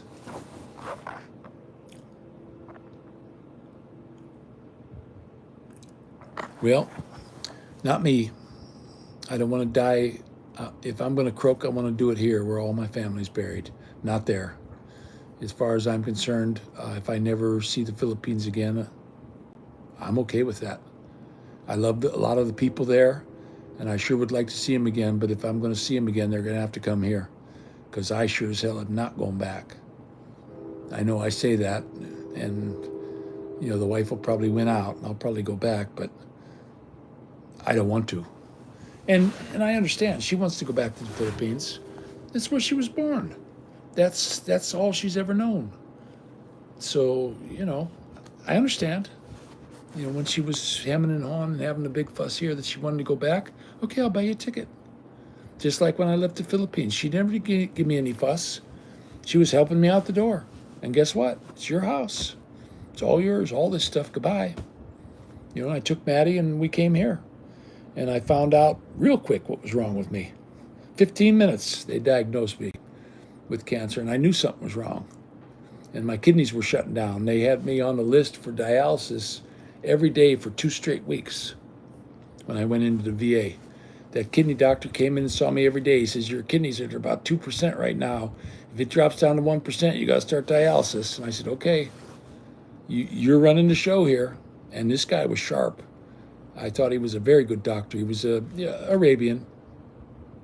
And I didn't have a problem with him, Muslim guy, but top-notch guy. He was a dentist first, and then he got into being a kidney specialist. Smart guy, super smart guy, but he had a dental license and a medical license. So while he's fixing your kidney, transplanting kidneys, he can fix your teeth too. So I just got a kick out of that. But he diagnosed me right away, and every day he would come in and say, "Look, I'm gonna give it one more day. If your numbers don't start going up, I'm gonna have to put you on dialysis." And I said, "Okay, you just tell me what to do. You're running the show here." He said, "Okay," and every day I kept going up. I went from 2% to 3 to 4 to 5. The chemo started working because my kidneys were completely blocked up. Oh, I'd go to the Philippines in a heartbeat. My buddy Gary just asked me that a few days ago. He said, if you had all the money in the world and you could go live somewhere, where would you live? And I said, the Philippines. I would absolutely go to the Philippines because most everybody speaks English, and you could build yourself a beautiful home. You could have a mansion. You could have anything you wanted out there. You can get anything you want. It's just you got to live by one of their cities. Now, when I went down to Davao for the call center, I wanted to move there. That's how much I liked it. Duterte was the president, and that guy runs one hell of a town. You'd see girls at 3 o'clock in the morning, little young girls, 100-pounders, walking down the street with no fear in the world, and they would have these block walls, and there would be an indent every so many feet, and there were 5 or 6 cops in there in this like triangle gray camo. You didn't even see them. They were just there hanging out. So you weren't going to do nothing wrong in Duterte's town. And the whole time I was there, I went up to the store to go get a beer one weekend because I did a lot of walking there. And I saw a dog poop, and it was my first dog poop I saw on the street, and it was a stray dog. And I went to the store, I got my bottle of beer, and when I was coming back, somebody had already cleaned it up. You are not allowed to have your dog poo-poo in Duterte City. He ran that city for 20 years with an iron fist. And I have to give him credit for that, because Davao, of course, it flooded. Every time there was a big rain, the place is right at sea level, so you're walking up knee deep in water just to go to work, and all the transformers are up on the second floor. I was looking at the electrical, and I'm like, oh boy, okay, and it filled the whole the whole downstairs full of water, because the sea would come up when there was a storm, and I fell down in that one time on a nail. I was walking, and you can't see. You're walking through water, and I stepped right on a nail, and of course, down I went. And what did I do? I fell into another nail. Somebody left some 2x4s with 8-penny nails in them. Well, I'll tell you what. It was a little bit unbelievable to me how much dog poop. I killed a dog over there one time. I came out of my gate, and this thing turned on me. It was a Rottweiler and like a Dachshund mix. And I had my rattan stick, and I came down on top of his back with everything I had. And guess what? Killed him. It broke his back and killed him. And the people came over and got him and called the police on me. And the police said, did you kill the dog? And I said, yeah. They took me over to my house, and I said, yeah, the thing's going to attack me. I got kids here. And they said, well, what were you doing in his yard? I said, I didn't kill that dog in his yard. I killed that dog right here. Okay, thank you. That was the end of that. Cops went over, talked to the guy, and left. And he had a dead dog. Because I'll tell you what, you whack somebody with a rattan walking stick like I had, believe me, they're hurting. It busted his back. He was dragging his back legs, and he wasn't so mad at me anymore.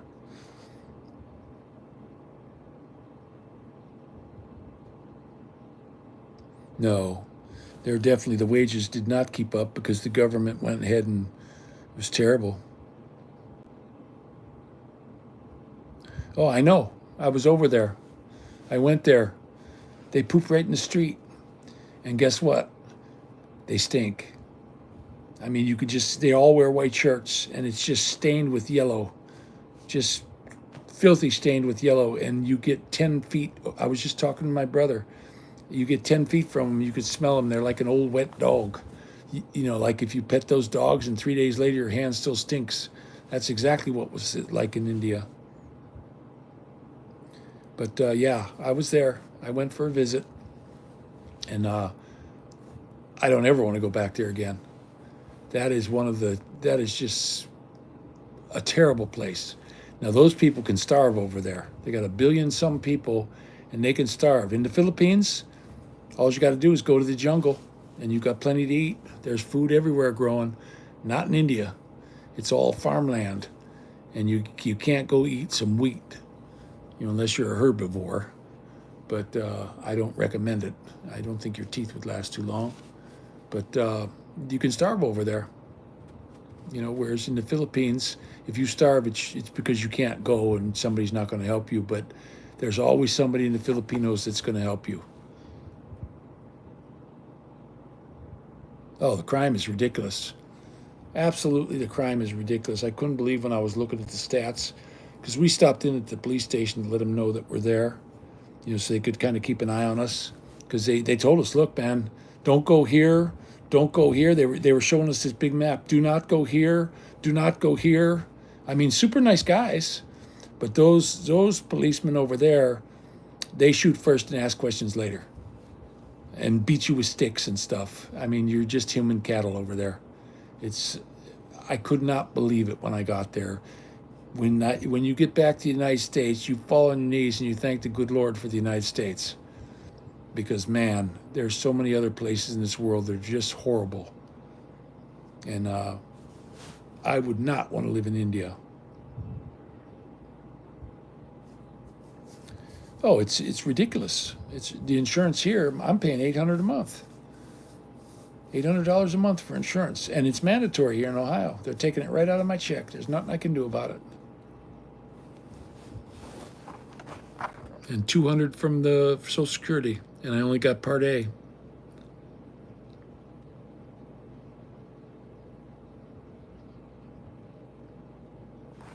Yeah, we've seen the same thing. It's the dope. The Chinese are sending all that dope over, and that's the problem right now. These people are getting hooked on this fentanyl stuff, and it's killing them. It's frying their brain. Yeah, it's gone, buddy. The America that from the 50s and Howdy Doody and all that, that's long gone, because we turned away from the good Lord, and He took His smile upon the nation, and that's the end of that. You turn from God, and it's not going to be good for you. And that's exactly what this country did. Look at 1.5 million abortions per year on average. That's something that God put there, the spark of life He put in a woman, and they just murder it. And Satan's dancing a jig. He's a happy guy, and he runs this place. So the healthcare in the Philippines, I had healthcare when I was working, and it covered everything. My kids got dengue fever, covered everything. I didn't have to pay 1 penny out of pocket, nothing. It was Medicare, and it was through work. It came in your pay. If you work in the Philippines at a call center, you've got insurance for your whole family. You go get your teeth fixed. You just go into the hospital, and they take care of everything. You give them the card, and it's carte blanche. You pay nothing. Now, they don't. Every time I went, when the kids were born, they changed to an insurance that didn't pay for the babies. So I had to pay cash money, but it was 60,000. We went to the same doctor for all 3 babies, and it was 60,000 pesos for each one. And they all had to be cesarean section, because my wife, the babies were just too big. Dorothy came out like unbelievably big for, my wife's only like 4'9". I'm 6'8" and she's 4'9". So, Dorothy was kind of big, and she pooped in there. So the doctor came out with the fluid from around the baby. She says, I gotta cut the baby out right now. And they had to take Dorothy in. She wasn't breathing. They had to take her in and stick tubes down in her lungs and suck all this poop out that she gulped. So she was full of poop. And they saved her. I mean, if we they go to these dying in clinics there. If we wouldn't have went to that good hospital, that we wouldn't have a Dorothy, or we'd have a retard. And there's a lot of them over there. There's a lot of these little kids that are retarded. But I truly believe, though, they're some of the most beautiful children you're going to run. They're happy. There's our friend Mama Nook. Her son has 2 babies, little Lemon, and I forget the boy's name. But every time I go over there, they come running up and give me these big, joyful hugs. They're happy to see me. We always we bring them toys from my kids. When my kids are done with their toys, we bring them big boxes of toys over, and they just love their Uncle Matt. So that's my name, Matt, by the way, not Rick. But they named me Rick Shaw. I had a Piaggio Ape, APE. They call it Ape. And in India, that's what they run around for your taxi cab, and they call them a rickshaw. So when I was working at the call center and they made me the hiring manager, the guy brought me a plaque that said Rick Shaw. So everybody who got hired at the call center thought my name was Rick Shaw. So that's how I got the name Rick Shaw, guys. That's not my name, though. Yes, the insurance I had was Medicard, and you just handed them the card. Everything was covered, except the babies. No, Corey, they couldn't treat me there. I had no standing over there. I would have had to pay cash for everything, and I didn't have it. And they told me I was fine. I went to the doctor, Dr. Romero, or whatever his name was, same doctor I've been going to since I've been there, and he looked at me and said, "Yeah, you're fine. Take some aspirin, go home." You know, he just take his 500 pesos and send you out the door. And I left out of there thinking, man, this guy don't know his ass from a hole in the ground. There's something wrong with me. You know, because my skin color got all crappy. And I just was like losing power and losing weight. And I was cranky as a mug, guys. You didn't say nothing to me where I wasn't pissed off and mad. And I couldn't help it. So I said, it's time for me to go. And when I got here, I felt better. I started feeling better. We stayed at that little motel until the apartment was ready, Maddie and I, and we were having fun. It was just, for me, it was a blast. And then I thought, okay, I'm going to buy probably my last motorcycle ever, and I bought a KLR 650. And when I was coming home, all of a sudden I couldn't function. I just ran out of gas, and I went down. I fell down. And right in front of a cop, too. Of course, they thought I was drunk, but I wasn't drunk. I was driving my motorcycle home, and those things are top heavy as you wouldn't believe. You dump a KLR over and you pick it up, I could pick up a Harley easier than that. But no, it's ridiculous. And I had just filled the tank up, so there was, 6 gallons of gas super high up on the bike. They're absolutely horrible for falling. If you're going to fall over on a bike, that's the bike you're going to fall over on. But once you're up and moving on it, oh, it's nimble. That thing is unbelievable, the turns I could make. I've turned around with Faye on the back in the tightest turns I've ever made, and I don't feel uncomfortable.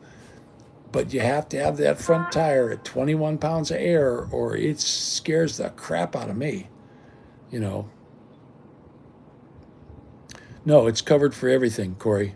If you're working in the call center and you got, like I had, the Medicard, it covers everything. I don't care what you got, you're covered. I went in there, I got dengue fever, and then I got an amoeba, one after another. Everything was covered. I was a month in the hospital, and it covered every penny. I didn't pay one dime out of my pocket. And the Indian guy up at the call center kept my job for me, because after you're gone that long, they can that's it. You don't come to work, you're done for. But he kept it open. They said, no, we don't want to lose him, because I started hiring people that spoke English. He didn't know. He's an Indian. So they would come in there and talk to him a little bit, and he'd say, and his English was really good, and he'd say, okay. It was British English, but his English was really good. Well, he didn't know how to tell if a Filipino was good. So the main boss that lived down in Davao, he asked me if I wanted to do the hiring for him. And we took our numbers from being number 27 down to like number 3 in the country. Because if you spoke English, I hired you. If your English was bad, go practice and come back next year. Because it's seasonal. I had to become a permanent resident, a 13A visa, and then I had to get a Social Security card. And as soon as I had all that stuff, which the call center gets for you, you don't have to do anything. You go apply. You're a foreigner. You speak English. You apply at the call center. They take care of everything. You don't have to do anything. You got to pay. I mean, you got to pay the money, but they're the ones who take care of your passport. They take care of everything. So they got me on my 13A, and I had to do 1 year probation. And then once the year was up and they make you do a police PNP thing to see if you're, a drunk or a jerk or something like that. And if you're a jerk, you have to go home. But if you're not a jerk and you don't have nobody says anything bad against you, you become a permanent resident. And I had a 13A visa. I got it in my wallet. And it wound up costing, my goodness, it was quite a bit. Because every month you got to fork them over a few thousand peso for that first year. And then every year you have to go back. It's 310 pesos after that. If you miss it, then it's 3,000 peso. And you got to get driver's license. Just like here, you got to do all that stuff. So, but no, I worked in the call center, and you've got the job. As soon as you go up to the call center and you speak English, you're from America, you're hired. Boom. Just like that. British people, as soon as you walk in the door, immediately you're hired. Because these people don't speak English. And what frustrates you when you call a call center? Somebody doesn't understand what you're saying.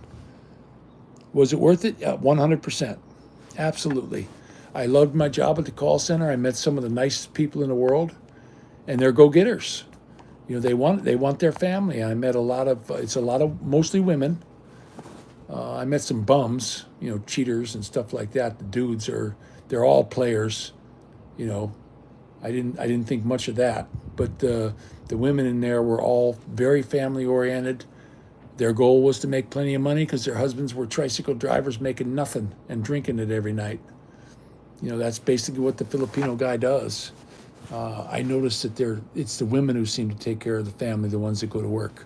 More women working in the call centers by far than men, but their English is better. When I go to do my interviews, because we'd have to hire 2,000 people, and I would start like in August to start hiring, I knew within a minute or two if their English was good. Just have a conversation. Hey, how you doing? Oh, I'm fine. And I just sit there and have a conversation with them for a couple minutes. Okay, you're hired. Go see this guy over here. And if their English was bad, hey, go practice your English and come back tomorrow or come back next year. I'm sorry, we can't use you. And they weren't pissed off or anything. They're just trying to make it like everyone else. And the best paying job in the Philippines right now is the call center for somebody who's just a high school graduate. And you have to be, if you don't graduate high school, you are not getting into a call center. Forget it.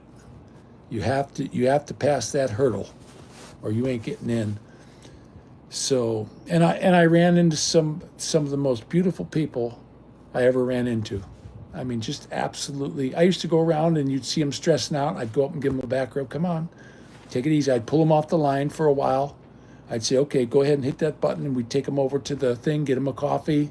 Come on, don't stress. Some American was being a real prick, and they're very sensitive. They're super sensitive. I mean, some of these girls were just starting to cry and jag, and they just couldn't quit. And I'd take them into lunch. Come on, let's go have a coffee. Come on, we'll sit and talk about it. Come on, you're doing just fine. Because I had to monitor the calls. And those were my people. So my bonus was contingent on how well they did. And guess what? They performed. And I made more money at the call center than my pension. Every month I was getting top bonus. Because I picked good people. And the Indian guy said, look, you're my guy. You're hiring everybody from here on out. So I was hiring manager at a nice office. And I loved it. And I got to, some of these, they'd come in and it was a dude that was completely chicked out with miniskirt and stuff. And I'm just shaking my head like, oh my goodness. But guess what? They're great on the phone. And they love it when they say, oh, yes, ma'am. Somebody from the U.S. will say, oh, yes, ma'am. And they just get all squirrely, these little Nancy boys, But I wasn't prejudiced. If their English was good, you're hired. If your English is bad, come back next year. That's all there was to it. It was cut and dried. Absolutely, I had to prove it. I had to get them my high school diploma. I had to call the States and have my mother take it to my sisters and scan it and send it. They had to send it to me over the phone before they would even accept me. So yeah, it's all paperwork there, guys. It's all nothing but paperwork. But you know something? When I was on the phones, I earned top bonus every month. You know why? Because as soon as I got on the phone, oh my gosh, are you from America? Yeah, I was born in the Northeast. Oh my goodness. Oh, I hope I get you every time. And I could sell. My first one was for Sirius XM, and then my second one was for Finger Hut. And somebody would call up to order a pot, and I'd say, hey, do you have catalog number so and so? Oh no, we didn't get that one. Well, I'll tell you what, you know this pot you're going to buy for $35? I can get you a whole set for $35. It's the same stuff, and it's got the pot you want in there. And I'd take an order that was going to be $38 and turn it into $500. And they listened to me on the phone. They were actually using my calls in all the training sessions. And they said, this is how you do it. This, you know, you guys can see I can yak my head off all day. I mean, I've been doing this for 4 hours and 79 minutes, 479 minutes. You know, I don't run out. And it was fun talking to Americans. I got to talk to my people, you know, and they were happy that they got me, and they were saying, oh, can you call me back? Oh, sure. Just ask for Rick, you know, because they called me Rick back then too, because I had the Piaggio when I started. And of course, the security guards wouldn't let me park there. They made me park outside the fence, and I came out the next morning. They cut my gas hose, stole my gas, sold my spare tire, just destroyed the bike. So the next day when I came through the guard shack and those guys said, you can't park in there, I just hit the gas and took off. And the next morning there was all these security guys stopping me. And I says, no, my Piaggio or my tricycle got robbed. You're not watching my tricycle.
Back on again, ain't it? It's on now. I can see the little microphone that crosses off of it. It's working, right? Okay, thanks, Ronald. Yeah, I had my hand here on the bed and I hit the microphone button. Sorry about that, guys. Hey, good morning, Bubs. How you doing? Yeah, it's working again. That was just me. I hit the little microphone on accident with my finger. It's a new phone. It's an iPhone 13. The cable company said if you're a cable thing for 6 months, we're going to send you a paper and you can pick out a free phone. And I didn't want to pay anything for it because you got to pay for these things. So I picked out this old iPhone 13. And I just got it working the other day. And my Samsung took a crap, so that it doesn't work anymore. It keeps just shutting off. The battery's done, and they want as much as a phone for the damn battery. So, yeah, I know it's a 5,000 gigawatt, you know, Back to the Future battery, but mine ain't worth a shit. So, but yeah, thanks, Bubs. I'm glad it's up and working again. Sorry about that, guys. I've been on here for 482 minutes and 23 seconds, yakking away. I'm glad I got you guys to talk to. It's 4:41 in the morning, and I've been going at it since 11:30, I think. Quite a bit of time. Nothing, Bubs. They didn't do nothing to him. But you know what they did though? The guards came out in the morning and helped me push the thing over to the gas station and got me a hose, and just super guys. They just left their post and said, "Okay, look, we're sorry. We're going to help you out." Because they made me go outside the fence, and then they turned the lights off over there. So the bad men came up and cut the hose and stole my gas, stole my tricycle rear tire. I had that just bolted on the back with no lock on it. I had a hole for a lock, but I never put the lock on it. I figured, nobody will steal that. And well, I was wrong. They stole it. So 40 hour a week. And yes, they take a GED because that's what I had. My last year of school, I needed to work. And they said, look, you got real good grades. Just go take your GED. I can have you take that tomorrow. We're having a class tomorrow. You want to take it? You want to get out? Go, my guidance counselor. So I took it. Yeah, it's 4:43 here right now. Hey, Tia, how you doing? But yeah, they take the GED. And like I say, if you're an American and you go to any call center in the Philippines, you won't get into Convergys. They only take people who've been in the call center for at least a year. They want people who are good, and they pay the best. They absolutely pay the best. But I was making about 125,000 pesos a month when I was there. And that's way more money than you need in the Philippines. Way more money. I mean, you can live a pretty decent life on that. And these little women, that's what they were doing. They're everywhere. The Filipino is call center capital of the world right now because their English is good. You know, Filipinos, the school, when the first Marcos was in, you had to go to school and they were only allowed to speak English to these little kids. Now, is it wrong? Yeah. They'll say, this is thin and this is thick. Up might be down and down might be up. You know, they make mistakes like that. But generally, they've got the gist of the conversation. And I'm telling you what, Filipinos are no dummies. Filipinos are some very intelligent people. I ran across a lot of Filipinos, and they are not dummies. I've seen a lot of Americans that come there and say, these damn monkeys, and they'll say stuff like that. Boy, they are so wrong. These people are smart. Filipinos are no dummies. You know, absolutely not. So whenever I'd run into somebody like that, I just went the other way. I didn't want to know them, because you don't do that to a people. You're in their country as a guest. You are a guest there. You can never be a citizen. You're a guest, and you better not go say they're a bunch of damn monkeys, because they're not. So these people are some serious hard workers. They don't complain. They work in flip-flops, doing the high voltage electrical work. I kid you not. I mean, it's just unbelievable. You know, it's the OSHA violations that I could count in 20 seconds of looking at them doing electrical work. No, that's the thing that messes them up. If you want to lose a Filipino real quick, you just start speaking slang. That's all you got to do. Just start throwing some of that New York at them, and they're totally lost. You know, they don't have that. My wife, I think, is one of the best English speakers I've ever met in the Philippines, and I would say she probably knows about 5% of English. Realistically, about 5%. I can get into a conversation with anybody, and she has no idea what I'm saying. It's just like when she speaks Tagalog to her family. I don't know what they're talking about. I got the gist of it. I pretty much understand where the conversation's going, what they're talking about, but not word for word. And I never got taught Tagalog, so I don't know it. And I just didn't really want to learn it, because I just didn't. I know I was in their country and I should have learned it, but I just decided I wasn't going to learn it. And I didn't. Now, my friend Wes Anderson that I met up there in Lipa, he speaks fluent Spanish, and that's why he went down to Nicaragua, and he's got does he got a nice hacienda down there with, I think, 14 hectares or something like that of ground. Hectares 2.5 acres. So he's got a big banana plantation, and it's got plantains and guava and all kinds of stuff. And he bought this old house, and he's got money. He's got a really good pension. So he went there. He says, I'm not staying in the Philippines no more. And he's a big, heavy-set fella. Super, you ain't going to run into a nicer guy. I mean, I'm telling you what, Wes is, when I was leaving the Philippines, he helped me out. He handed me some cash. He says, this is yours, buddy. And he took me in the bathroom, gave me cash. He says, I don't want you going there broke. And if it wouldn't have been for him, we couldn't have got the motel. I would have been relying on somebody here, because, you know, I just didn't have the cash. We were spending it all in the Philippines. you know. So, hey, thanks again, our.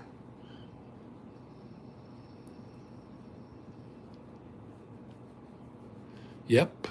Yeah, you'll lose them in the slang. You're 100% right about that. And especially when these people from, like, they would get somebody from down south, like Georgia or South Carolina. These kids are they're throwing their hands up in the air. Whenever they couldn't handle a call, they got to put their hand up like this. And boy, as soon as I knew immediately it was somebody from South Carolina or Georgia or something, because they're totally lost. Well, now, honey, y'all come on down. You know, we want to go buy some stuff from Finger Huts, you know. And they're just lost. I mean, they're done for. So I'd have to take over a call for them. And that always helped them out, though. That would kick their bonus way up. Oh, where you from? Oh, I'm a Yankee. Oh, well, I won't hold that against you. You know, I ran into some just beautiful people in America on the phone. I enjoyed my job when they had me on the stupid phones for a year, and then they took a girl who couldn't hardly speak English and they made her because the Indian guy couldn't hire anybody to save his life. You know, the numbers were going down and they were talking about firing him, and I just dropped off the phone. I walked in his office, and you don't do this to an Indian. I said, what the hell's the matter with you? Are you stupid? Huh? Oh, I mean, they get totally freaked out because you don't do that to an Indian. And I did because I thought, hey, fire me. I don't give a shit. I'm leaving. This is a joke. You've got an American sitting here who can do this job, and I didn't think you wanted to. That's what he told me. I said, well, you don't think very well, do you? And he says, you want the job? Yeah. Yeah, Kano is an Americano. Oh yeah, the accent that you got, Ronald, they're lost. Oh my goodness. Yep. You will lose them. They have no idea what you're talking about. Yep, I'll be back directly. Yeah, they're lost. Their hand goes up and they start shaking it real fast. And then I would, I got a headset on and I'd take over the call for them and finish the order. And it goes to them. The money goes to them, the bonus, which was fine with me because I got a percentage of their bonus. Everybody who got a bonus, the bigger bonus they got, the bigger bonus I got. Now, I didn't make any more money than them. I was getting paid 81 pesos an hour. And they'd give most Filipinos 65 or 75. That's if they had time in on another call center. And I didn't make any more than them. Plus, the United States took 30%. And I don't think they ever sent it back to the United States. But they sure did take it. But I was taking home about 125,000. Well, I guess that was a week, not a month. I said a month. No, that was a week. You got paid once a month there. And I liked it. I did not mind sitting on the phones. It's just you're sitting on your butt in a freezing cold. They keep those call centers you're like in ice, like in a refrigerator, like you're in a cooler. Hogan, 30 days in a cooler, Hogan. That's exactly what it was. And everybody's got blankets and winter coats on because you're just freezing your butt off. And that's the way they keep them because they got to keep the computers cool. That's the whole deal. That's why they keep it so cold. Otherwise the servers go down. Yes, you have to speak very slowly. Very slow. And boy, you get a Filipino talking to you. You don't got a chance if you're a foreigner, if you're a Kano. You don't got a chance. They'll just out-talk you, and they got 70 different dialects in the country. It's not all Tagalog. These people from Manila, they go down to Davao, and they can't talk to the people down there. My mother-in-law said that. Now, my mother-in-law doesn't speak English, but she understands every word that you say. She was in Saudi Arabia for many, many years. She was like a nursemaid, wet nurse for some rich Saudi family. And her English was fantastic because that's what they speak over there. So she had really good English, but she didn't speak it. She understood it, but she didn't speak it. Oh yeah, I was getting the bonus every month. You know why? because I hired these kids, and everybody I hired, the boss said, these are your people. And you're going to get 2% of whatever they make. Well, guess what? Those guys were all, and they loved it. These little mothers that I hired that had 7, 8, 9, 10 kids, they were happy as a lark because they were pulling down some huge bucks for them. Yeah, it's amazing how they pick up languages. Don't ever say a Filipino's a dummy. They're not, because I only speak one language. I just never picked it up. You go to Filipinos, you go in these high schools, and these guys are speaking 4, 5, 6 languages.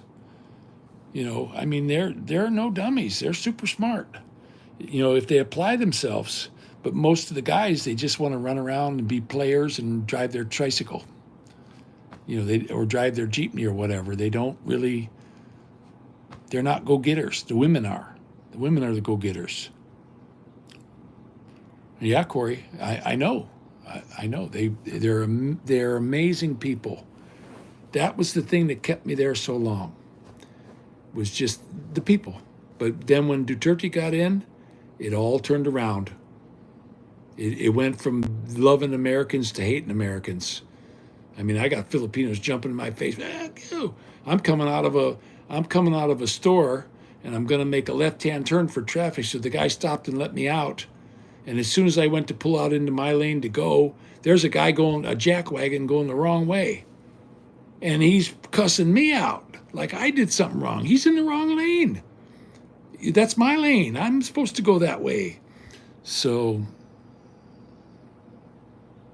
okay, Ronald, you take care, buddy, and thanks for being here so long. You've been here quite a good long time, and hope you guys don't mind me yakking, but I did 11 years in the Philippines, and my last couple of years in Lipa was just absolutely horrible. I had a brand new house that had no water. I had a septic tank that backed up within a couple months. It's falling apart. The place is cracking all over. The windows are all leaking when it rains. It's junk. It's a junker for $45,000. Don't ever let them build you a house unless you're going to be there. But COVID hit, so we could not leave the province of Cavite to get over to Batangas.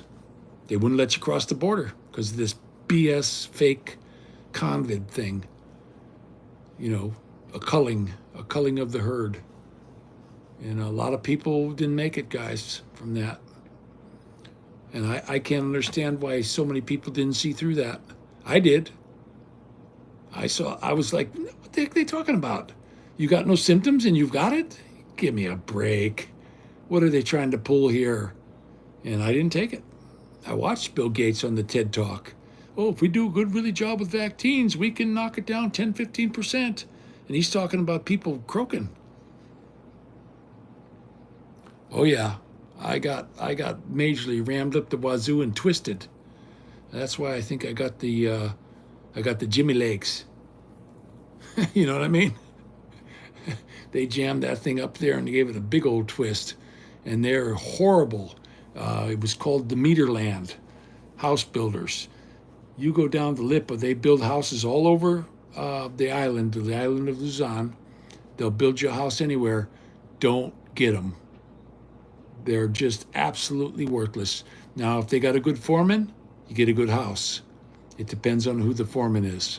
Now, there was a guy across the street that was building a house over there for our neighbors, and he came over, and we talked to him every day because he said, man, I'm looking at this septic. This won't work. And I said, no, mine backed up. It won't work. It's designed wrong. You have to change that.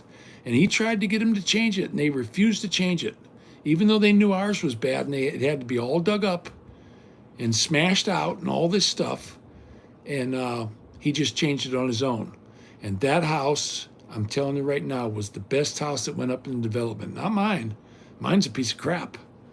I mean, there's gaps this big up above the windows, and they just fill it up with 2 or 3 tubes of caulk. That'll work.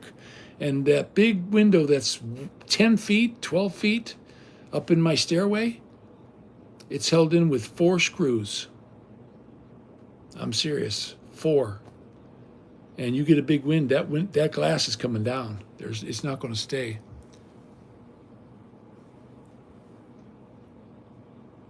Oh, it was terrible. I bought a brand new fixer-upper.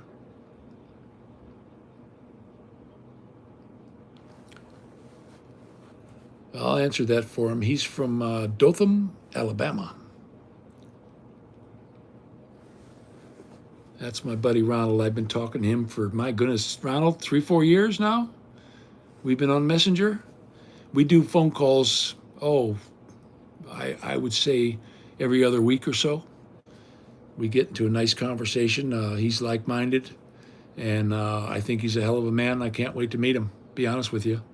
He's a stand-up good dude, and he got the shot because he wanted to come to the Philippines, and it hasn't been good for us. He got the Jimmy leg too. You got the Jimmy legs, don't you, buddy? Yeah, it's been 3-4 years now since we started yakking, and if it wouldn't have been for the channel, I wouldn't have met you guys. And I'm telling you what, I've never been helped out. Yeah, that's Georgia. I've never been helped by more people in my life than you guys on YouTube. When it came to me having to come to the States, I couldn't believe how many people said, hey, and donated. Just unbelievable. You know, my friend was saying, oh, let's open up one of them things you do on there, you know, where you tell them your story and people donate money to it. I forget what it's called. But, no, let's just do it on your channel.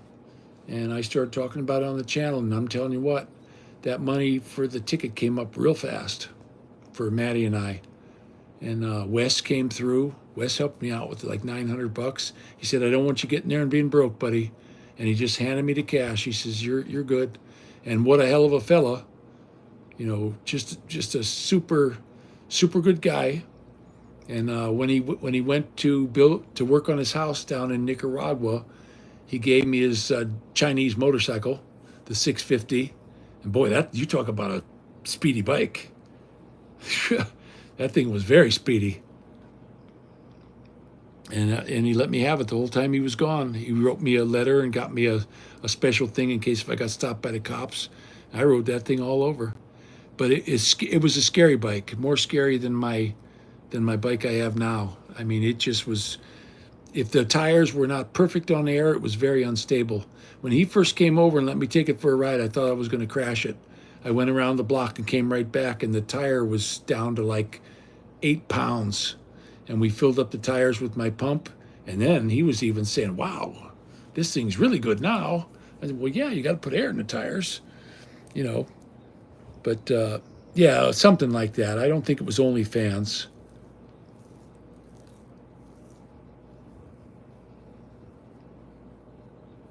Yeah, everybody goes through Dothan to go to Panama City. That's the route. That's the route you go through. And we're going to, when this chemo is all done, my lease is up next July, and we're going to jump in whatever vehicle we have, and that's where we're going. We're going to head down. We're going to head down to Dothan, and Ronald's going to help us make sure we find a good area for the kids. There's supposed to be like the best school down there. He knows, he was born and raised there, and he's willing to help us out. And I found so many houses. I punched in on Zillow houses that are 60,000 and under, and there's 500 of them. And a lot of them have furniture in them. You just walk in the door and you just start living, because it's an old couple that they either went into a nursing home or they passed away or they went to go live with their kids. Because the house has got, I couldn't believe they walked through and they did a video on one of these, beautiful ranch. I mean, a beautiful ranch home, and I want one story. And they took a camera and they went around. There was even toilet paper in the bathroom, medicines in the medicine chest, food in the cupboards. Everything was there. Towels in the laundry. You know what I mean? Washer and dryer, furnace, coal, like a wood burner stove. Everything was there. Well, I'll tell you what, I went down when I was very young, and I worked down it was in Tennessee. And I wanted to move there so bad, but my wife didn't want to leave her mother. And her mother came to visit me here in Berea. You know, I didn't have any problem with my mother-in-law, my first wife's mom. I love her to death. She's 87 years old. She's still getting around pretty good. Her mental faculties are perfect, and I really enjoyed the visit. She came with my daughter. My daughter said, "Is it okay if I bring Grandma?" And "Yeah, you bring Grandma. I love that woman." And if I'd have been smart, I'd have married her. I'm serious. I wouldn't have married my wife. I'd have married her. So, but she's been a great mother-in-law, and she's always going to be my mother-in-law, and I love her to death. She's one of the finest people, I think, as women go. She's just a beautiful sweetheart. She always treated me good. I remember she was coming home one day, and her husband was a horrible drunk, and he loosened up the lug nuts on her tires, and she's driving down the road, and her Oldsmobile, she's going, "Oh, look at that tire going down through the field." It was hers. Guy was trying to kill her. It was a rotten prick. Tried to kill me too. You know, if they're drunks and you are nice to them, they hate you. If you're a dirty, rotten bastard to them, then they love you. That's exactly what I found out with my wife's father. He was a no-good rat bastard. Yeah, I understand I was going to move to Florida before I went to California, and my goodness, I couldn't believe what it was going to cost me. But what happened was, I went down to a friend's place. He had like a hacienda that he was managing, but he worked. He had a job. So I was there all day. Him and his wife went to work. So I was there all by myself, and I didn't have nothing to do.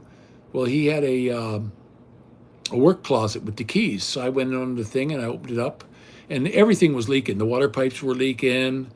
The water heaters are outside there in Florida, and everything was leaking.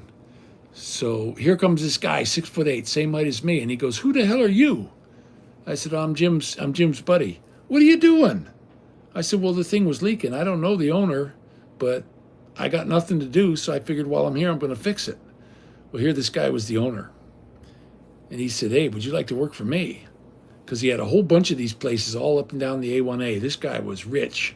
He took me over to his mansion, and this guy had cars like Jay Leno. You name it. And guess what he did? I told him, he said, "Hey, is there anything you want to do out here?" Because I was working for him for a couple weeks. I was going around to all his haciendas and fixing everything. You know, I'm good at that. And he had a Harley Davidson, one of them big things. And I said, "Man, I always want to go to Florida Keys." And he said, "The keys are in it. It's yours, buddy. Take it." That was my pay. And I went down to the Florida Keys. I went all the way down to the bottom, across that big bridge. I mean, that's freaky. But I was on a Harley Ultra Glide, a big yellow one. I mean, this thing stood out like crazy. But it was, boy, what a nice bike. That's when I said, I'm getting a Harley. As soon as I got to California, that's the first thing I did. I went to a Harley dealer and bought a Sportster, because it was the most well-balanced bike I was ever on, and I was on a Honda Goldwing, guys. Honda Goldwing ain't got nothing on a Harley. Them things are just so balanced. It's no wonder these police can do all these crazy. You ever see those police going around the obstacle courses? It's amazing what they can do.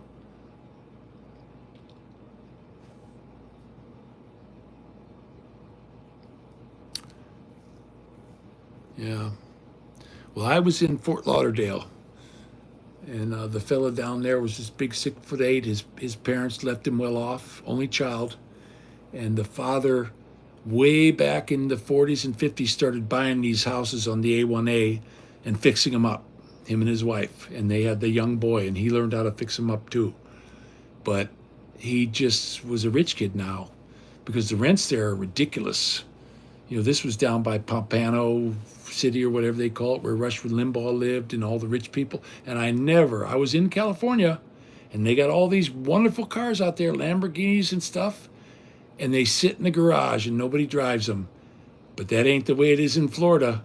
If you got one of them supercars, they're driving them, and you'll be sitting there, and all of a sudden, whoom, you know, somebody shoots past you at like 150 miles an hour. You know, that was Florida for you. They got their stuff, and they're using it. They're not letting it sit in a stupid garage. I mean, I look at Jay Leno, and I really like the guy, and I love his car shows. And he's very informed, but go enjoy them. Now he does drive his. Don't get me wrong. I understand he drives them, but yeah, and yeah, I knew one fellow took me out on his boat.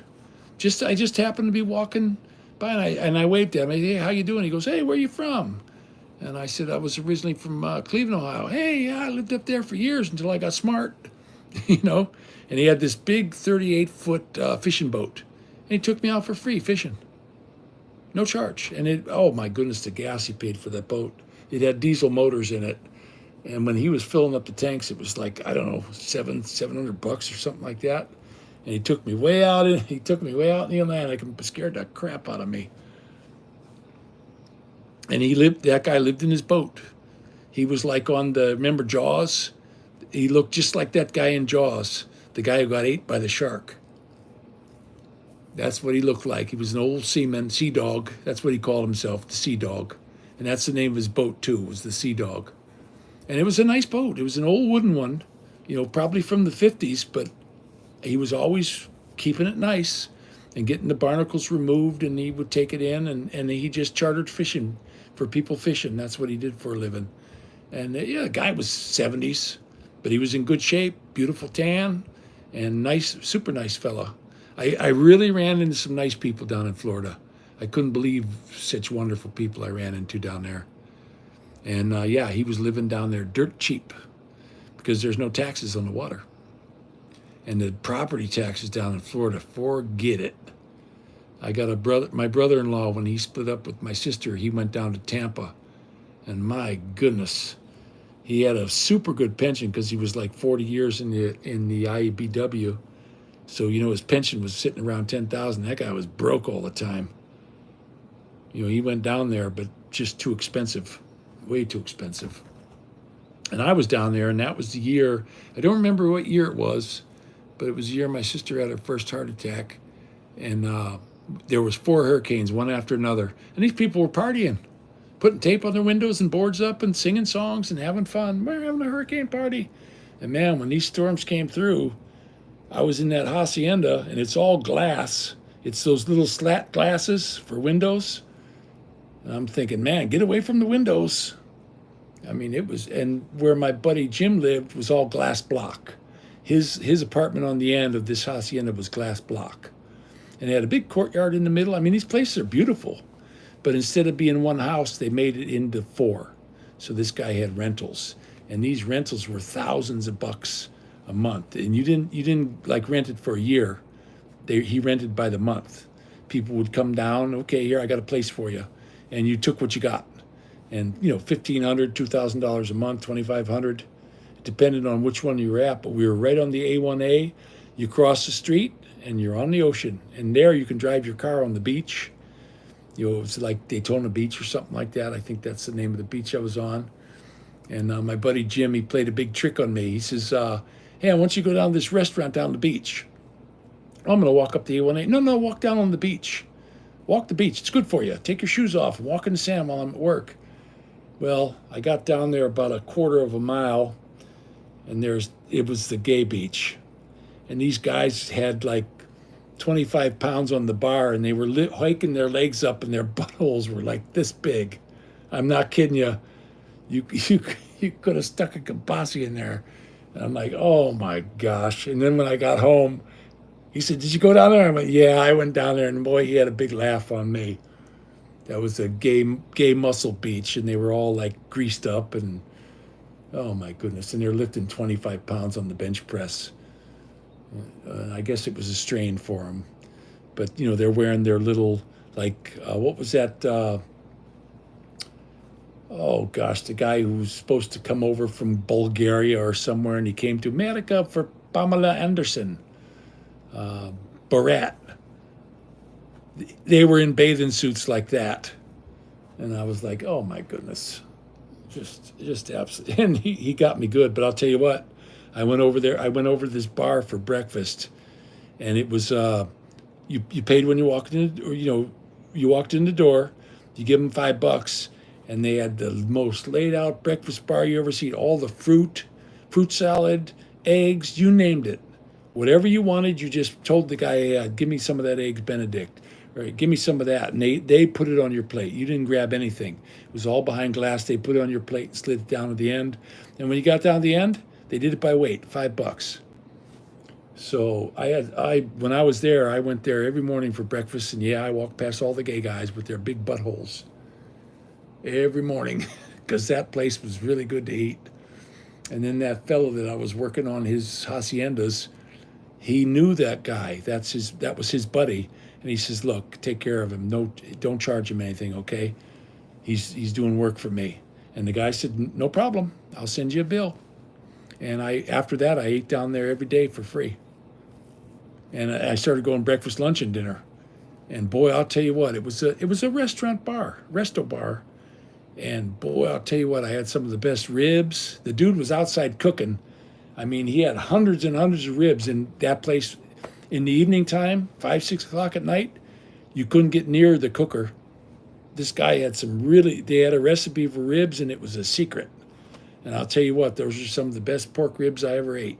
Absolutely fantastic. And we were at Walmart. We just bought some. And I got some open pit. And I remember seeing the open pit on that guy's thing, and I thought of that.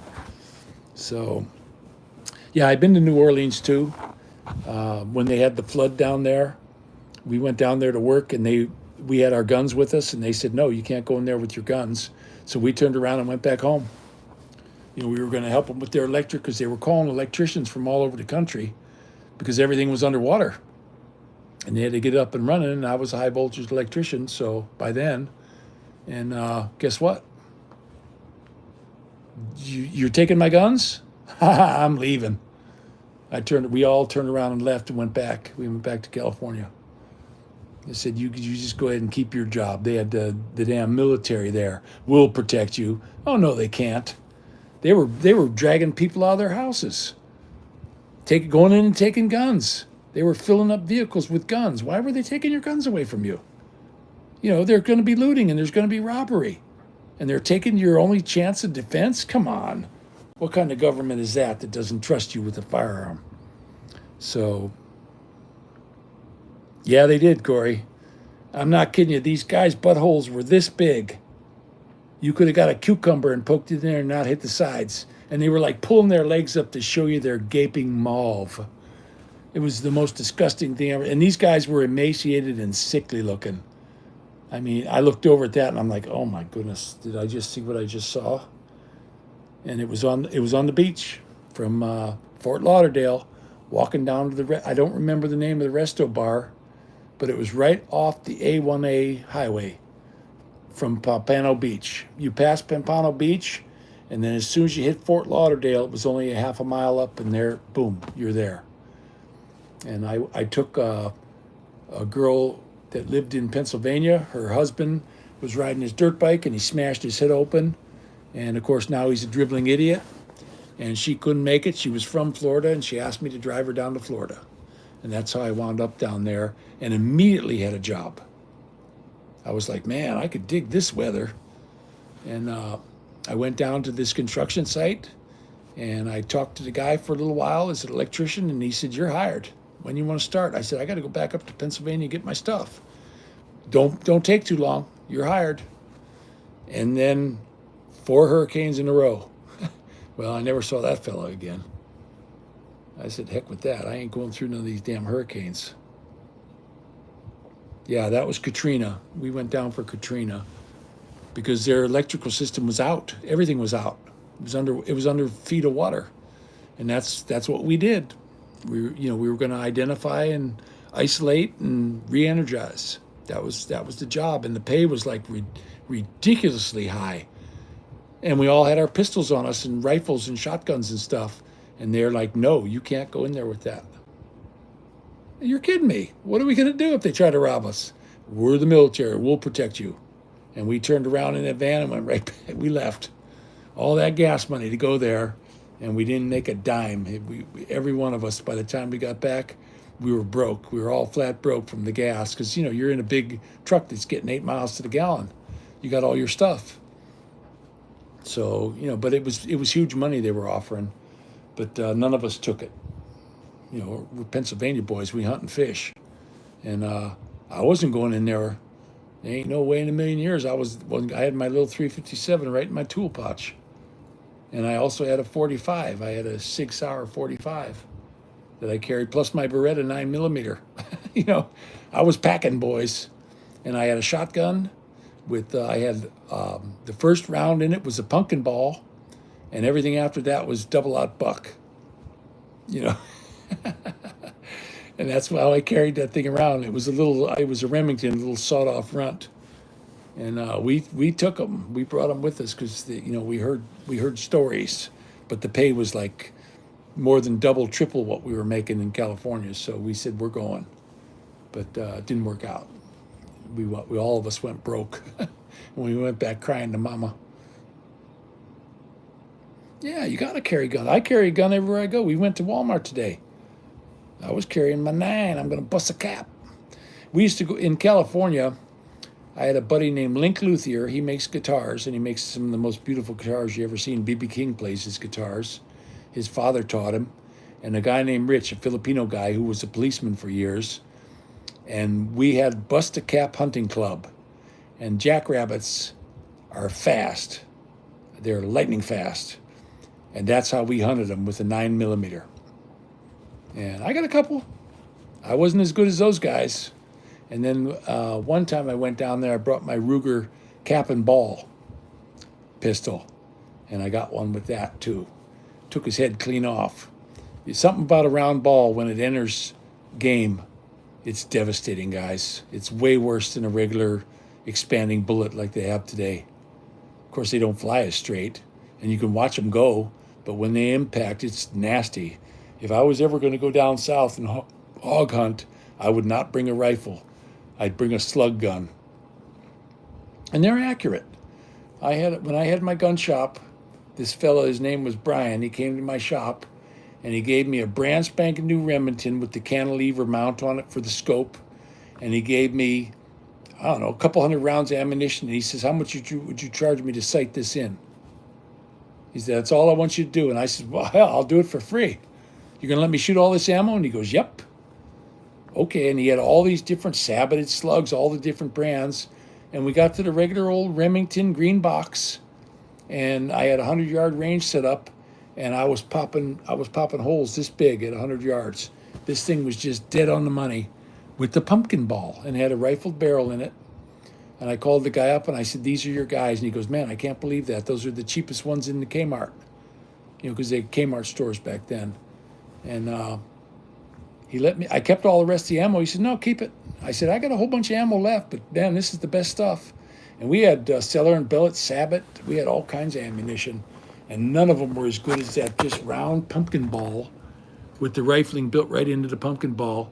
And it was shooting, pie plate. One of your paper plates, like you take it to a picnic.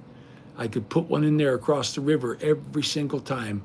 And he just had a 1 to 4 power scope on it. And like a scout type setup. It had a cantilever mounted up over the barrel. And boy, I'll tell you what, that was right after that. As soon as I sighted his gun in, I called up the gun shop and I ordered myself the same one, a Remington 870 with the cantilever mount and the rifled barrel. And mine was the same as his. I went out and bought the green box Remingtons, and I don't care what you hit with that. If it don't go down with a pumpkin ball, it's not going down. Guys, you might as well forget it. It is not going down. It's going to come and eat you. But talk about devastating. I mean, unbelievable. And you could hear the Kugelschlag. It was really something. Now, I hope you guys don't mind. I'm going to have a hard time walking in here. I got to go to the can, and I'm very unsteady right now. I've been sitting too long. Oh, my. The kids keep leaving that fan on. Sorry, guys. I got to use the little boys' room, and sometimes I have to hurry because I guess I'm the only YouTuber that goes wee-wee. Somebody said that on my channel one time. I had to go. My kidneys are not functioning. They're at 50% now, they tell me. And everything's good. I'm drinking the water, and I don't feel I have any problem, but they said, man, your kidneys they're not coming back like they should. So they don't want me, they want me to be real careful, no salt. There's a whole bunch, there's a big list of stuff like potatoes, and I love mashed potatoes. I should have been an Irishman, but there's a lot of stuff that they don't want me to eat. I got a big list of stuff I can't eat. So, it's just part of the program. So, and I'm listening to them, guys. I'm not going to be a hard-headed prick and not listen to them. I'm absolutely 100% listening to them, but I am very unsteady on my legs right now. It's 5 o'clock in the morning. I haven't gotten any sleep yet, so, but I'm not good. I'm like a little old grandpa right now. My legs are just they're not there yet. But my hair turned black. I got the most expensive hair dye in the country. I went from my hair being pure white, just like my beard, to look at it. It turned black from the chemo. And my hair's not really falling out. I take a brush and run it through there. It's not falling out. It's there. It's just fine. So hopefully it's going to stay that way. But if it don't, well, oh well. Battle Scar Galactica. And it's just something that you gotta, it's just something that goes on. There's nothing I can do about it.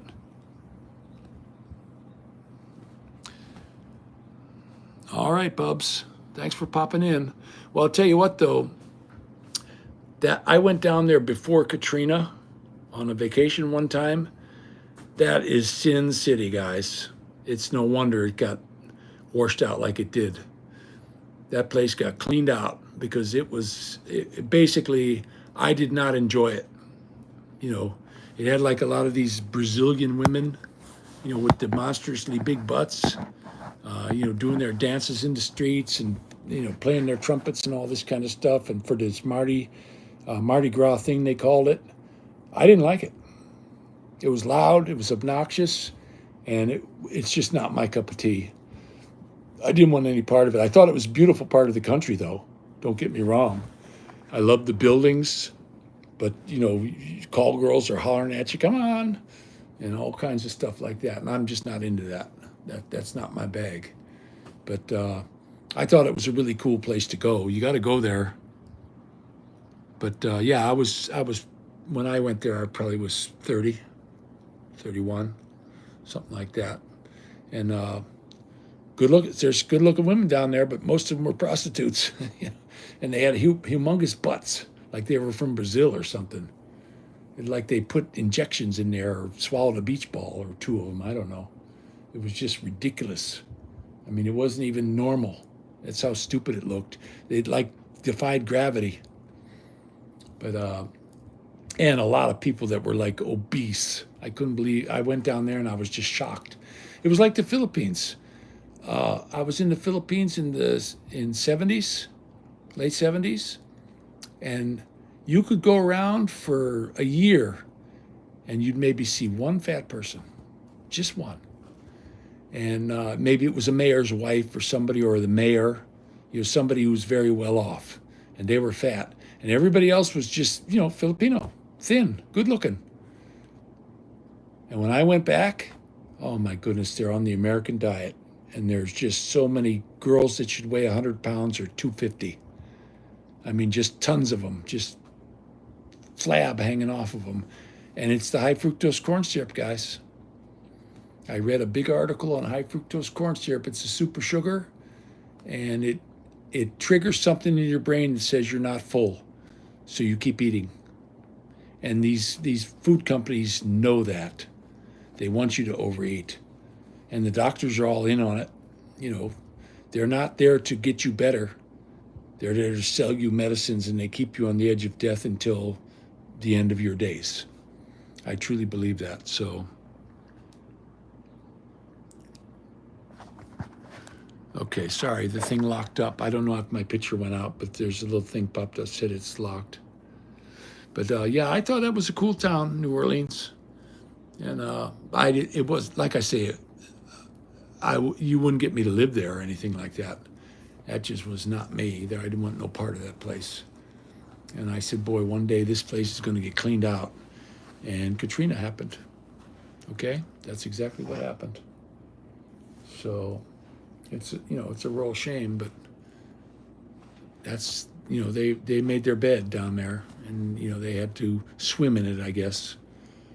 But it was below sea level, is what I'm understanding. When the levees broke, it just flooded. And what are you going to do? Who the heck wants to? It's like Davao.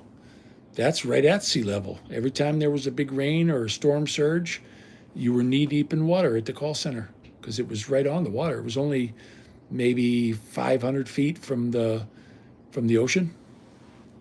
And every time it rained, the entire basement got filled up, and all their transformers were up on the second floor. That's just the way they had to do it. And I'm like, oh well, but Filipinos, they bounce back so fast. They can have devastating loss, and the next day they're just out there fixing their place back up, smiling, whistling, singing a song, because they're going to make some money. The storms make them money.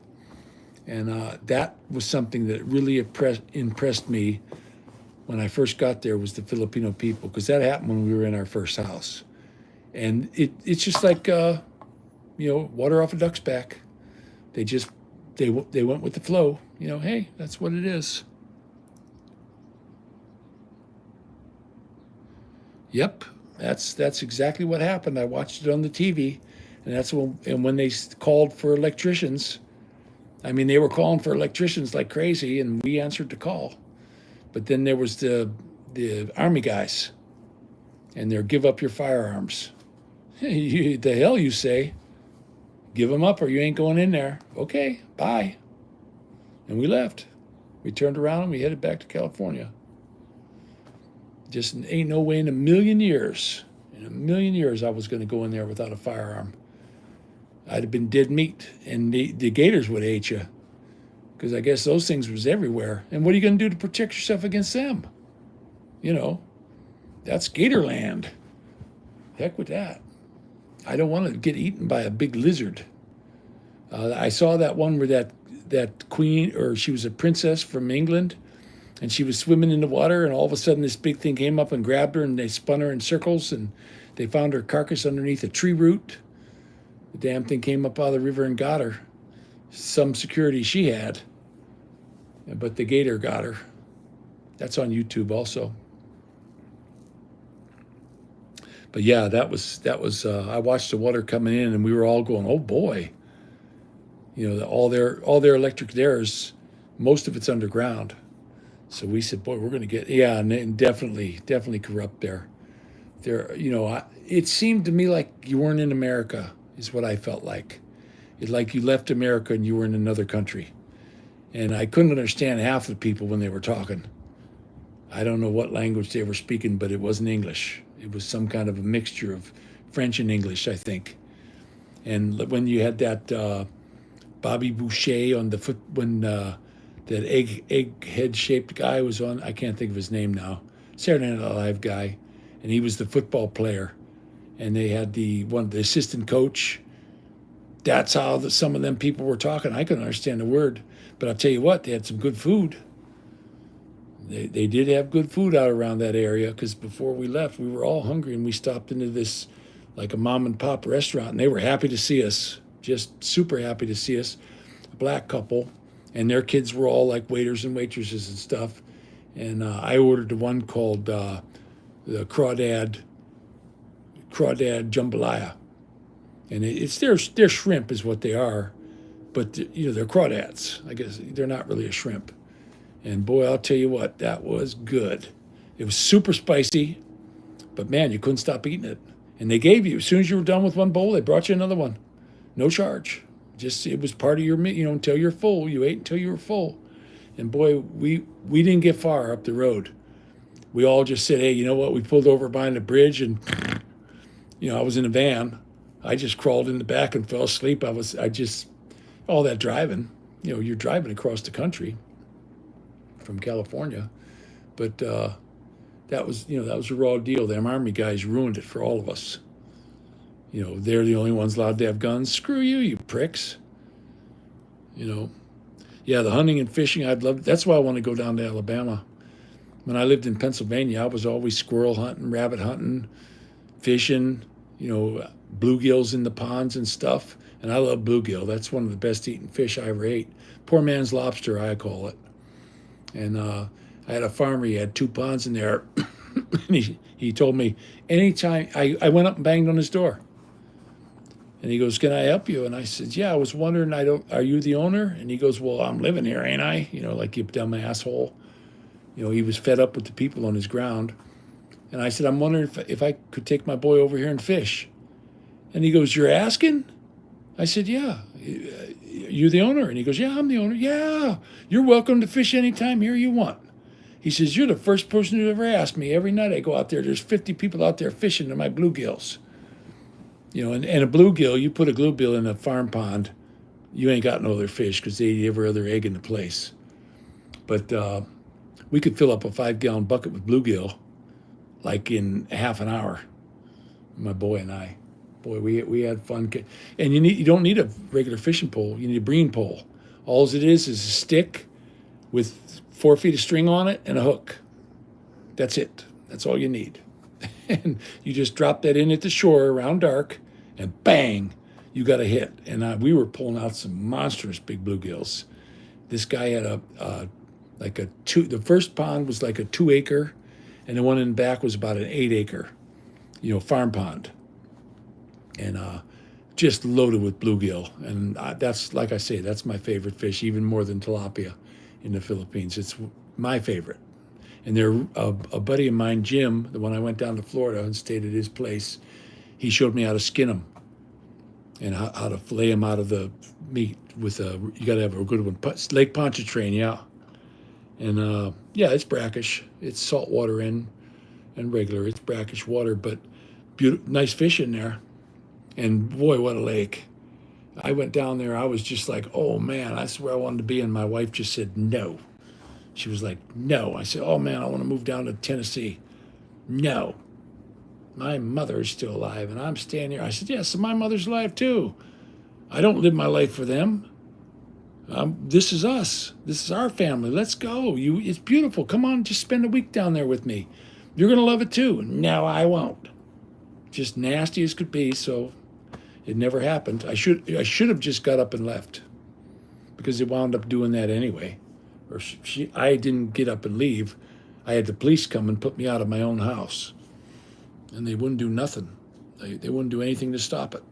They said, look, if you don't leave, we're going to arrest you. She wants you out. There's nothing you can do about it. Let's go.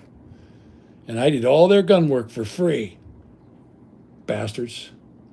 So that was a terrible deal, and I lost all the money I had was gone. All my retirement, the shop, all the tools. She sold a $12,000 lathe for $400. Yeah, I know. I tell you what, in Pennsylvania, the farm ponds I'd go to, I actually caught one of them fish. They call them a crappie, and I know why they call them crappie, because they taste terrible. And I caught this thing, and these guys were running over, and they were like, this is a state record. And I just unhooked it and threw it back in the pond, and they were freaking, oh my gosh, that's a crappie. That's the biggest one I've ever seen. It's the granddaddy. And I'm like, yeah, it's French language. That's what it sounded like, because my father's reservation is up in Montreal, and they speak that French up there. It's not really French, but it's a dialect of French. And it's kind of what they sound like, but it sounds like they got their mouth full when they're talking. Like they got a whole bunch of marbles in their mouth. It was freaky, and they were super fast. Couldn't understand a word these guys were saying. They knew what they were saying, but I sure as hell didn't. You'd ask for directions. It sounded like when Mars attacks, when the robots, we are your friends, don't run. And then they kill everybody. I liked it. That was my favorite movie because they killed all the stars except Jim Brown. And he's the one I wanted to live. He was Danny DeVito got it. They all got it. All of them. We are your friends. Don't run. And they shoot him with their laser gun. And then Slim Whitman killed them all. The little old granny had Slim Whitman on the radio and their heads exploded. If you ever want to see a cool movie, watch Mars Attacks, guys. Yeah, it's a mixture. I don't know what the heck it is, but it's their language, so they can speak it whenever they want. I sure as hell can't speak it, guys. I couldn't even understand them down there. And most of those guardsmen, they were guardsmen, is what they were. You know, the guys who spend, every other week they go down in National Guard, and these guys were all just rotten pricks. You know, they were foul mouthed, absolutely horrible people. You know, you don't treat people like that. So we turned around and left. You go ahead. We don't need your work. We're going to go back to where we come from. You know, and they're like, yeah, you probably were worthless anyway. But they're not going to disarm me. I'm not handing over my firearms, especially there. You might have to shoot a crocodile or two. Get yourself a set of luggage. But I remember going down to Florida when I was young. An alligator was $800. They used to allow you to hunt them back then. And there was people would call you when they'd say, hey, are you coming down next season? Give me your phone number. You know, because that was when cell phones were first coming in. And it was $800 as long as you got them in the head and didn't ruin the hide. If it had one bull hole in there, it was $800. And go down there every year and just make a heck of a lot of money.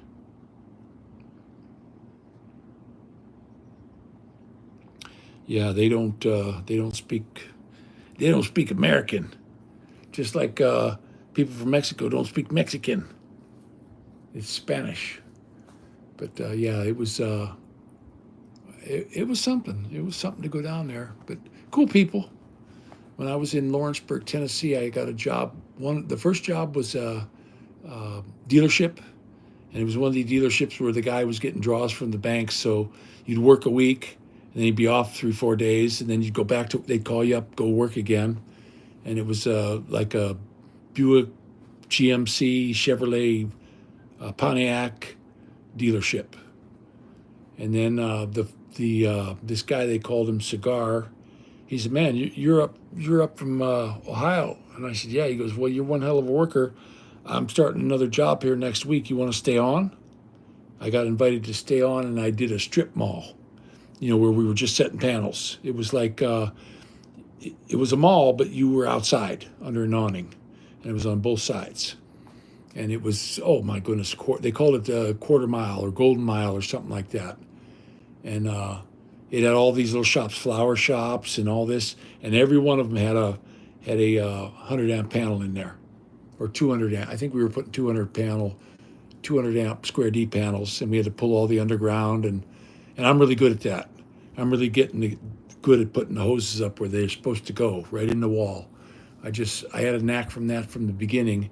And this guy just loved me. He said, man, I hope you can stay here, because I'll keep you working till the day you die if you want. We called him Cigar. He was a big burly guy, and he was one of them guys. He was like that boxer we were talking about earlier, Butterbean. You wouldn't have messed with this guy, because where could you hit him that would hurt him? He was just this like cinder block of a man, and they called him Cigar. And he liked me, and I liked him. And when I went down there with my trailer, I had a truck camper, and he let me park it right on the job site, and he hooked me up to electricity, sewage, and water. And I lived in my little trailer, not a trailer, but my truck camper. And I was warm as toast. That thing had an ammonia refrigerator in it. The heat was propane, and the refrigerator was propane. And then I could plug into it. It was electric and propane, so he let me plug in. And he says, man, you keep working the way you're doing. I wish I could get 10 more of you guys. I'd wire the whole southern part of the United States with you guys. He says, I can't get anybody to do shit down here. And they were like California. I wouldn't say they were as bad as California. They had pride in their work, and they did a good job. I have to admit, there were some really good workmen down there, but slow. I mean, holy cow, you'd walk past them, and they were just on a leisurely walk. And like they were playing golf or something, just a leisurely walk. And I was like, man, we're working circles around these. Because I went down there with a buddy. He went back. He couldn't take it. He went back to Pennsylvania. He couldn't take it down there. He had to get back to Mama and Papa. But I liked it. I really liked it. Yeah, the Big Easy, yep. That's what they called it. And everybody was slow walking and slow talking. And when it came to get a day's work done, I have to admit, I was very impressed with their pipe bending skills, and I learned a lot when I was down there, but slow. My goodness, a job that should have took a month took 4. I kid you not. That dang dealership, I was doing all the pipe work because I'm really good at that. I don't know what it is, like they would say when a duck takes the water. I never did pipe work in my life, and I lied my way into a job. I told the guy, look, if you don't hire me, you're stupid because I'm the best pipe bender there is. And he says, I like that. You're hired. You can start Monday. Well, guess what? I never bent a stick of pipe in my life. I ran to Home Depot and bought a 10-pack of I went in to see the electrician in there because they got actual electricians in there. And I went in there and said, hey, I need to learn how to bend pipe this weekend. And he says, follow me. And he gave me a 1/2-inch bender, 3/4-inch bender, and a 1-inch bender. He got me that, put it in my cart. He got me an Uglies book, and he got me 10 sticks of 1/2-inch EMT. And he says, here, go. And he turned it to the page in the Uglies book, and he says, learn all this. Learn your 30s and stuff. And guess what? In a weekend, I could do 10,000 sticks and have maybe 2 inches left over as scrap. I mean, I got that good at it. Yeah, that's what my Uncle Victor and my Uncle Moon did. They worked on the barges, the Standard Oil barges on the Missouri River. That's what they did after they got out of World War II. They came home and worked on, he was the barge tender. And I remember my uncle, he was telling me a story one time. And he said he jumped on the barge. The guy jumps off and you jump on. You're a barge tender. You got to keep him from getting stuck and whatever. They got these big poles and stuff. And there's pictures of him. And I seen the pictures. So I knew what his job was. And he said, well, they had a big rain and the river was fast flowing. So they got there way early. And so he wasn't going to be going back up the river with the empties until, hours later. So he said, he went into a bar and said, I'm going to get myself a beer. And he said he got in there and there was this guy dressed up in a suit. And he told him, hey, let me buy you a beer. So my uncle, he said, I was no stranger to a free beer. So he let the guy buy him a bunch of beers.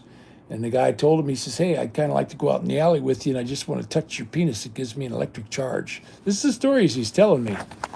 And I'm like, and then he shuts up and he's just like sitting there not saying nothing. I'm like, okay, come on, Uncle Vic, what happened? And he said, oh, well, I beat him up, of course. Because he was a big raw bone son of a gun, same height as me and just strong as a bull from, pushing them barges around. Those things weigh how many tons? And he was just super strong, unbelievably strong. That was his job, though, from the end of World War II until I went out there, and a barge tender. And then they had they had put hoop nets up, and they would catch all these big fish, and they had a fish house, him and his brother. But my Uncle Moon, my mother's brother Moon, I didn't get along with him. I didn't like that guy. I thought he was a nasty little bastard. He went in at the end of the Second World War. He was the youngest, babied by the mother, 13 kids, I guess. And he was a little prick, is what he was. And he became a pilot. I guess he flew propeller planes, and then he wound up going, instead of World War II, I guess he went to Korea because of his age. And he was a pilot, and a good pilot. I went up in his plane with him, a couple times. He knew how to fly a plane, that's for sure. Scare the crap out of you. But, he knew his stuff, but I didn't. Him and me, I loved my Uncle Vic and my Uncle Luke. But Uncle Moonshine, they called him Uncle Moon. His name was Arthur. My mom didn't get along with him either. That's exactly what my uncle did. He worked on the Standard Oil barges. And I guess they would fill them up from the refinery or whatever. And these things go way down in the water, and then they take them to the coast. All the way down to the coast. And then when they get down there, they're delivered. And then they jump on the empties and they go back up. The tugboat pulls them back up the river. And they're just along for the ride. They're basically keeping them so they don't jam up. Because there's rules on that river. And Missouri River's a big river, guys. That ain't no little tiny river. My brother John went down there, and he caught a catfish, 150-pound catfish. And he was holding it. And I'm telling you, he caught a big catfish, I got to admit. But sportsmen passed a ban, and my uncle said, we've been catching these damn catfish for 50 years. What do you mean you're going to ban us from commercial fishing? How stupid, you know? So, and I'll tell you what, the buffalo carp, my mother was there when my Uncle Vic had pancreatic cancer. I went up to help him out. I loved him. So I went sure and made sure he was clean and everything was okay with him. My mother said, we need help. And he doesn't want our help. It was my mom and her sister. And, you know, he's a man. He didn't want that. He never got married. So I went there, and he was one of these guys. He went to the store every day for his food. He didn't keep anything in the refrigerator, just bacon. And every day we would go down to the market in the fish house, and Uncle Moon would give us what they called buffalo carp. And my mother would bread that in cornmeal, flour, salt, and pepper, and fry them up. And I'll tell you what, I never ate so much buffalo carp in my life, but absolutely delicious. That was some of the best fish, and they knew how to clean that vein out of them. They got this mud vein in them. And these things are huge. These aren't no little tiny fish. They'll surprise you how big they catch, and they catch them in these hoop nets. They got little gallon milk jugs floating on top, and they got these little John boats with 34 horsepower Mercury motors on them, and these things go from 0 to 40 like now, you know, in the length of the boat. These things just cook, and they fill them up. They go to the hoop nets, and they dump the hoop nets in the boat, and they go around to the fish house, and they cut everything up, and the hotel people come down because they have hotels there and a winery, restaurants. They all come down and get their stuff, and after the restaurants buy all their stuff, then they open it to the public, and anybody who wants to buy fish can go in there and buy fish from them. And boy, I'll tell you what, that got to be, I even liked that more than bluegill because my mom knew how to cook that stuff. And I ate a lot of buffalo carp. And they got a big old hump on them. Good looking fish though. I know they're bottom feeders, but tasty fish. And that was right on the Missouri River. I was down there in 94 that's when he passed away. That's when they had that big flood. And that's a gift. All that river bottom comes up into the farmland, floods the hell out of everything. All the houses get lost. But guess what? The next year, bumper crop. You know, the Lord giveth and the Lord taketh away.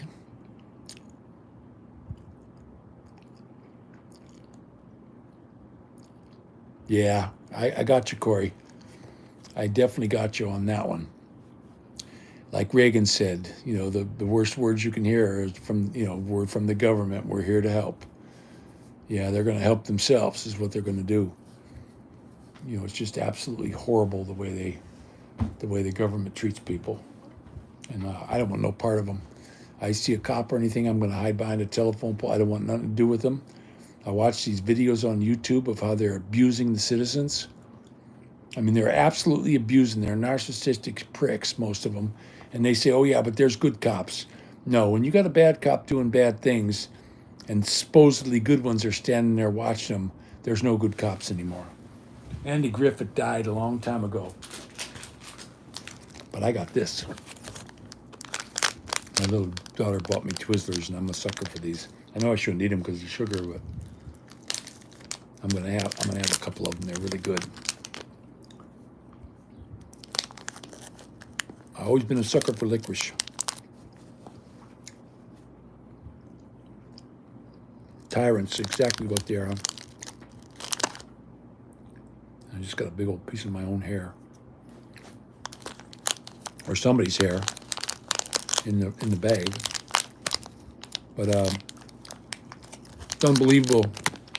The one I watched today was young black fella. He was going to pick his boy up at school, and he rolled the stop sign. They're asking him what's in the car, and we're going to search the car for our protection.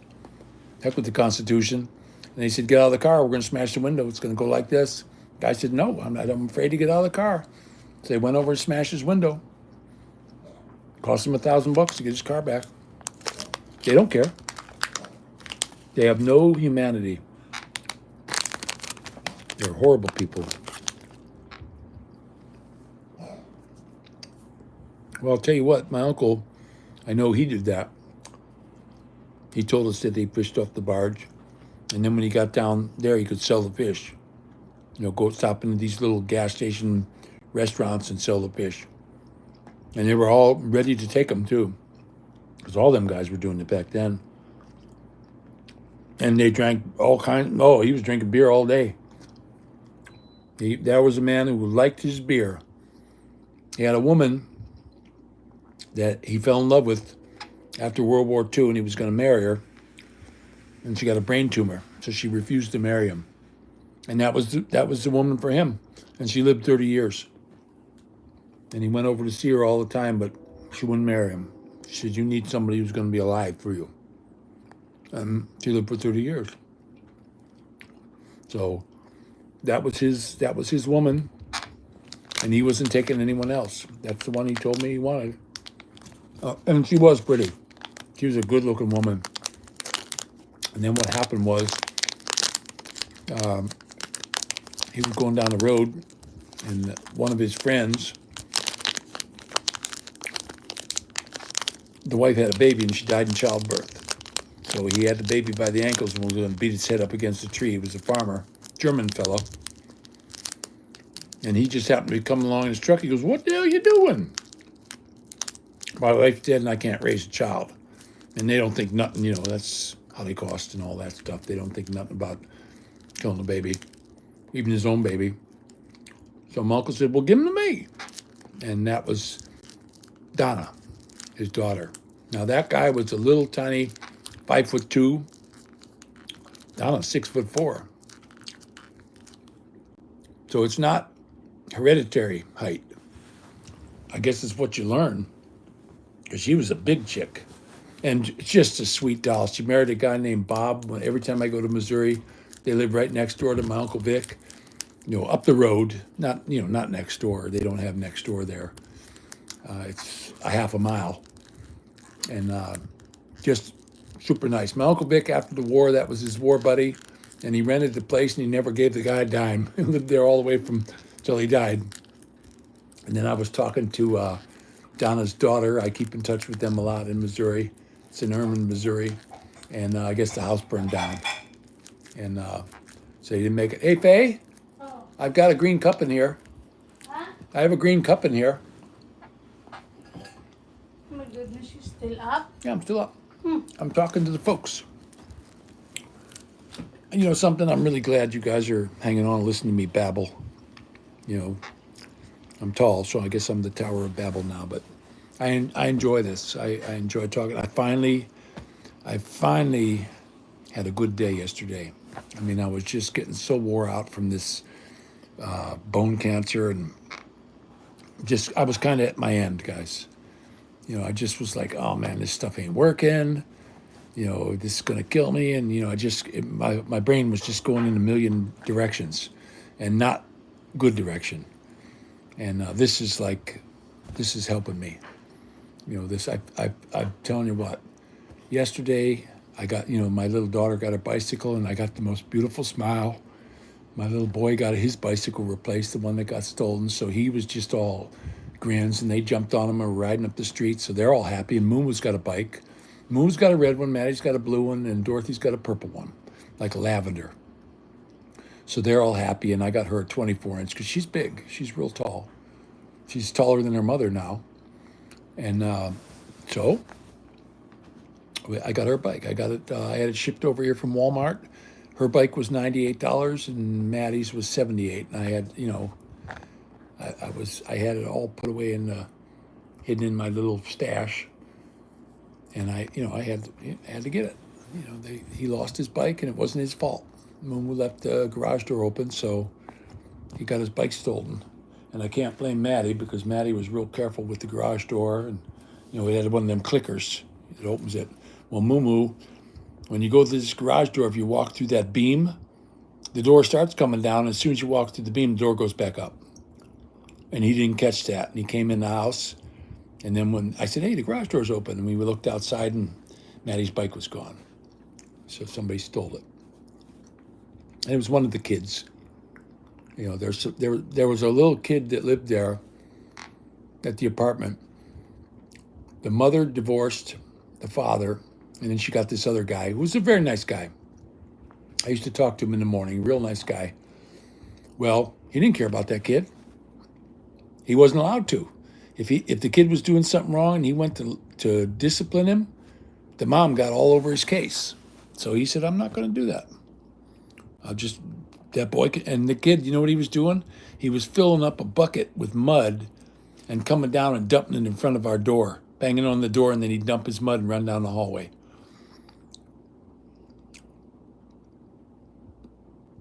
No, Corey, smart move.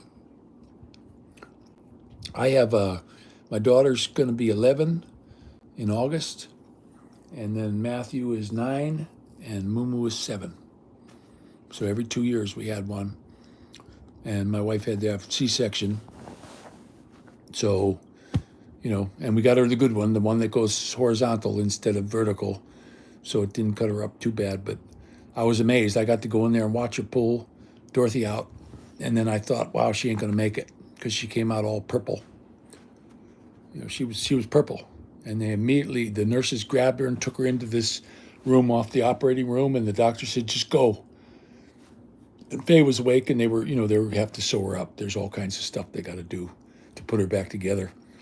And they had a tube, and they were sticking it down Dorothy's nose all the way down to the bottom, and they were just sucking poop out, big chunks of yellow and brown stuff. Poop, because she pooped in there. She pooped inside her mommy's belly.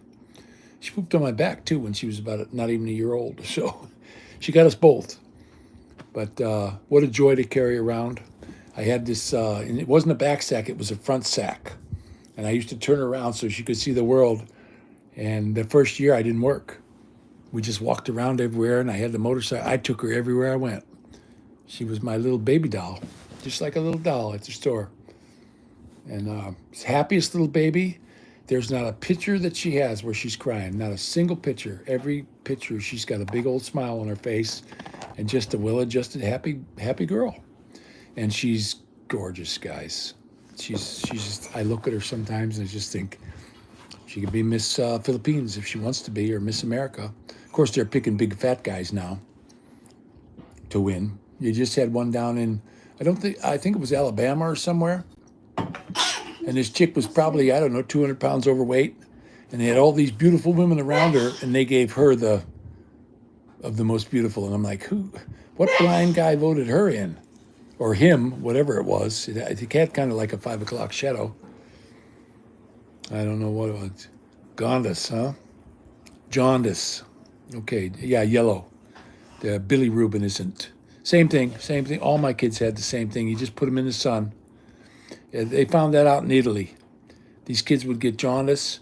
They would take them down to the south window and lay them in there, and the sun would hit them. That's why they got those, they call them Billy Rubin lights. And they had that in the hospital in the town where my kids were born. And all of them had to get it. They all got that Billy Rubin light because they were all jaundiced. You know, the diet down there. You know, when you do nothing but eat white rice all the time, you're going to be sickly. But yeah, they were definitely not the right color. They were yellow because none of their kidneys or something wasn't functioning properly yet. So you put them in the sunlight, they're good. Yeah, I know. I saw that, Corey. It's a doodly, or what do they call them? A shim? And I'm like, oh my gosh. You know, this stuff, Donald Trump used to run it. And you had some beautiful women. That guy knows what a good-looking woman is, and I don't care. That Melania, to me, that's a very good-looking woman. I think that woman is just gorgeous, drop-dead gorgeous. And that guy knows a good-looking woman when he sees it. Now, his first wife, I don't know. I seen a mud fence, and I seen his first wife. And then I seen a mud fence, and I seen his first wife. Okay, I'm not sure which one I would pick. I did not like her looks. I thought she had a huge, oddly shaped mouth. I guess he liked that, though. And I didn't think she was good looking at all. But he got some beautiful kids out of her. You know, I guess she passed away here a while back, but that's a shame. But man, they didn't make it. Ivanka. That's right, Ivanka Trump. And I'm not kidding you. I was like, man, you know, get that man to an optometrist. I just couldn't stand the looks of that woman. She was just to me, just not a good looking woman. Now my oldest brother, I believe, I'm not sure about this, and I could be wrong, bro. If you're watching this, I'm sorry. But I think she's Hungarian. And now there, I saw her, I don't know, 4 or 5 months ago. The woman's not aging. Unbelievable. She looks like she did 30 years ago. And they like their green peppers. But I'm telling you what, if you want to keep young looking, I was just in belief. I couldn't believe how young she looked. She did not look like she's 70, I think she's 75, 76 years old. And yeah, his daughters are really pretty. Yeah, that's what the lefties all went and said, yeah, if my daughter was not my daughter, I'd do her. He said that. I mean, what a dumbbell. Locker room talk, and he does it on national TV, and the lefties just took a hold of that and just drove that all out of proportion. But yeah, he's got beautiful kids. He's got very beautiful kids, and he's a smart man. His father, from what I understand, watching his bio, he asked his father for a loan of $1 million, and he was off to the races after that. And he learned. He had to learn to New York, and don't ever forget, he's a New York liberal. He wants to give police complete indemnity so they can do their job without, like the Gestapo. And he wants red flag laws. Yeah, take the guns away. And this ain't somebody saying this is what he said. I watched him say that, sitting on a chair, and he says, "Yep, take the guns first. We'll do the court later." And I can call up on you and say, I think he's going to hurt himself, and the police will come and take all your guns, and they'll come in there, and if you don't give them, they will shoot you to save you, of course, because you're a danger to yourself. That's how it works. That's how it works with the police, and they want to shoot you. I mean, they're just dying to shoot somebody so they can cut a notch in their gun, and get rid of that bullet they got in their pocket, like Barney Fife. And it's horrible. I mean, the police here in this country, from what I'm seeing on YouTube, are out of control. And there's going to be more shootings. They had them 2 cops, I think it was in Chicago, and they were eating their lunch, and somebody came up and busted a cap, killed them both, sitting in their car, murdered them both. And I got a funny feeling there's going to be a lot more of that. It's going to get more, and it's going to be us against them even worse than it is right now. And right now, they have no compassion for anyone else. They don't care how much money they get off you. They'll put all the charges they can on you, is what I'm seeing. Watch YouTube. Everybody's got a camera now. And they don't go after a guy selling drugs on a corner, but they go after a guy with a camera in the post office. I mean, this is how ridiculous they're getting. They're nothing but a bunch of sissies, if you ask me. They're for officer safety. They're scared. Well, you know what? They ought to go get another job. Maybe they should work in a pet store, and play with the parrots or the kitty cats. If they're that scared of citizens. And from what I'm seeing, immediately when they stop you, you're a criminal. You're automatically a criminal because they stopped you. Okay? So you went through a stop sign or a rolling stop, or you landed on the white line. That's their justifiable cause to pull you over and yank you out of the car and beat the crap out of you. They did it in Elyria here. The guy just won, I think, $175,000, settled out of court. Well, they need to quit settling these things out of court because they're not allowed to say anything. They get the money, and part of the deal is they got to shut up. So these cops just they go to another, they get fired, but they go somewhere else. Yeah, we have to know our rights because they don't. They got a guy that goes around, he says, God bless the homeless vets. I forget his name. He's a heavy-set fella. And they say he's panhandling, and they're going to arrest him. And all he's saying is he's not asking for money. He just says, God bless the homeless vets, and they throw him off of public property. You're not allowed to do that. It's town square. You're supposed to be able to do that. And he's not shouting at anybody. People walk past him, and all he says is, God bless the homeless vets. And I hope the good Lord does. Those guys don't need to be in the street. These guys went and thought they were doing a service to their country, where they were doing a service to the rich bankers is what they were doing. They weren't doing anything for their country. Oh, yeah. Bams, you are on the nose with that, because the storm's coming, and it's going to happen before the election. They ain't going to let him get in, guys. I mean, that's their money train. He's already a billionaire. He won't take any money, so they're not going to let him get in. Even I could see them assassinating him before he even gets in. And he will take the votes. There's just no, but he down in Harlem getting all the votes. That was always Democrat down there. It's New York. And he's got all these people coming out for his rallies wearing MAGA hats and all this stuff. Come on, guys. Everybody knows what's going on.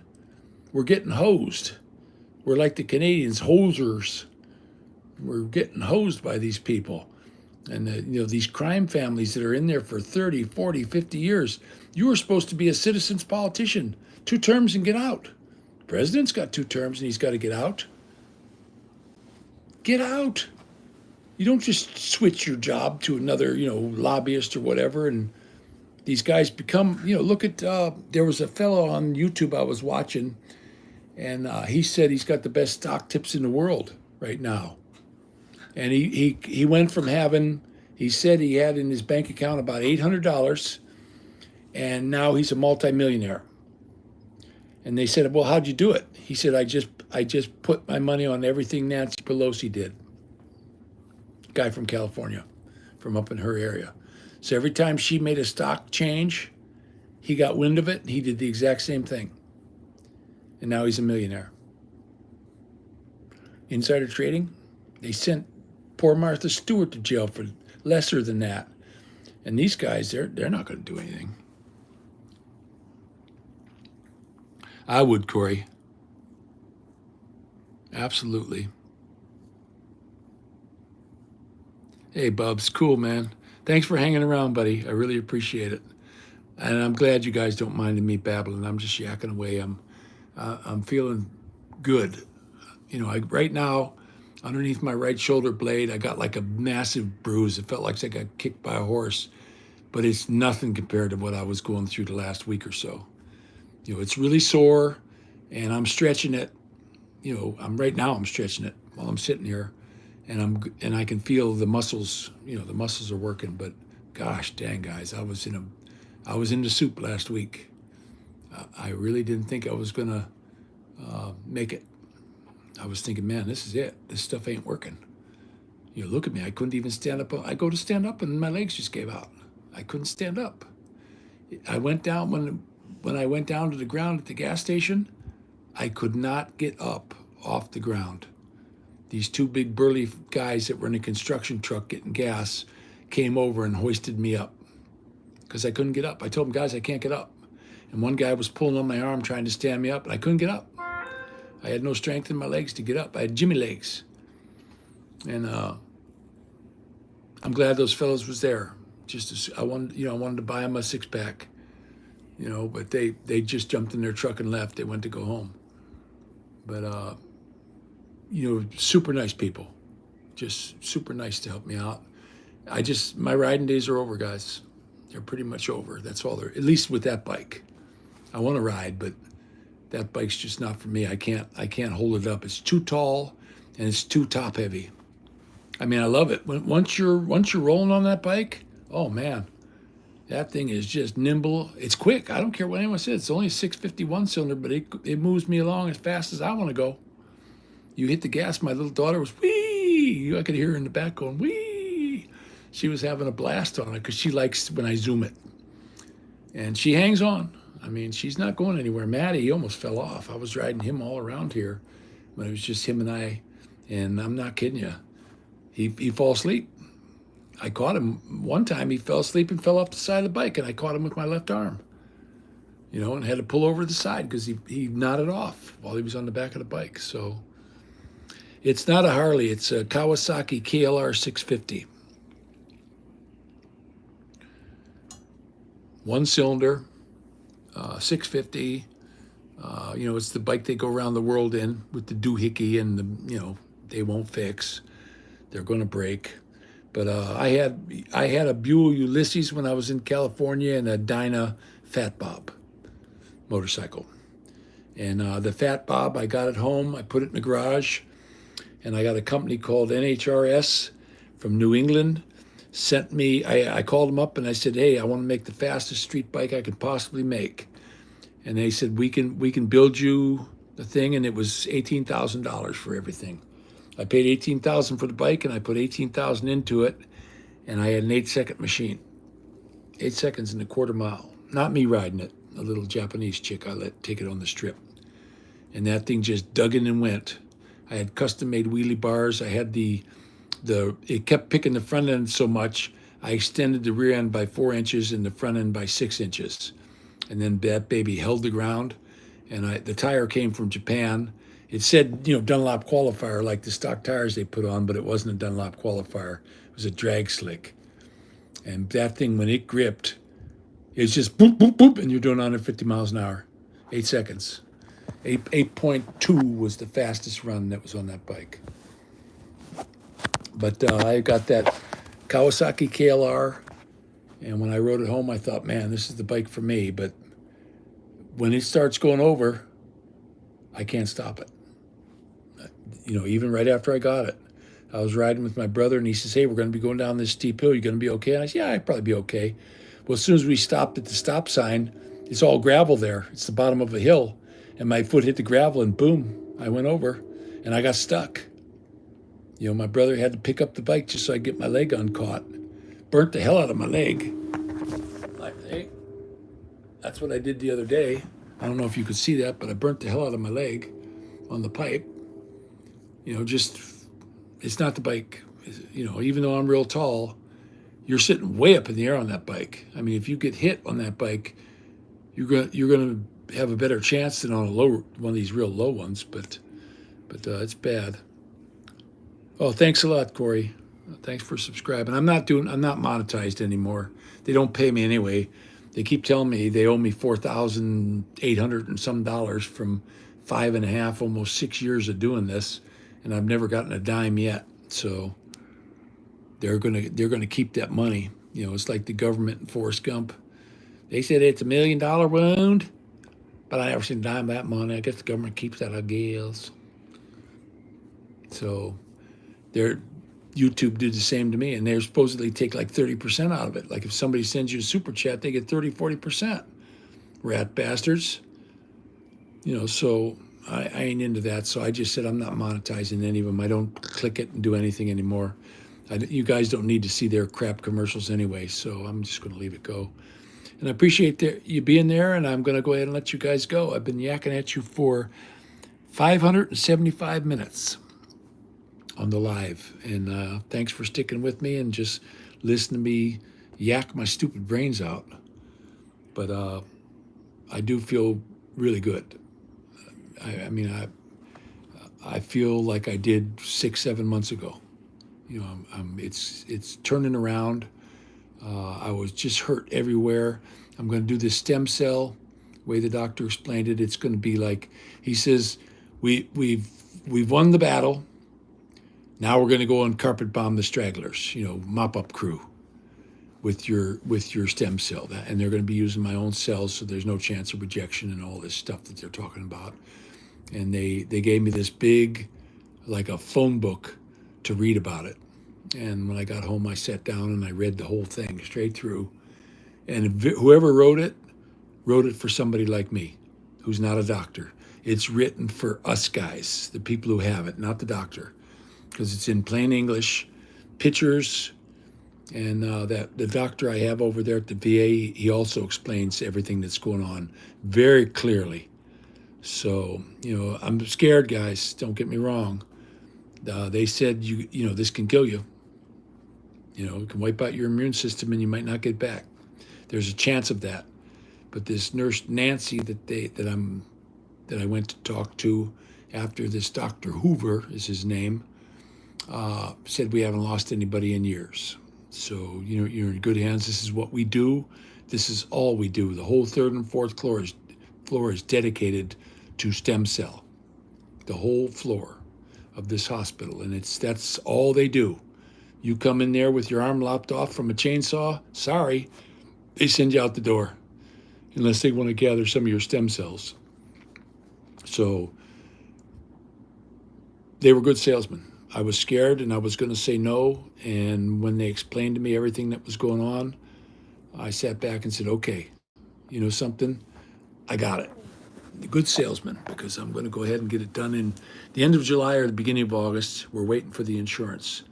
So Corey, like I say, thanks again for popping in. I really appreciate you being there. And who else has just popped in? I just saw somebody popped in here. 13 thumbs up. Thanks, guys. Doesn't do me anything good to the channel. So, and my numbers, I remember when they were working up to 8, 9, 10,000, and all of a sudden, boom, when I started talking about COVID, back down to 3,000. I was losing 800 people a day. But at one time I had 12,000 subscribers. And then every day, 12,000, 10,000, 8,000, and now I'm back down to 3,000 subscribers. And they shut me off. And I have an Al Gore Beeks channel, my alter ego. And that's over there it's on YouTube also, but it's Al Gore Beeks, like the one from Trading Places. And I just took Al Gore from Young Frankenstein, and Al Gore, the president, vice president. And I thought that's just a funny name. So that was Al Gore Beeks. And I was doing them over there. Whenever they shut me off, I did them over there. That channel never got shut off. But my Rick Shaw channel, it was shut off 5, 7 times. They took down, I think at the last count, 27 of my vlogs they took down, because they didn't like what I was saying. So as far as I'm concerned, everybody says go to Rumble, but now I was watching a guy named British Biker, and if you want to see a really good channel, go over to Rumble and get British Biker. He's really good. I think he's one of the best guys on YouTube for just listening to an old man talk. He's super. And I think I would really like the guy. And he just gets out and talks about political stuff. And YouTube kicked him off like me so many times because he spoke his mind. You're not allowed to do that anymore. You got to be woke. So he just went over to Rumble, and he went from having, 15,000 subscribers. And for the last 3 years, he's only got 2. There's just no traffic over there. It's all YouTube guys. My daughter bought me a Rice Krispie treat. I'm going to eat that. That's going to be my breakfast. Thanks for stopping in, guys. I really appreciate you all being here. And you take care, and I'm going to let you go. So this is Rick Shaw, out.